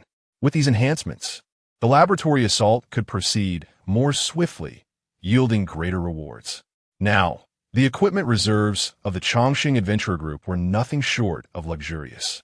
In all of Su District, apart from the Chongqing Adventurer Group, it was unlikely anyone could gather even a single set of high-grade alloy equipment, and even gathering a few sets of low-grade ones would be a blessing. Even ordinary adventure groups, by the end of the second phase, would not have enough personnel to assemble a set of low-grade alloy equipment. Mid-level and high-level equipment were privileges only for the higher-ups of large adventurer groups. In most cases, even the higher-ups of large adventurer groups might not be able to gather a complete set of high-grade alloy equipment for themselves. If they managed to put together 1 or 2 decent pieces, they could proudly claim to be wearing a high-end set. In one day, the Chongqing Adventurer Group achieved a dream that was difficult for all adventurer groups to reach. As night fell and after dinner, Suin returned directly to his room. Although it wasn't as luxurious as the city base, it was still quite decent, with everything necessary. The most important thing was that the bed was big enough. Now that the Chongqing Adventurer Group was getting on the right track, there were fewer and fewer matters that required his personal management. The initial few girls around him were truly capable in all respects. The night passed peacefully. The next morning, Suin and Li Xiaoyu temporarily left the temporary base and exited the laboratory area. Li Xiaoyu drove back alone to the base to pick up the people, while Suin took Wang Kai for a stroll, contemplating which adventurer group to visit. There was still plenty of bread, but he didn't know who would be fortunate enough to eat it. At this time, the survivors had gradually moved their camp from the edge of the city to the outskirts of the laboratory, a massive crowd with no end in sight, as most people in Su District had gathered here. However, the progress of the laboratory assaults was indeed somewhat slow. A day had passed, and even the lowest safety coefficient 1 laboratories, only a few had been conquered. The main reason was that most awakened individuals were not in a hurry to assault the laboratories. Instead, under the call of the Hoarder Alliance, they had sealed off the laboratory area and intimidated ordinary people from crossing the warning line easily. Anyone daring to step into the laboratory area would face ruthless execution, with their bodies hung up high for public display. Clearly, the laboratory area was even more dangerous than the city. Ordinary people entering had almost a 9 out of 10 chance of dying. Yet, in order to survive, they had no choice but to rush in desperately. The best outcome would be to find a low-grade alloy equipment, a bottle of nutrient solution, or a physical enhancement potion inside.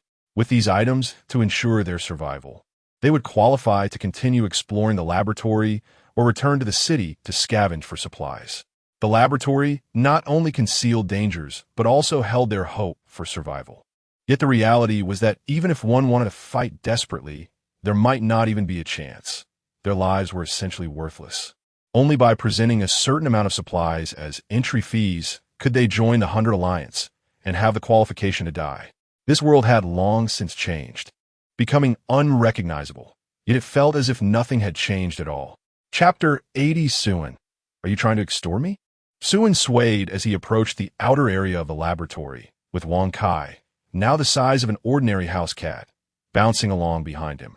As Suin emerged from the laboratory area, 2 members of the Hoarder Alliance quickly surrounded him. What's your name? Do you have the Alliance's approved exploration qualifications?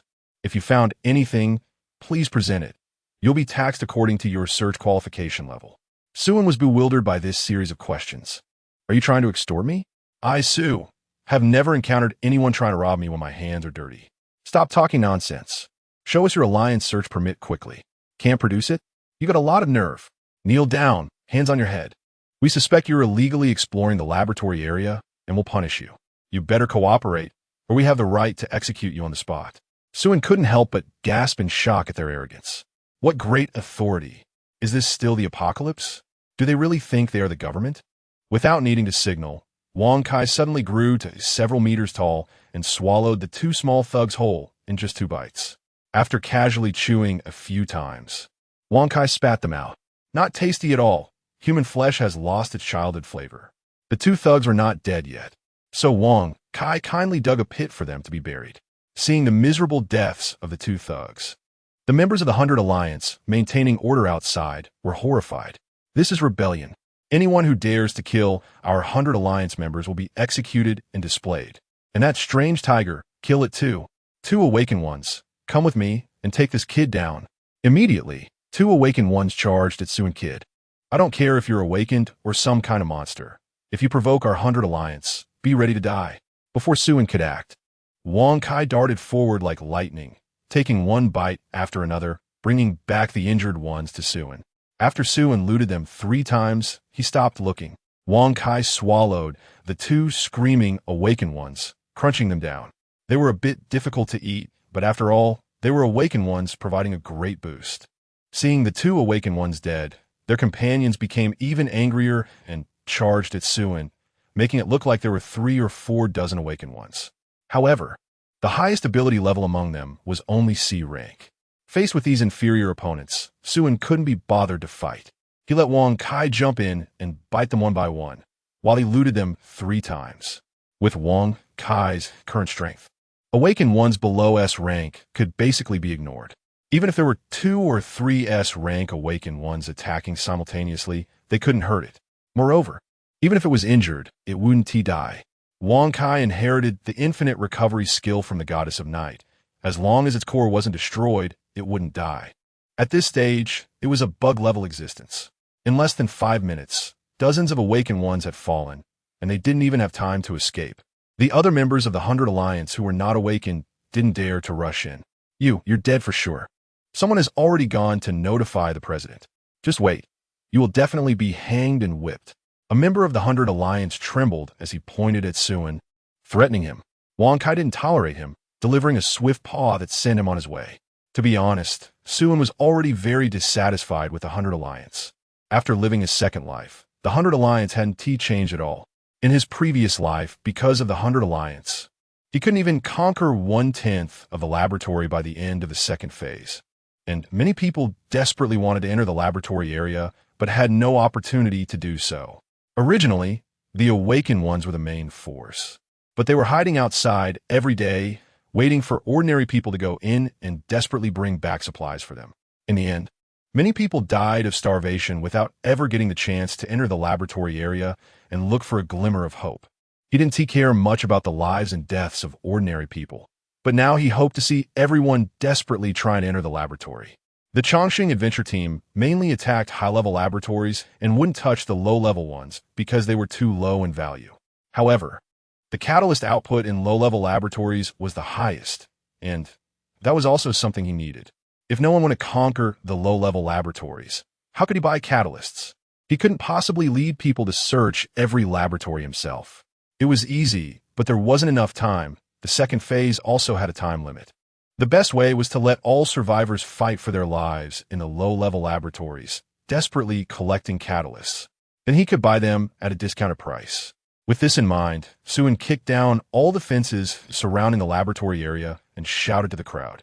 In the name of the leader of the Chongqing adventure team, I hereby announce that starting today, everyone can freely enter the laboratory area for exploration without needing anyone's approval or qualification proof. Come in if you want, and leave if you want. Anything you find inside will belong to you personally. Not a single bit needs to be handed over to anyone else. Fellow survivors, fight for survival. For tomorrow, for family. For friends. Let us live together in this terrible world. After a few bowls of motivational soup, the crowd's emotions were instantly ignited. To hell with the 100 Alliance. Why do they get to occupy the laboratory? Why should we risk our lives while they wait outside to collect taxes, and they want us to pay 80%? Leader Su is right. We must fight to survive and work together to get through this tough time. With the Chongqing adventure team supporting us, what is the 100 Alliance? Even if I die, I want to let them exploit us. Yes, with the Chongqing adventure team and leader Su supporting us, to hell with the 100 Alliance. Long live the Chongqing adventure team. Long live leader Su. Long live the Chongqing adventure team. Long live leader Su. The crowd's cheers surged higher and higher. Boom! At that moment, a ball of flames suddenly erupted in the crowd. Under the explosion of flames, several people still cheering were instantly burned to black ash. The cheers ceased immediately. Su Xin was seen slowly walking over with a group of leaders from the adventure team, his face dark as thunder. Yesterday, the 100 Alliance had paid a hefty price to find the base of the Chongqing adventure team, and they still hadn't found it. Now, Suin had reappeared out of nowhere to cause trouble, killing dozens of their awakened ones. Su Xion's blood pressure was completely maxed out. Leader Su, who allowed you to speak so recklessly here? The rules of the 100 Alliance are ironclad. You don't have the right to change them. Chapter 81. Suin, you are bullying too much at this moment. Behind Wu Xian stood hundreds of people, all of whom were awakened ones. Among them were several high-level A-class awakened ones, and even 5S class awakened ones. These individuals were either members of Wu Xian's Golden Crow Adventure group or high-ranking core members from other major adventure groups, including group leaders. It could be said that Wu Xian had gathered the absolute backbone of the entire Su region. It's no wonder that Wu Xian could dominate in such a chaotic world. He truly had the strength to do so. Wu Xian was also quite steady, giving Suin enough face. Upon hearing that Suin had come to cause trouble, he immediately called up his main forces and rushed over. When people saw Wu Xian and his group, they instantly fell silent, not daring to breathe. In front of high-level awakened ones, ordinary people were merely weeds and ants. Despite the large crowd, most people were emaciated, pale, and barely able to eat enough, lacking strength and abilities. Faced with Wu Xian's group, they had neither the courage nor the ability to resist. Seeing Wu Xian leading so many high-level awakened ones over, Suin was overjoyed. Wu Xian was a person who could be relied on.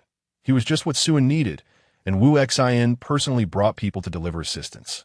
Then, with a half-smile, he looked at Wu Xian and said, "What, President Wu, what you say in the 100 Alliance is the rule, but what the Chongqing Adventure Group, say, is not the rule?" A woman beside Wu Xian stepped forward suddenly. "Kid, don't be so arrogant. Don't think that just because you killed the Mad Wolf, you can do whatever you want. In front of our 100 Alliance, you're nothing. Do you believe I can take your life today?" Wu Xian raised his hand to stop the woman, signaling her to calm down. Suin's abilities were too strange. He couldn't see through them. The Wolfang Adventure Group could be destroyed at a whim, and he would try to avoid direct conflict as much as possible. Although he was absolutely certain he could kill Suin would surely take down quite a few awakened ones in his final struggle. These people were all his valuable pieces. Losing even one piece meant losing leverage, and to exploit the ordinary people, a large number of awakened pieces were essential. Otherwise, if these ordinary people revolted, he couldn't suppress them. Then he smiled at Suin and said, "Our 100 Alliance and team leader, Su, shouldn't have any grudges, right? If it's because your adventure group didn't join the 100 Alliance and you're unhappy, I, as the president of the 100 Alliance, officially allow the Chongqing Adventure Group to join the 100 Alliance now. Whatever benefits and territories there are, the Chongqing Adventure Group won't miss out on any of it.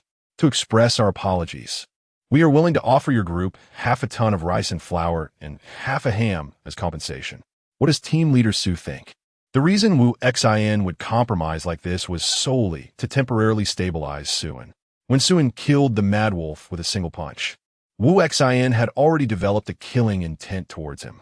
A person who could threaten his position could not be left alive. With half a ton of rice, flour, and ham as bait, Suin would likely not be able to refuse. No one could turn down such temptation. Even he couldn't, and he was full of confidence. Upon hearing this, Suin looked at Wu Xian as if he were an idiot. "You think I would mix with you over this little trash? Wu Xin, who do you think you're looking down on? Do I look like someone who lacks food? This isn't even enough for my dog to eat. Wang Kai, meow, it's a cat, not a dog." Hearing Suin's words, Wu Xian's face turned pale and then dark. Half a ton of rice and flour. is considered a small amount? His Golden Crow Adventure Group, as the largest adventure group in Sioux region, would be envious of it. This is just ridiculous. It can only be understood as someone wanting to save face and suffering for it. Then what does Team Leader Sioux want? I don't want anything. As I said earlier, from now on, these people can come and go as they please. No one has the right to interfere. We have no grudges, so don't push your luck. Wu Xian's face grew increasingly gloomy. Wu Xian, I'm not negotiating with you, understand? Suan coldly snorted, as it appeared that the negotiations were about to collapse. The awakened ones behind Wu Xian couldn't help but stir restlessly. President Wu, why waste words with him? Just kill him. With so many of us. Are we afraid of a kid who hasn't even grown hair yet?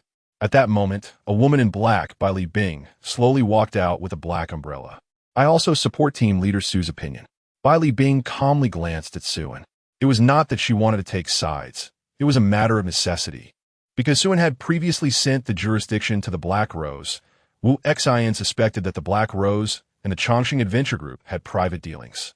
Therefore, in this laboratory control, the Black Rose was excluded by the 100 Alliance.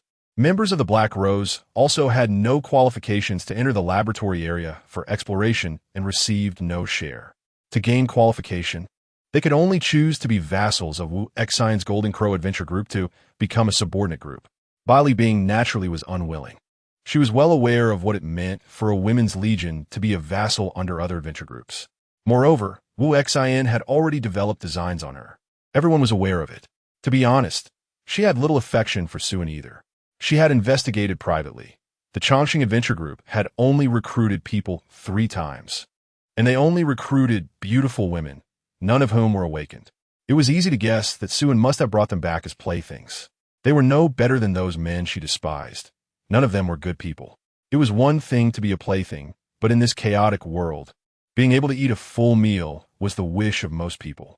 Being a plaything or a group member made little difference. But the Chongqing Adventure Group deceived those ignorant girls with lies about exorbitant treatment to lead them into a trap. This was what she despised the most.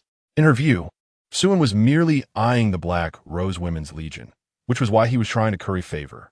After all, there were many beautiful girls in the Black Rose. If it weren't absolutely necessary, she wouldn't stand on the same side as Suan at all. Now, she could only hope Suan had enough leverage to make Wu Xian compromise. Otherwise, the Black Rose would also be in danger. She had no choice. Seeing Bai Li Bing, the Ice Beauty, voluntarily take a side, Suan was somewhat surprised. After all, this woman was similar to the previous life as Shueqing Yu, a man-hater. Suan thought it was because of the previous territory issue that Bai Li Bing was taking his side, and he didn't want to think too much about it. Today, he hadn't planned to let it go. Even if Wu Xian didn't explode in anger, he wouldn't let these people off. His purpose today was to seize abilities. Then he cast a malicious glance at Wu Xian and loudly said to the crowd, "From now on, you can freely enter and exit the laboratory area, and you no longer have to pay taxes to the 100 Alliance. Do you all agree? Raise your hand if you agree." Upon hearing Su An's words, the crowd fell silent. Many wanted to raise their hands, but under Wu Xian's cold glare, they obediently lowered their heads, afraid to make any move. I agree. A thin and dirty little girl timidly raised her hand and said in a soft voice. She hadn't eaten for several days. Her parents had starved to death days ago, and her sister had been taken away. When she found her sister, there was only a naked corpse left. Now she was living alone and lonely in this world. She didn't know how dangerous the laboratory area was. She had only heard that there was a drink inside that would prevent hunger. She wanted to drink it and fulfill her parents' last wish to live well. "You have no right to speak here, little beast." A fire element awakened behind Wu Xian hurled a ball of flame towards the girl. Just as it seemed the girl would be burned to ashes, Suan signaled to Wang Kai, who immediately leaped out like lightning and stood in front of the girl, swallowing the flames in one bite. He then burped and blew out a large smoke ring, fully displaying his mockery. "Wu Xian, you and the 100 Alliance have some nerve to dare to attack a member of my Chongqing Adventure Group." Suan grinned. Wu Xian's teeth ground together in anger. This was simply turning black into white. "Suan, stop spouting nonsense. How could she be one of her Chongqing Adventure Group members?" Suan ignored him and waved to the girl. "Come here." The girl, hearing this, steeled herself and walked over, lowering her head and not daring to look at Suin. This was what her parents had told her before they died.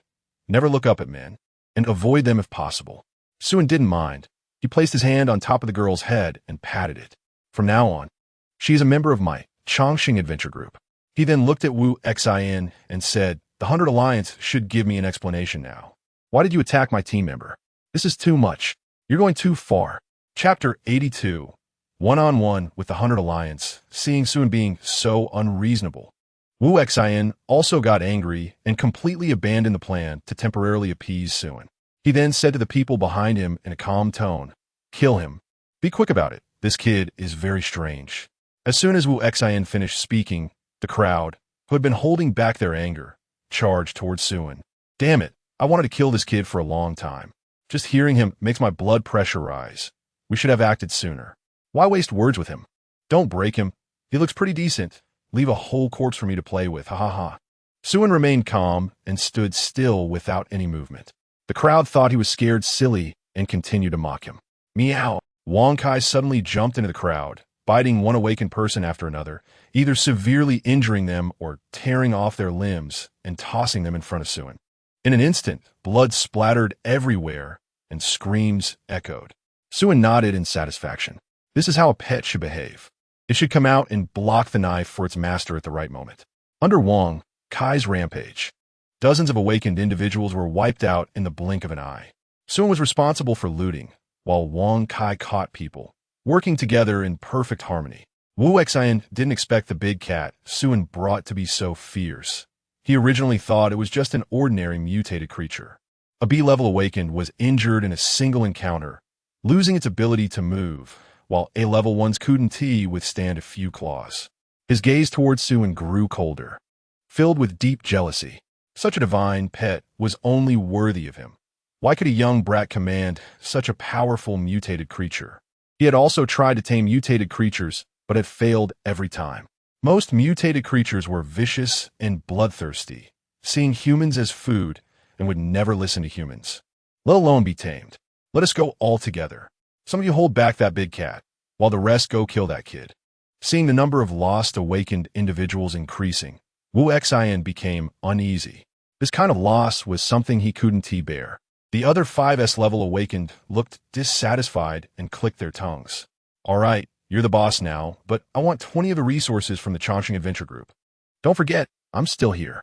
Although on the surface Wu Xin was the leader, it didn't mean everyone was a subordinate. They were all temporarily listening to him for profit. As fellow S-level awakened, who didn't have a bit of pride. Okay, the resources from the Chongqing Adventure Group will be split among us. Wu Xin felt very helpless.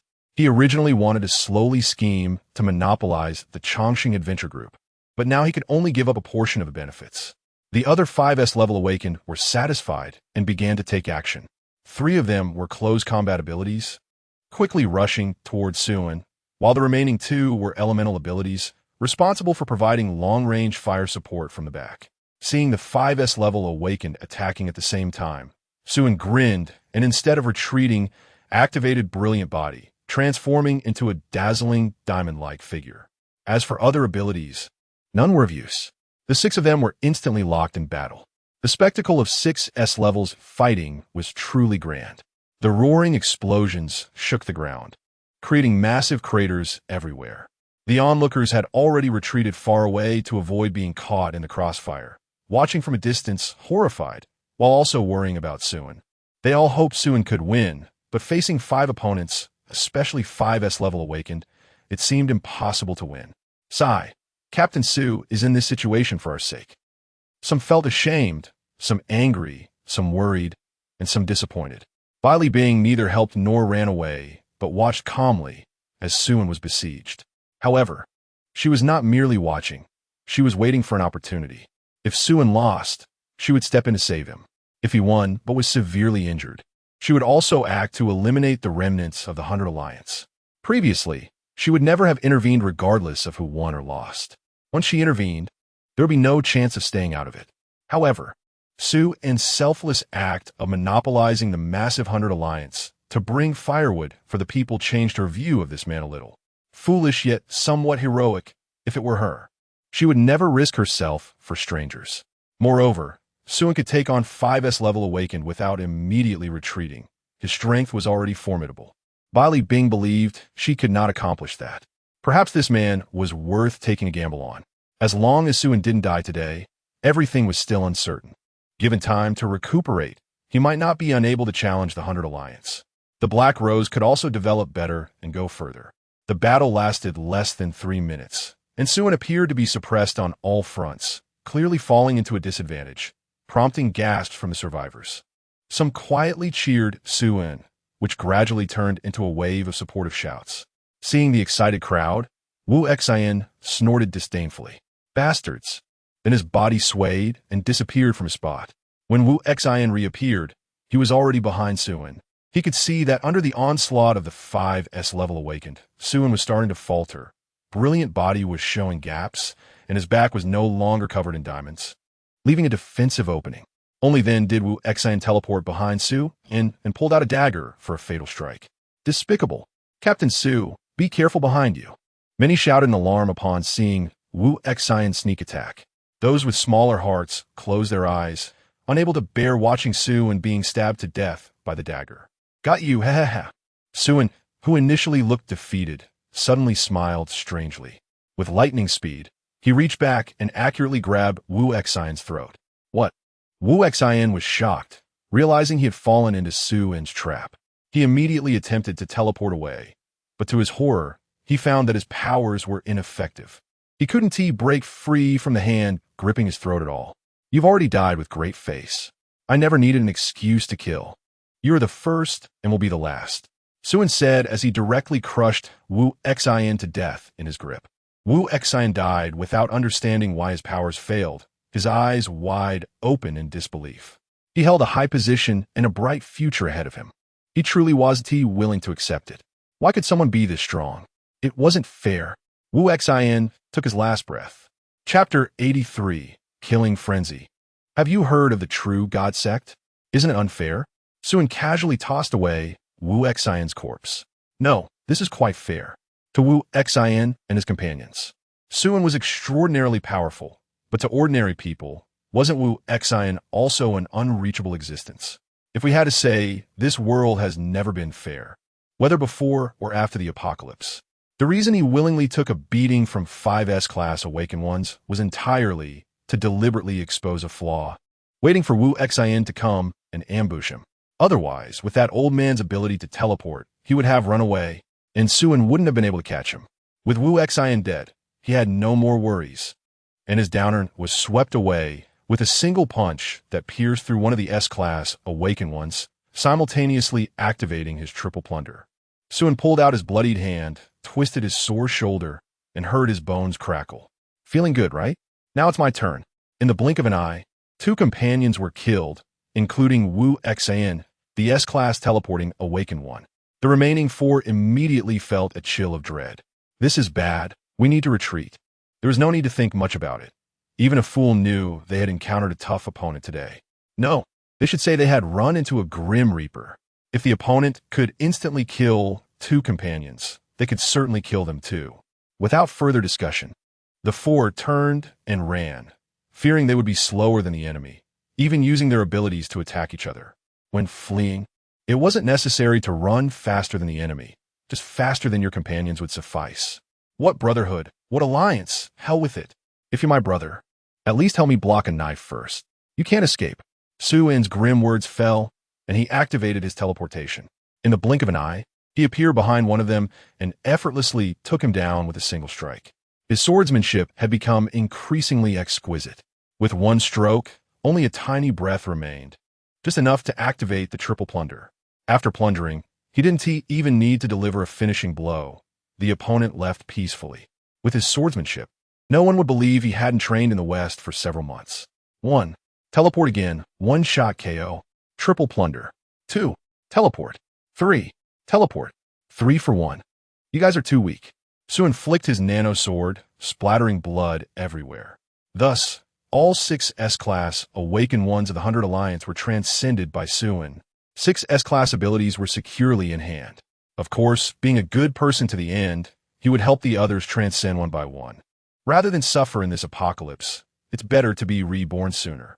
Suin felt as if he was glowing with Buddha light, overflowing with merit.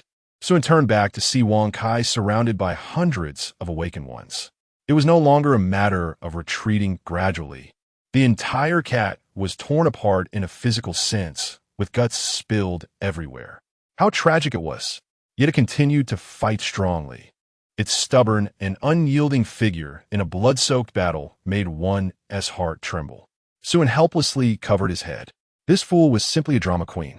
If it weren't for seeing Wang Kai occasionally glance at him with its wise eyes, Suin would have almost believed it. Stop acting like a dead dog. Hurry up. I'll give you extra food when we get back tonight. Meow. I'm a cat, not a dog. Upon hearing about extra food, Wang Kai suddenly perked up, and its injuries healed in an instant. No matter how others attacked, it couldn't be torn apart anymore. It was revitalized. With Wang Kai's strength, these awakened ones wouldn't be able to deal with it in 2 or 3 days of surrounding it. Suin also teleported into the crowd, unleashing a frenzied slaughter and plunder. Several S-class awakened ones of the 100 Alliance had already died. These people probably wouldn't last long before breaking down. It would be troublesome when they broke down. Kill as many as possible before that, and those who escaped later would be chased. In an instant, screams echoed, and the number of awakened ones decreased at a visible rate. In less than 3 minutes, more than half had fallen. This was under Suin's deliberate control of the killing range. If it weren't for the need to plunder abilities, he could clear all of them within a minute. Seeing Suin like a killing god, the awakened ones were no longer able to hold their ground. They turned to flee. Help! Sorry, Lang. Sorry, Lang. Mommy, I want to go home. I don't want to play anymore. Suin would never let them escape like this. Losing even one would be a blood loss. He immediately pushed his abilities to the limit, chasing while plundering. If he couldn't plunder, he would first injure them and set them aside, coming back later to finish them off. Thus, the scene turned into a cat and a person chasing hundreds of awakened ones, with laughter mixed with cries echoing everywhere. The distant survivors were dumbfounded. In less than 30 seconds, the scene underwent a 180-degree transformation, where the struggling cat and person instantly seemed like deities, slaughtering the 100 Alliance members like chopping vegetables. Killing frenzy, killing frenzy. God of War. Captain Su is mighty. Long live Captain Su. Seeing Suin turn the tables and achieve a miraculous comeback, the survivors jumped up in excitement, cheering and raising their arms. What does it mean to be a savior? This is what it means. What does it mean for a deity to descend? This is what it means. The once unattainable awakened ones in people's eyes were now utterly vulnerable before Captain Su. Watching Suin slaughter, everyone felt an overwhelming sense of relief. They had long been oppressed to the brink of survival by the 100 Alliance, and these scoundrels even wanted to rob the grassroots. Watching Suin kill the 100 Alliance members, it was truly gratifying. Kill them all. That's great. 5 minutes later, Suin sent off the last passenger with a knife. Although it was a bit late, he still hoped that the person could catch the last bus to heaven. As for why not go to hell, it was probably because hell had already been packed full before the end of the world. Looking around, there were no awakened ones left. Only a dozen girls holding on to black roses, shivering together. Even by Li Bing, the ice beauty who was as cold as ice, couldn't stop trembling slightly. Suin's strength had completely surpassed her understanding. As an S-rank awakened one at the top of the awakened hierarchy, she could more deeply feel how powerless she was in the face of such godlike power. Perhaps in his eyes, there was no difference between S-rank and G-rank awakened ones. The power she was so proud of seemed so insignificant compared to his, like an ant gazing at the stars. She had previously thought about stepping in to help. Now it seemed so ignorant and arrogant. She, like the others from the 100 Alliance, had always placed Suin on the same level as herself. However, Suin's power was simply not on the same dimension as theirs. He had killed what needed to be killed and plundered what needed to be plundered. Only then did Suin jump onto Wang Cai's back, preparing to head to the next location. Many members of the 100 Alliance were still idling at their base. Taking advantage of the fact that the news hadn't leaked yet, he needed to visit them quickly. If he was late, it would be too late. After today, awakened ones would probably avoid him, and it would be difficult to catch so many awakened ones again. He would make a big haul today. Seeing the group of survivors still excitedly dancing around, Suin couldn't help but roll his eyes. What are you all staring at? Go explore the laboratory. No one is stopping you now." After saying that, he rode Wonkai and left, disappearing from people's sight in no time. Shortly after Suan left, a group of people in black robes quietly appeared. A small figure in a black robe walked up to the survivors, slowly lifting a corner of the hood to reveal a delicate face like a porcelain doll, with a radiant smile at the corner of her mouth. "Have you heard of the True God Sect? Our deity is Captain Su, Lord Suan. My name is Xian Xian. Welcome everyone to join our True God Sect at any time and become loyal servants of our deity together." Chapter 84, by Li Bing. I saw a paradise on earth after the Hundred Alliance was breached by Su In. All the rules and regulations vanished without a trace. As a result, a massive crowd surged forward with whatever weapons they had towards the laboratory area. It didn't matter what the safety level was. They just charged in. Taking advantage of the remaining strength, they fought desperately. The outcome was obvious. It was a life-and-death struggle, brutally harsh.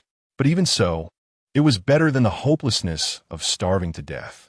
With the number of conquered laboratories increasing, more people would acquire alloy equipment, and the casualty rate would decrease. As for now, they could only risk their lives. Su In's reputation skyrocketed in an instant.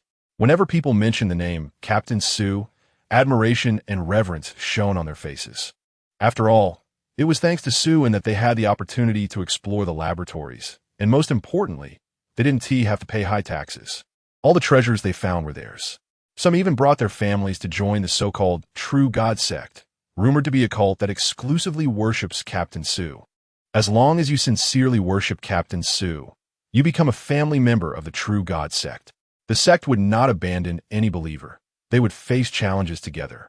The condition was to never renounce their faith. If you did, you were doomed. Renouncing meant you were a heretic, a traitor, and the True God Sect would pursue you relentlessly, subjecting you to a heresy trial, flaying, dismemberment, and bone scraping. With Su In's name in play, the True God Sect quickly absorbed thousands of followers, including some awakened ones, and it was showing signs of continuous growth. Soon, they established a foothold in Su Di, taking over some of the territories left vacant after the demise of the Hundred Alliance, hinting at a potential transformation into a major power. Meanwhile, the True God Sect also dispatched its own exploration teams into the laboratories. Faith cannot be eaten, but it gives you more courage when wielding a blade, or helps you face death with greater calmness and acceptance. When death approaches, please hold on to your faith and temporarily forget the pain. Believe that the benevolent true God will guide you to a beautiful land, free from hunger, zombies, and suffering. Isn't that a form of happiness? At the same time, Black Rose, one of the few remaining large adventure groups, also set out to explore the laboratories. However, being a large adventure group, their strength was considerable, with many awakened sisters among them. They couldn't just stay in the outer areas like ordinary people. They ventured deeper instead. Large adventure groups also had their drawbacks. They had more people to support, and the outputs from low-level laboratories were insufficient for their daily needs. After half a day, Black Rose successfully conquered 2 safety level 1 laboratories, reaping a lot of good items, even acquiring 2 pieces of intermediate alloy equipment. Quite a harvest. Looking across Sudi, Black Rose's speed in conquering was astonishing. A significant reason for this was that Captain Li Bing personally led the team. The powerful S-level Awakened Ones formed the backbone of the large adventure group. Li Bing once again ordered a deeper exploration with Black Rose's strength. They should be able to challenge a safety level 2 laboratory. Although it was dangerous, they had no choice but to press on. Such was the era. Those who fought would win, and filling their stomachs was everyone's ultimate goal. As they delved deeper, the surroundings grew increasingly complex. Not only did they encounter many never-before-seen mutated creatures, but zombie dogs also appeared. Those creatures were particularly tricky, incredibly fast, and could launch surprise attacks from the shadows. A bite meant almost certain infection and transformation into a zombie. The viruses carried by the mutated creatures in the laboratory area were far more potent than those of the zombies in the urban area. Even awakened ones struggled to resist them. After some time, everyone was exhausted, wishing they could lie down and sleep right there. At that moment in a daze, the group seemed to smell a delicious meat aroma. Suddenly, they were no longer tired. How fragrant. It was the smell of pork. Yes, yes, I smell it too. It's pork, the smell of braised pork. I dream about it every day. I haven't smelled meat in over a month. Just this would make my throat tingle and my mouth water. Just smelling it could make me eat 2 large bowls of rice. Though there probably wasn't even that much rice to give them. Drawn by the aroma, everyone involuntarily moved toward the source. Even Bailey Bing couldn't resist the urge to investigate. Turning a corner, their vision suddenly opened up. They saw a vast open space within a laboratory fortress, where a camp was set up. Surrounding the camp were several poles, on which hung the corpses of unknown monsters. Figures moved about in the camp, all young and beautiful women. Each wore a smile, either chatting or busy with something. Moreover, without exception, these women were clad in eye-blinding high-tech alloy battle armor, wielding weapons made of alloy that they had never seen before. Even more outrageous, it seemed that people in the camp were cooking. Some were stir-frying, others steaming rice. And a large iron pot was simmering with fragrant braised pork. The enticing meat aroma wafted from this camp. The Sisters of Black Rose were collectively stunned. Was this a paradise on earth? Good heavens, but they have meat to eat, and stir-fried dishes and white rice. Their equipment is so cool. Thinking about how they usually ate flatbreads made from dried grass and coarse grains, and most of their defensive gear was just simple iron armor, the comparison was incredibly cruel. Each heart felt as though it had been struck hard. They usually thought that Black Rose's treatment was the best among all adventure groups, but how could the gap be so large among people? Bailey Bing's eyes widened in disbelief. As the leader, she understood better than anyone what it meant to feed such a large group of people and still have white rice and braised pork to eat. To put it bluntly, it was absolutely impossible. At this stage, there was no fresh pork to be had.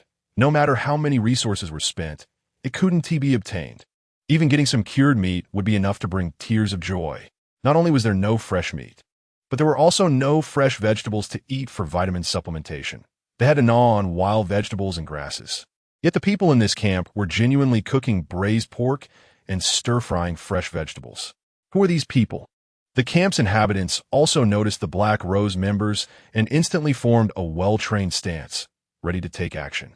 A massive hand made of sand and stone suddenly rose from the camp, and a stunningly beautiful girl in a maid outfit stood in the palm, coldly stating, "This is the territory of the Eternal Life Adventure Group. Unauthorized personnel, please detour." Chapter 85. Sisters Meet. Bailey Bing enters the Grandview Garden hearing the girl's voice.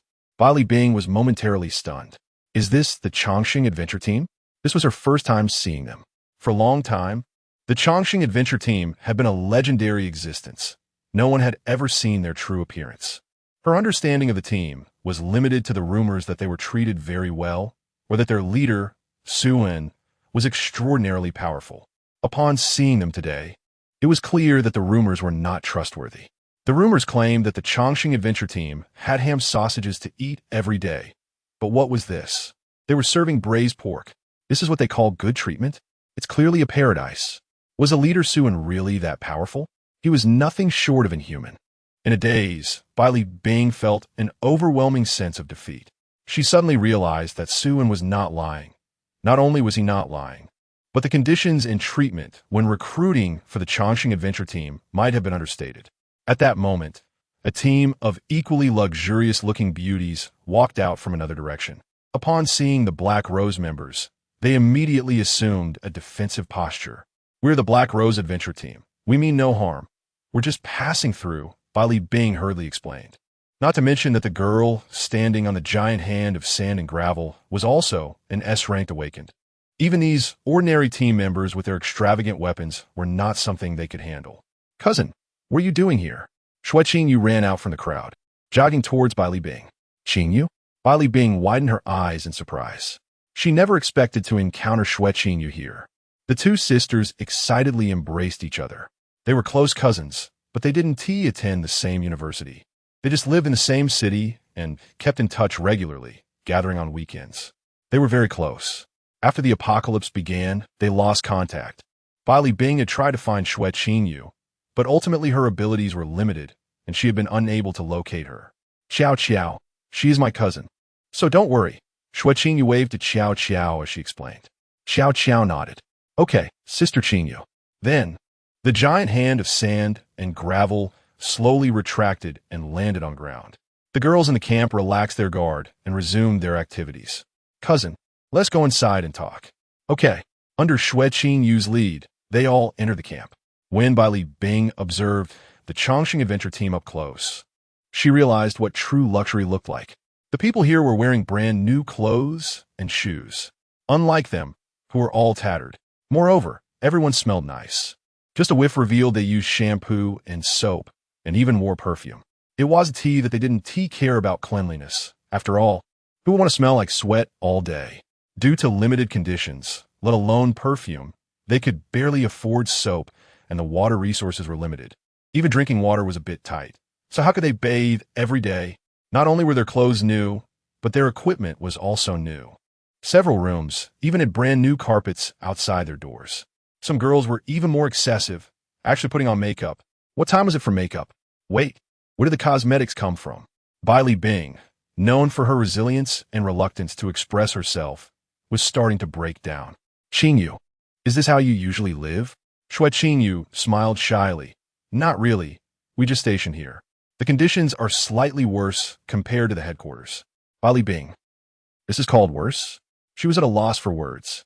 If she didn't know Shui Qingyu's character, she would really think the other party was showing off. By the way, Qingyu, how did you end up in the Chongqing adventure team? Bai Li Bing, fearing that Shui Qingyu might continue, quickly changed the subject. It's like this.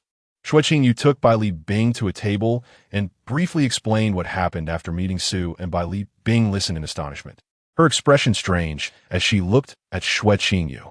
Why did it sound off to her? It seemed like Shui Qingyu suffered any hardships during this time.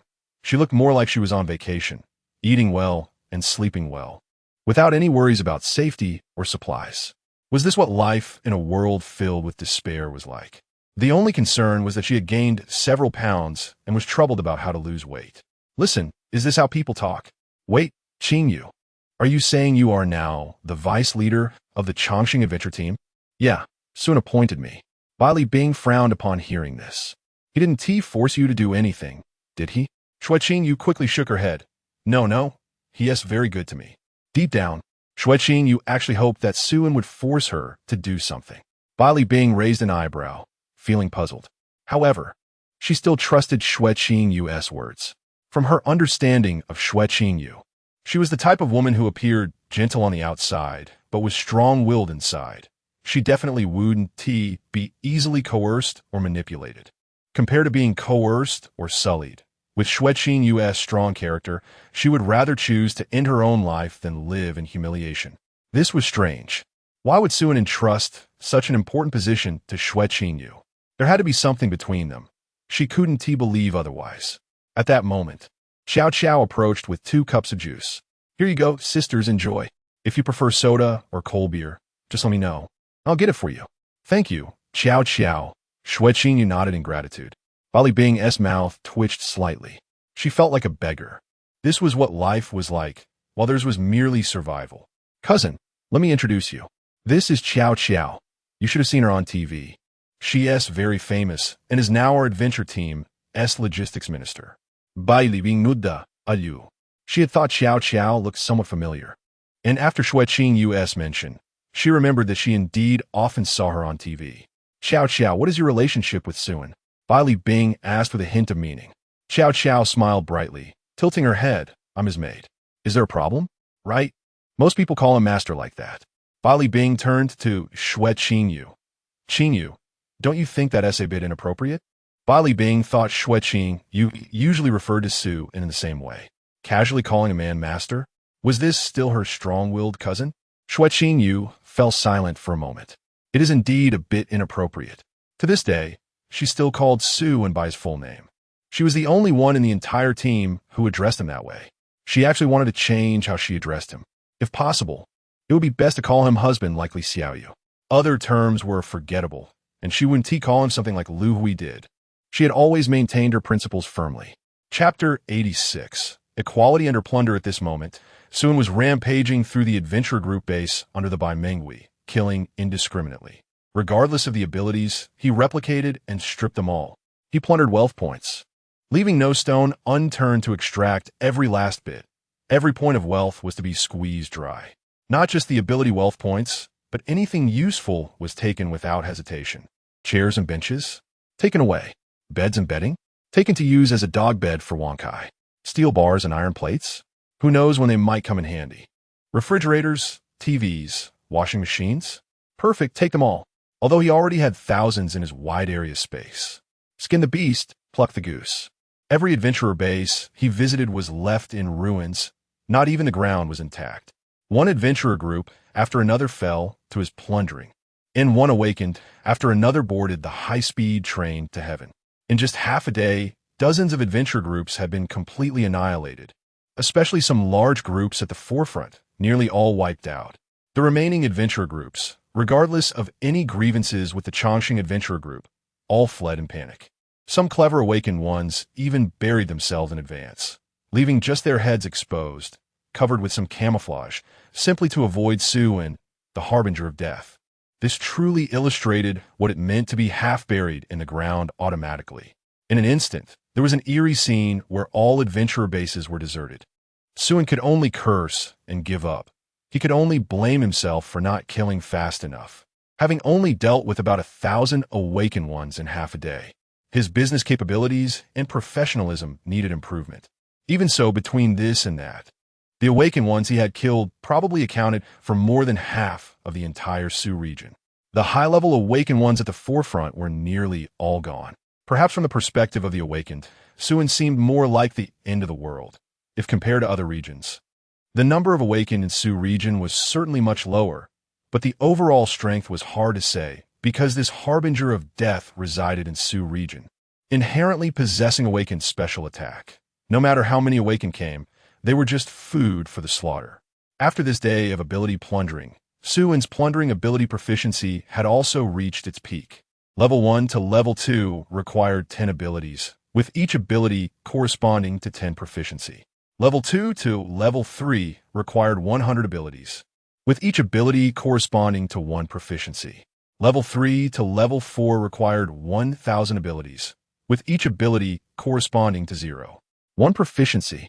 He was now at Level 3 with 100 proficiency, having met the upgrade requirement.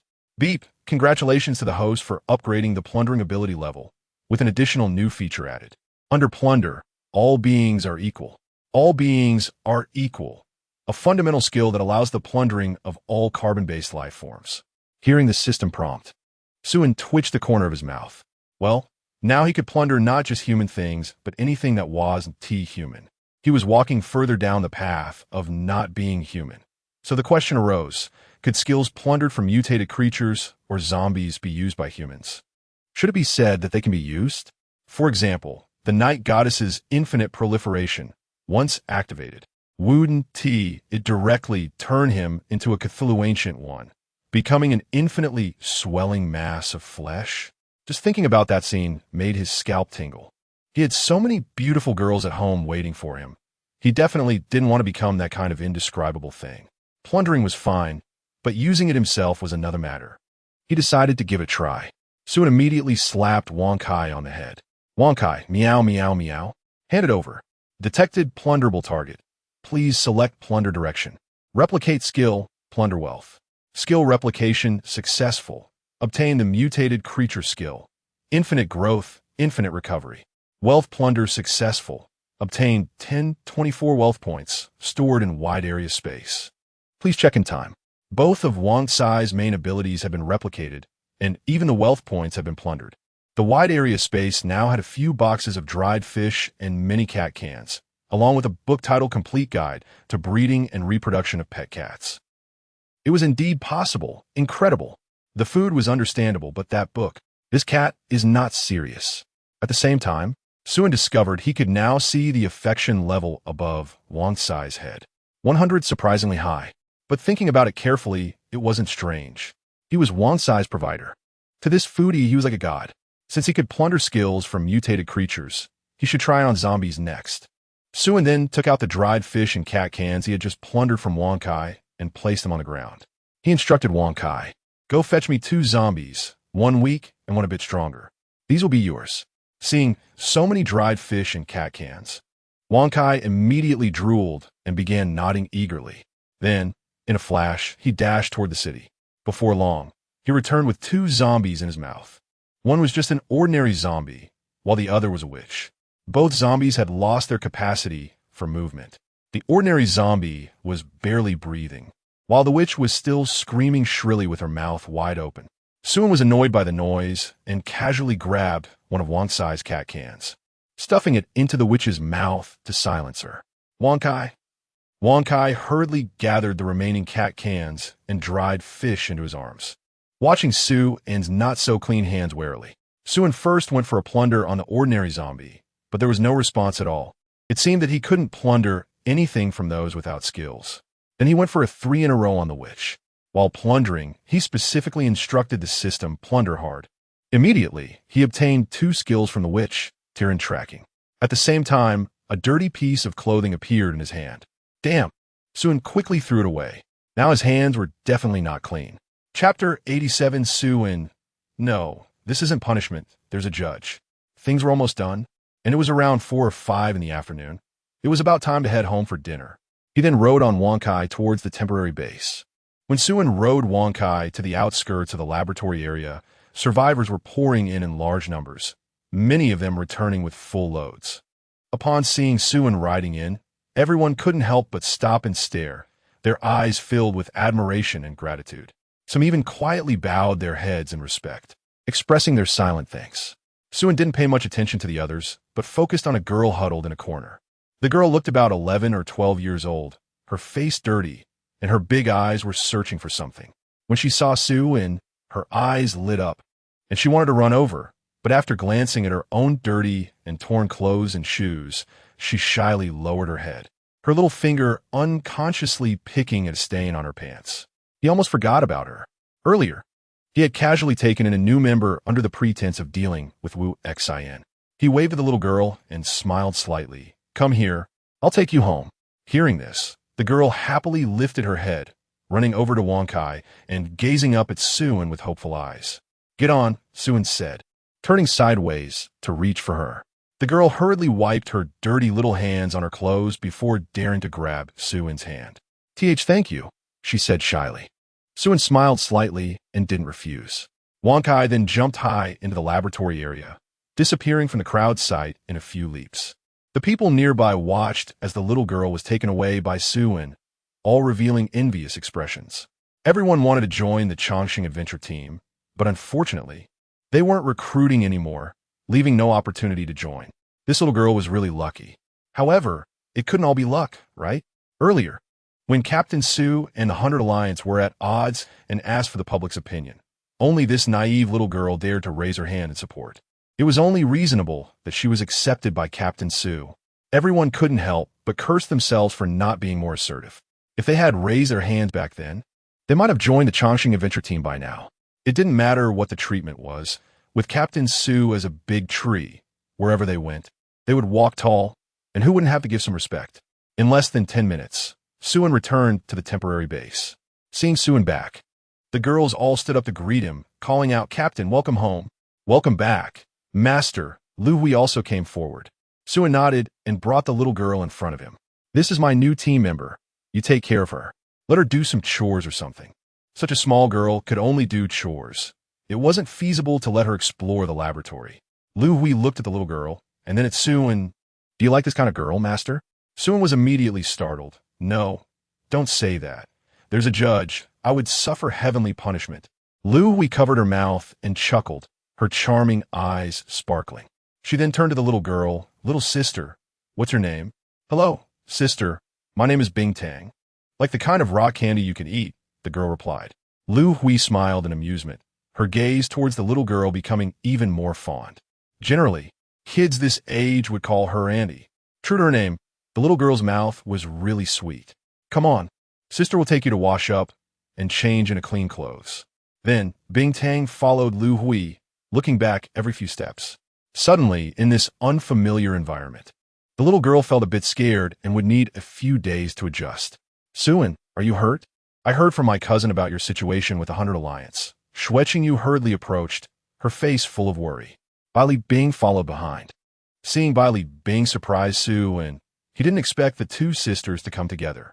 Considering their past life, it was no coincidence that they would work together. Don't worry, I'm fine. You and Captain Bai Li are cousins? Yes, distant cousins. That explains it. Looking carefully, he could see some resemblance between them, and both were top-notch beauties. However, their personalities were worlds apart. One was warm and gentle, while the other was like ice, staring coldly at everyone as if they owed her 800 tons of supplies. Suan wasn't very interested in such a girl. She might be cold everywhere. Captain Bai Li, nice to see you again, Suan casually greeted. Bai Li Bing nodded, saying no more. Her gaze towards Suan was filled with deep apprehension. Suan's displayed strength today had already left her with a mental shadow. She had no doubt that as long as Suan wanted, he could flatten the Black Rose single-handedly, leaving them with no chance to resist. Moreover, the Chongqing adventure team was strong not just because of Suan alone. Through her careful observation, she noted that the Chongqing adventure team had at least a dozen S-level awakeners. What a ridiculous lineup. Even Su Di didn't have this many. If the Hunter Alliance had known earlier how strong the Chongqing adventure team would be, they probably wouldn't have dared to provoke them at all. Whatever the Chongqing adventure team said, they would have to bow their heads in submission. Unfortunately, there were no ifs anymore. If Captain Bai Li doesn't mind, stay for dinner, Suan said as a symbolic courtesy. Bai Li Bing wanted to refuse, but the aroma of meat wafting through the air made her hesitate. The eager eyes of the other girls from the Black Rose made it even harder for her to refuse. Thank you, Bai Li Bing said, feeling a bit flushed.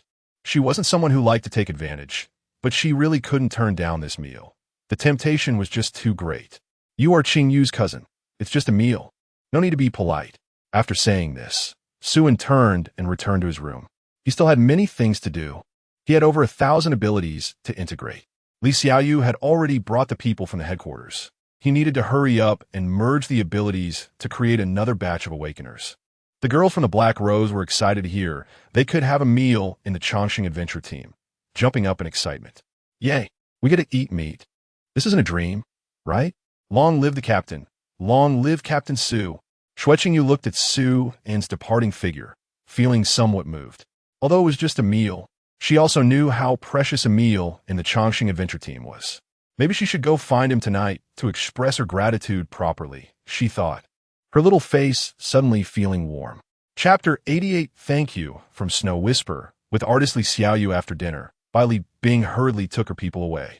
It wasn't that she wanted to leave, but she really couldn't stay any longer. If she didn't leave soon, her team members were about to jump ship, each one seemingly wishing to die here. The living conditions in the Chongqing adventure team had become outrageous to the point that she was struggling to cope. There were even fruits to eat after dinner, not to mention the team members. Even she was a bit reluctant to leave. Before departing, she really wanted to invite Snow Whisper to join her as the vice captain of the Black Rose, to prevent her from being mistreated by Suan. But she really didn't have the face to ask. Would she have someone go back to eat grass dumplings with them? Only a fool would be willing. However, knowing that Snow Whisper was doing well, she felt relieved and comforted. The only worry was whether Snow Whisper would be mistreated by Suan, that beast who wouldn't even spare a little ice candy. In the entire Chongqing adventure team, Suan was the only man. The rest were all beautiful girls with fair skin and lovely features. It was clear what Suan was after. He might as well rename it to the Harem adventure team. Thus, she repeatedly reminded Snow Whisper to protect herself and the like. Snow Whisper nodded repeatedly, but in her heart, she was planning how to thank Suan that night. Bai Li Bing's reminders were simply going in one ear and out the other. If Bai Li Bing found out, she would definitely spit blood. Her cousin had already changed. At this moment, Suan was leaning back in a chair in the temporary office, silently merging his abilities. Merging over 1,000 abilities was indeed troublesome and a huge task. Fortunately, he had prior experience and already had a synthesis chart in mind. He was gradually figuring out how to match abilities of the same attribute to produce new abilities. In the blink of an eye, he had already synthesized 14 S-level abilities. Along with the 6 from Wu Xin and others, he now had 20 S-level abilities. The overall quality of this batch of abilities was obviously higher than any he had obtained before. After all, the 100 Alliance was the strongest awakened force in Su Di. Even though it was already sent, it still held some weight. However, the supplies from the 100 Alliance were pitifully few. Dozens of adventure teams combined had only about 200 tons. It was another day of missing Tiger-Yi. Once everything was synthesized, there would be at least 50 or 60 S-level abilities. But he didn't intend to synthesize them all to S-level. Even though he had already exhausted half of Su De's awakened ones, the quantity of abilities was still insufficient. With about 800 girls in the team, more than 90% already had a 100 favorability towards him, loyal to the point of being unwavering. Originally, he planned to keep only 200, but now was clearly unrealistic. He simply couldn't bear to let them go. Hundreds of beautiful sisters who were both loyal and obedient, many of them school flower level, were hard to part with, especially since they were recruited during the early apocalypse and had gone through layers of screening. Who could bear to throw them away? It would be difficult to recruit such good members again after the apocalypse. Feeding a few hundred mouths was still within his capacity. He felt no pressure at all. He decided to keep most of them. However, this meant he would need to work even harder in the future. It was indeed going to wear him out. To get 800 S-level abilities, just thinking about it was incredibly challenging. For now, he could only keep a portion of A-level and B-level abilities to make do. S-level abilities were not something anyone could get. Only those who performed well could obtain them, which also served as motivation, invisibly promoting a strong cohesiveness centered around him, making the Chongqing adventure team an indestructible fortress both inside and outside. The 100 Alliance seemed strong in Su De, but in the entire Apocalypse era, they were nothing, even less than the Black Rose. The Apocalypse era was a chaotic time, but also an era where heroes rose. When the Apocalypse shrouded the earth, indomitable humanity would eventually burst forth with brilliant light, and the stars would rise, leading people through the darkness. The Chongqing adventure team still had a long way to go, not just to become the brightest star in the night, but to challenge the apocalypse itself, ultimately tearing apart the big hand that tightly gripped their throats. Just then, Snow Whisper pushed open the door and walked in. Suin came back to his senses. "Did your cousin and the others leave?" Snow Whisper nodded, her voice soft and sweet as she said, "Thank you, Suin. It's just a small matter. No need to pay too much attention." Suin smiled slightly. It was just a meal. He truly didn't take it to heart. But not everyone could get a meal from him. On one hand, it was because the Black Rose had done him a favor, and on the other, it was because Bai Li Bing was Snow Whisper's cousin. Snow Whisper was still the vice captain of the Chongqing adventure team, so he had to give her that face. His feelings towards Snow Whisper, the school flower junior, were quite complicated. In his previous life, they didn't interact much. He vaguely remembered that he helped her carry her luggage on the day she enrolled. The moment he first saw that pure and gentle girl, he was captivated, but more so he felt inferior. So much so that he couldn't even dare to look at her more than a few times. Moreover, at that time, he had already begun to pursue Su Xiaoyan, so he couldn't develop any feelings for Snow Whisper. Although he later vaguely sensed Su Xiaoyan's green tea nature, he had already invested so much in her that he couldn't turn back. Whether it was self-deception or being manipulated, he resolutely chose to continue giving, hoping to win Su Xiaoyan's heart with the image of a good man. Being a doormat, he was always unaware while being in the play. Men, after all, remain youthful until death, always having things to learn and walls to hit. When he suddenly looked back, whether right or wrong, he just smiled and moved on. Before the apocalypse, he and Snow Whisper had little interaction, and even less after. When they met again, one was a crippled trash crawling on the ground, unable to look up at the other, and the other was a top adventure team leader. But what Suin didn't know was that at that time, Snow Whisper was already in tears, wanting to hold that calloused and scarred hand, wishing to throw herself into the arms of the senior she had admired for years, wanting to reclaim her love that had already shattered before it was even spoken.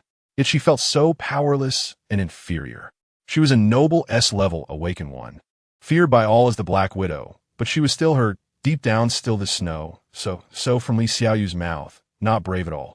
Fate can be so cruel sometimes. Looking back at the past, Suin couldn't help but sigh and waved at Snow Whisper. Unconsciously, Snow Whisper walked over. Just as she was about to turn and escape, Suin pulled her into an embrace. Chapter 89, Alloy Equipment Production Line. The next morning, Suin woke up on a soft big bed. It was early in the morning, and the DNA was active again. For For the sake of physical and mental health, a bit of morning exercise was reasonable. Thus, the long-suffering big wooden bed finally couldn't bear the burden and retired early. Although he hadn't found the kidney amplification ability yet, the diamond body could control part enhancements. His combat power had already reached the peak. While feeling frustrated, Sun was also contemplating that it was time to change to a new bed. Suddenly, he remembered the high-grade alloy doors he had obtained in that laboratory with a safety factor of 6. Wouldn't it be great to make a big bed out of those? Not to mention playing poker on it. It could even serve as a family heirloom. So he got to work. He found an empty space and took out the 2 alloy doors from the wide area space. The quality was fine, although they had been deformed by the goddess of night. A bit of hammering could correct them, and the dimensions were barely sufficient. Each door was half a meter thick, 6 meters wide, and 10 meters long, requiring no cutting. After correcting and smoothing them out, a high-grade alloy bed was taking shape. However, Sun felt something was missing. Right, he still needed 2 nightstands. He then took out the high-grade alloy canister that contained the goddess of night and started fiddling with it. But as he did, he noticed something was off. The inside of the canister's top was actually stuck to a treasure chest, one he had never seen before, looking even more advanced than diamond level. Fortunately, it was accidentally uncovered. Otherwise, he wouldn't know how long it would have stayed in the wide area space. He needed to be more careful when looting treasures in the future. With a heart full of anticipation, he slowly opened the treasure chest.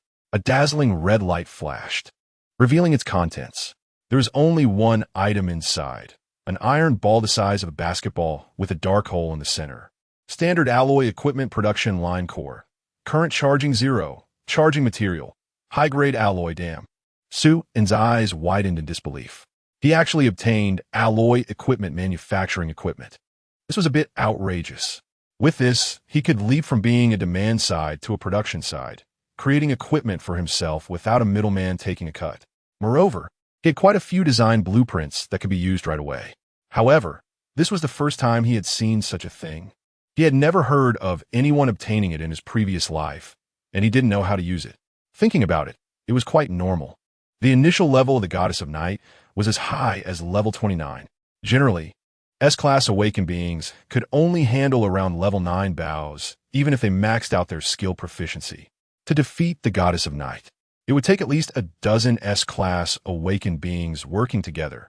Just thinking about it was impossible.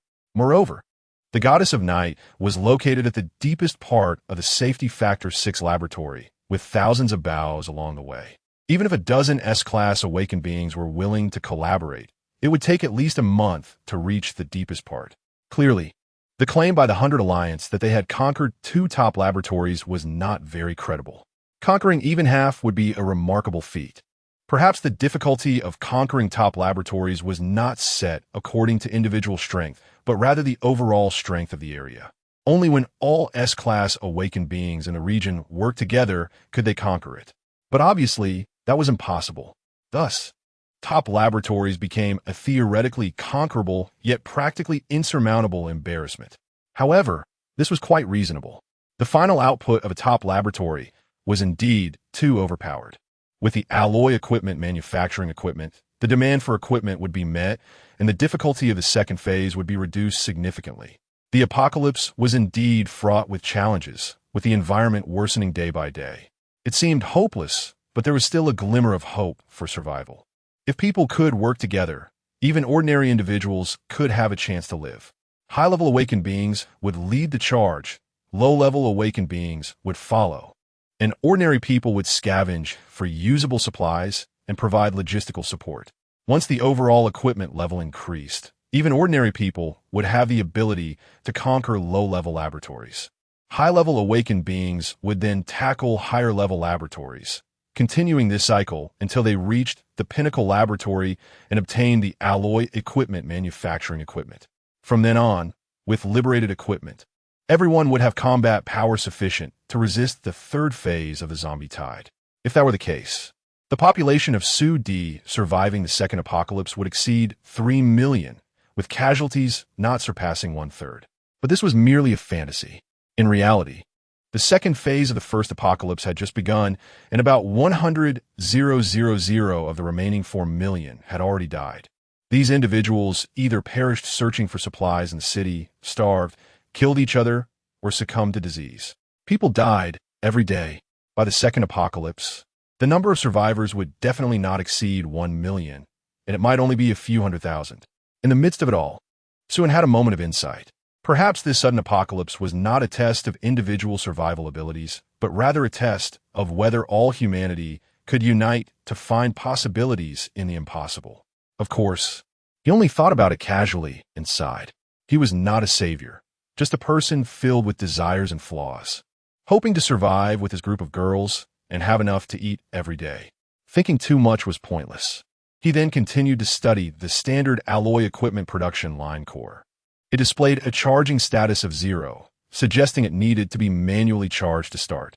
With high-grade alloy as the charging material, Suin tried to feed it a high-grade alloy combat knife, which was devoured in less than half a second. The charging status changed from 0 to 0. 0.5. He fed it a piece of high-grade alloy armor, which changed to 0. 0.75. When he tried feeding it a medium-grade alloy combat knife, it remained at 0. 0.75. According to this charging conversion, would he need to feed it 2,000 high-tech alloy combat knives or 4,000 pieces of high-grade alloy armor to start it? What a joke. Even a glutton wouldn't eat that much. He only had about 400 sets of high-grade alloy armor left. Even if he fed them all in, he wouldn't reach 50 charging. Where could he find that much high-grade alloy? In a daze, Suin glanced at the newly made high-grade alloy bed beside him. It seemed there was indeed a solution. Now, the brand new alloy bed he had just constructed had to be sacrificed before he even got to enjoy it. Suin reluctantly fed the alloy bed to the core, along with the alloy canister. As for the high-grade alloy equipment, he really couldn't bear to part with it. The entire team of 800 girls wouldn't be enough to share. So how could he afford to feed the core with that much surplus? Moreover, if the output turned out to be unsatisfactory, he would end up losing equipment, and the overall strength of the adventure group would drop significantly, slowing down the pace of conquering laboratories. That would be a huge loss. As the 2 alloy doors and the alloy canister were fed into the core, the charging status reached 60. Suin chose not to feed it finished equipment and decided to stop there. There would be plenty of time in the future. Chapter 90. Expanding the squad size after temporarily setting aside the core production matters, Suin came to the square of the temporary base. At this time, the girls had already gotten up early, and the logistics department was preparing breakfast. The others were either organizing their equipment or warming up. After breakfast, the 8 squads would continue to assault the laboratory. With the experience from the previous 2 days, the support of high-grade alloy equipment, and Suin's crucial guidance, it was akin to wearing graduation robes and using a strategy guide to tackle a dungeon. The casualty rate had dropped to an incredibly low level, and losing 1 or 2 people could be considered a significant loss. Seeing Suin approach, everyone put down their work and greeted him in unison, their eyes filled with enthusiasm and longing. In the Chongqing Adventure Group, Suin's popularity had transcended the question of whether it was high or not. He had become a godlike figure. Almost everyone classified themselves as Suin's possessions. It was evident how successful Lu Hui's brainwashing tactics had been. Lu Hui not only brainwashed them with grand visions. Although the Chongqing Adventure Group had yet to contact the outside world, it did not mean they were completely isolated. Lu Hui sent people out daily to bring back information about the current situation outside, organizing it into a booklet for everyone to reference. There was no need for embellishments. Simply stating the facts was enough to make the girls deeply realize what kind of life they were living compared to the outside world. If the outside world knew the true treatment of the Chongqing Adventure Group, everyone would probably go crazy. They had enough food, slept well, didn't have to worry about safety, and wore the highest grade equipment. All of this was given to them by Suin. It was hard for Suin not to be worshipped. Moreover, they also learned about Suin in single-handedly challenging thousands of awakened beings from the 100 Alliance. While they were shocked by their master's immense strength, the girls couldn't help but feel ashamed and pained. Even when facing thousands of troops, it was their master who stood alone to protect them. Everyone felt a mix of emotions and vowed to do their utmost to repay Suin. Suin was unaware of the girl's inner thoughts. He only noticed that everyone's favorability towards him was skyrocketing. Almost everyone in the camp had a favorability rating of 100. Suen nodded in satisfaction and smiled as he scanned the crowd, saying, "From now on, everyone present, including those who did not pass the assessment before, will officially become permanent members of the Chongqing Adventure Group." Upon hearing this, the girls jumped up in excitement, many hugging and crying. It is often said that women have a flair for drama. While they lived together and experienced many minor conflicts, they all had feelings for each other. Moreover, due to this absolutely core existence, internal conflicts were almost negligible. No one wanted their former partners to ultimately fail the assessment and be expelled from the Chongqing Adventure Group. Furthermore, everyone had heard that the membership quota for the Chongqing Adventure Group was actually very limited, and most people would be eliminated.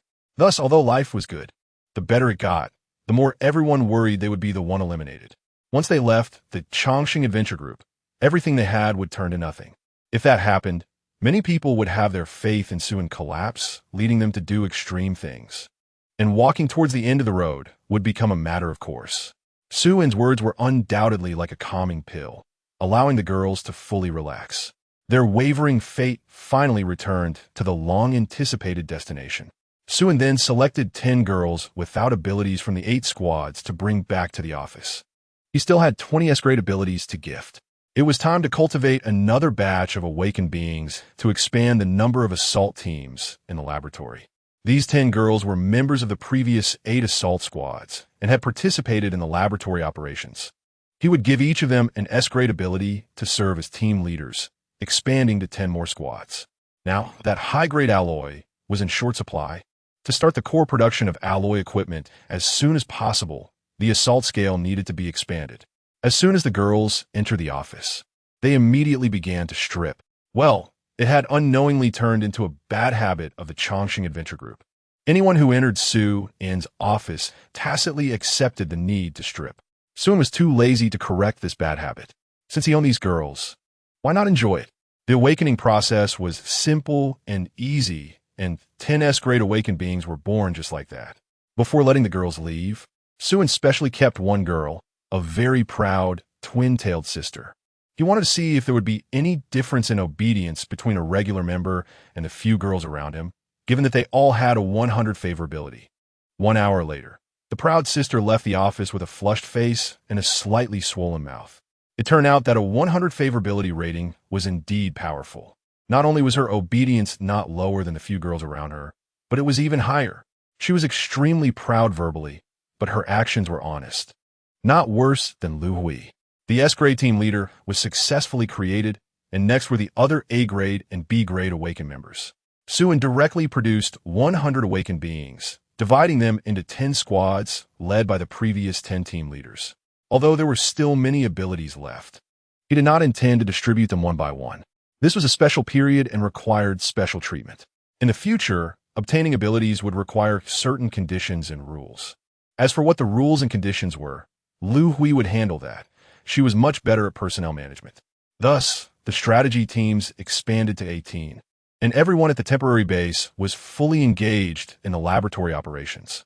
The laboratory, with a danger level of 6, would not appear again in the short term, and Suen had some leisure time. He then rode Wonkai back to the headquarters base in the city center. There were about 500 members stationed there, most of whom were officially recognized team members who had passed the assessment. He planned to take another batch of people to the temporary base to join the assault teams for training. Having abilities alone was not enough. Combat awareness also needed to be cultivated. The focus of the second phase was in the laboratory area, and the entire group needed to be gradually relocated there. As for the base in the city, it would be gradually abandoned. Now, this top-tier adventure group that he had built was finally about to make its first appearance in the public eye. Chapter 91. A new order amidst chaos 10 days after the laboratory appeared.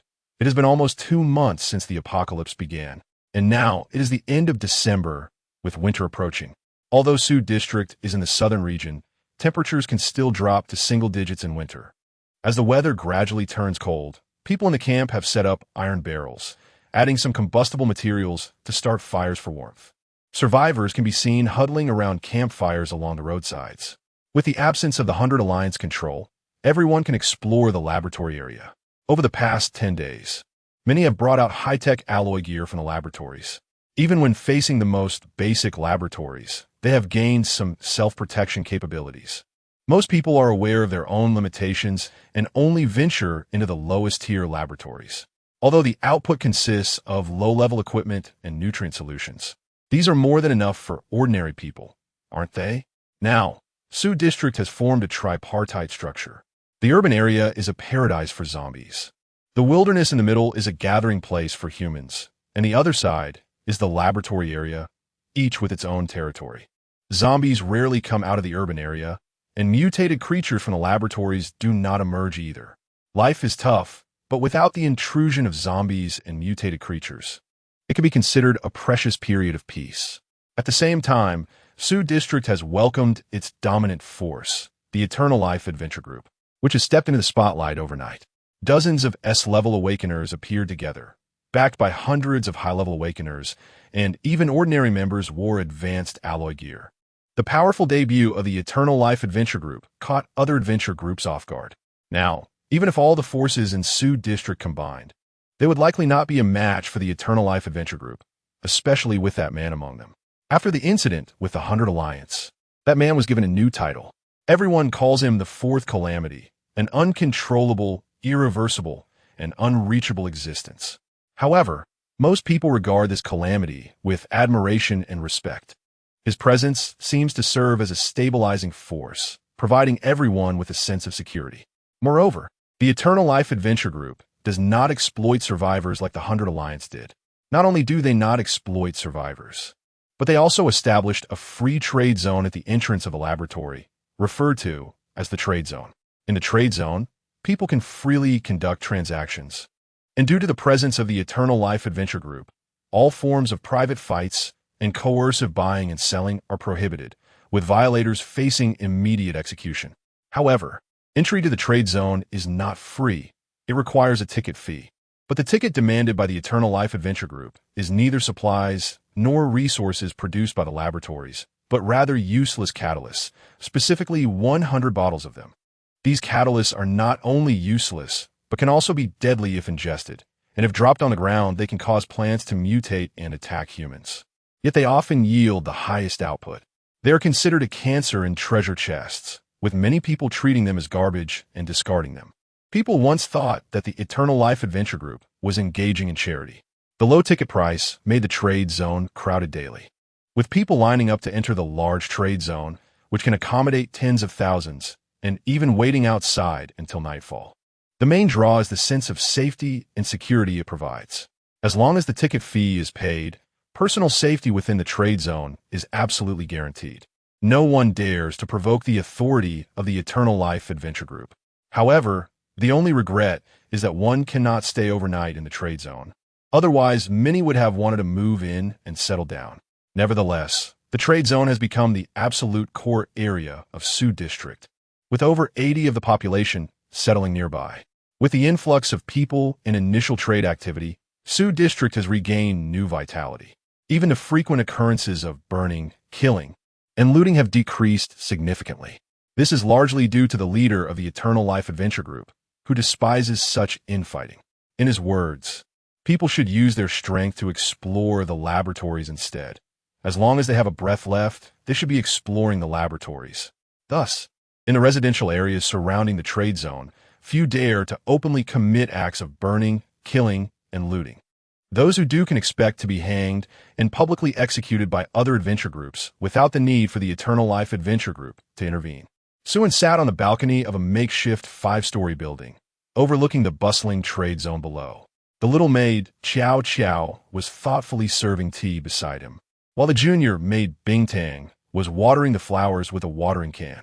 Sioux District gradually became orderly amidst the chaos of the apocalypse, something he had never anticipated.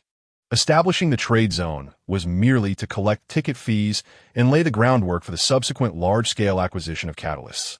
As for his disdain for burning, killing, and looting, that was solely because he wanted more people to go into the laboratories and bring out catalysts. What good is infighting?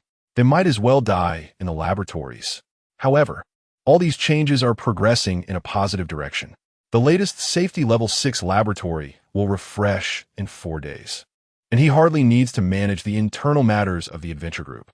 Suin had little to do and spent his days basking in the sun and playing games with girls at night. Life was just passing by like this. Today, Suin planned to go outside for a casual stroll and maybe grab something, as his looting ability had been itching after several days of inactivity. Chapter 92. The Purity Test of the True God Cult. Suin went out this time wearing a black tracksuit and a mask to avoid being recognized. Having too high a profile was not a good thing, at least not for Suin. Now, almost everyone in Sudi knew him. Even if they hadn't seen him in person, they had seen his portrait or photos. To ordinary people, he was a great benefactor, a hero who brought hope to the masses. But for awakened ones, he was a nightmare. Now, everyone knew that Suin was the awakened killer, and awakened ones would steer clear of him at a distance.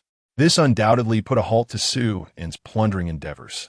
To be honest, he wasn't necessarily fixated on plundering abilities at the moment. There were only about 2,000 awakened ones left in Sudi, and these people were the main force exploring laboratories. Without them, the production of catalysts would surely drop several times, resulting in a significant loss. After all, one has to pluck the wool slowly. Once the third phase began, there would be another wave of awakenings, and a large batch of awakened ones would emerge. The current awakening probability was 1 in 1,000. By the third phase, it would be 1 in 100.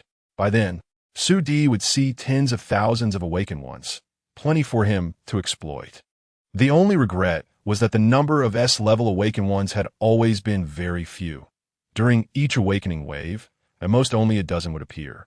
His chances of directly plundering S-level abilities were limited, and he still needed to focus on ability fusion. However, if he couldn't plunder abilities, were there other things to plunder? For example, skills from zombies and bows. Before plundering, he wanted to conduct a small experiment. He still didn't know if the skills he had plundered from zombies could be used, or if there would be side effects. He wouldn't dare to joke about his own safety. The best approach was to find someone to test it out by giving them a skill that looked like it had side effects and see what happened. However, just like abilities, giving skills to others required a goodwill metric of at least 60 or higher. Using his own sister for the experiment was obviously not a good idea. It was better to find someone else. With that in mind, Suin slowly made his way to the True God cult's base. As for his mount, Wang Kai, it had recently gone to explore laboratories with the strategy team, spending all day with Li Xiaoyu to eat bows and level up. He had heard of the True God cult before. It was a religious force recruiting followers under his name. Its rise was remarkably fast, if judged solely by numbers. The True God cult was the largest among all forces, boasting over 10,000 followers. As for hard power, he wouldn't discuss it for now. As long as you believed in their main god, you could join, and the entry threshold was absurdly low, with abilities varying widely among members. Suin didn't know much about the rest. He hadn't bothered before because, aside from recruiting followers using his name, the True God cult hadn't done anything bad and was quite honest and straightforward. When he called on everyone to explore laboratories, the True God cult responded most actively and was still leading ordinary people to strive at the forefront of laboratory exploration. Suin was curious, which was why he hadn't taken action against the True God cult and decided to take a look during his free time. Whether to leave it be or eliminate it would be decided after he had seen it. The True God cult base was not far from the trading conference, built around a small hill. When Suin arrived at the entrance of the True God cult, he saw people coming in and out. The followers greeted each other with a strange gesture, similar to a prayer. There were also some people queuing at the entrance. These were newcomers wishing to join the True God cult. After a moment's thought, Suin blended into the queue. He wanted to see what the True God cult was really about. Hey, you're here to join the True God cult too? A lean man struck up a familiar conversation with Suin. Yeah, came here out of curiosity, wearing a hoodie and mask. So it's hard for ordinary people to recognize me. You're a fan of Team Leader Sue, right? What a coincidence, me too. Are there many fans of Team Leader Sue? The lean guy looked at Suin with disdain. You don't go out much, do you? It's not just many. It's quite a lot. Let me put it this way. Out of 10 people still breathing, 9 are fans of Team Leader Sue. If the Chongqing Adventure Group were still accepting members, I'd even consider castrating myself to try and join. Suin couldn't help but gasp. This guy was a true diehard fan. ISNT it said that they only recruit beautiful people? The lean guy deflated like a punctured balloon. Exactly. What can I do? I was born with a little extra weight. Sigh, so I can only join the True God cult. Is there really no entry threshold for the true God cult? How could that be? Not only is there a threshold, but it's also very high. If there were no threshold, the true God cult would have been overwhelmed long ago. How didn't he know that? Can you explain it in detail? First of all, to join the true God cult, your purity must be high. Purity? Purity? Sue was full of questions. Yes, purity. The more devout your belief in team leader Sue, the higher your purity. Someone will come to test our purity. Only if it's sufficient can we join. Sue was left speechless. Could purity really be tested?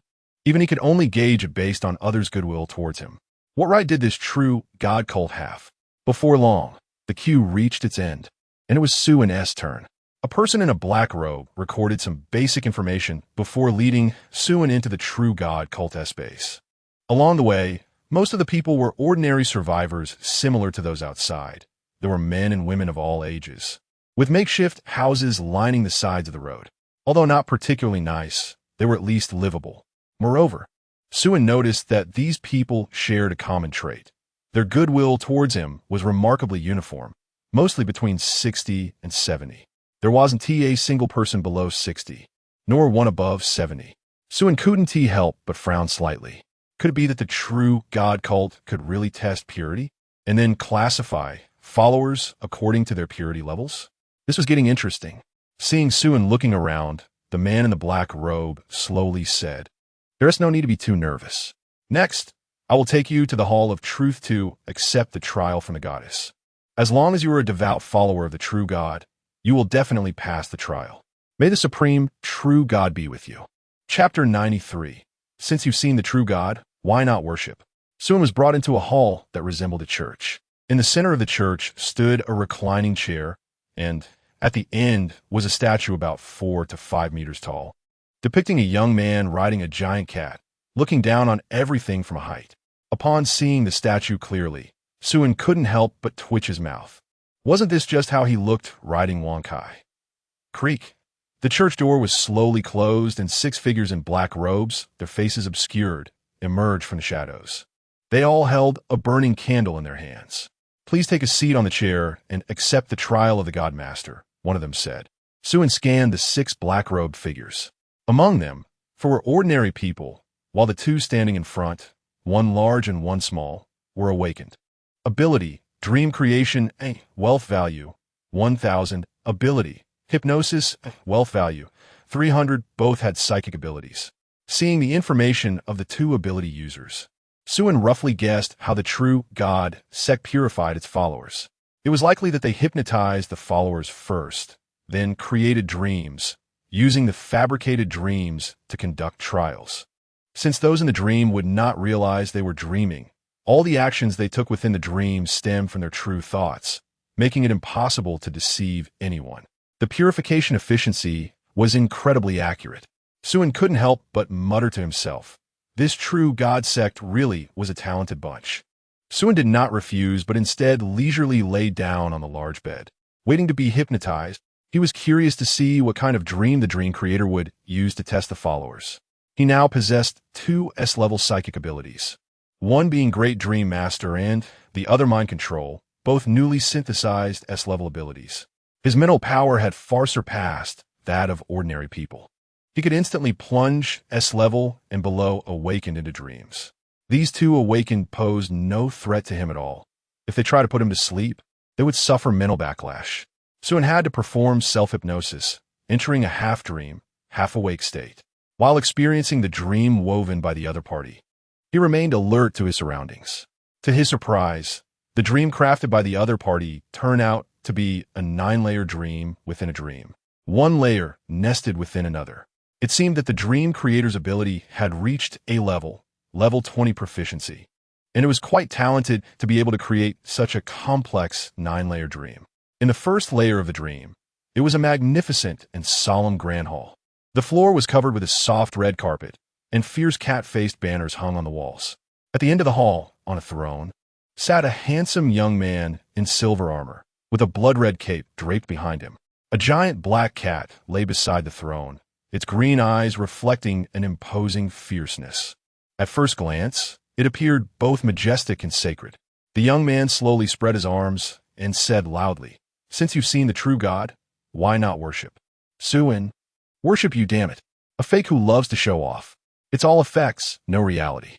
Does my true self love to show off like this? How come I never noticed?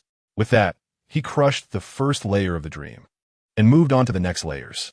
The general content of the dream was that the trial taker swore loyalty to Suin, the true God, and then joined the true God sect, developing alongside it and witnessing the rise and fall of the entire sect. There were moments of glory and moments of decline.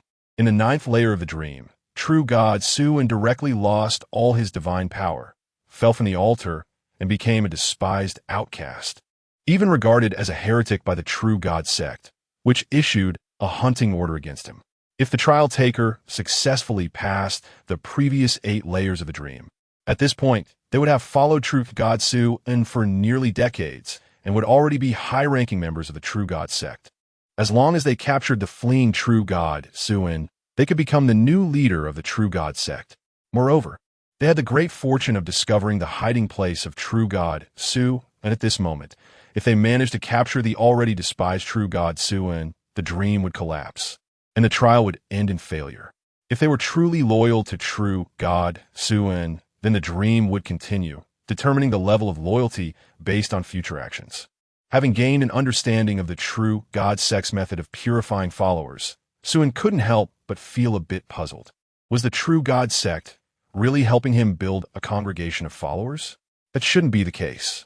It seemed he needed to have a serious talk with the higher-ups of the True God sect. He then directly left the dream and stood up. As the dream dissipated, the awakened trapped in the dream finally came to their senses and stumbled back several steps. You, who exactly are you? What is your purpose in coming to our True God sect? The small black-robed figure pointed at Suin and scolded. This was the first time she found herself trapped in a dream she had woven for someone else. Clearly, the other party's psychic ability was far superior to hers. The other black-robed figures immediately assumed an attacking stance upon hearing this, and one of them stealthily pressed the alarm button to notify other followers. Before long, the hall's door was burst open, and dozens of followers wearing the same uniforms of varying levels rushed into the grand hall, surrounding Suin. Among them was an S-level awakened female knight in heavy armor leading the charge. She was a mixed-race woman with brown hair, green eyes, and snow-white skin, exuding an air of competence and heroism. The small black-robed figure ran to the female knight's side and pointed at Suin, saying, "Sister Jean, this person is here to cause trouble. He disrupted the trial of the true God. Quickly, capture him." The female knight's face was like frost as she drew her knight's sword from her waist and pointed it at Suin, coldly saying, "You dare to desecrate the sacred trial ceremony? You will face divine punishment." Suin shook his head helplessly, removing his hood and mask to reveal a playful smile. "Since you've seen the true God, why? Oh no, wait. What? You don't even recognize your true God?"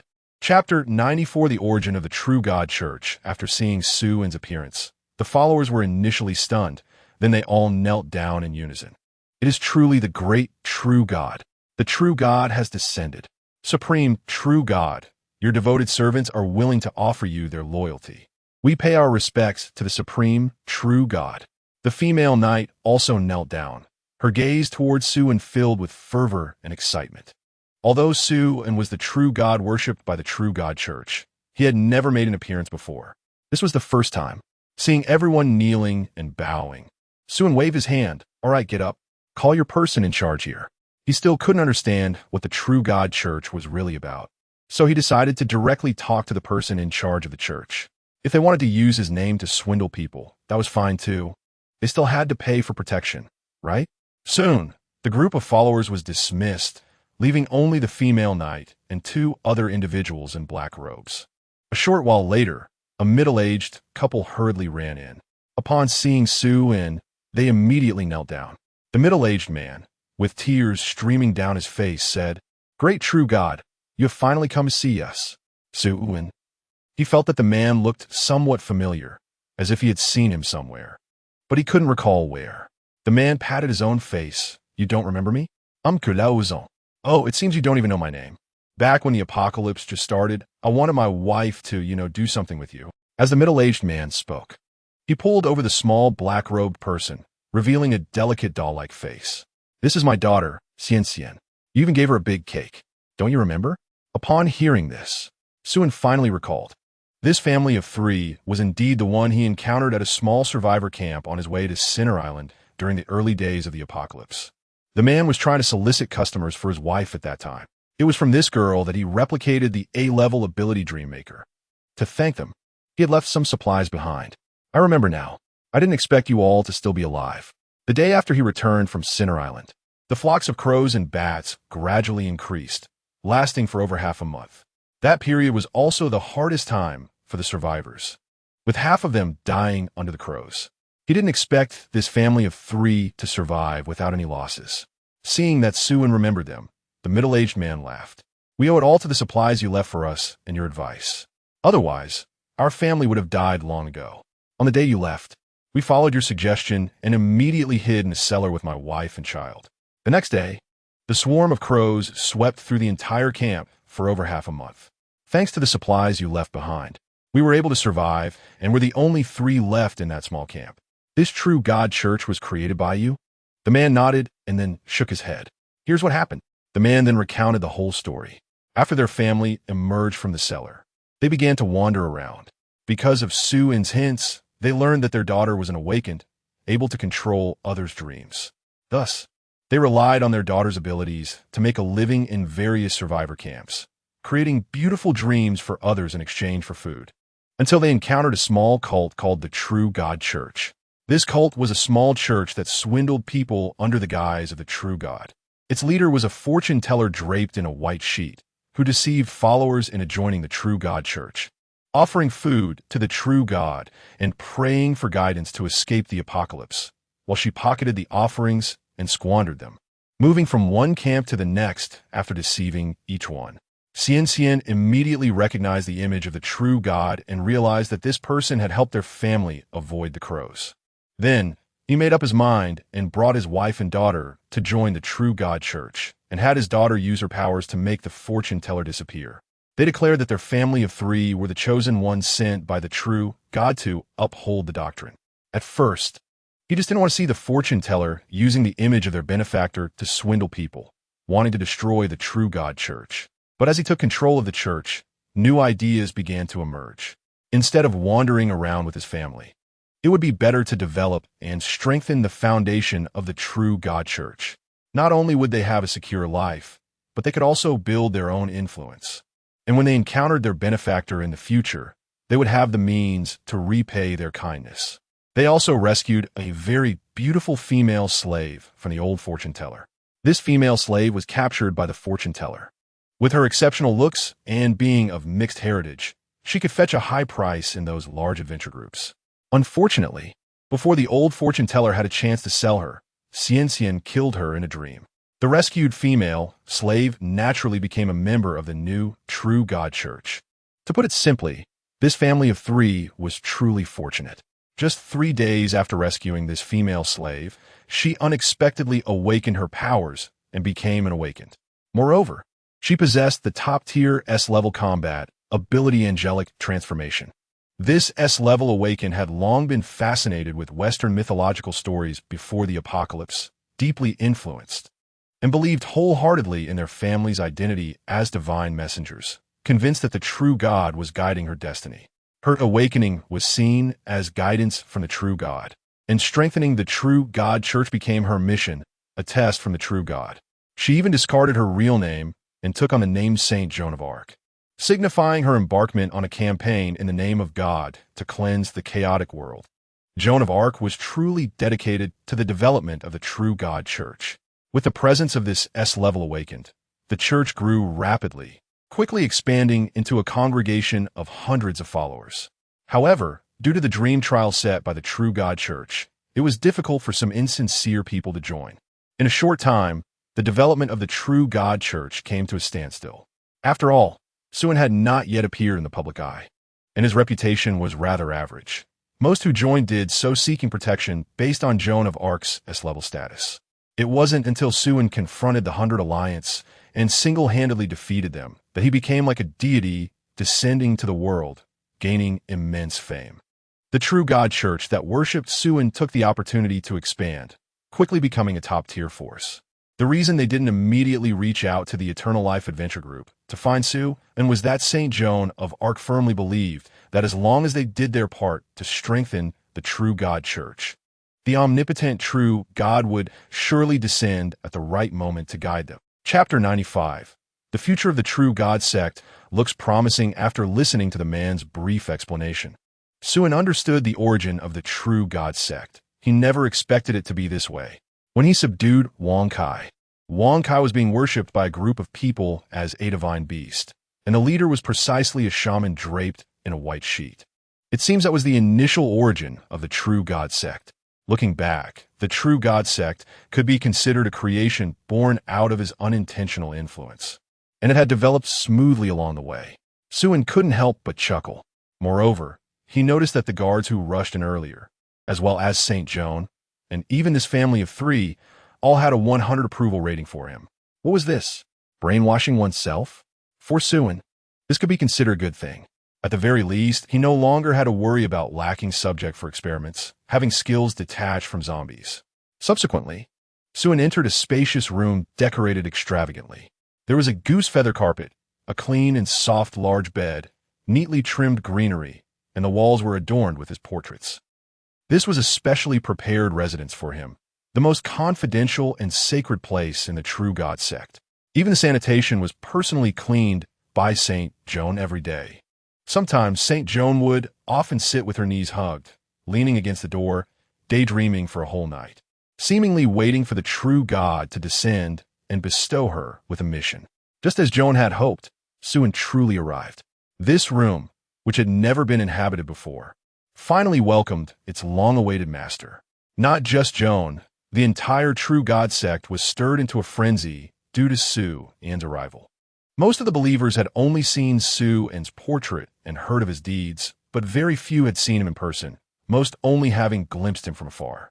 Soon, the believers of the true God sect were summoned, and the place was packed with people. However, not everyone could meet Suen. The sect's regulations were very strict. Only level 1 believers could meet the true God and listen to divine revelations. According to the loyalty demonstrated in the true God trial, believers were divided into 5 levels. Those who performed adequately in the trial were the lowest level 5 believers, belonging to the outer circle of the true God sect, usually residing in the outer areas of the sect's stronghold. Next were the more loyal level 4 believers, followed by level 3 believers. Level 2 believers were already at the extreme level of piety, willing to unconditionally offer their lives for the true God. Finally, there was the management level, also known as divine envoys. The number of divine envoys was not many, less than 10, including the family of Suen. The mother was the high priest, the father was the high official, and the daughter was the saint. As for Joan, she held dual identities as both saint and war God attended. After resting briefly in the room, Suen personally went to the square to meet these so-called level 1 believers. The true God sect had over 10,000 followers, but there were only a little over 1,000 level 1 believers, a ratio of about 1/10.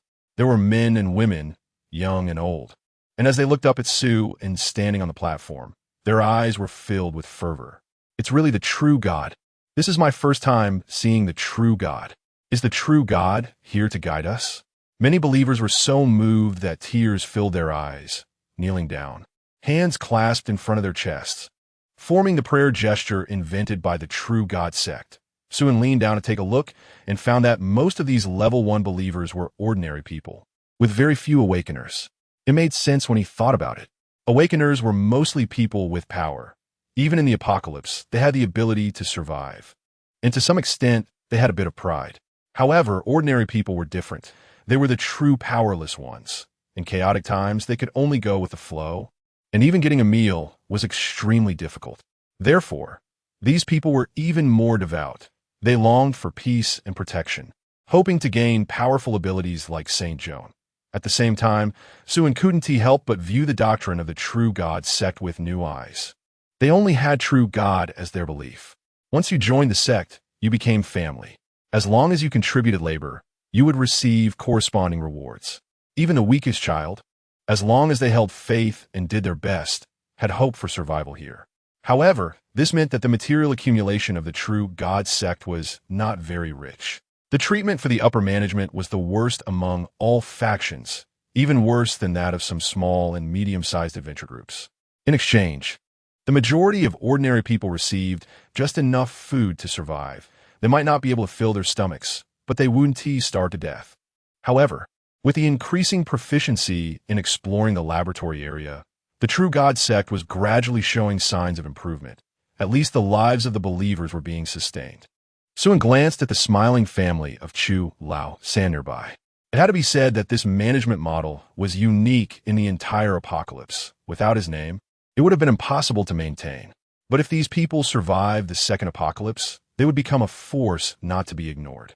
Because after the second apocalypse, people would be in high demand. Population was a valuable resource. One could only say that the future of the true God sect looked promising. Suen Wuti concerned himself with the future of the true God sect. Let Chu Lao San and his family figure things out slowly. However, since they had developed under his name, it would be reasonable for him to use the believers for experiments, right? Suen then casually selected a few believers and took them to the hall to begin preliminary experiments. Chapter 96. Chinibu Female Knight. The zombie skills in his hand were not many, as he had been indulging and slacking off these past few days, not accomplishing much. It seemed he needed to go find some zombies to stock up.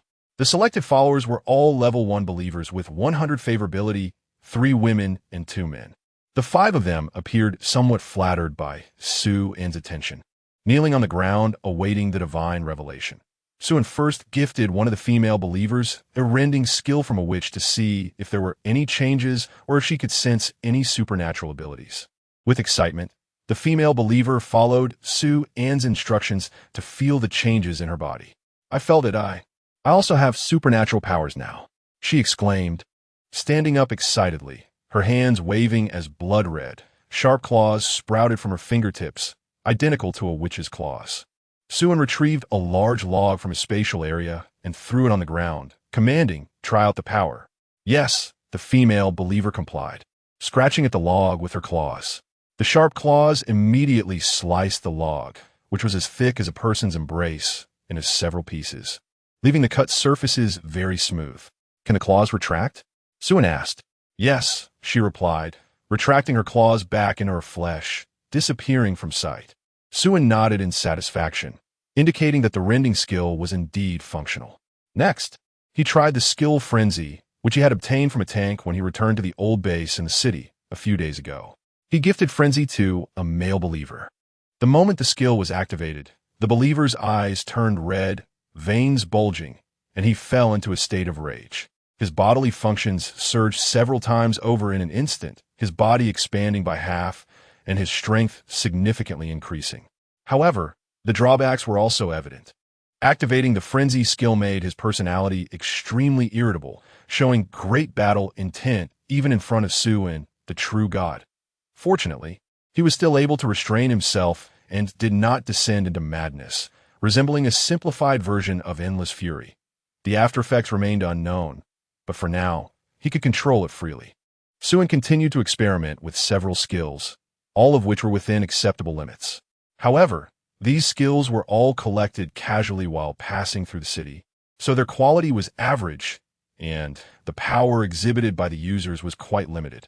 For instance, the Frenzy skill came from a tank, which was a level 8 mutated zombie, equivalent to an A-grade, fully experienced Awakener. But those who possessed the Frenzy skill could only exert strength equivalent to level 5 to level 6 mutated zombies, a full 2 levels lower. Nevertheless, Suen was quite satisfied. The tank was merely a first-stage monster with limited strength. The bows in the second-stage laboratory were the absolute main force. He hadn't gone to the laboratory to stock up recently, so he had no bow skills. If he were to obtain bow skills, the power should rise another level, at least to the strength of a level 7 zombie. Simultaneously, the quantity of bows and mutated zombies was ample, allowing him to stock up sufficiently. He could then merge them together. It had great potential. Considering this, the potential of zombie skills was not much lower than that of supernatural abilities. First, he would experiment with the True God Church followers to select high-value skills without side effects, and then bestow a high-level skill on each member of his adventure team. Hundreds of S-grade awakeners with top-tier zombie skills. Just thinking about it made him a bit excited. With that in mind, Suin could no longer sit still. He instructed old 3Chu to take the followers down and observe for any side effects, and then he left the True God Church base. Time to stock up. Accompanying Suin was Saint Jean, who had been like a little follower, closely trailing him. "Why are you following me? Aren't you going back to the True God Church?" Jean knelt on one knee and said earnestly, "Respected True God, please grant Jean a mission." Jean is ready to accept all trials. Seeing how easily Suin could create awakeners, Jean was even more convinced of her inner thoughts. The believer's devotion had been rewarded, and she was finally facing her destiny. The true God was about to guide her in completing her mission. Looking at the serious and formal expression of this female knight, Suin felt quite speechless. What mission and trials? This was a severe case of Chinibu.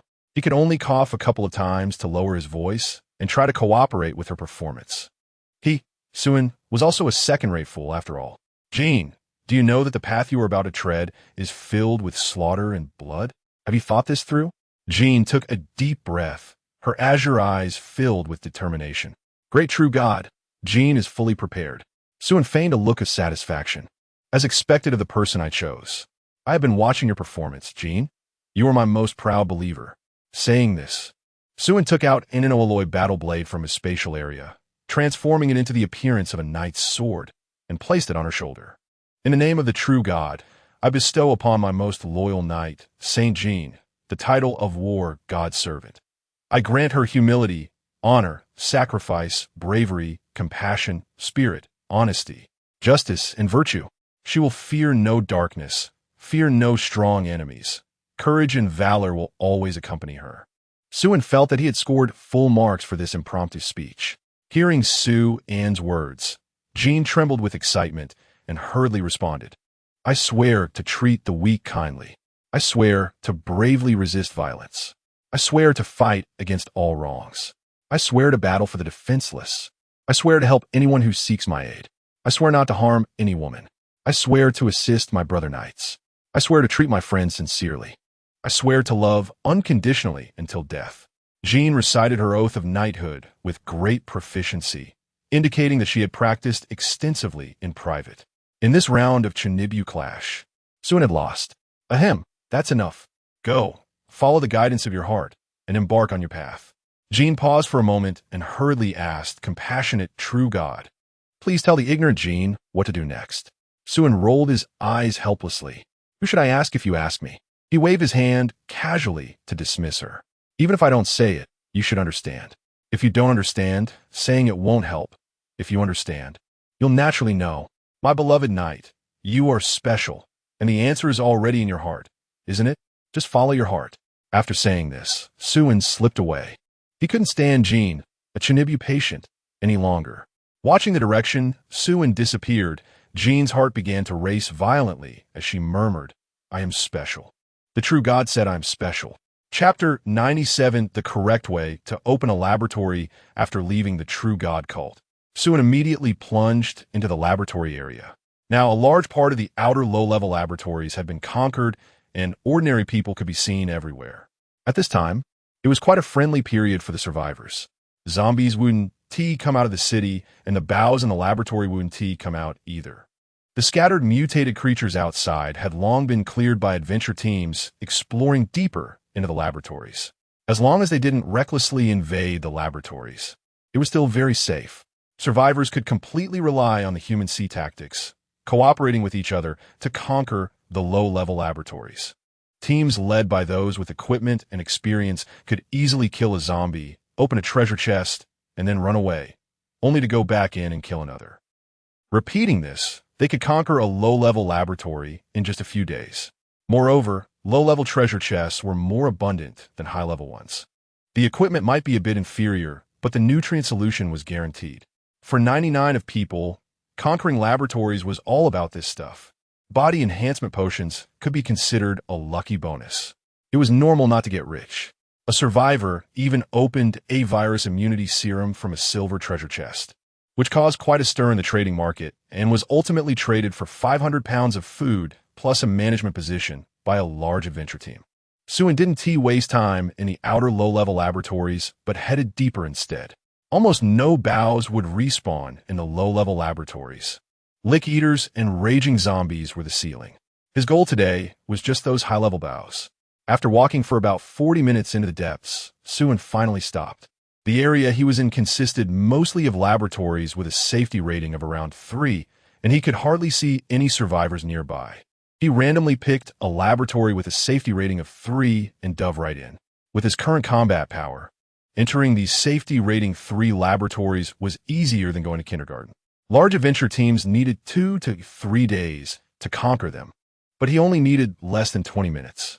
The most time-consuming part was actually opening the treasure chests. He didn't let any monster with skills escape. He looted them all. After 3 hours, he had cleaned out about 10 surrounding laboratories. Then he moved on to another area to loot. It must be said that looting monsters was just so satisfying. The quantity was enough to fill him up, and they wouldn't run away. It was much easier than looting awakened ones. Now, when he saw those ugly bows, he felt an unusual fondness. After 3 hours, he had collected a solid 500 to 600 monster skills. However, even with that, Suin still felt it was a bit slow. Whenever he thought about other adventure teams ruthlessly slaughtering these cuties, he couldn't help but feel a pang of heartache. These were all precious skills. Others could kill them without yielding even a grain of rice. What a waste. With that in mind, Suin decided not to continue wandering around the laboratories and directly return to the temporary base of the Chongqing Adventure Team. The Chongqing Adventure Team now had a total of 34 S-level awakened ones, around 300 A and B-level awakened ones, divided into 30 small teams. Among them, 28 teams were responsible for conquering the laboratories. The other 2 teams were stationed in the trading area to maintain security. The advanced alloy equipment of the Chongqing Adventure Team was now saturated. Almost everyone had a set. Low-level and mid-level alloy equipment could only be used as storage. The speed of conquering laboratories was also the fastest among all adventure teams. Other adventure teams, when facing laboratories with a safety rating of 3 or higher, needed to expend all their efforts for 2 days to conquer one. However, each team of the Chongqing Adventure Team could conquer just over 1 in a day. The entire team averaged conquering 30 laboratories daily. At this rate, within half a year, the entire laboratory area would be completely looted by the Chongqing Adventure Team. However, Suin didn't plan to do that. That would be enough. He could eat meat, but he had to leave some. At least half a drop of oil. At least the Chongqing Adventure Team didn't care to touch laboratories below a safety rating of 3. Suin considered himself quite generous. After returning to the base, Suin summoned all the teams that were out conquering laboratories back. Then he led nearly 400 girls in a grand procession towards the depths of the laboratories. Other adventure teams along the way hurriedly cleared the path. What a scene! What was the Chongqing Adventure Team up to with such a grand assembly? I see Shui Qingyu, the goddess of thunder. She's so beautiful. The lowly with the big knife, so cute. Lu Shishir is the most beautiful, an S-level thought awakening user, wearing high heels and black stockings. Step on me, sister. They're all pretty. Let me take a picture first. The Chongqing Adventure Team was not only known for their strong combat power, but the abundance of beautiful women made many men drool. Looking around, it was all beautiful women. Many of the girls in the Chongqing Adventure Team had considerable fame outside, with admirers everywhere. First, the girls from the Chongqing Adventure Team were indeed beauties selected from thousands or even tens of thousands. Just one of them could outshine a crowd with her natural beauty.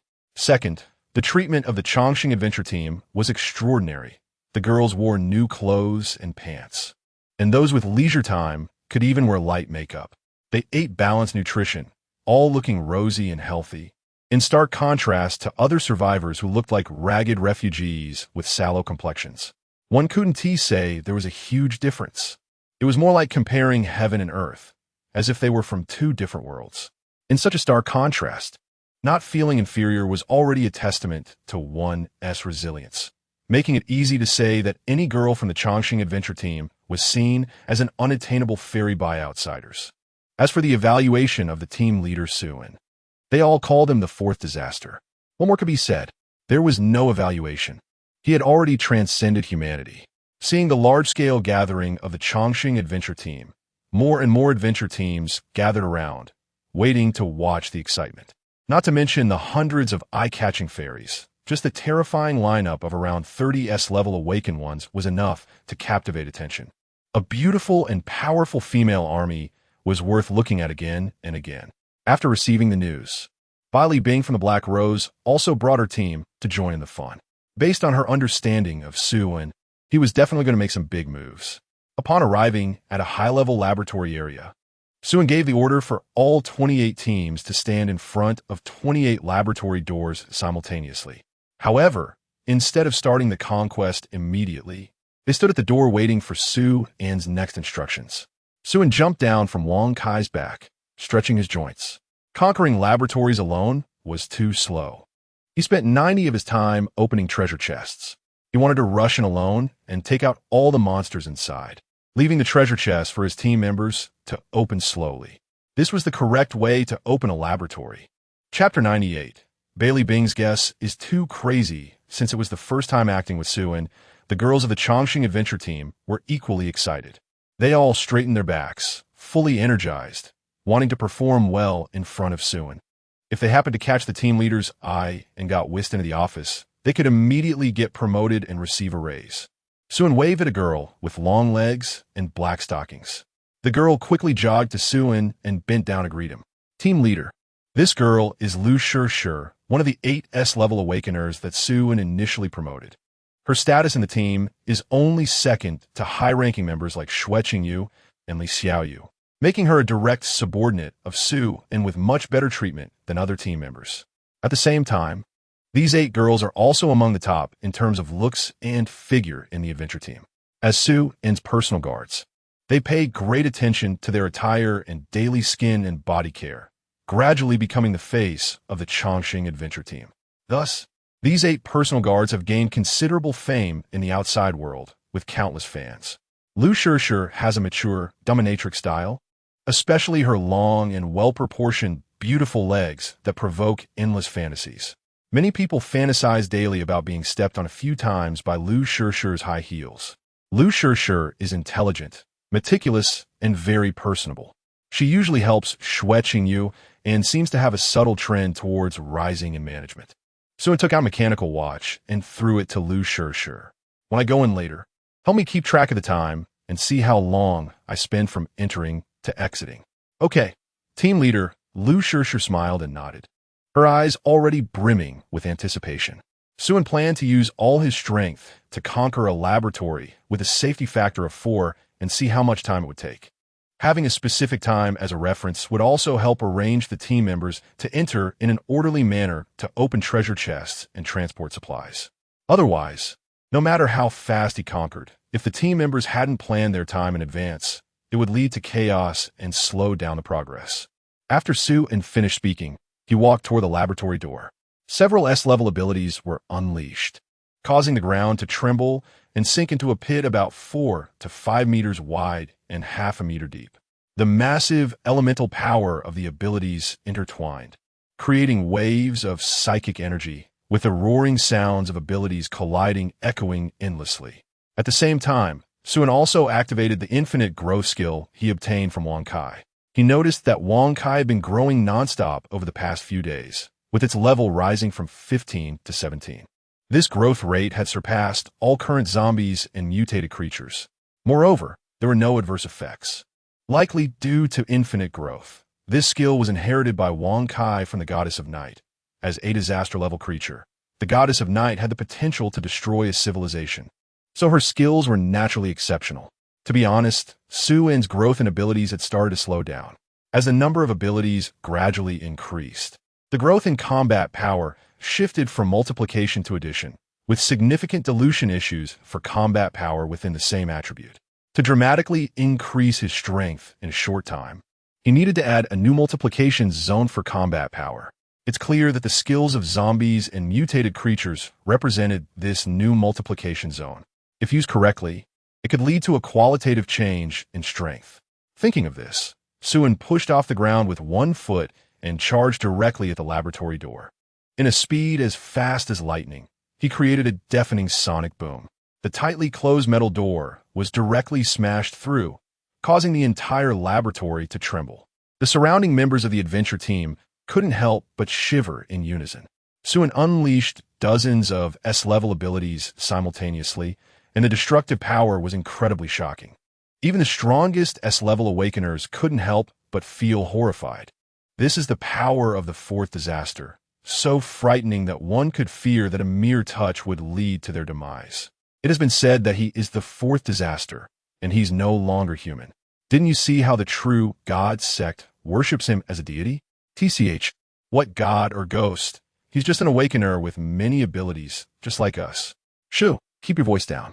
If the true God sect hears this, be careful they don't take you for an heretic and put you on trial, skin you alive. That's true. I didn't say anything wrong. I'm also an awakener. So doesn't that make me a god too? Ridiculous. He, how many abilities do you have compared to him? In just a blink of an eye. I saw him release over a dozen S-level abilities, and that might not even be all. Why don't you go test how many abilities he really has? Make it seek the limit elementary math problem. You can't say he is not an awakener. He's strong to this extent. Calling him a god is hardly an exaggeration. Many people were marveling at team leader Su's strength, while some speculated what exactly he planned to do. Suin went into the laboratory alone, while the rest of the Chongqing adventure team waited outside, showing no intention of going in to help. Lu Shishir, the long-legged beauty, was still timing with a mechanical watch. Suin wouldn't actually plan to solo a level 4 laboratory, would he? Our adventure team wouldn't be able to take down such a laboratory in 4 or 5 days. No wonder team leader Su is so bold and skilled. There are quite a few bows in the level 4 laboratory, which are much stronger than mutated zombies. As an A-level awakener, I would have to risk my life to take down even one, and it would take me at least 2 hours to do so. With such a commotion, wouldn't the bows swarm together? Just thinking about it is terrifying. Can team leader Su manage it? I think team leader Su will be fine. It might just take a bit longer.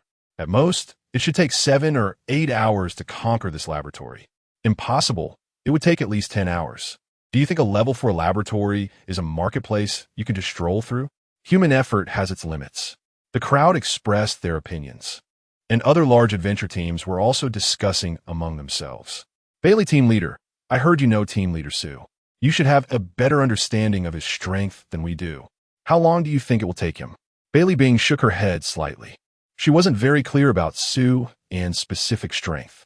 If she were to score the combat power of current awakeners based on their ability levels, with scores ranging from 1 to 100, she would give Suin a score of 1,000. This person is simply not in the same version of players as them. When estimating his combat power, one should at least add a 0 to the current power ceiling. Within 3 hours, around 2 hours, Bailey Bing gave her guess after a moment of thought. A level 4 laboratory that Black Rose needs 2 full days to conquer should take Su in about 2 hours if he goes solo. 2 hours? Isn't that a bit exaggerated? It can't be that outrageous, right?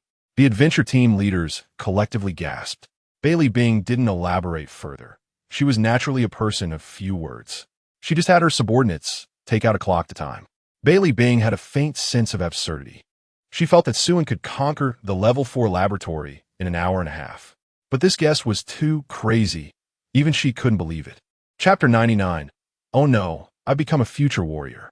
However, contrary to everyone's expectations, after Suin rushed into the laboratory and only killed a licker, he stood frozen in place. Infinite growth activated. Experience points, 1 Suin. Killing zombies actually gives experience points? Not only did he gain experience points, but he also got his own character panel. Character name, Suin. Level, LV0. Experience points, 1.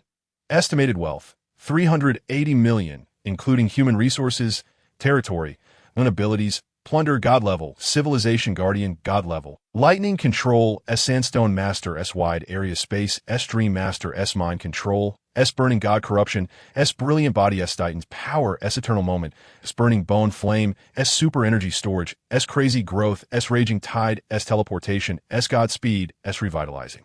Wind, S Roar of War, S Endless Fury, S Global Detection, S Weakness Perception, S Fatal Strike, S Dark Corruption, S Terrifying Mark, S Lullaby, S Touch of Death, S Whirlwind, S Killing Efficiency, S. Skills, tear normal, rush normal, frenzy normal, jump/normal, shadow strike elite, defense enhancement elite, tracking boss, super recovery boss, infinite growth disaster, infinite recovery disaster. Seeing his character panel, Suin was completely stunned. If he remembered correctly, the character panels of everyone would only appear on the second day of the apocalypse. The first and second apocalypses were completely different situations. During the first apocalypse, there weren't so many flashy things.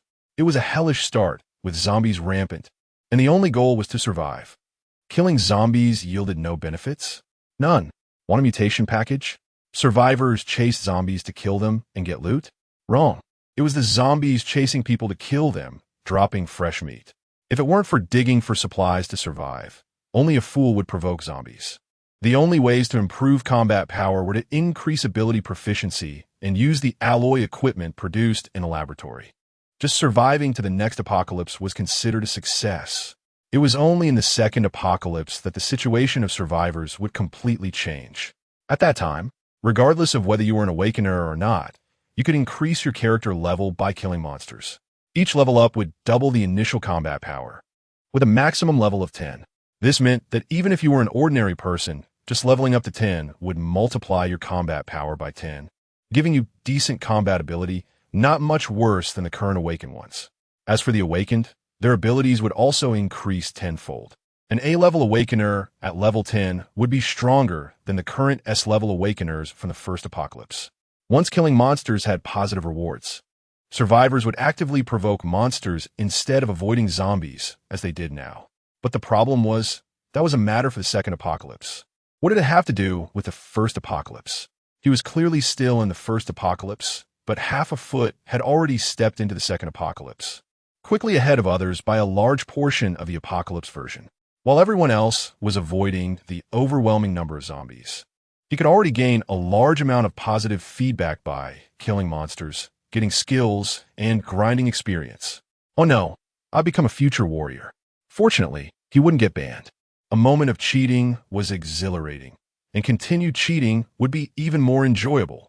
Suin didn't hesitate and immediately started killing monsters. Skills activated. Experience points harvested. Although the experience points were very low, the level 8 liquor only gave 1 experience point, and the level 9 bow only gave 1. 5 experience points. The experience points from any minor monster in the second apocalypse would be much higher than this. But after all, it was cross-version monster killing, so it was normal for the experience points to be a bit low. Fortunately, the current zombies were avoided by everyone, so no one would compete with him. There were plenty to go around.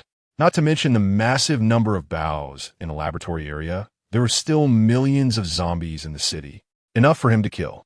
Thus, Suin engaged in a killing spree in the laboratory, taking down all zombies and mutated creatures, even sparing not a single mutated mosquito. Bows. Even better, they were adorably oily. However, due needing to keep track of how much experience each type of monster gave, the killing speed was undoubtedly slowed down significantly.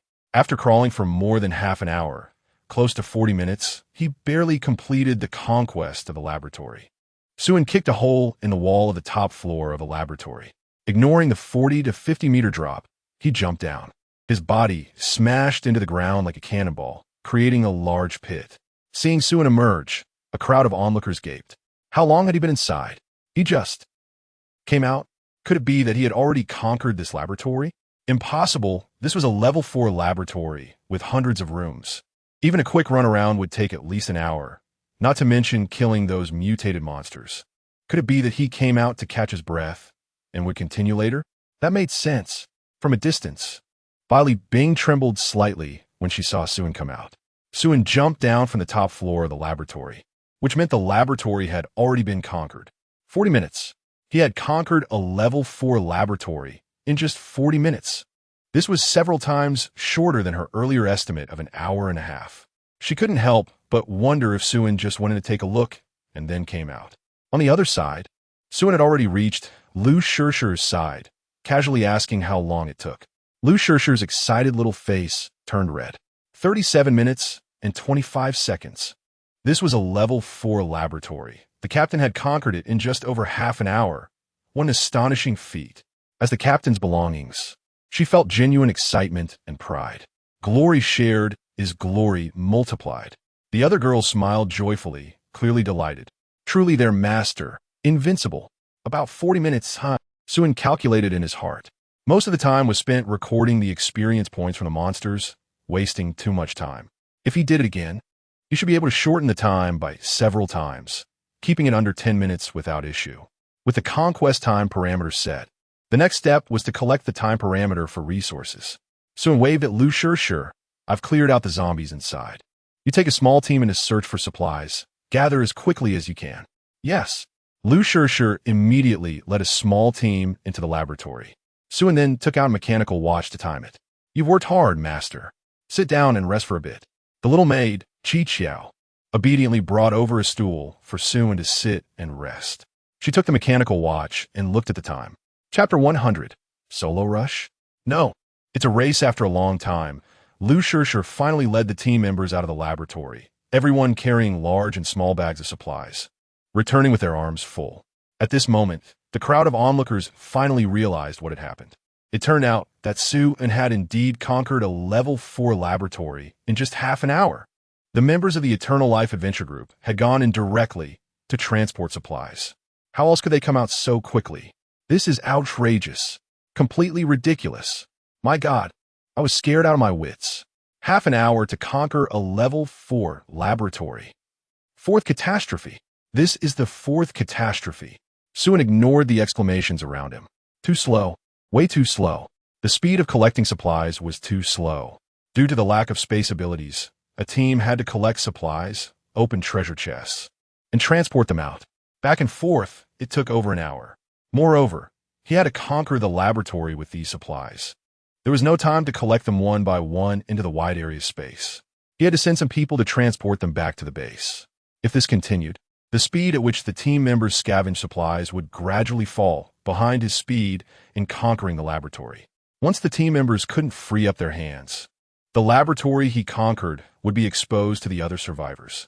Without zombies and bows blocking the way in a laboratory, anyone could swagger in to open treasure chests and take supplies. Wouldn't he become a free labor for others? This couldn't happen.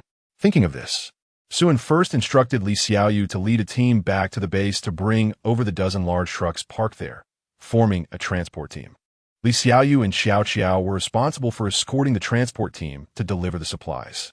The remaining teams were organized into 8 large groups, with 6 teams responsible for moving supplies out of the laboratory and 2 teams responsible for maintaining order on site, keeping an eye out for other survivors to prevent anyone from sneaking in to steal things. As for loading the supplies, Li Xiaoyu would bring more people from the base. The distance from here to the base was about a 40-minute walk. If they drove in a winding manner, it would take about 15 minutes. Moreover, due to Xiao Qiao's ability as Sand's master, she could control the ground sand and gravel to flatten it, quickly opening a highway directly to the base. The one-way travel time could be shortened to 10 minutes, including the round trip for loading and unloading. If they worked quickly, they could manage a trip in an hour. With a dozen large trucks operating simultaneously, the speed of transporting goods was definitely sufficient. About an hour later, 12 large trucks were lined up and ready, and the 8 teams were also organized, with clear divisions of labor poised for action. This left the onlooking survivors dumbfounded. What was the Eternal Life Adventure Group planning to do? Were they going to dismantle the laboratory and bring it back? In this day and age, no one collects scrap metal. Food was extremely scarce. Broken iron and steel were everywhere. Bringing it back would be useless. Amidst the confused faces, Suin gave a few instructions to the team members before charging back into the laboratory. Coming back again? Captain Su must be addicted to solo dungeons. Half an hour for one laboratory is indeed shocking, but leaving so many subordinates outside to rest is putting the cart before the horse.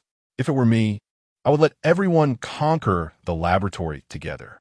With the strength of the Eternal Life Adventure Group, how many laboratories could they conquer in a day? It wouldn't take long to achieve freedom in supplies and equipment, and they wouldn't have to drink endless nutrient solutions. Wake up, dude. You're not the fourth catastrophe. And the Eternal Life Adventure Group has already achieved freedom in supplies and equipment. Everyone wears top-tier alloy suits and supposedly has meat for every meal. They don't even drink nutrient solutions. Only we refugees treat nutrient solutions as treasures, enjoying a sip for a whole day. Damn, just a few words, and the damage is so great? While everyone was whispering to each other, Soon had already transformed into a rapid storm of abilities, wreaking havoc in the laboratory. In just about 20 minutes, he conquered another laboratory and jumped out through a broken wall. Seeing Suan come out, Xueqingyu and her team immediately rushed in to scavenge supplies, while a large truck turned around and backed up to the laboratory entrance, with the loading team quickly following to prepare for loading. Suan pretended to charge into another laboratory. A cute girl with twin ponytails immediately led a team to wait at the entrance. And as soon as Suan came out, they rushed in. The audience was left dumbfounded. What on earth is happening? I don't understand, but I'm greatly shocked. Another level 4 laboratory conquered in just 20 minutes? Is this reasonable? My God, it's too abnormal, too abnormal.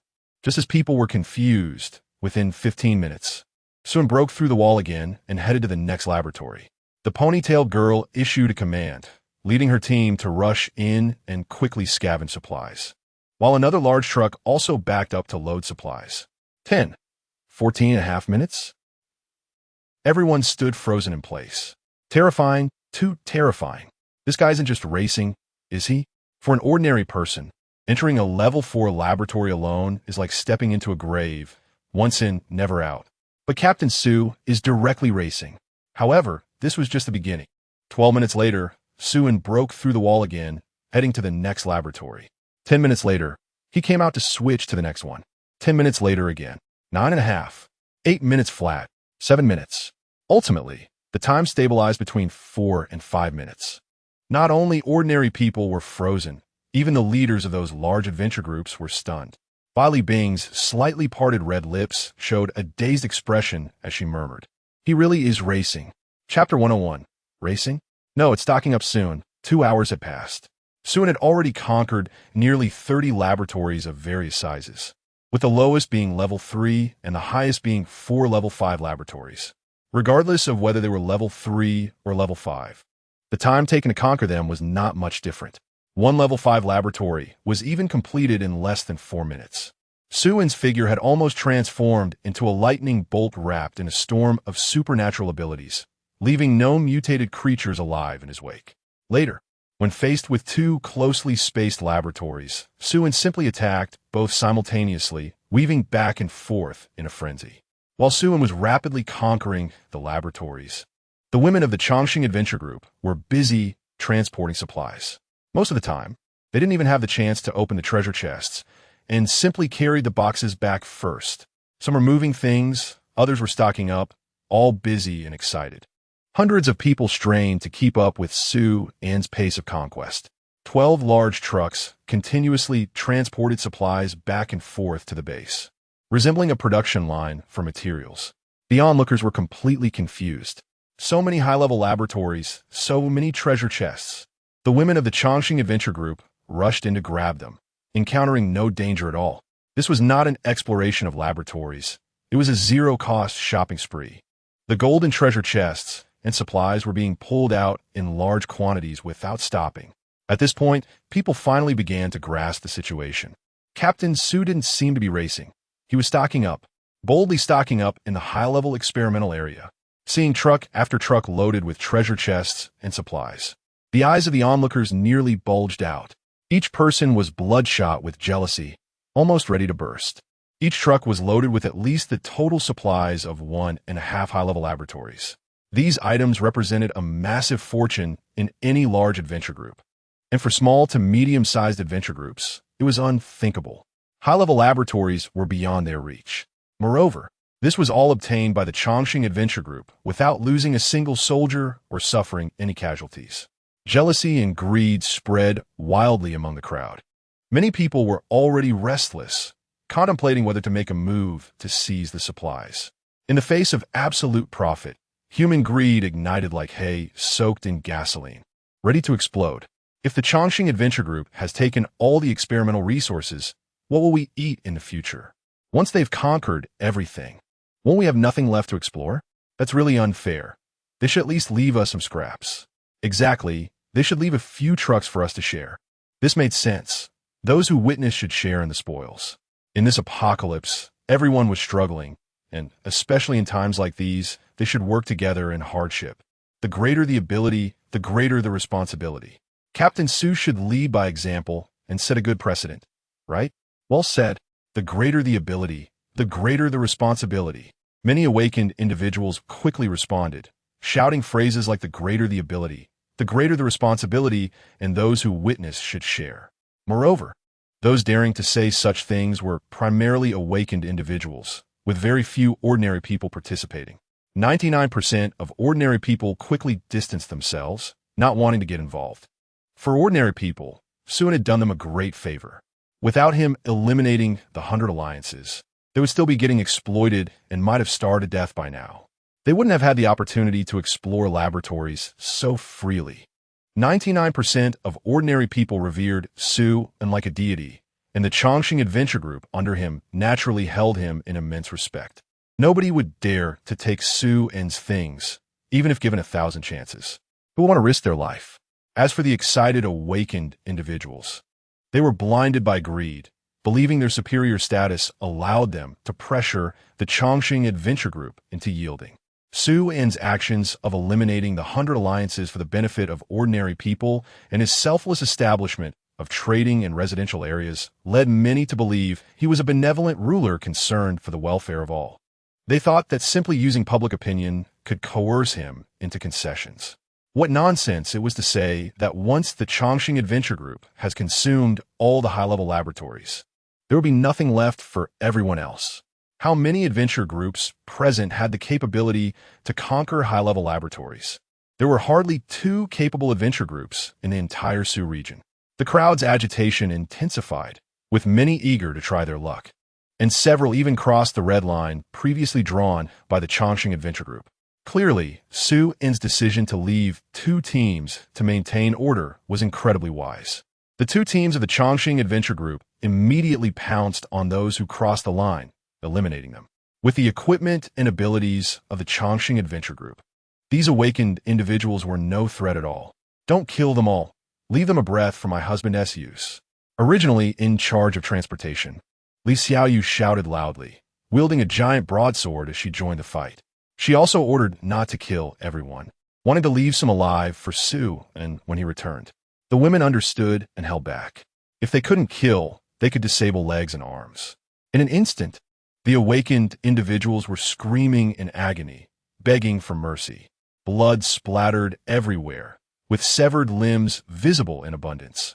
These awakened individuals were terrified, and those with smaller courage began to flee. But under the stimulation of bloodshed and violence, some had fallen into madness, their greed outweighing their fear, wanting to take advantage of the chaos to attack the trucks filled with supplies. Originally responsible for coordinating the transport, Xue Qingyu had to send some people to intercept these greed-driven awakened individuals. Of course, not all adventure groups participated in the chaos. Several leaders of large adventure groups quickly instructed their subordinates to stay far away from the battle, not wanting to get involved. The leaders of large adventure groups were no fools. The tragic fate of the 100 alliances was fresh in their minds, and they did not want to become a repeat of that. Moreover, these large adventure groups were well established and capable of making a living on their own, unlike the small and medium-sized adventure groups that had nothing to lose. Even if they managed to rob the Chongqing Adventure Group supplies, they would likely find it was a last meal that would ultimately lead to their demise. The 4th calamity was merely a title given to Sue and by ordinary people. While within the large adventure groups, everyone preferred to call him Death's envoy, Sue the Skinner. The Black Rose similarly did not participate in the scramble, but instead sent some of their people to help maintain order for the Chongqing Adventure Group. Even Bai Li Bing personally took part. The Black Rose owed Sue a favor for a lavish meal, and since her cousin was the vice captain of the Chongqing Adventure Group, she had both emotional and logical reasons to help. Not only the Black Rose, but also members of the True God sect joined the side of the Chongqing Adventure Group. The believers in their uniform attire joined in, with the Saint Joan of Arc clad in knight's armor floating high above the crowd, resembling a battle angel descending. Her azure eyes were filled with coldness as she softly spoke, "Heretics shall be punished." Chapter 102. Good people are rewarded. The Awakened group comes to deliver after Sue and cleared another level 4 laboratory. He broke through the dome and stood at the top of the building, looking down to take in the chaos of the Awakened below. His expression showed not a hint of fluctuation. Everything was within his expectations. Starving wild dogs would leap at the sight of an elephant, eager to take a bite, regardless of whether they could actually do so. He could hardly be bothered to care. It's not just a few hundred or 1,000 awakened. Even 10,000 would be the same. If they couldn't fight one against 100 and maintain an orderly process of shipping and receiving, then the Chongqing Adventure Team wouldn't deserve to be called the strongest adventure team. These ragtag groups weren't even qualified to be a grinding stone for the Chongqing Adventure Team. Suin immediately jumped to another laboratory to continue his strategy. His focus remained on killing monsters for experience and skills. While Suin was rapidly clearing laboratories, the Chongqing Adventure Team was doing what they needed to do, restocking and transporting. Those who were cutting down enemies continued their work. The combined efforts of a few hundred awakened posed no threat to the Chongqing Adventure Team. Initially, they could cause a bit of trouble, but within 5 minutes, they lost even that qualification. At this point, the Awakened began to realize they needed to flee. The combat power of the girls in the Chongqing Adventure Team was on a completely different level from these wild men. They couldn't even break through the defense of the top-tier alloy battle armor, let alone kill or injure anyone. These delicate-looking girls were terrifying when they fought, slicing off legs and chopping hands without holding back. Even if an Awakened was dismembered, they would be effectively finished.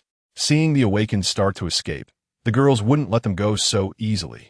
They chased after them, relentlessly cutting down anyone who tried to flee. Many, realizing they couldn't escape, simply knelt down and surrendered. The seemingly overwhelming riot of the Awakened fizzled out in just half an hour. The remaining Awakened were either dead or surrendered, with at least 600 to 700 still present. After Suin cleared another laboratory, he teleported to the front of the crowd, gathering everyone together, sparing only the Awakened while killing the ordinary people. After giving a brief explanation, he returned to the laboratory. After clearing 2 more laboratories, the girls had already bound the captives together.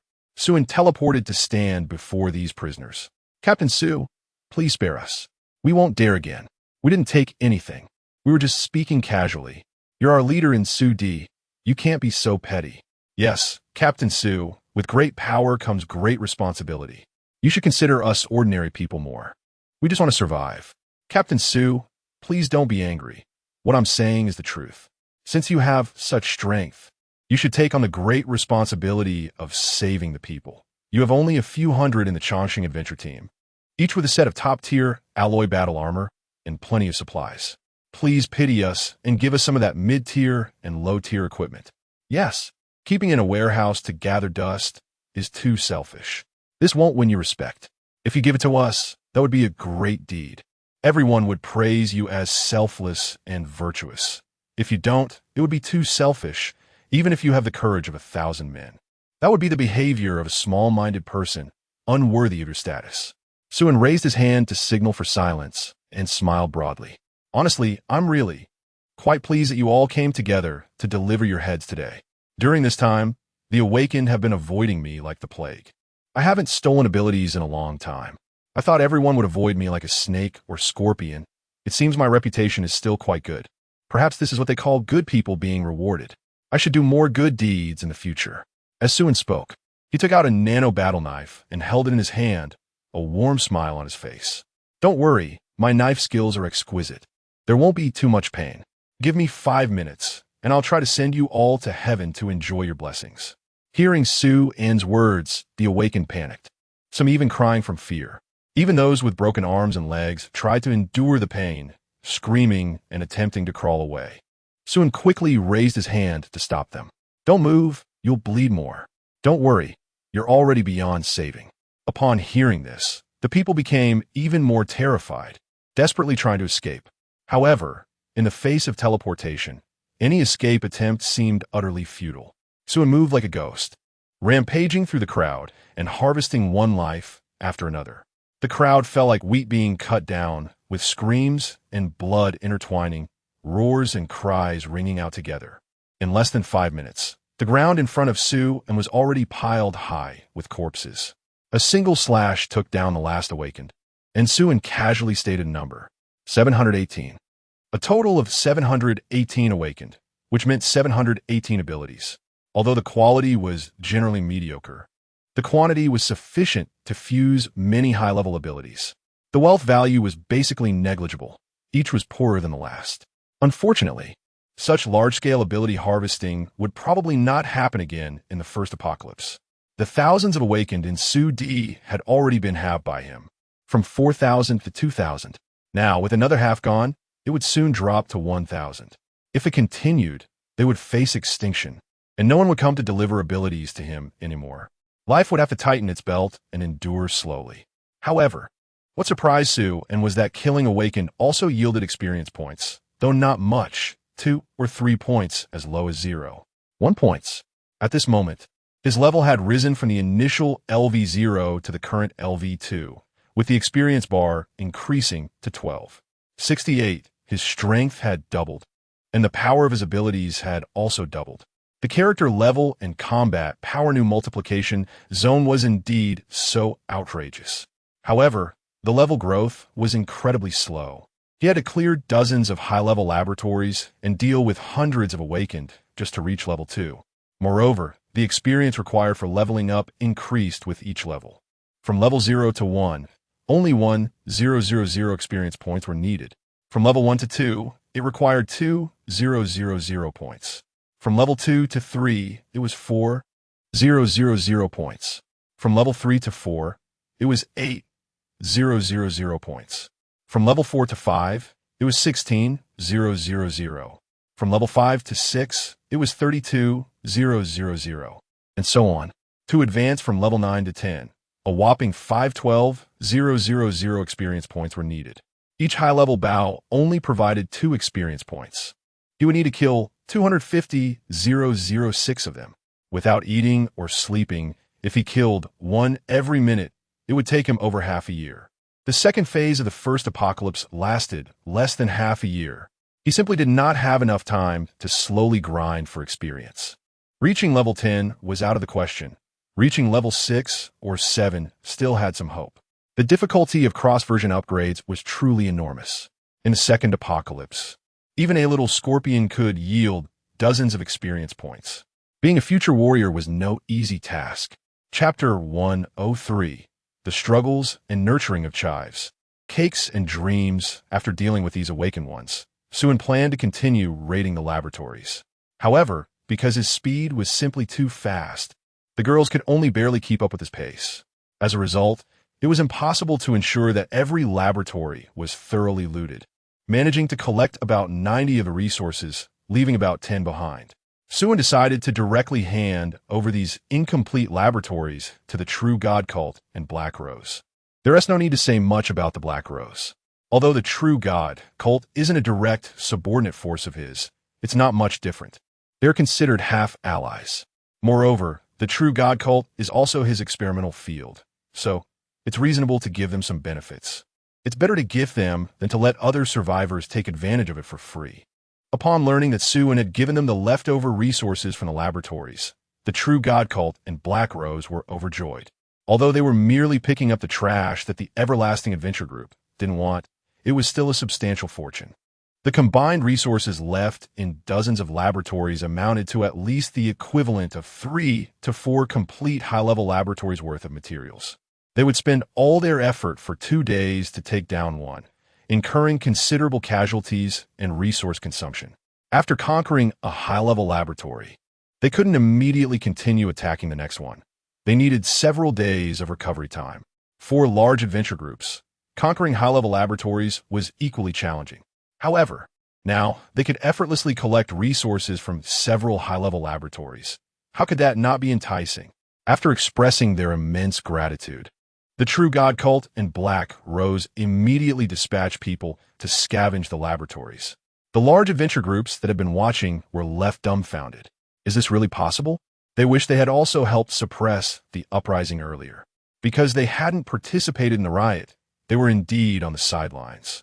But they also missed out on the benefits. Watching the True God Cult and Black Rose happily scavenge, everyone felt envious. As time quietly passed, and night gradually fell. After the last truckload of supplies was delivered, Suen led the girls to withdraw, leaving behind a battered and empty laboratory building. In just one day, the Everlasting Adventure Group had conquered over 100 high-level laboratories, clearing out a vast vacuum in the high-level laboratory area. Everyone was so jealous they could hardly contain themselves. That was over 100 high-level laboratories. The accumulated resources and treasure chests could pile up into a mountain. Although the Everlasting Adventure Group was the strongest, their numbers were really small, even fewer than some mid-tier small adventure groups, with only a few hundred members. With so many resources, even if they used them freely, they wouldn't run out in less than 10 years. While some were rejoicing, others were worried. The Black Rose and True God Cult also made a fortune from their scavenging, each acquiring the resource equivalent of at least 5 high-level laboratories. This was entirely free for them, without losing a single soldier. For both of them, this was undoubtedly the most material gain since the apocalypse. Even Bailey Bing couldn't help but feel a surge of excitement. With the addition of these 5 high-level laboratory resources, life for the Black Rose could be a little easier, at least for the short term, without worrying about food shortages. The frontline assault team could now attack the laboratories with full bellies. The True God Cult was even happier. Due to their management style, the True God Cult had the largest population but was also the poorest, with the core believers and management barely able to fill their stomachs. While the lower-tier believers and external believers were just hanging by a thread, not starving to death. With the replenishment of supplies, their situation could improve a bit. At least they had the capital to develop further. After Suen returned to the base, he first stored all the supplies in the wide area space, asked the logistics team to prepare a big meal, and announced that tonight there would be unlimited food and drinks, as well as fresh vegetables and fruits. Everyone could eat freely, and the whole team would celebrate together. The girls erupted in excited cheers. This was considered the first festival organized by the Chongqing Adventure Team, and everyone began to prepare vigorously. Suen then went to his private laboratory and took out the alloy equipment manufacturing core. Currently, the equipment configuration of the Chongqing Adventure Team was 2 sets of advanced alloy equipment per person. 1 set had already been issued, and 1 set was a backup. There were still a large number of spare parts and advanced sets left. Suen then began to prepare to activate the alloy equipment core. He fed the core with over 3,000 pieces of advanced alloy equipment, nearly depleting the storage of advanced alloy equipment before finally charging the core to 100. As the charging bar reached 100, the alloy equipment core erupted with a dazzling light, and its size rapidly expanded into a large black sphere with a diameter of over 5 meters. The 2 ends of the black sphere split apart, with a dark track running through the center, connecting both ends, resembling a security scanner in a subway, albeit with a different size and shape. On the side of the black sphere was an operation platform and a design blueprint scanning device. Once the scanner finished scanning the design, it would automatically record it. As long as the corresponding materials were fed into the entrance and items were selected on the operation platform, the finished products could be automatically produced from the exit. However, not everything could be produced. Currently, this alloy equipment manufacturing device could only produce low-level alloy equipment. But as the output increased, the manufacturing device would gradually evolve and upgrade automatically, progressing from low-level to mid-level, high-level, and finally to nanoalloy level. To upgrade from low-level to mid-level, 1,000 pieces of low-level alloy equipment needed to be produced. To upgrade from mid-level to high-level, 10,000 pieces of mid-level alloy equipment were required. Upgrading from high-level to nano-level required a full 100,000 pieces of high-level alloy equipment. It took about a minute to produce 1 piece of low-level alloy equipment, so with sufficient materials, it could upgrade from low-level to mid-level in a day. However, upgrading from mid-level to high-level was more challenging, as the materials needed for producing mid-level alloy equipment were double that of low-level. Continuous production of materials would take a full 7 days. As for the production materials, they were unexpectedly cheap. They were neither ordinary steel nor very expensive alloys. They were precisely the building materials from the laboratory area, those dark iron shells known as alloy raw materials. In terms of raw materials, there was no need to worry at all. One could have as much as needed. It merely required some time and manpower to dismantle and bring them back. Suen planned to produce only low-level and mid-level alloy equipment, and there was no need to produce high-level equipment. Now that the second stage had passed for over 10 days, the survivors had stored quite a bit of catalysts, and it was time to harvest. Moreover, it was necessary to start harvesting because he had killed too many Awakeners. There were only about 1,000 Awakeners left in Suthi, a decrease of nearly 3,000, 3/4 of their original number. Awakeners were the main force for assaulting the laboratory. Ordinary people were too slow, and without alloy equipment for protection, they would be even slower. The mass death of Awakeners indicated a decline in the assault speed, which would also lead to a decrease in catalyst output. Only by allowing these ordinary survivor groups to obtain a large amount of alloy equipment and collectively improving their combat effectiveness could the assault speed be restored, or even accelerated several times.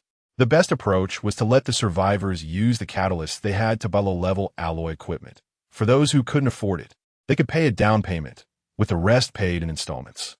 Once the installments were paid off, a small amount of catalysts along with the low-level equipment could be used as a down payment for mid-level alloy equipment, allowing them to obtain mid-level alloy equipment in advance and continue paying off their debts.